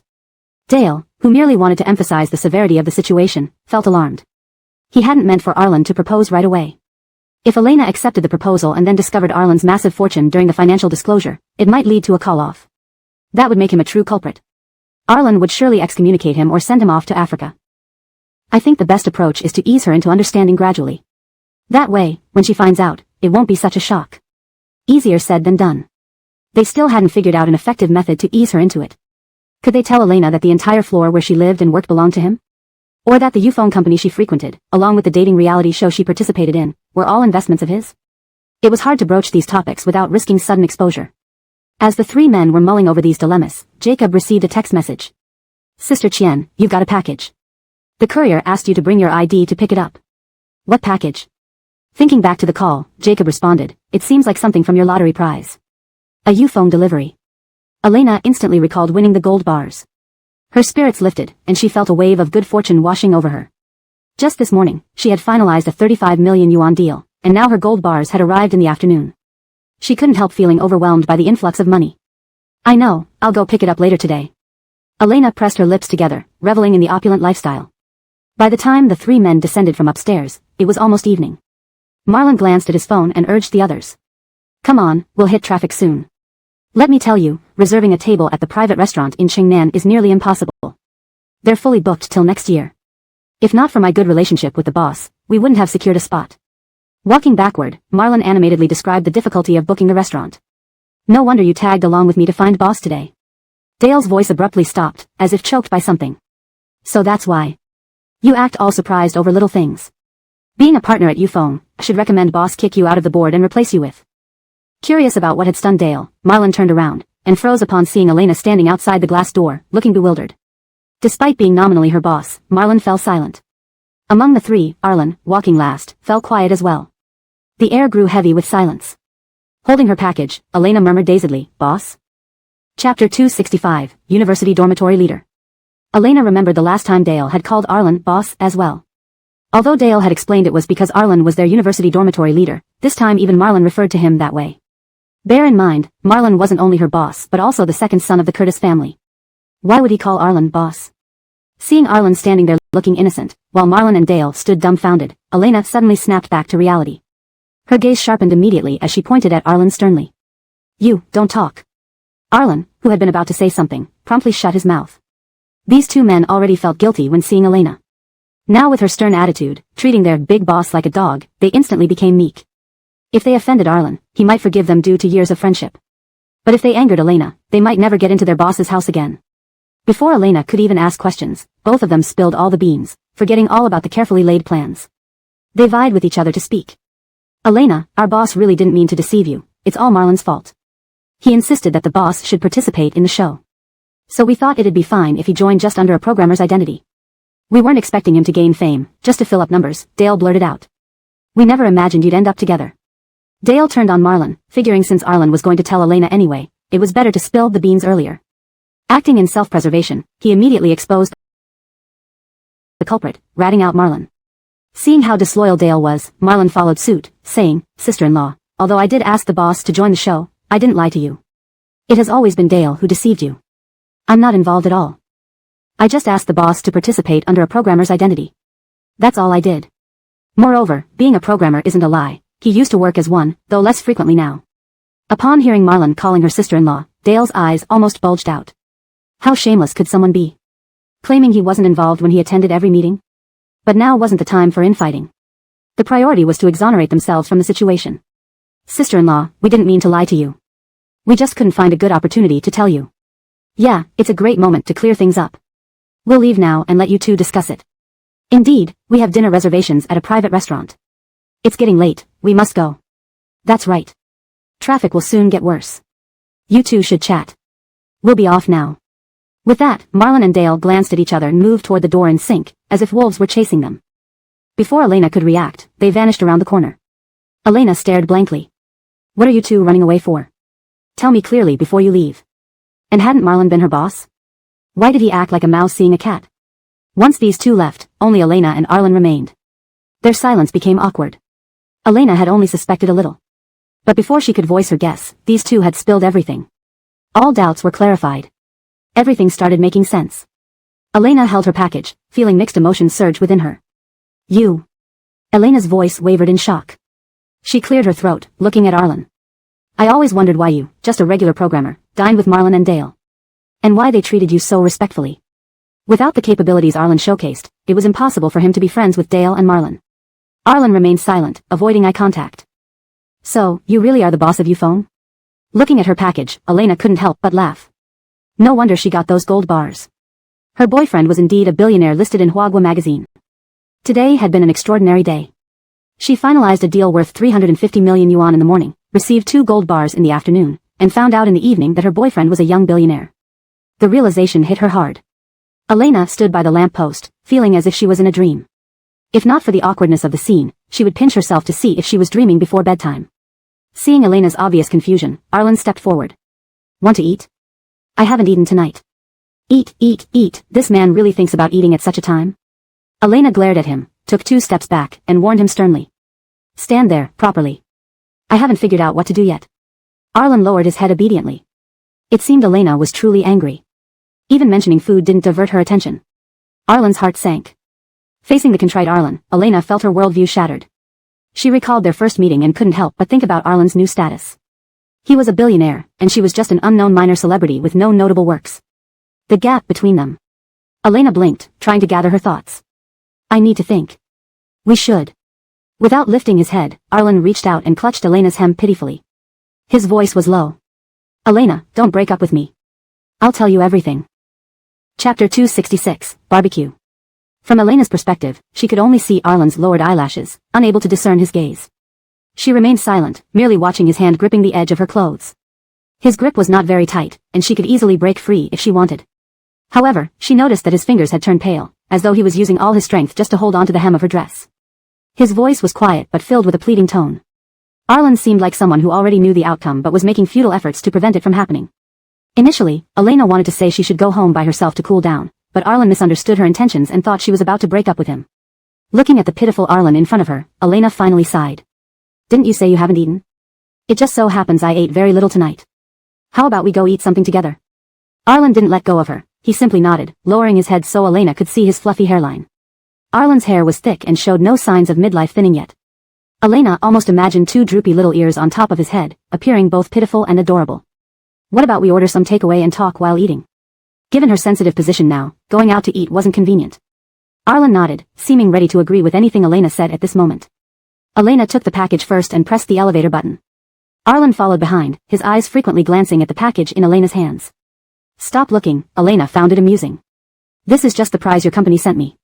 If it weren't for these 2 gold bars, I wouldn't have come back so early today. You still say you're not giving me preferential treatment? I think this bug was clearly your doing. Elena had dismissed any suspicions earlier, but after Arlen's identity was revealed, everything suddenly made sense. No bug, just someone deliberately setting things up. She realized Arlen had been behind it all. It was a bug, Arlen muttered softly, refusing to admit it even if it meant being stubborn. Ironically, the events that led Elena to accept the Euphone package early also led to bumping into Arlen and Marlon, eventually exposing Arlen as the boss of Euphone. His company's reward ended up revealing his identity. After entering the apartment and opening the door, Elena placed the package aside and went to the kitchen for water. When she came out, she saw Arlen standing there silently, hardly daring to breathe. He looked as if her sofa had thorns on it. Even during his first visit, Arlen had never been this cautious. Finding it somewhat funny, Elena maintained a serious expression while gesturing towards the sofa. Well, sit down. It's not like you haven't sat on our sofa before. Do you need directions? Arlen quickly glanced at Elena and then slowly sat down. Elena put the water on the coffee table, which made a soft clinking sound. Her tone steady, she looked straight at Arlen and asked formally, "Tell me, what have you been hiding from me?" "Oh," she elongated the last word, concealing a hint of menace. "Start from when we first met." Arlen. Actually, Elena had accepted the situation intellectually, but emotionally, the shock was too great to handle immediately. Listening to Arlen's account, she realized how naive she had been, actually believing Arlen's lies and thinking her good fortune was genuine. Although the outcomes were beneficial, Elena hated the feeling of being deceived. Intellectually accepting it didn't make her feel any better. When Arlen finished speaking, he cautiously checked Elena's expression. Seeing her face change rapidly between emotions, he promptly lowered his head, trying to earn her forgiveness with his demeanor. "All right, I understand." Nodding after hearing everything, Elena acknowledged she had received the information. "While I understand your initial intention wasn't to deceive me, you did indeed lie to me." Arlen's head bowed lower, seemingly acknowledging his mistake. Elena couldn't help but smile slightly. "Considering your honesty and remorse, this issue isn't unsolvable." Upon saying this, Elena observed Arlen and saw his tiny ears perk up, as if they had ears. She wasn't intentionally treating Arlen like a cat, but he was just too cute in that moment. "For the next month, you will be under observation. If you perform well, we can consider this matter closed and never speak of it again. But," Elena's voice turned sinister, "if your performance is poor." Before she could finish, Arlen lifted his head abruptly. "I'll do well, absolutely no bad performance." His answer was swift and unusually earnest. Elena originally intended to laugh and say okay, but recalling Arlen's past misdeeds, she suddenly felt she shouldn't expect too much from him. Who knows what outrageous things this dog man might do. "All right," Elena stood up satisfied, "I'm going to shower. You can order the takeaway." Returning to her room, Elena rummaged through her clothes while thinking about Arlen's identity. Her hands paused involuntarily. Was Arlen really the boss of Euphone? Perhaps due to his notorious reputation, connecting these words always gave her a strange feeling. Forget it, Elena put away her clothes. She would take things as they came. Since she had accepted Arlen, she must accept everything now. When Elena came out, Arlen was already eating barbecue, the skewered pork belly and lamb filling the air with mouth-watering aromas. It looked quite delicious. As Elena approached to eat, she noticed a bowl of porridge set opposite Arlen. "Elena, you still want porridge?" "Arlen, it's for you." "Elena?" Seeing her puzzled look, Arlen answered slowly, "You said you need to control calories, so I ordered porridge for you." "Elena." She took a deep breath. "You, take your barbecue and leave my house."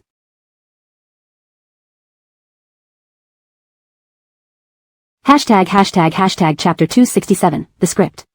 After seeing Arlen off along with his dilapidated barbecue stall, Elena sat on the sofa and began to drink her porridge while reflecting on her social connections. She soon realized that apart from the role she had auditioned for, almost everything else seemed to have a slight connection with Arlen. Moreover, given Ignacio's and Jacob's experience, they didn't seem like people who should be working with a newcomer like her. Just as she was pondering this, her phone lit up. It was Ignacio calling. "Elena, isn't Beneath the Soft Moonlight wrapping up in a couple of days? I've contacted a few production teams and secured you 2 or 3 auditions. You're free these next few days, right? Let's go together. They're all people I know, so it won't be tough for you.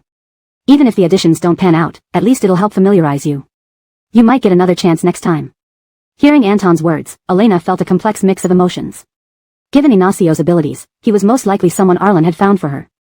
Otherwise, how could he secure so many auditions? She asked somewhat bewilderedly, "Which productions are they, and what roles?" 2 modern dramas and 1 historical drama. 2 supporting female leads and 1 minor secondary female lead.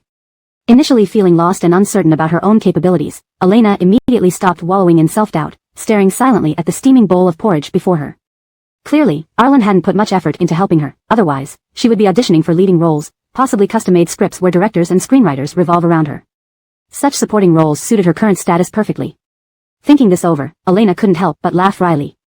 Despite being the girlfriend of a powerful businessman, she had received no special treatment. She had to rely solely on her own efforts to survive, without even a backdoor connection. Was she holding the wrong script? While dating Arlen, she knew he was a programmer. They seemed like background characters in a novel, passing by the protagonist's world. Today, after learning Arlen's true identity and seeing him provide 2 gold bars from his company for her, Elena thought she might be in some bizarre billionaire sweetheart storyline, except she wouldn't end up pregnant or give birth to prodigy children who earn PhDs in elementary school. Now receiving Ignacio's call, Elena realized all her previous assumptions were false. She might be in an entertainment industry tale of a diligent big female protagonist, eventually becoming a top actress and leaving a legendary mark on the industry. But considering her acting skills, Elena felt her dreams were too lofty. The heroine might become a top actress, but she'd probably just be the background character nominated multiple times without winning, forever overshadowed by the leading lady. Despite the sadness, it was still better than ending up in jail. Elena ate a spoonful of century egg porridge to lighten the mood, grateful that Arlen hadn't ordered plain porridge for her. The moment Anton heard eating noises through the phone, he became immediately alert. Elena, are you eating something? Are you still eating at such a late hour? Don't you care about your on-screen appearance? What will you do if you wake up with puffiness tomorrow? Caught mid-sip by her agent, Elena could only think, how stupid can I be, dreaming that Arlen was paving my path. I'm just a hard-working employee. After Anton rambled on, Elena quietly covered her bowl. She wouldn't eat. Would not eating satisfy him now? Alright, tomorrow afternoon we'll run to the studios together. Get some rest tonight. Just as Anton was about to hang up, he heard Elena ask, Ignacio, do you know Arlen? Of course he did, they shared the same boss, the team's true benefactor. But on the surface, Anton remained calm. Isn't he the non-professional boyfriend you met in face-to-face dating? He's a programmer but quite handsome. He's very honest and treats you well. Complimenting the boss might earn him a promotion, right? Elena. The first two sentences were fine, but the praise was a bit excessive. She probed further, her tone steady. Ignacio, I know Arlen's identity. Did you know him before meeting me? Anton. What are you talking about? I'm serious, Arlen is Yofeng's CEO. I know everything. I didn't mean to hide it from you. Mr. Art told me to do it. I simply followed his instructions. Elena, I have no ill intentions toward you. We've worked together for a long time. You know what kind of person I am. Listening to her agent's unusually flustered voice, Elena felt a chill elegance rising within her, even picturing a small figure dancing joyfully inside her mind. The tables had turned, Ignacio was sweating profusely on the other end now. The corners of Elena's lips curved slightly, but her voice remained calm. I understand, Ignacio. I want to know if Jacob was also introduced to me by Arlen. Jacob, yes, but not directly. She works for Xingheng, though she doesn't know Arlen is her real boss. We didn't tell her. Mainly because. Anton cleared his throat, lowering his voice as if whispering secrets. Jacob is excellent in every way, responsible and highly skilled in martial arts, but she's too straightforward. So we've kept it a secret from her. Elena. She would tell Jacob later that Ignacio had been sneaking behind her back. Still, she had another question. Did Arlen interfere with my work besides the promotional video for Euphone? This question was tricky to answer.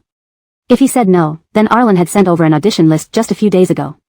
But if he said yes, he didn't mention using investments to provide her with preferential treatment. He felt he could say something, but not everything. Mr. Art cares about your work, but he doesn't frequently intervene. Everything proceeds according to your wishes. He asked Jacob and me to protect you, saying you have plans for your career. There was silence on the other end. Just as Anton planned to say more to salvage Arlen's image, Elena said, I understand, and hung up. So, Anton hesitated, looking at his phone. Was Elena angry? That audition list Arlen sent over was filled with top-tier industry players, whether famous directors or renowned writers, all reliable choices. More intriguingly, Daniel's name wasn't mentioned once. It felt like eliminating the rival from the start. Elena really wasn't angry. After hanging up, she stared blankly at her porridge bowl, wondering how much Arlen had actually done for her without her knowledge. End of chapter. Chapter 268, The Final Take. The filming of A Moonlight Glow was nearing its end. Although everyone was exhausted, their spirits were increasingly uplifted. It felt like the last class before school let out, and a festive atmosphere filled the set as if everyone just needed to hang on a little longer for vacation. Gaynor's agent hadn't even approached him when he saw Gaynor sitting there, staring into space not far away. Recently, this had been happening frequently with Gaynor. His agent knew the reason but, since it didn't affect filming or work, he pretended not to notice his heartbreak. Young men always dwell on their first loves, but as time passes, those memories would soon fade. Perhaps many years later, when he saw Elena again, he might find his feelings back then to be embarrassingly immature. He walked over intending to say something, following Gaynor's gaze, only to see Elena talking with the screenwriter. She seemed engaged in discussion, her features lively and bright. The sunlight illuminated one side of her face, making her look gentle and radiant. She wore a light blue dress, its hem fluttering in the breeze, creating soft folds. No wonder Gaynor couldn't forget about Elena, she was truly breathtaking. Just standing there, revealing only a side view of her face, she could make anyone fall in love. The conversation starter intended to shift focus went unsaid. He sat next to Gaynor, looking at Elena while casually starting a conversation. Elena really is beautiful. Gaynor agreed with a hum, then panicked and glanced at his agent. Why are you scared? I didn't say anything. His agent found Gaynor's worried expression amusing. Did he think he was doing such a good job hiding his feelings? Anyone observant on set probably already knew that Gaynor liked Elena. If I were your age, I'd also have a crush on Elena. She works hard and diligently, has excellent acting skills, and is always willing to help around the set without complaint. Though she's delicate, sometimes she can be more resilient than the boys. Elena's performance was well recognized by everyone on set. Because she joined late, she often had night scenes but never acted diva-ish, being friendly to everyone. Initially, he didn't hold Elena in high regard, but he had to admit she had potential. If given the right opportunities, she would surely shine in the entertainment industry. Gaynor nodded in agreement. Indeed. A few days ago, I saw Elena feeding stray cats by the lake. She even caught all the stray cats near the set and had them spayed. His agent mentally added another quality, her kindness towards animals, making her a perfect prototype for a first love. Elena is wonderful, he said, smiling gently, trying to counsel Gaynor subtly. But she's taken. Remember, she has a boyfriend, Arlen, who often visits the set. They seem well suited. Despite being outside the industry, Arlen seems very supportive of Elena's career. So give up already, stop focusing so much on Elena. Gaynor remained silent, staring into the distance as if deep in thought. Just as his agent was about to stand up and pat his shoulder in comfort, he heard Gaynor mutter, I remember Elena's relationship with her boyfriend wasn't very good. I still have a chance. His agent was speechless. Where did you get this information? This remark startled his agent. It felt like their artist was as informed as obsessed fans. While he wanted Gaynor to become famous, it shouldn't be through such notorious means as getting featured in the Legal Daily. Gaynor shook his head, unwilling to reveal his source. Meanwhile, Andoni's approached Elena and the screenwriter, listening for a bit before asking, have you lined up your next role? Elena shook her head honestly. I've auditioned for 2 roles recently, waiting for results. No worries, Andoni said, scraping the tea leaves from his cup. There will be an opportunity. I'll check if any acquaintances are starting new projects and recommend you. Thank you, Andoni's. Elena immediately took advantage of the offer. A recommendation from Andoni's would certainly lead to a decent role. By the way, we'll soon start promotions. Make sure your agent clears your schedule. So soon. Elena thought it would be half a year. We shoot and edit simultaneously, and it's only about 20 episodes, so naturally, it's fast. The screenwriter interjected with a laugh, patting Elena's shoulder earnestly. I have a feeling you'll become a star. Prepare for bigger opportunities. Glad to hear it, Devon. Elena smiled, though inside, she felt no excitement. Her predecessor in the novel had no fame until she gained notoriety later on. She didn't expect to become a household name, just hoping to gain some recognition and land more roles. Cut, that's a wrap. Congratulations on finishing, teacher Elena. She's done. A crew member immediately presented Elena with a bouquet of roses. Everyone gathered around, congratulating her. Gaynor's agent quickly looked away, knowing now that Elena had wrapped up, any thoughts Gaynor had would have to end here. As he thought this, he saw his client walking toward the center of the crowd. Foolish boy, what are you doing? Come back. Originally, everyone was congratulating Elena, but they made way for the male lead, Gaynor. Noticing his serious demeanor, Elena became nervous. Was he going to declare something monumental? Before she could respond, Gaynor said, Elena, congratulations on wrapping up. Relieved it was just that, Elena smiled brightly. Thank you, Teacher Churchill. Before Gaynor could continue, Elena hastily interrupted. Excuse me. Elena quickly moved towards Arlen, handing him the flowers. Gaynor watched as Arlen stroked her hair. The sudden brightness of the sun stung his eyes. Something in his throat tightened, making him feel like crying. After the final take, she would no longer be his leading lady. Chapter 269, The Rose. Today's sunshine was perfect, feeling like a soft, fuzzy touch on the skin. Occasionally, a gentle breeze would blow by, and one could hear the rustling of leaves overhead. As Elena ran over, she realized that summer was almost over. No wonder it had felt cooler these past few days. Arlen stood there, merely squinting his eyes as he watched Elena running towards him with flowers in her arms.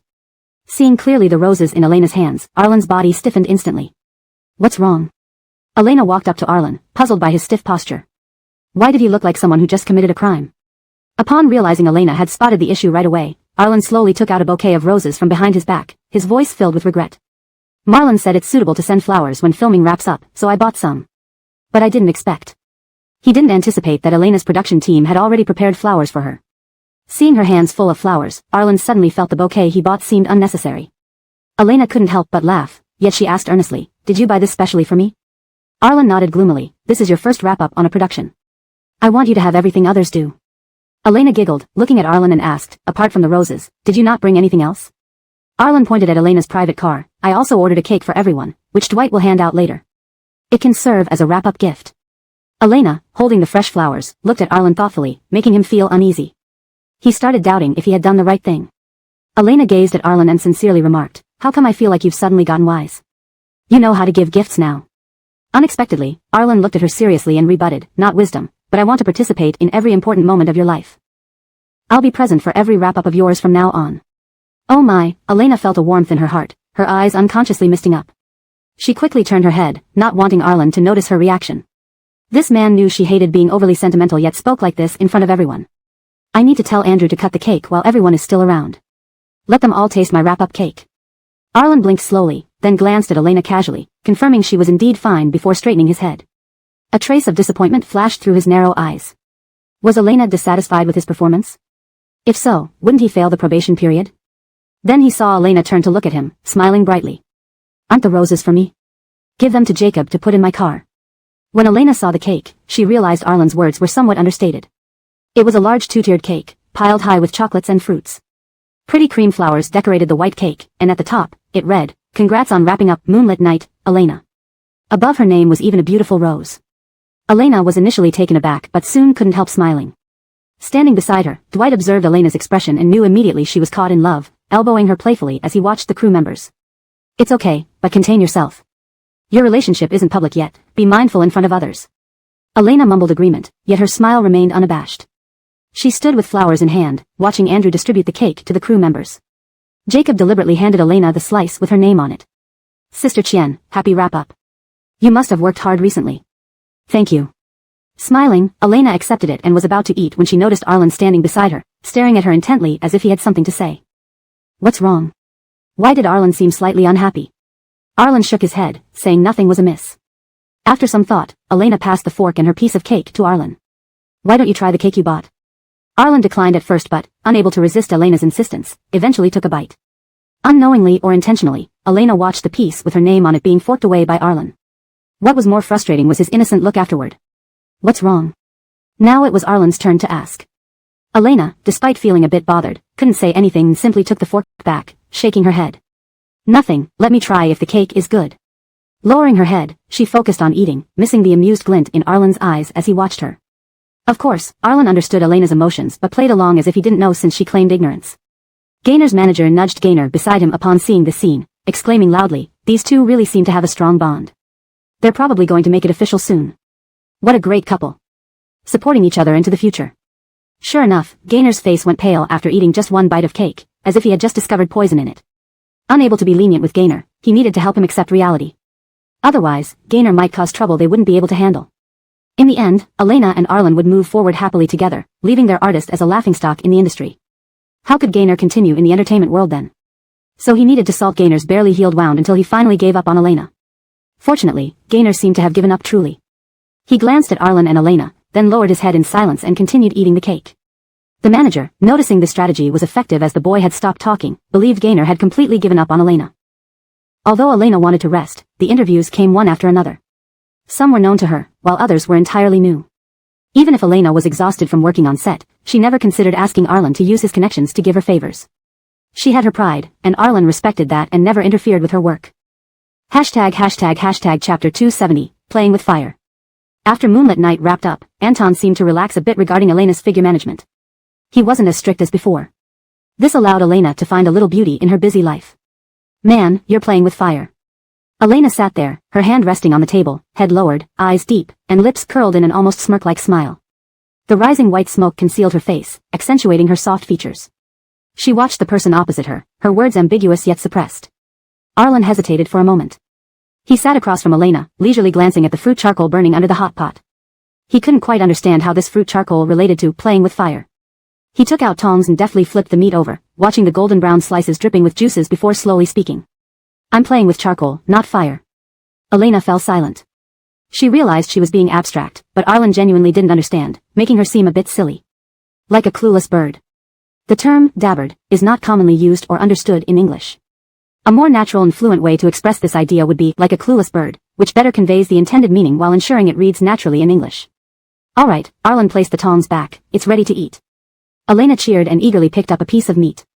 From the moment they entered the hot pot restaurant, Arlen had diligently been grilling for Elena, barely getting time to eat 2 pieces himself. Initially, Elena accepted his help calmly, but watching him work tirelessly made her feel somewhat embarrassed. She picked 2 slices of beef and placed them in Arlen's bowl. You should eat first. I'm not that hungry, let me grill for you next. No problem, amidst the fleeting white mist, Arlen's long, thick lashes shielded his emotions. His movements were unhesitant.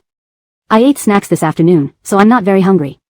And, he glanced at Elena briefly before quickly looking away, the oil sometimes splatters, it might hit your hands. Hearing this, Elena retracted her hand. Forget it, she was terrified of hot oil splattering onto her hands. As Arlen continued flipping the meat, he asked about her interview experiences. Didn't you have interviews at 2 more places today? How did it go? Elena dipped a slice of beef into the chili sauce and then closed her eyes contentedly as she chewed it. They said I should wait for their notification because there are too many candidates, and they need to carefully evaluate. For Elena, this result was normal. After all, her last opportunity came when Isa suddenly left Moonlit Night, giving her the chance to play the lead role. Now that Moonlit Night hadn't aired yet, and she lacked notable works, it made sense for other production teams to reject her. Arlen nodded, observing Elena's still optimistic face, but ultimately said nothing. If he suggested funding her, Elena would certainly refuse. Somehow, Arlen had that feeling. He turned the pork belly over in the pot, watching it sizzle and ooze with oil before changing the topic. If you have free time lately, what would you want to do? Now? Elena put down her chopsticks, thinking seriously for a moment before laughing.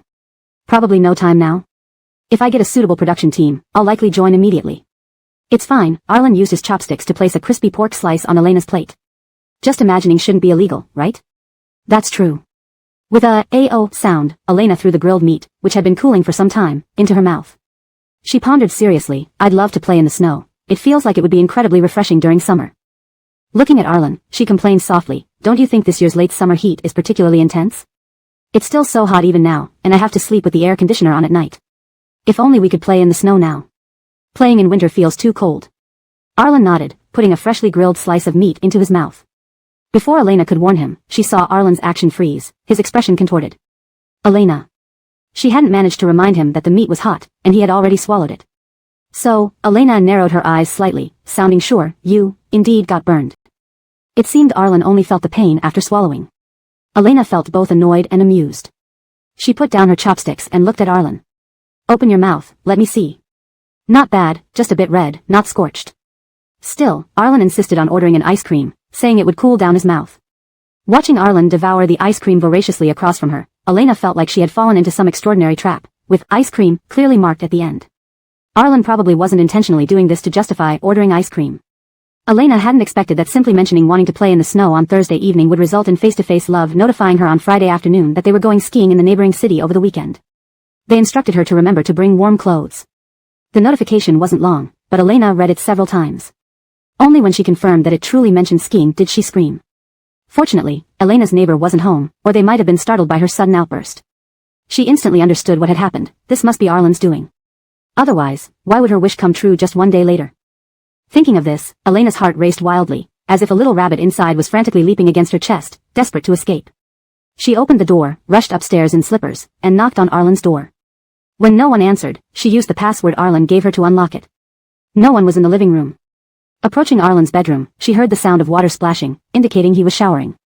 That explained why no one had answered. The bedroom door was unlocked, and it was the first time Elena entered Arlen's room. Although she felt somewhat shy, she examined the room attentively. Unlike her imagined bedroom covered in posters of anime beauties, Arlen's room was excessively tidy.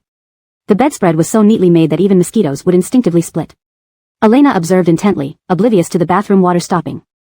Chapter 271, Shower. Elena was observing Arlen's room when she suddenly felt the air behind her seem to grow warm, as if it were carrying steam from someone who had just left the bathroom. Elena turned her head and saw Arlen standing at the doorway of the bathroom, having just pushed the door open. The curtains in Arlen's bedroom were tightly closed, shutting out the light and giving everything in the room a dusky filter. Despite this, Elena couldn't help but swallow audibly. Arlen, emerging from the bathroom, wore only a towel around his waist, revealing an upper body with fluid muscle lines. Standing close, Elena got an all-too-close understanding of Arlen's physique. He stretched his arm to grab a towel to dry his hair. His long, strong arms swung back and forth casually, causing his well-defined chest muscles to bulge slightly. Below, his lean yet powerful waist tapered down, leading to human fish lines that disappeared under the gray towel. Arlen froze for a moment, seeing Elena standing in his room. His hand paused mid-air while drying his hair. Elena's feet seemed rooted to the ground as she watched water droplets from Arlen's bangs slide down his face and land on his solid chest. Without a mirror, Elena could still feel her cheeks turning red, almost matching the rear end of a certain monkey from Maishan. The allure of male beauty made Elena feel a tickle in her nose, sensing an impending nosebleed. She immediately rubbed her nose, moving away from Arlen hurriedly like a cat whose tail had been stepped on, trying to put some distance between them. Her words came out stammering, devoid of any of her usual confidence. Why didn't you wear clothes when you came out? For Arlen, who rarely stayed silent, this intrusion by Elena into his room and her subsequent accusation was unusual. He glanced at her and calmly spoke. You suddenly barged into my room, startling me. Elena. Come on, if you were really startled, couldn't you at least pretend a little better? Who uses such a calm tone to say they were startled? Are you some delicate flower? Am I just so shocking for appearing in your room? If it weren't for Arlen being half naked, Elena might have punched him right then to remind him what being a man means. But because of this distraction, Elena's awkwardness quickly dissipated. She glared at Arlen and started to walk around him towards the door. If she left now, surely it wouldn't startle him again. Before Elena could leave, Arlen reached out and held her. His hand, still damp from the bathroom, had a thin callus on the fingertips. His grip wasn't tight, but Elena felt a jolt, tingling sensations spreading from where he touched her. What are you doing? Elena's voice cracked with nervousness as she swallowed to keep herself from choking on her saliva. Arlen lifted his towel, sounding innocent. I wanted you to help me dry my hair. His request startled Elena, not understanding why she suddenly felt the need to flee. Elena. Hey, it's just drying hair, isn't it? How hard could it be? But, after seriously looking at the nearly half-naked Arlen, Elena asked earnestly, can we put our clothes on properly? Even shorts would do. Otherwise, helping him dry his hair would be too much pressure. She felt her hands might inadvertently touch his muscles. While she had no interest in his muscles, her eyes simply couldn't control themselves. If Arlen were to walk around nude, she feared the sight would be too beautiful to behold. Arlen gave Elena a deep look before she could interpret his expression, immediately lowering his gaze. This is my bedroom. Elena, oh, I'll leave right away. Sorry for the disturbance. Feeling her face burning, Elena fled before Arlen could look at her again. Standing outside with the towel in hand, Elena pressed her hand against her flushed cheek, whispering to herself, I never realized how good Arlen's physique was. With a click, the door opened, and Arlen emerged wearing a white short-sleeved shirt and black shorts. It's ready, you can come in. Perhaps due to the shower, Arlen had flicked his damp bangs upwards, exposing his smooth, clean forehead. His features were exquisite, following classical proportions perfectly, and with his forehead exposed, he looked even more youthful than usual. Without his hair covering his eyes and eyebrows, Arlen appeared sharp and imposing, like a drawn sword. Almost taken aback by this contrast, Elena followed Arlen into the room absent-mindedly, standing behind him and touching his hair before realizing where she was. Why wasn't this done in the living room? Why did I follow him here dazedly? Elena rubbed Arlen's hair with the towel, ruffling it in all directions, unintentionally giving him a punk-like hairstyle. Why don't you use a hairdryer? Isn't it faster? Arlen replied slowly, unfazed by Elena's actions. I haven't bought one, my hair is short, so it doesn't need a dryer. That's not okay either. Not drying your hair in winter can easily lead to a cold. Elena combed through Arlen's hair, styling it into a 3 to 7 part before teasing him for looking like the foolish son of a landlord. Then she saw Arlen earnestly telling her. If you need one, I can have my secretary bring it over. You'd need a dryer if you had longer hair. Elena paused, finally catching the underlying meaning in Arlen's words. She smirked. I haven't agreed to cohabit with you yet, remember, Mr. Art, you're still on probation. Arlen glanced at Elena before speaking leisurely. I meant, after we get married. Elena's hand stopped midair. This dog man was getting way too direct lately. Why did every sentence sound like a confession? She cleared her throat, preparing to respond when her gaze fell on Arlen's wet white t-shirt collar, which revealed glimpses of flesh-colored skin and defined muscle lines beneath. His Adam's apple stood out prominently, rolling up and down with irresistible allure. Arlen's voice floated lightly. What do you want to touch? Chapter 272, The Big-Tailed Wolf. Elena shyly shook her head, about to say she hadn't been thinking of anything when she felt her hand being guided by Arlen's onto his neck. Her somewhat cold hand immediately felt the warmth of his skin. His gaze was dark but held no hint of aggression. His expression appeared innocent and candid as if he was completely unaware of his actions or words. Here, you can touch freely. Do you even know what you're saying? Man, you're playing with fire. In this highly intimate moment, charged with tension, Elena couldn't help but think of classic lines from novels at an inappropriate time. She tried hard to suppress her urge to voice them aloud. Note is a genre term for tough tycoon or domineering CEO in Chinese romance novels, which may not have a direct English equivalent. Depending on the context and target audience, you might consider translating it as tycoon, CEO, or domineering boss. For better fluency in English, here's the revised sentence. In this highly intimate moment, charged with tension, Elena couldn't help but recall classic lines from domineering tycoon novels at an inappropriate time. She tried hard to suppress her urge to voice them aloud. Seeing Elena remain motionless for long, he tilted his head in confusion. I saw you looking at it just now. Don't you want to touch? Shut up, you man. Stop saying things that make people think naughty thoughts. Elena quickly covered Arlen's mouth with her hand. Enough, be quiet. Though her words were forceful, her blushing face undermined the intensity of her statement. However, Arlen instantly closed his mouth. Isn't this a bit too much? Are they too close? It seems like she's taking advantage of Arlen. Little angel Elena leaned on Elena's shoulder, worriedly advising her. What does it matter? He is her boyfriend after all. Moreover, it was Arlen who invited her. They are so close, touching won't be a big deal. A little devil flashed in front of Elena, repeating the same sentence over and over. It won't be a big deal. He doesn't mind either. Elena felt her hand trembling involuntarily as she wiped the towel and reached out to touch Arlen's Adam's apple seriously. She was so engrossed in observation that she didn't notice Arlen's eyes suddenly becoming heated, revealing a ready-to-invade expression. Just like seeing a little rabbit jumping into a trap of its own accord. Curious, Elena continued to explore Arlen's Adam's apple until her eyes were drawn to the damp clothes around his neck. Arlen's collarbone was very attractive, delicate yet masculine. Here, Arlen chuckled softly, his voice hoarse and deep, tinged with a dark allure, can also be touched. At the crucial moment, Elena's sixth sense went wild, warning her to stop. Just as she was about to place her hand there, she immediately regained her senses. The charm of men misleads, the charm of men misleads. How could this man say such things? No. No need. I'm sorry, I remembered the door at home wasn't closed. But it was too late. Elena was too close to Arlen, and suddenly, it seemed like he stood up, kissing her lips. He pulled Elena's hand around his shoulders. His thin lips possessively wrapped around Elena's beautiful, rosy lips, his tongue breaking through her teeth, entwining with the warm tongue inside. Elena shrank back in fear but was restrained by Arlen's strong arms. One hand held her nape, deepening the kiss. Elena could feel Arlen's hot breath and burning lips traveling across her cheeks, threatening to go lower. Elena wanted to stop him but found her mouth blocked by Arlen, giving her no chance to speak.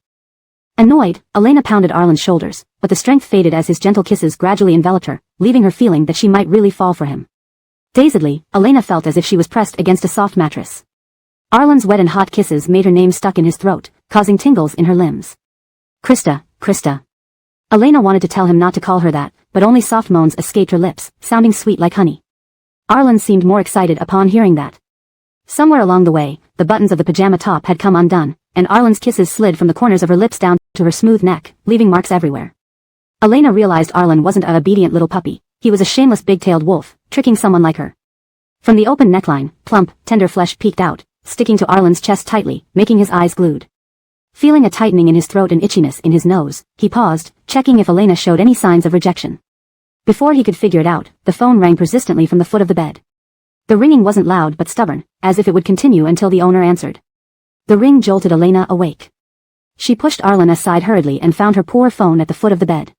Upon connecting, Jacob's energetic voice came through, "Hey, Sister Krista, why aren't you answering?" Elena cleared her throat, pretending to have just woken up. "Sorry, I was sleeping." "Is everything okay?" Jacob asked.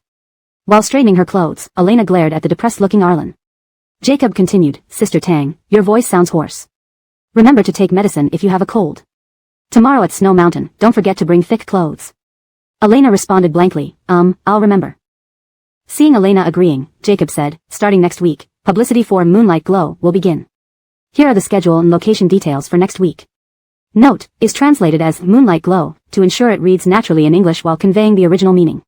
That's all. Sister Krista, do you have any objections? No, it's fine. Alright, I'll pass this to other staff. Remember to take medicine, Sister Krista. Okay, bye. Hanging up, Elena looked at Arlen with amusement, who sat there with a mixture of disappointment and anticipation. Their clothes disheveled, the sheets crumpled, they stared into each other's eyes wide awake. Elena felt a slight pain on her neck, probably due to Arlen biting a bit too hard earlier. Arlen slowly moved closer. "Shouldn't we?" Elena gave him a cool look. "Not together.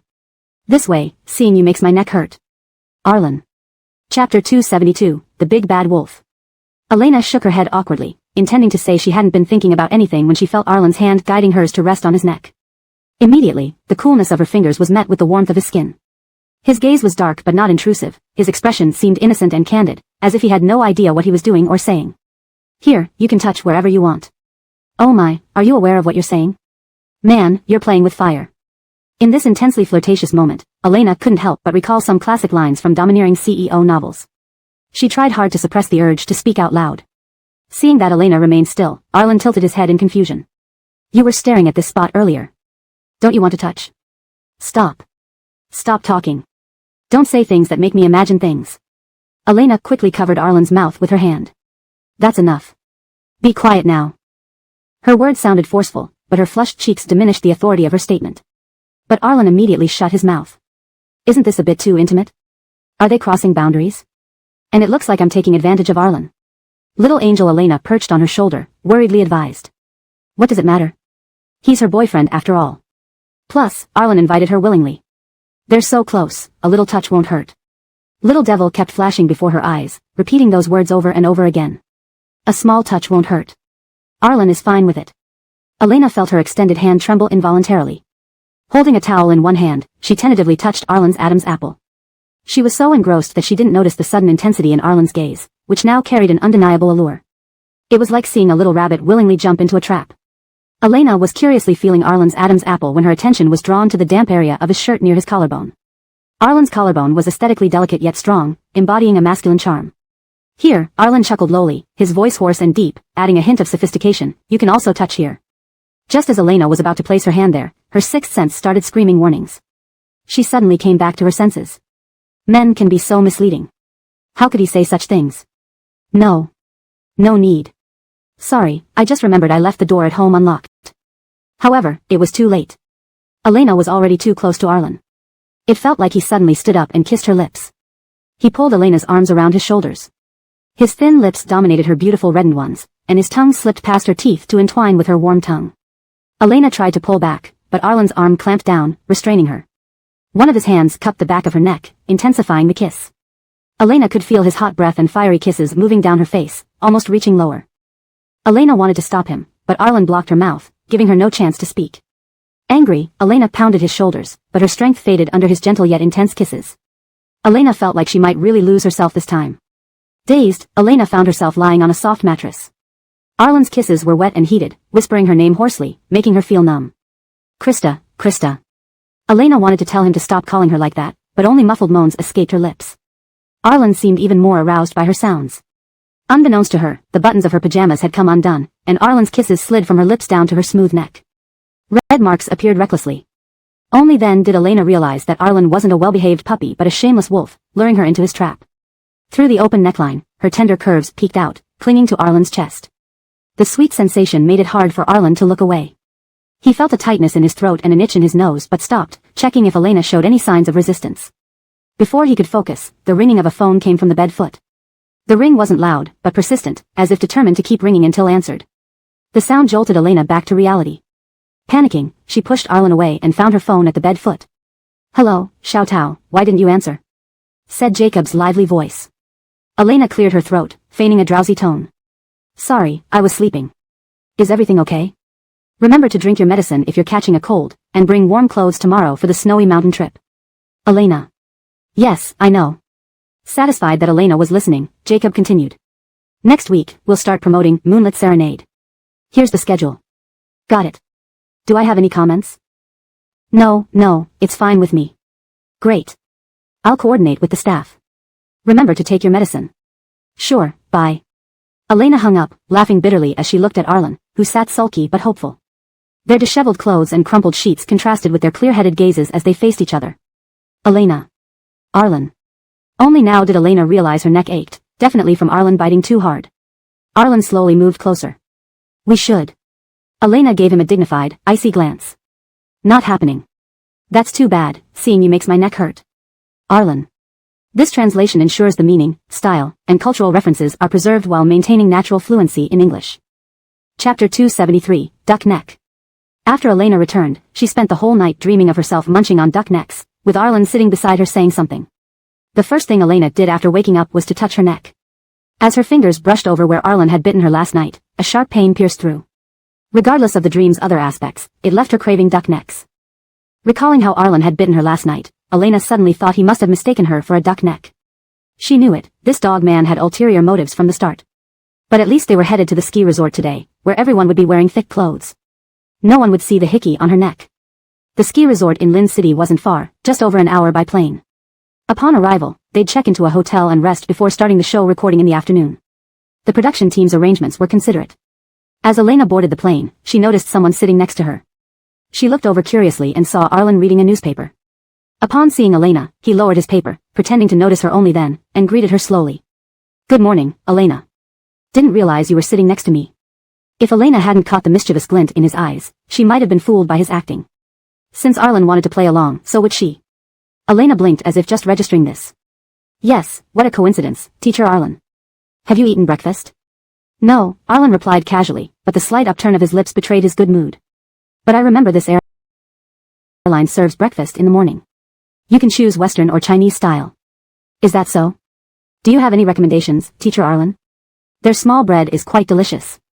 For some reason, I feel like they're putting on a show. Although they're playing the familiar stranger game, why am I so engrossed? Could the guy by the window please hide his smile better? And the girl by the aisle, could you tone down your amusement? A bit funny, feels like I'm part of their drama, unknowingly indulging in some unintended couple goals. Are they really heading to the snow mountain? So envious, playing in the snow during such hot weather. The live stream stopped soon to cooperate with the flight attendants. Seeing the phones turn off, they both sighed in relief. Pretending not to know each other in front of cameras was tough. Elena struggled not to laugh at Arlen's serious face. Once the plane stabilized in the stratosphere, the beautiful stewardesses began distributing meals. They sat in first class, receiving extra attention. After Elena expressed interest in both meal options, the stewardess kindly provided 2 sets. Arlen was more straightforward, requesting 5 to 6 small bread rolls, which stacked up like a miniature mountain on the plate.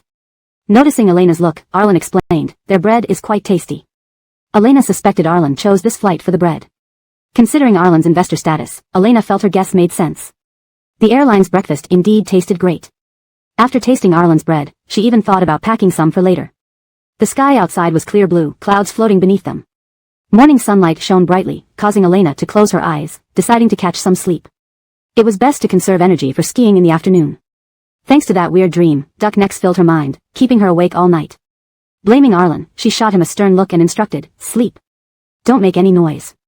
Elena covered her legs with a blanket, leaned back in her seat, and maintained a perfect sleeping posture. Flight attendants walked by occasionally, ready to assist passengers. Arlen folded up the sun visor and appeared engrossed in reading the newspaper. However, his wandering eyes gave away his true intentions. Most passengers dozed off. Slowly, Arlen lifted the corner of Elena's blanket and gently placed his hand over hers, holding it tightly despite being miles high in the sky. Ensuring Elena remained asleep, he relaxed, playing a casual mobile game. Unbeknownst to him, Elena was wide awake, watching him play.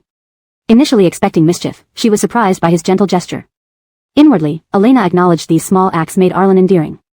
Deciding to ignore everything, she closed her eyes, a serene smile playing on her lips. Upon landing, the production crew took them straight to the hotel. Drowsy from her lack of sleep on the plane, Elena barely admired the snowy view before collapsing onto the soft bed. A doorbell woke her up.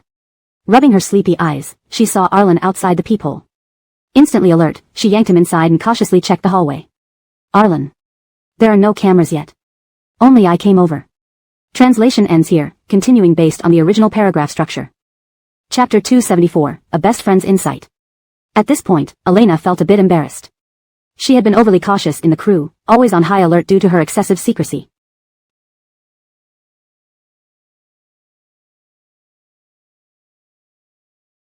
The two of them sat in Elena's room, staring at each other blankly until she finally rubbed her eyes and ended this boring game. What's going on? Why did you suddenly come to my room? This wasn't something that cautious Arlen would usually do. If anyone took a photo of him entering her room, it would surely damage Elena's reputation, which was already quite fragile and couldn't withstand such a blow. Eat lunch. Arlen glanced at Elena's rosy cheeks from sleep and slowly said, the lunch here is delicious, and I want to eat with you. Though his words were brief, they conveyed a lot of information. First, the food here is really good. Second, Elena often missed meals with Arlen because of filming schedules. Even though Arlen was Elena's boyfriend, he received no special treatment compared to other colleagues, waiting for Elena's daily work schedule like one of the many concubines awaiting the emperor's favor. Only, Arlen's competition was Elena's work. Elena obviously thought about this too as she flipped through the menu while chatting with Arlen. How do you know the food here is good? Have you eaten here before? Since he had invested in developing this hotel, Arlen simply turned his head away, avoiding Elena's gaze. Yes, Marlon likes skiing, and I've been here twice. Elena nodded and marked down sweet and sour pork ribs. I didn't expect you to know how to ski, she said casually, her fair face glowing in the dim room. You didn't expect what? Arlen asked. Looking up from the menu, Elena replied with a mischievous smile, I thought you were the type who doesn't like sports, a shut-in. Arlen was speechless. Though he didn't enjoy sports, he didn't need to be called a shut-in. And why did Elena have such a peculiar image of him? While waiting for the food, Elena realized she had missed a breathtaking view. She opened the curtains to reveal endless mountains covered in white snow.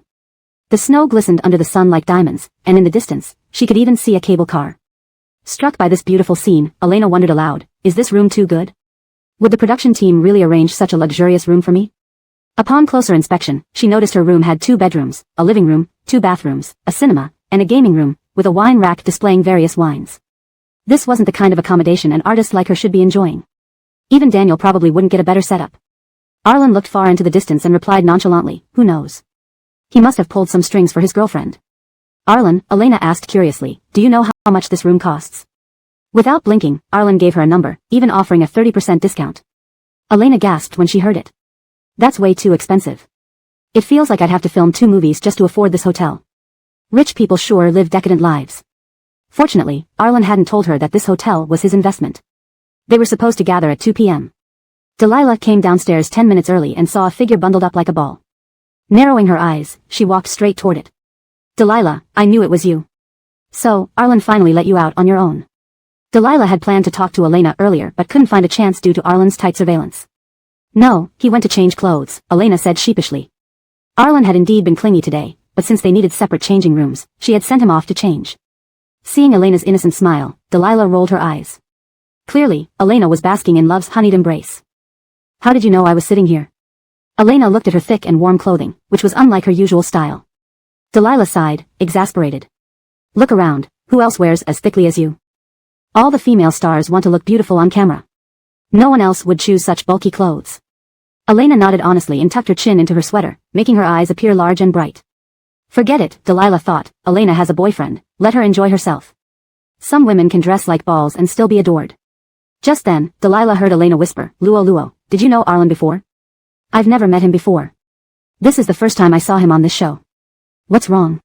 Delilah suddenly became interested. Relieved, Elena thought, thank goodness not everyone around me is arranged by Arlen. At least Luo is someone I chose myself. Do you think there's something wrong with Arlen? Delilah leaned in excitedly. Are you breaking up with him? I know some excellent boys to introduce you to, tall, handsome. Elena quickly covered Delilah's mouth to prevent her from saying anything on live broadcast, though the sound equipment wasn't fully activated yet.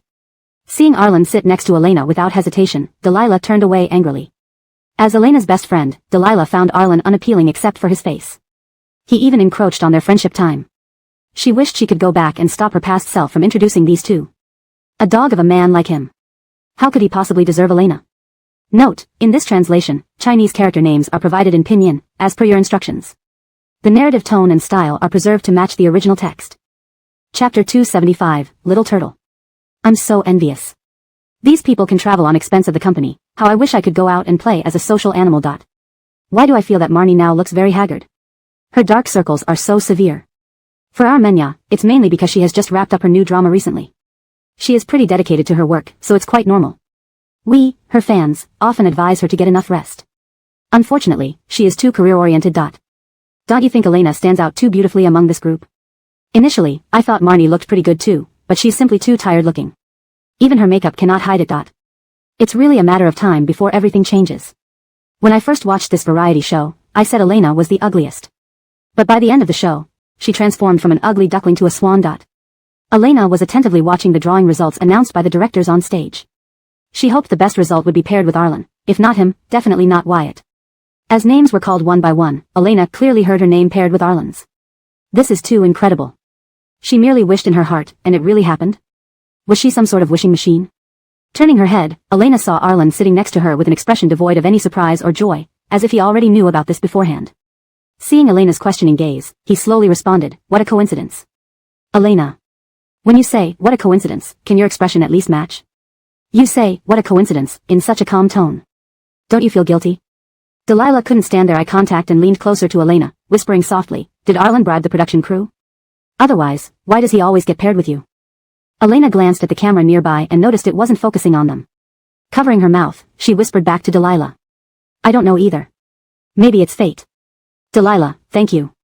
You only needed to say the first half. The latter part is unnecessary. My old goose, why do Arlen and Elena keep getting paired together? Isn't this frequency a bit strange? This must be a magical fate between the two, no need for explanation. I believe there's definitely some under-the-table dealing going on, otherwise, how could it be so coincidental that they keep getting paired? But that's unlikely, isn't it? Arlen doesn't look like someone who'd have enough money to bribe the show organizers. And Elena doesn't need to, especially since she could have chosen Daniel if she could afford to pay for male guests. I also think this. Both of them lack fame, so it's strange for them to pay to stay together. It's probably just a matter of fate. To ensure a better experience for the guests who can't ski, the production team hired specialized skiing coaches for each pair. To avoid attracting spectators, the cameras were strategically placed far apart, with staff monitoring the celebrities' surroundings closely. However, everyone in the ski resort wore thick clothes and complete goggles, making celebrity protection less dramatic than usual. Dressed like that, even their parents might not recognize them. It was Elena's first time skiing, so she was very excited along the way. Arlen, is skiing easy to learn? Does it take a long time? Not long. A few slides, and you'll get it. The big slopes online that allow skiers to fly high, can you do those? I think they're super cool. I want to learn that too. The more she thought, the more excited Elena became. She took out her phone and showed Arlen a video of a skier almost flying off a steep slope, her eyes sparkling like burning little torches. I want to learn this. Arlen silently glanced at Elena, then covered her phone screen with his hand and pointed to a small, slightly sloped hill in front of them. That small slope was barely inclined, hardly providing any boost. You'd be better suited for this. Elena. Believe in my athletic talent. Arlen gave her a slow glance, his voice unemotional. I'm not doubting your athletic talent, I'm doubting your bottom. Elena. Forget it. Let's buy a special seat cushion. Cute and useful. Then the cameraman helplessly watched the duo deviate from their initial direction, heading toward the side of the ski area. Come back here, we're filming right now. So frustrating, yet they dared not speak loudly, fearing others would hear and gather around. The duo seemed oblivious to the production crew's distress and happily went shopping for the perfect seat cushions. Elena was almost blinded by the variety of cushions in the store. She turned to ask Arlen, which one do you want? Arlen glanced at the array of cute and adorable cushions, deeply feeling he didn't need one as an experienced skier. You choose. I don't need it. Alright, you want a turtle, right? Okay, then I'll take a rabbit. Boss, please take down the green turtle and pink rabbit. Green turtle for the gentleman beside me. Arlen. So, Elena had already made her decision, just pretending to ask for his opinion, huh? But eventually, Arlen ended up wearing the seat cushion under Elena's clear, happy gaze. Elena looked satisfactorily at the green turtle sitting on Arlen's buttocks. Perfect. Now Arlen looked cuter with this little turtle. Arlen himself had a cool, dignified appearance. His deep-set eyes and refined features exuded a slight aloofness when he looked at people. Combined with his black ski suit today, he looked cold and distant, like the snow outside, rejecting others from afar. But now, with a little green turtle on his butt, this bizarrely adorable sight made Elena appreciate her choice. She never felt a single item suited Arlen so well. Watching Elena's nearly glowing face, Arlen didn't say anything but silently smiled at an angle where Elena couldn't see. Live stream viewers were utterly charmed by the duo's interaction, commenting that Elena had excellent taste, choosing a perfectly suitable accessory for Arlen, doubling his charm. Translation provided strictly adheres to the original text's tone, style, paragraph structure, and line breaks while ensuring fluency and coherence. Chapter 276, Complaint. I know the reasons, but why does the camera angle seem like it's peeping? We feel like we're secretly watching a young couple interact. I declare this little pad really cute. Thanks, Arlen, for wearing this item all the time. Wasn't Elena's pink rabbit pad cute too? They're just adorable together, I can hardly contain my urge to draw them. Yep, tortoise and hare race, what a perfect match. Pink and green, so well suited. I announced that they're a perfect pair. Even from this peeping angle, you can see the photographer's despair.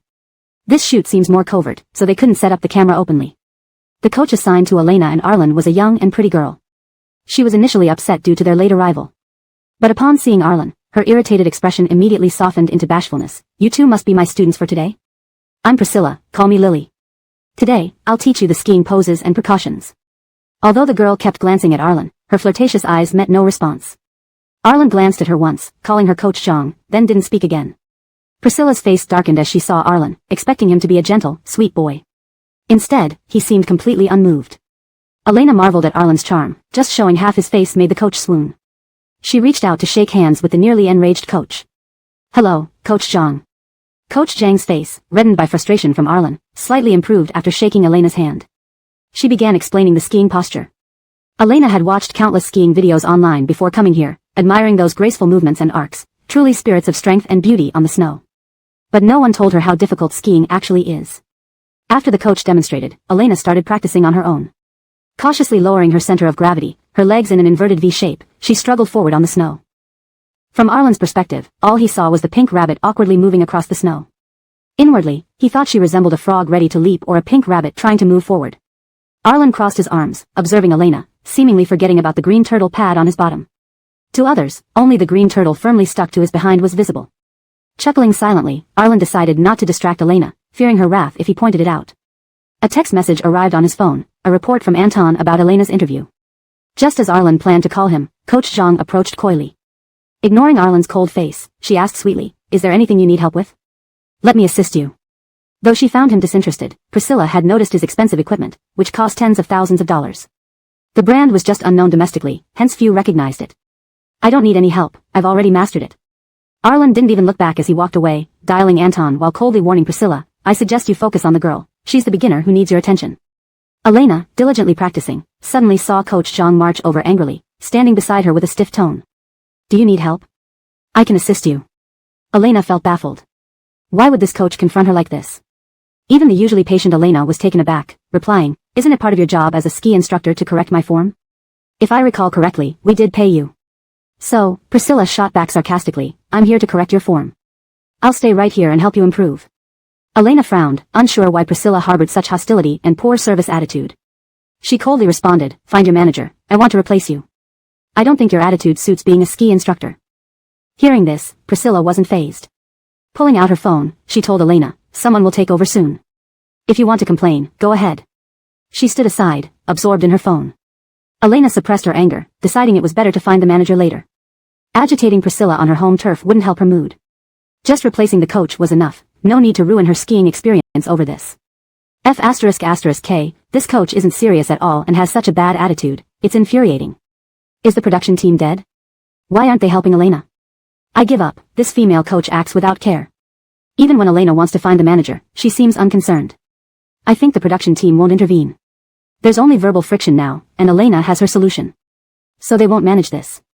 I remember this ski resort is quite expensive. This coach has zero professionalism.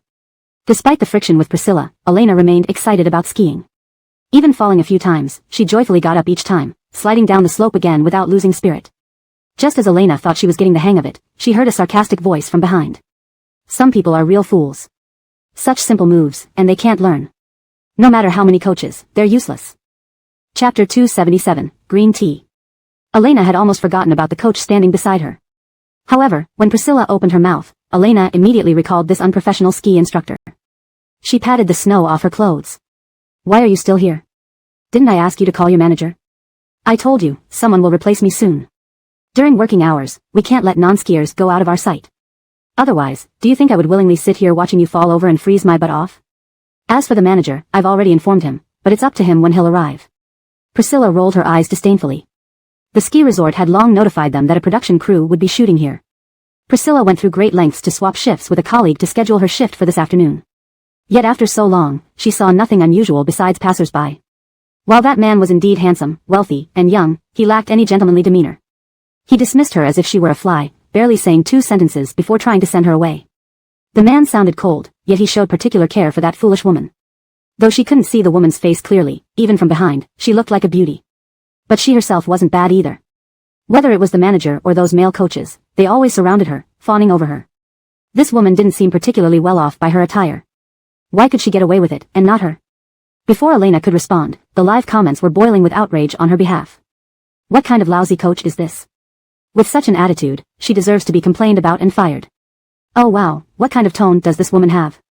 Did the production team not pay you? Why vent your frustration at the customer? I'm furious. If I were there, I'd punch her lights out. Where's the production team? Are you going to stand by while the artist gets bullied? Even though Elena is just an 18th line star, must you be so hypocritical? The director filming Elena, seeing Priscilla's arrogance, called the ski resort staff while also preparing to step in to support Elena. If Priscilla really lost control, they had to ensure Elena's safety first. Without speaking, Elena took out her phone and started looking up the complaint number for the ski resort. She realized arguing with such people was futile, taking action herself was more effective. As Elena was making the call, Arlen walked back from the periphery with his phone. Seeing Elena standing there without skiing, he approached to offer support. What happened? Why aren't you skiing? Seeing Arlen walk over, Elena felt like she found a rock to lean on. Her call went unanswered, so she slipped her phone back into her pocket and pointed seriously at Priscilla opposite. She has a terrible service attitude, lacks professional ethics, and has been sarcastic and nasty to me. I'm going to complain about her. Upon seeing the young man approach, Priscilla's previously arrogant expression turned instantly pathetic.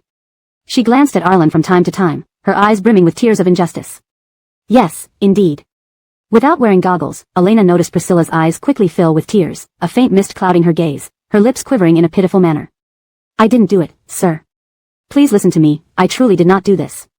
I've always been an excellent coach at the ski resort, you can ask my colleagues, they all know. You're a good person, I know you won't wrong me. Watching the woman on the verge of tears, Elena was shocked. Is this green tea? But isn't this green tea too stupid? Trying to make someone believe her with just a few words. And why do her tears come so quickly? Working as a ski coach here is a waste. She should try acting in the entertainment industry. She'd be better at playing a wicked female supporting role. The hidden audience in the comments was also astonished. They never expected the situation to turn so dramatic. What started as a 315 consumer rights issue had transformed into a green tea attempt to twist the facts. Damn, I hate green teas, especially the ones who only cry. One punch from me, and she'll sob forever. Well, looks like Miss Priscilla will be famous across China soon, given that cameras are capturing all of this. Arlen can't be that gullible, right? Admittedly, she does look pretty crying, but if he dares to believe Priscilla, I'll bash his head in and take my daughter away from him. Hard to judge, brother. Men often can't spot green teas. Just like my ex-boyfriend left me for one and ended up being cheated on. Not bad for him.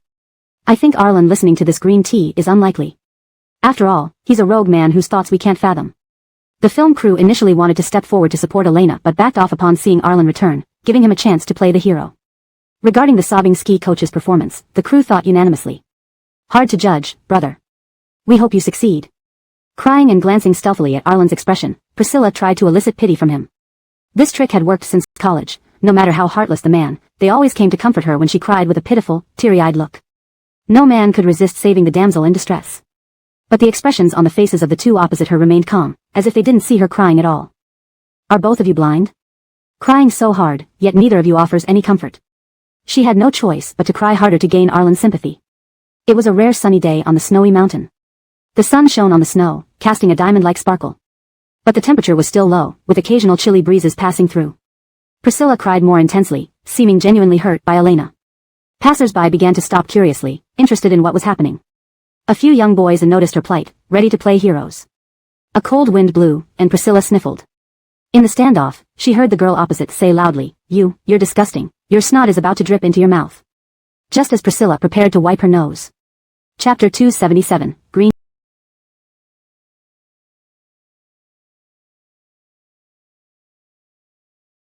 tea. Elena had almost forgotten about the coach standing next to her. But when Priscilla spoke, Elena immediately recalled this unprofessional ski instructor. She brushed the snow off her clothes. Why are you still here? Didn't I tell you to get your manager? I already told you that someone will come and take over my shift soon. During work hours, I can't let inexperienced skiers out of my sight. Otherwise, do you think I want to sit here watching you fall? It's freezing. As for the manager, I've informed him, but it's up to him when he'll arrive. Priscilla rolled her eyes disdainfully after speaking. The ski resort had previously announced that a production crew would be filming here. Priscilla went through great lengths to swap shifts with her colleagues so she could work this afternoon. However, after waiting for so long, nothing unusual happened besides people coming and going.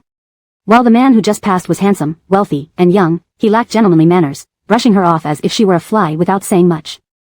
The man's tone was cold, yet he seemed to treat the clumsy woman with extra care. Though Elena couldn't clearly see this woman's face, her silhouette alone revealed a striking beauty. But Priscilla also wasn't bad-looking. Both the manager and male coaches always fawned over her. Why did this woman deserve special treatment? Based on her attire, she didn't seem rich at all. Before Elena could respond, the comments section erupted with righteous anger on her behalf. What kind of coach is this? With such an attitude, she deserves a complaint. Oh, what's with her tone? Hasn't the production team paid her? How dare she vent her frustration on customers? My temper would flare. If I were there, I'd teach her a lesson. Production team, where are you? Are you ignoring artists being bullied just because Elena is not A-list? Isn't that unfair? The director filming Elena noticed Priscilla's arrogance and began calling the resort staff while preparing to support Elena in case Priscilla lost control.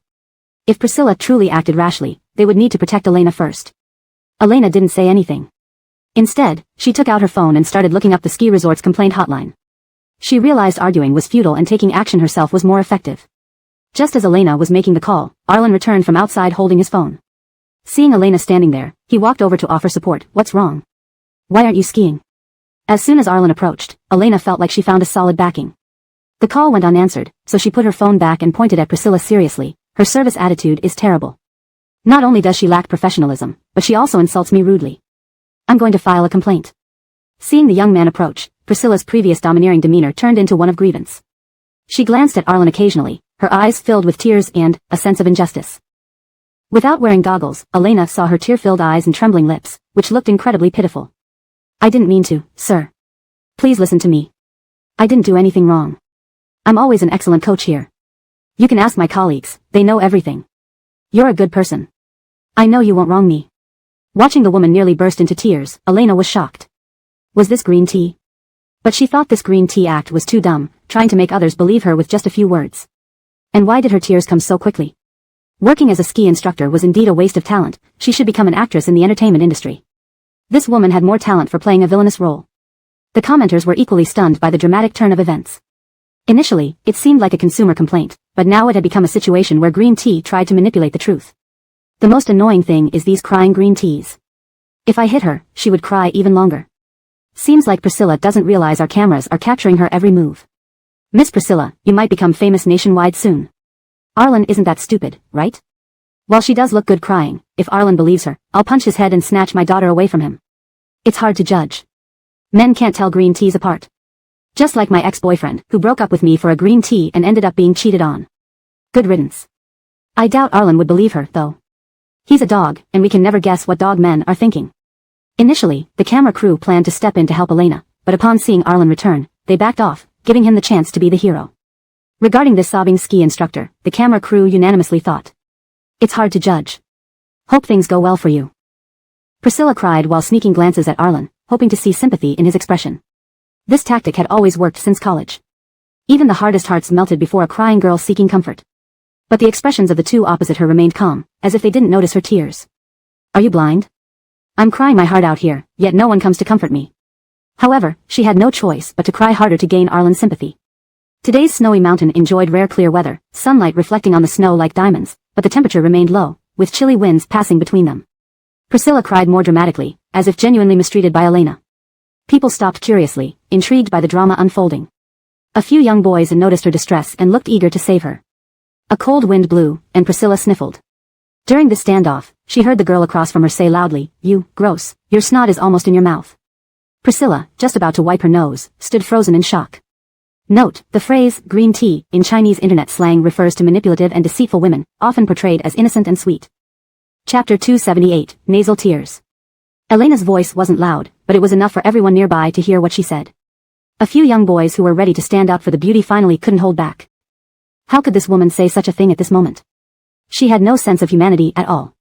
They squeezed out from the crowd of onlookers and stood beside Priscilla, pointing fingers at Elena. What kind of heartless woman are you? Didn't you see her crying? The leading young man angrily pointed at Arlen next to Elena. Your girlfriend is so heartless. I advise you to break up with her soon. Not a bit kind-hearted, how evil, she's just like a vengeful woman. Arlen originally wanted to speak up when Priscilla started crying, but Elena pinched him to keep quiet and watched Jean Coach's poor acting. After all, it was cold on the snow mountain. Crying for 10 minutes would indeed be impressive. However, unexpectedly, there were men who believed Priscilla's nonsense and came forward to be duped, defending Jean Coach fiercely. Priscilla immediately cried more intensely when someone spoke up for her. She subtly wiped the snot that was about to dribble into her mouth, ensuring her pitiful appearance remained intact. It's okay, I'm sorry, miss, sir, I apologize to both of you. It's all my fault. If you want to complain, I can call our manager right now without disrupting your vacation.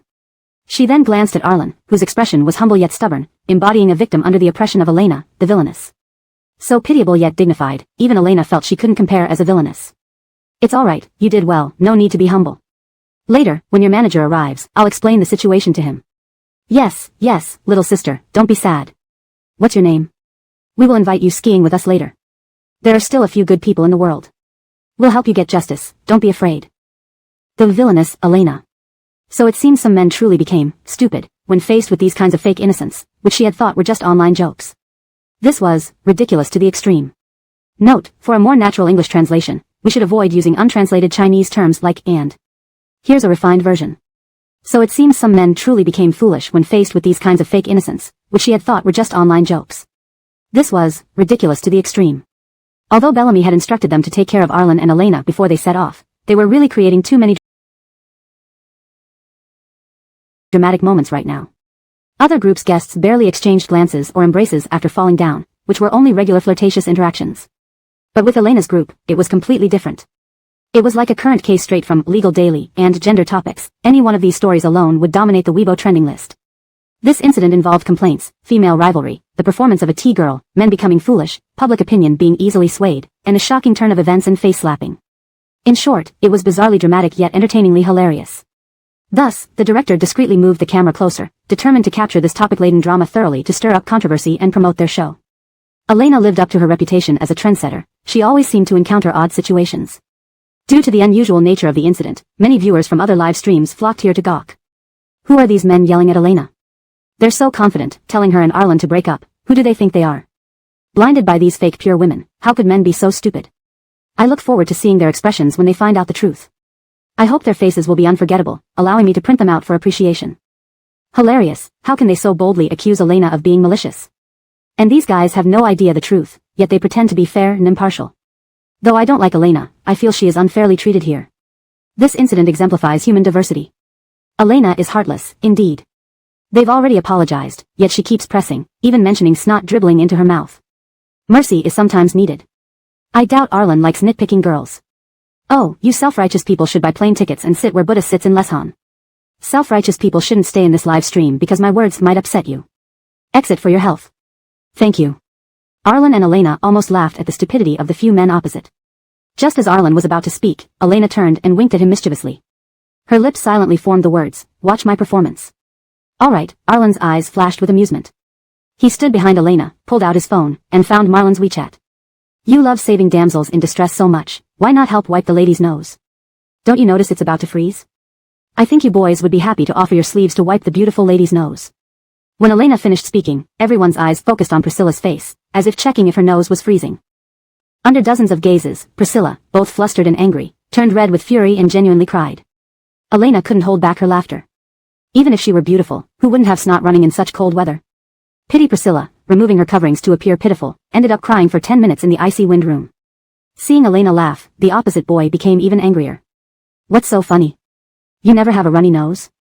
Elena nodded frankly, I do, but I won't let it drip into my mouth and wipe it with my sleeve. Priscilla, who was secretly wiping her nose with her sleeve, froze. Chapter 279, Guardians of Justice. The young lads had been momentarily mesmerized by Priscilla's pitiful appearance, their heads filled with the fantasy of rescuing a damsel in distress. When Elena spoke up, they immediately turned to look at Priscilla who stood there. In her hurry to move her hand from her face, whether due to the cold or another reason, they all watched helplessly as a translucent silver thread appeared beneath her nose, sparkling visibly in the sunlight. If no one had noticed, Priscilla might have discreetly wiped it away. However, Elena's remark drew everyone's attention to the long snot dangling from her nose. The onlookers. Priscilla. The show crew hiding in the crowd. Only Elena couldn't help but laugh aloud. Sorry, she hadn't actually seen anything, she had merely wanted to embarrass Priscilla and hadn't expected her to really have a runny nose. With so many people watching, this was an utter humiliation for Priscilla, who had always prided herself on her looks. It felt like a bolt from the blue. Elena's laughter instantly met with furious glares from the young men, who looked ready to accuse her of heartlessness and irrationality. Elena nearly laughed herself to death at these characters. If only they had used that time criticizing her to buy Priscilla a tissue. Were they seriously going to let her cry in the snow? The biting wind from the snowy mountain would surely cause facial irritation combined with tears. Tomorrow, Priscilla's face would likely be covered in rashes. Ultimately unable to bear it, Elena took off her glove and fished out a pack of tissues from her pocket. Here, take this pack of tissues, let her wipe her tears. Otherwise. No need for you to meddle, said one short-tempered lad rudely, not waiting for Elena to finish. Who knows what intentions you, a malicious woman like you, might have? Elena squinted at Priscilla, who sobbed pitifully and clearly desired the tissues. Perplexedly, she asked, are you sure you don't need this tissue? Yeah, we don't need your tissues. We'll go buy a pack right now. As long as we're here, you can't bully this good instructor.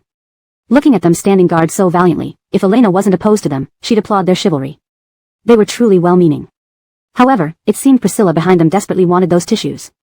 Sighing, Elena returned the tissues to her pocket under Priscilla's hopeful gaze. Glancing at the indignant young men across from her, Elena sized them up with narrowed eyes and then sneered.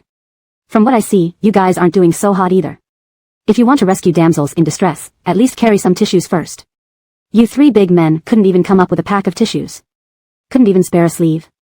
No one has offered their sleeve to this poor instructor yet. To think you still want to play heroes when you won't even lend her a sleeve. Why don't you cool off somewhere else instead? By the way, the snow-covered ground is quite cool, but it looks like your brains aren't too sharp. Lifting her ski goggles, Elena's bright, striking eyes blazed, looking like a flame amidst the icy surroundings, making others dare not meet her gaze directly. The men across from her didn't expect that a malicious woman to be even more attractive than the instructor beside them, and they froze momentarily, unsure of how to respond. Priscilla, however, snapped out of her trance quickly. Seeing Elena's face overshadowing everything around her, resentment flashed in Priscilla's eyes as she pinched her palm hard. Her voice turned whiny, portraying herself as a helpless victim. I'm sorry, miss. If I did something wrong, I apologize. Please forgive me. And these gentlemen. Priscilla raised her tearful eyes towards the boys beside her, her voice growing sweeter. They only stood up for me. They meant no harm. Please don't blame them. With Priscilla's words, the boy's hesitation vanished into certainty. Even if she wronged you, she has apologized. Isn't that enough? One should forgive where forgiveness is due. A gentle and kind-hearted lady would be more likable. Continuing to be relentless only shows how petty and unpleasant you are. Elena. Seemed like her previous words were too tactful. These people weren't just brainless, they were overconfident. Elena paused for a moment. You're serious? This can't be staged, can it? Is the world really that upside down?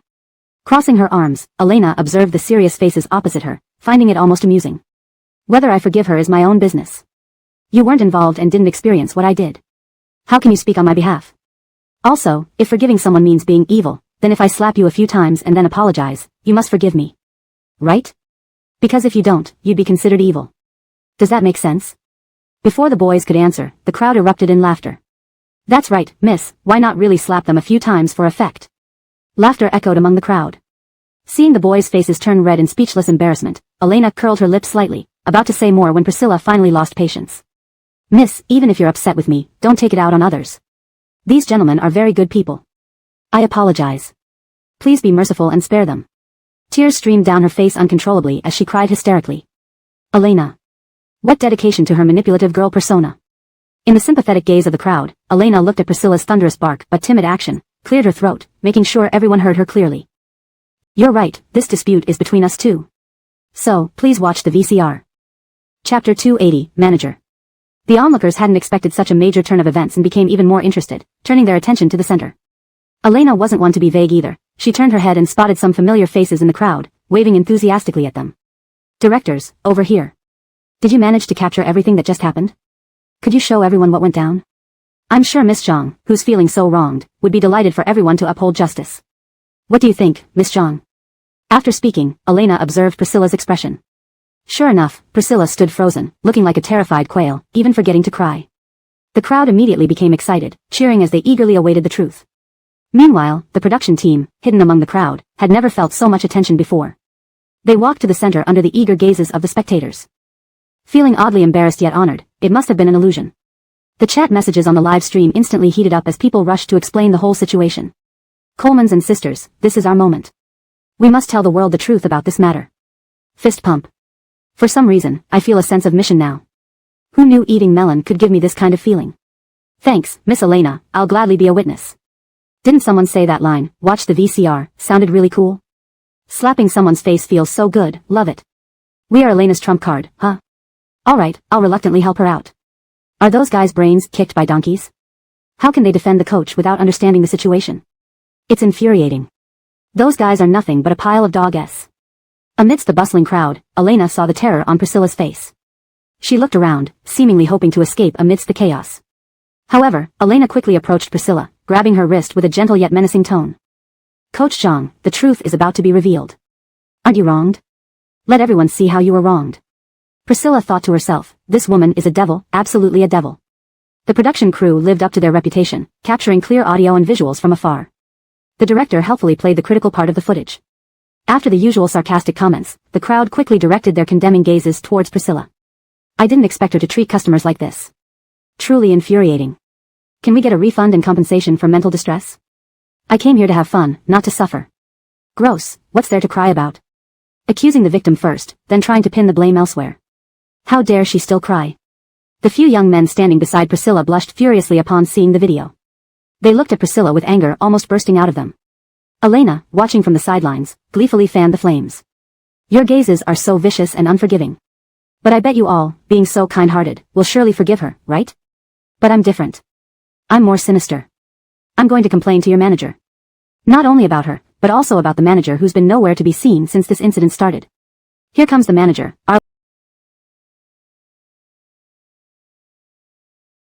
Arlen suddenly pointed at someone in the crowd after remaining silent for quite some time behind Elena. The manager had initially dismissed Priscilla's message about a minor conflict because she said it was already resolved. He only rushed over when the gathering crowd raised alarms. Approaching closer, his jovial Buddha-like face turned deathly pale upon recognizing a man in the crowd. In the cold weather, he broke into a sweat. Trembling, he addressed Arlen. You're here. Why didn't you let me know earlier so I could prepare? Elena picked up on the familiarity in the tone. Could these two know each other? I came along with the production team, just didn't expect your staff to be so unique. Hearing the prolonged tone, the manager instantly knew what to say and what to withhold, inwardly lamenting while forcing a smile. Apologies, it's entirely our fault. I should. Arlen frowned slightly, interrupting him, glancing at Priscilla who was scared stiff, and then at Elena. You should apologize to this lady, as she is directly involved in this incident. Her forgiveness counts. You should consult her on how to proceed. Caught off guard by this cue, Elena pondered for a moment. I think the coach's service attitude is terrible. You should provide economic compensation and a refund. Also, I think. Elena glanced at Priscilla. You should enforce stricter management on coaches, especially regarding character, which is crucial. What do you think? And, as the manager of this ski resort, I believe you failed in considering customer satisfaction. Yes, indeed, the manager nodded profusely, wiping his sweaty brow. His eyes met Arlen's cold stare and he instinctively understood the handling method. Apologizing to Elena, he sighed inwardly. Even if he liked Priscilla, how could he possibly save her job now when his own position might be at risk? Better to let Priscilla go and show the higher-ups his determination. With the incident settled, the crowd quickly dispersed. Some curious viewers asked about the program but were evasively answered by Elena. If they found out Daniel was here, the ski resort would be in uproar. A few fans recognized Elena but politely exchanged a few words before leaving her somewhat embarrassed. When the crowd thinned, the film crew moved away, and the two finally whispered. Arlen covered his microphone. Why didn't you suggest firing her? Elena similarly covered her microphone and rolled her eyes. There's a camera watching. Are you stupid? Hashtag chapter 281, acting entitled. If she had just said to fire Priscilla, it might have given malicious people an excuse to accuse her of acting entitled and arbitrarily deciding others' employment. Then Elena would be unable to explain herself no matter how many times she tried. And even if she demanded that the manager fire Priscilla, what good would that do? They were only here for 2 days. After they left, Priscilla could very well come back to work. When we're far away and out of reach, how would I know if she's really been fired? Elena nodded, as if confirming that she had indeed thought this through thoroughly. It's more practical to demand some compensation. After all, money is something we can truly obtain. No. Arlen abruptly interjected, cutting off Elena's words. Seeing Elena looking at him, he repeated his statement. She has already been fired. Elena turned her head, scrutinizing him as if seeing him for the first time. Arlen was wearing a black coat, and when he spoke, his face showed no particular expression. He seemed distracted, but then suddenly added. Arlen, Elena's voice involuntarily rose at the end. That manager knew you, didn't he? Otherwise, why did the manager look like he saw a ghost when he spotted Arlen? It must mean that they had met before, and Arlen's identity wasn't ordinary at all. After that incident, Arlen decided never to deceive Elena again. So he readily admitted, this ski resort is an investment my friend Marlon and I made a few years ago. His family wants to develop it into a vacation paradise, so I put in a bit of capital too.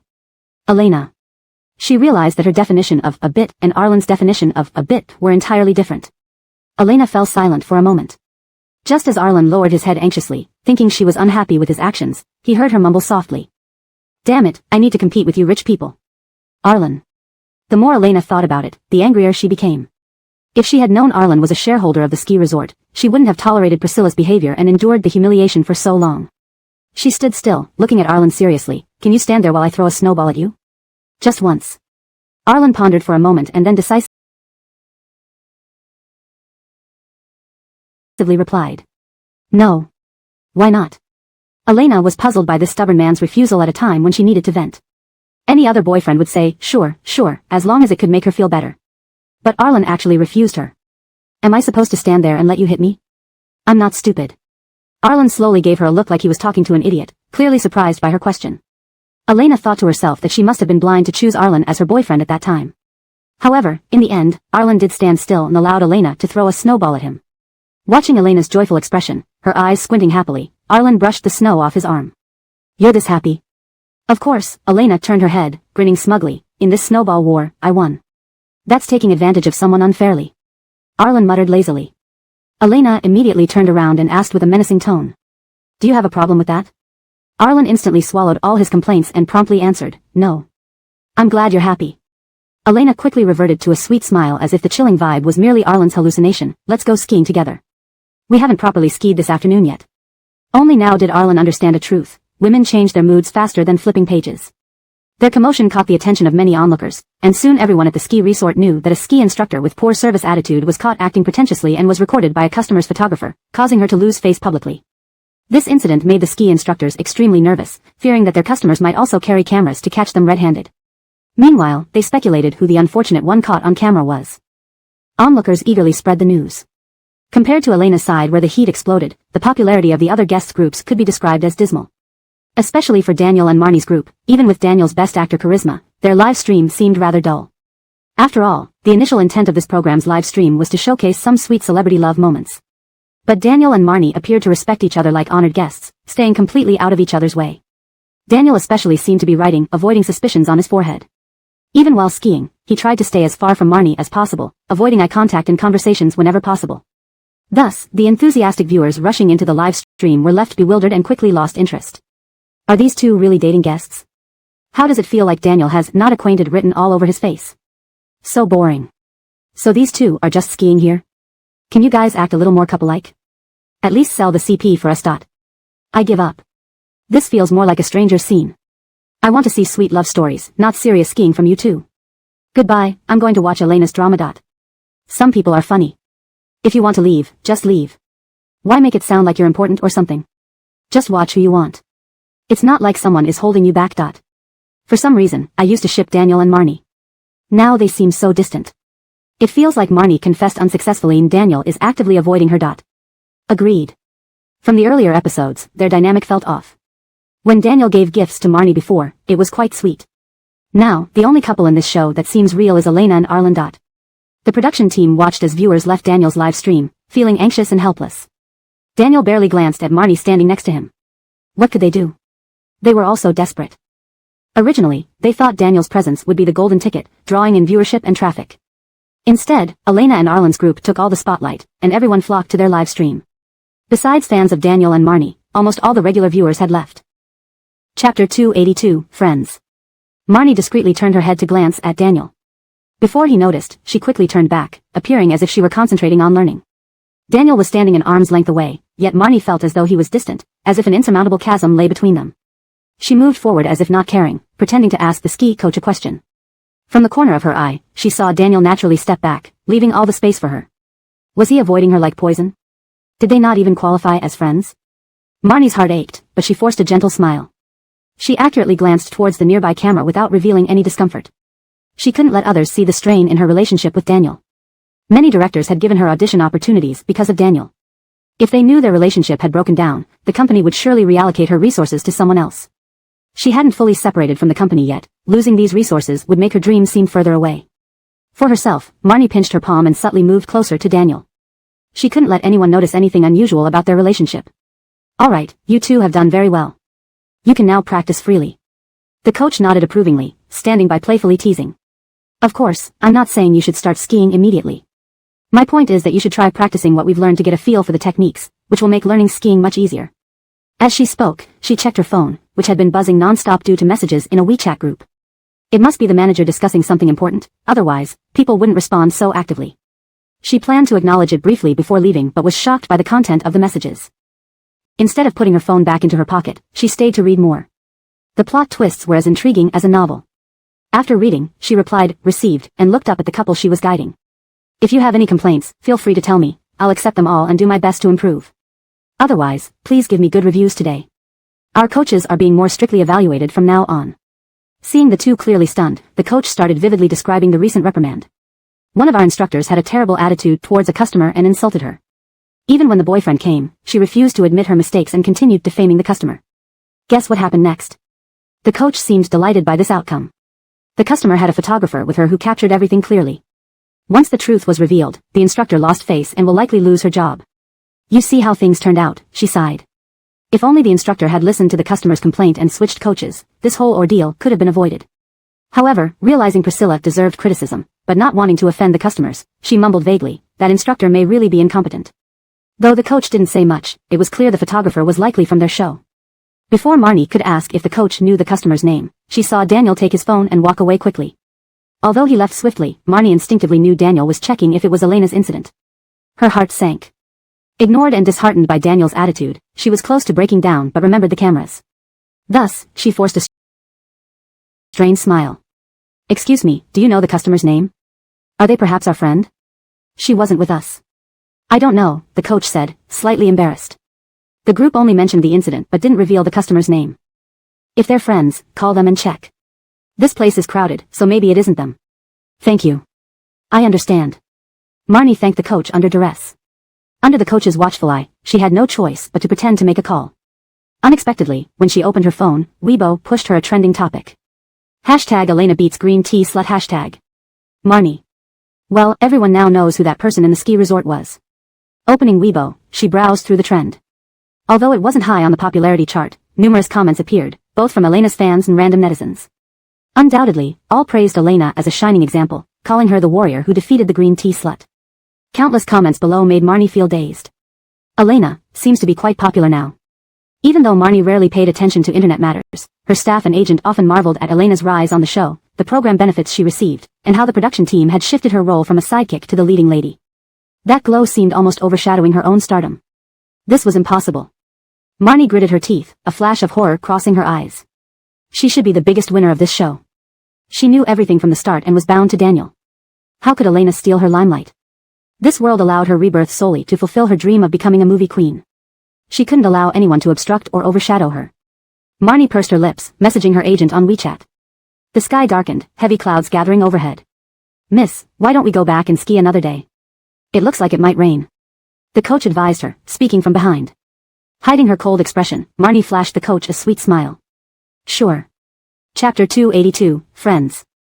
Marnie casually glanced at Daniel, but before he noticed, she quickly turned her head back as if she was concentrating on her studies.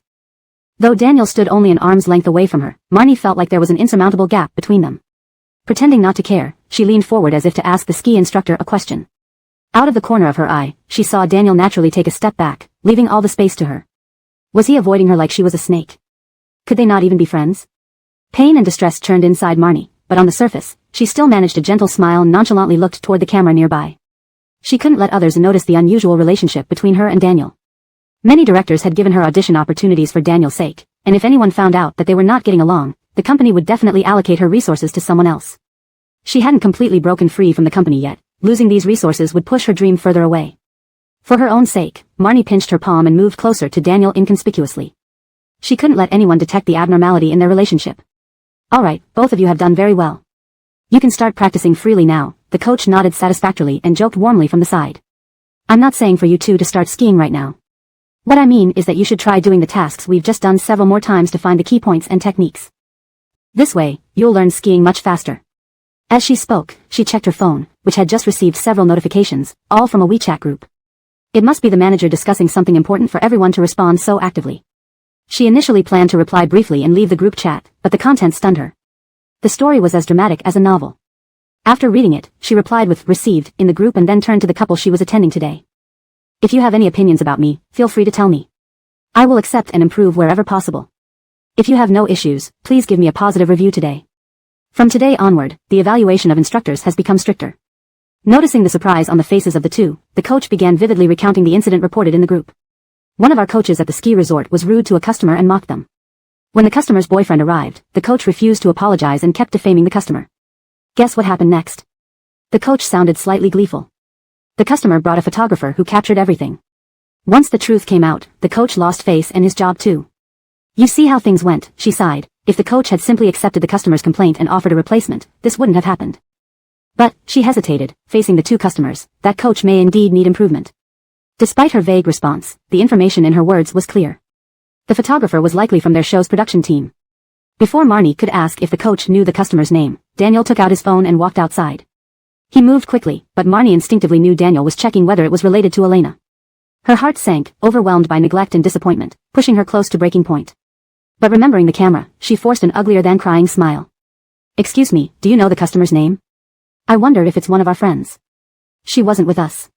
How would I know? The coach replied sheepishly. The group only mentioned the incident without revealing the customer's name. If you're friends, you can call and ask. But this place is crowded, it might not be them. Okay, thank you. Marnie thanked the coach under strain. Under her gaze, she had to pretend to make a call by taking out her phone. Unexpectedly, her Weibo app pushed a trending topic notification. Hashtag Elena defeated green tea hashtag. Marnie. Well, now everyone knows who that person at the ski resort is. Opening Weibo, she browsed the trending topic. Despite its lower position, many people participated, including Elena's fans and bystanders. All gave consistent praise to Elena, calling her a beacon of complaints and a warrior against manipulative women. Numerous comments flooded under the trending topic, leaving Marnie dazed. Elena seems a little too popular now. Even though Marnie rarely paid attention to online matters, her staff and agent frequently commented on Elena's popularity on the show, the benefits she received, and how the show producers now positioned her as the leading lady instead of a supporting role. That shine seemed to overshadow her own, who entered with a fan base. Impossible.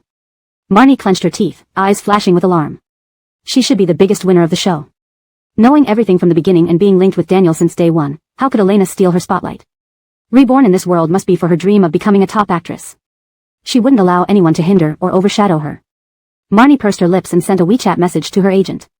The sky darkened, thick clouds gathering overhead. That lady, shall we go back and ski tomorrow? It looks like it's going to rain, the coach suggested from behind. Hiding her cold stare, Marnie flashed a sweet smile at the coach. Sure. #### Chapter 283, Alien Language. I was wondering who everyone was discussing. Then I checked Weibo and saw your name topping the charts. Is this real? Did you really encounter that kind of coach? Elena had just entered the production company's lobby when Delilah, sitting on the sofa, excitedly ran over with her phone in hand. Elena. Sure enough, in the internet age, there's no keeping anything a secret. Just bumping into a green tea coach could make the trending list. The production team must have spent quite a bit of money on this. It's fine, Elena waved her hand, everything has been resolved, and that coach received the punishment she deserved. Listen, Delilah looked even more furious than Elena had been at the time. She shoved her phone in front of Elena's face. Aren't you too nice? People like her should lose their jobs as a lesson. You only asked for some money and let her off. Elena, are you stupid? This person is definitely a repeat offender. That amount won't even make her blink, she'll think nothing of it. Elena, I already told you there were cameras. If I act too aggressively, her negative news will be on the hot search instead. Seeing Delilah's frustrated look and noticing the cameras surrounding them, Elena decided to drop the topic for later. Arlen wouldn't lie to her. She laughed awkwardly, diverting the conversation. For some reason, Delilah couldn't muster up any anger looking at her like this. Forget it. Being too aggressive isn't good for Elena either. It would create an impression of a diva demanding the departure of regular staff. With her current level of fame, any black marks would be hard to shake off. The two sat down on the sofa, chatting about recent work. Arlen sat next to Elena, absorbed in his game. Delilah grew increasingly irritated watching Arlen. How could he be so clingy? Even eavesdropping on their sisterly chats. Can't he stay away from Elena's private life? From her circle? Delilah cleared her throat and said to Arlen, who was engrossed in his phone, Elena says she's thirsty. Can you get us some water? Elena wants juice, mineral water is fine for me. Arlen's first reaction wasn't to fetch water but to glance at Elena. Elena, suddenly forced to want water. Looking at Delilah's coercive gaze, Elena added, yes, I really want juice. Could you please get it for us?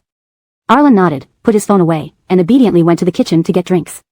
Elena smiled as Arlen disappeared into the kitchen. Turning back, she saw Delilah's silent expression. Delilah glanced at Elena, then angrily typed away. How can he even check with you for something like this? Does he have no backbone? What kind of man is he? Elena. Now she understood why best friends and boyfriends were natural enemies.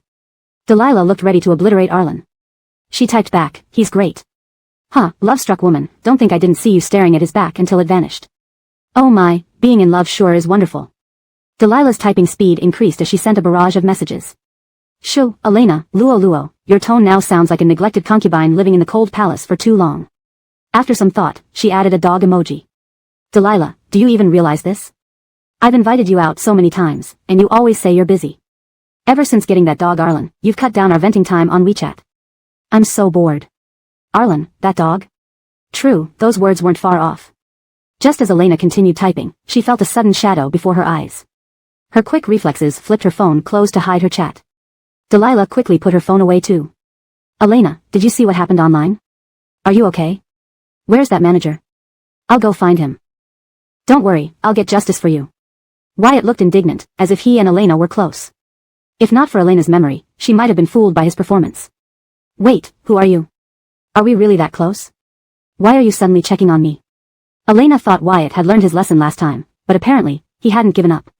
Wyatt was showcasing how much Elena wanted nothing to do with him but still insisted on sticking his neck out. What could Elena do? Scolding him might even make him think she liked him. No need, thank you. This matter is closed. Elena, you don't understand. They took advantage of your kindness. Don't worry, I'll get justice for you. Elena. Are you dense? Or does he not understand Earth language?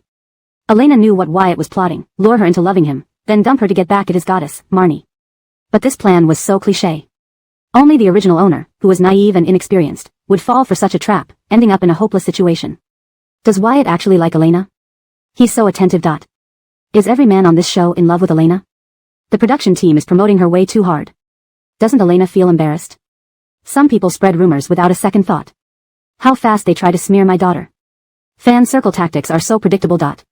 We're all in the same fandom. A quick look can reveal everything about someone.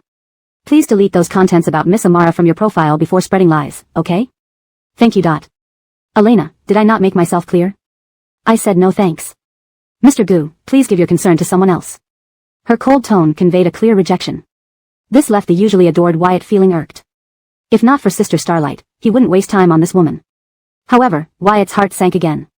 When would Sister Starlight recognize his efforts? Elena, you're back. How are you? Elena rolled her eyes internally upon seeing another familiar face entering the room. Is the storm supposed to come more fiercely now? Chapter 284, Asking After One's Well-Being. Wyatt turned around and saw Daniel walking in, wearing a blue jacket. Snowflakes that hadn't melted yet were on his shoulders, making him look more delicate and ethereal. As he took the towel from the staff member, he walked over to Elena and asked her, seemingly ignoring Wyatt who stood before her. He went straight up to Elena and examined her condition. Only after confirming she was unharmed did he smile gently and politely. I just heard you had a run-in with an unpleasant coach and had a bit of an argument. I was worried, so I came back to check.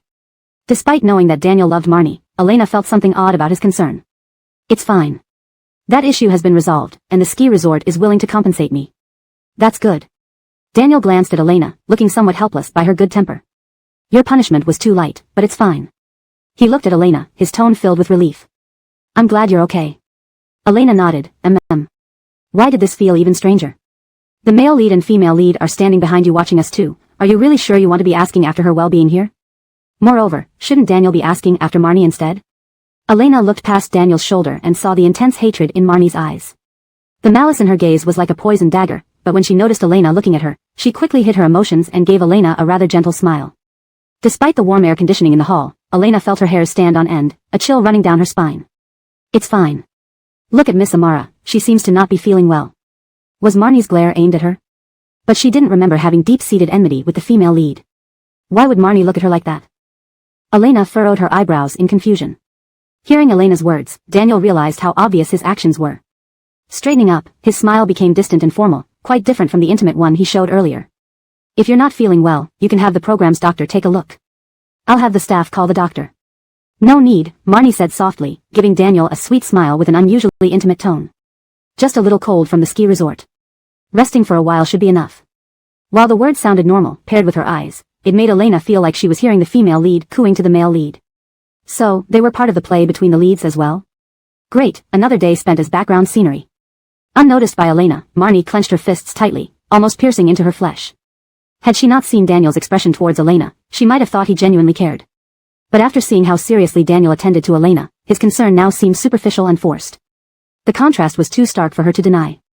Why? She was the first to enter Daniel's life, she seized every advantage and was the closest actress to Daniel, yet his gaze fell on Elena, who was far inferior to her. Every time I'm about to give up, Daniel shows me through his actions that CPNG Shintang has a future. Arlen wouldn't think during the time he got water, what kind of battlefield erupted outside. Dog head. Am I the only one noticing how concerned Daniel is about Menya? No wonder this CP I started shipping at the beginning is so sweet and real. For some reason, it feels like Daniel is completing tasks, truly smiling at Elena, while being overly deliberate with Marnie, as if putting on a show for someone. Your imagination is rich. Hasn't Daniel always been special to Menya? You know his first gift was given to Menya. Millicent fans, don't come near. Seeing the couple seemingly reconciled, Elena smiled contentedly. That's right, the male lead should be affectionate with the female lead and not overly concerned with her. Delilah, whose expression had dimmed when observing Daniel's attention toward Elena, turned to see Elena smiling like she was enjoying the CP chemistry between Daniel and Marnie. Delilah. What exactly was she shipping here? Why was she fixated on Daniel and Marnie? Doesn't Elena find this CP obscure? It almost felt like forcing them together. Elena's romantic radar must be broken, only Arlen might know the password. This shock soon overshadowed Delilah's gloom. She silently patted Elena's shoulder, uttering a cryptic statement. Shipping obscure couples has no future, you'll soon find yourself utterly isolated in this world.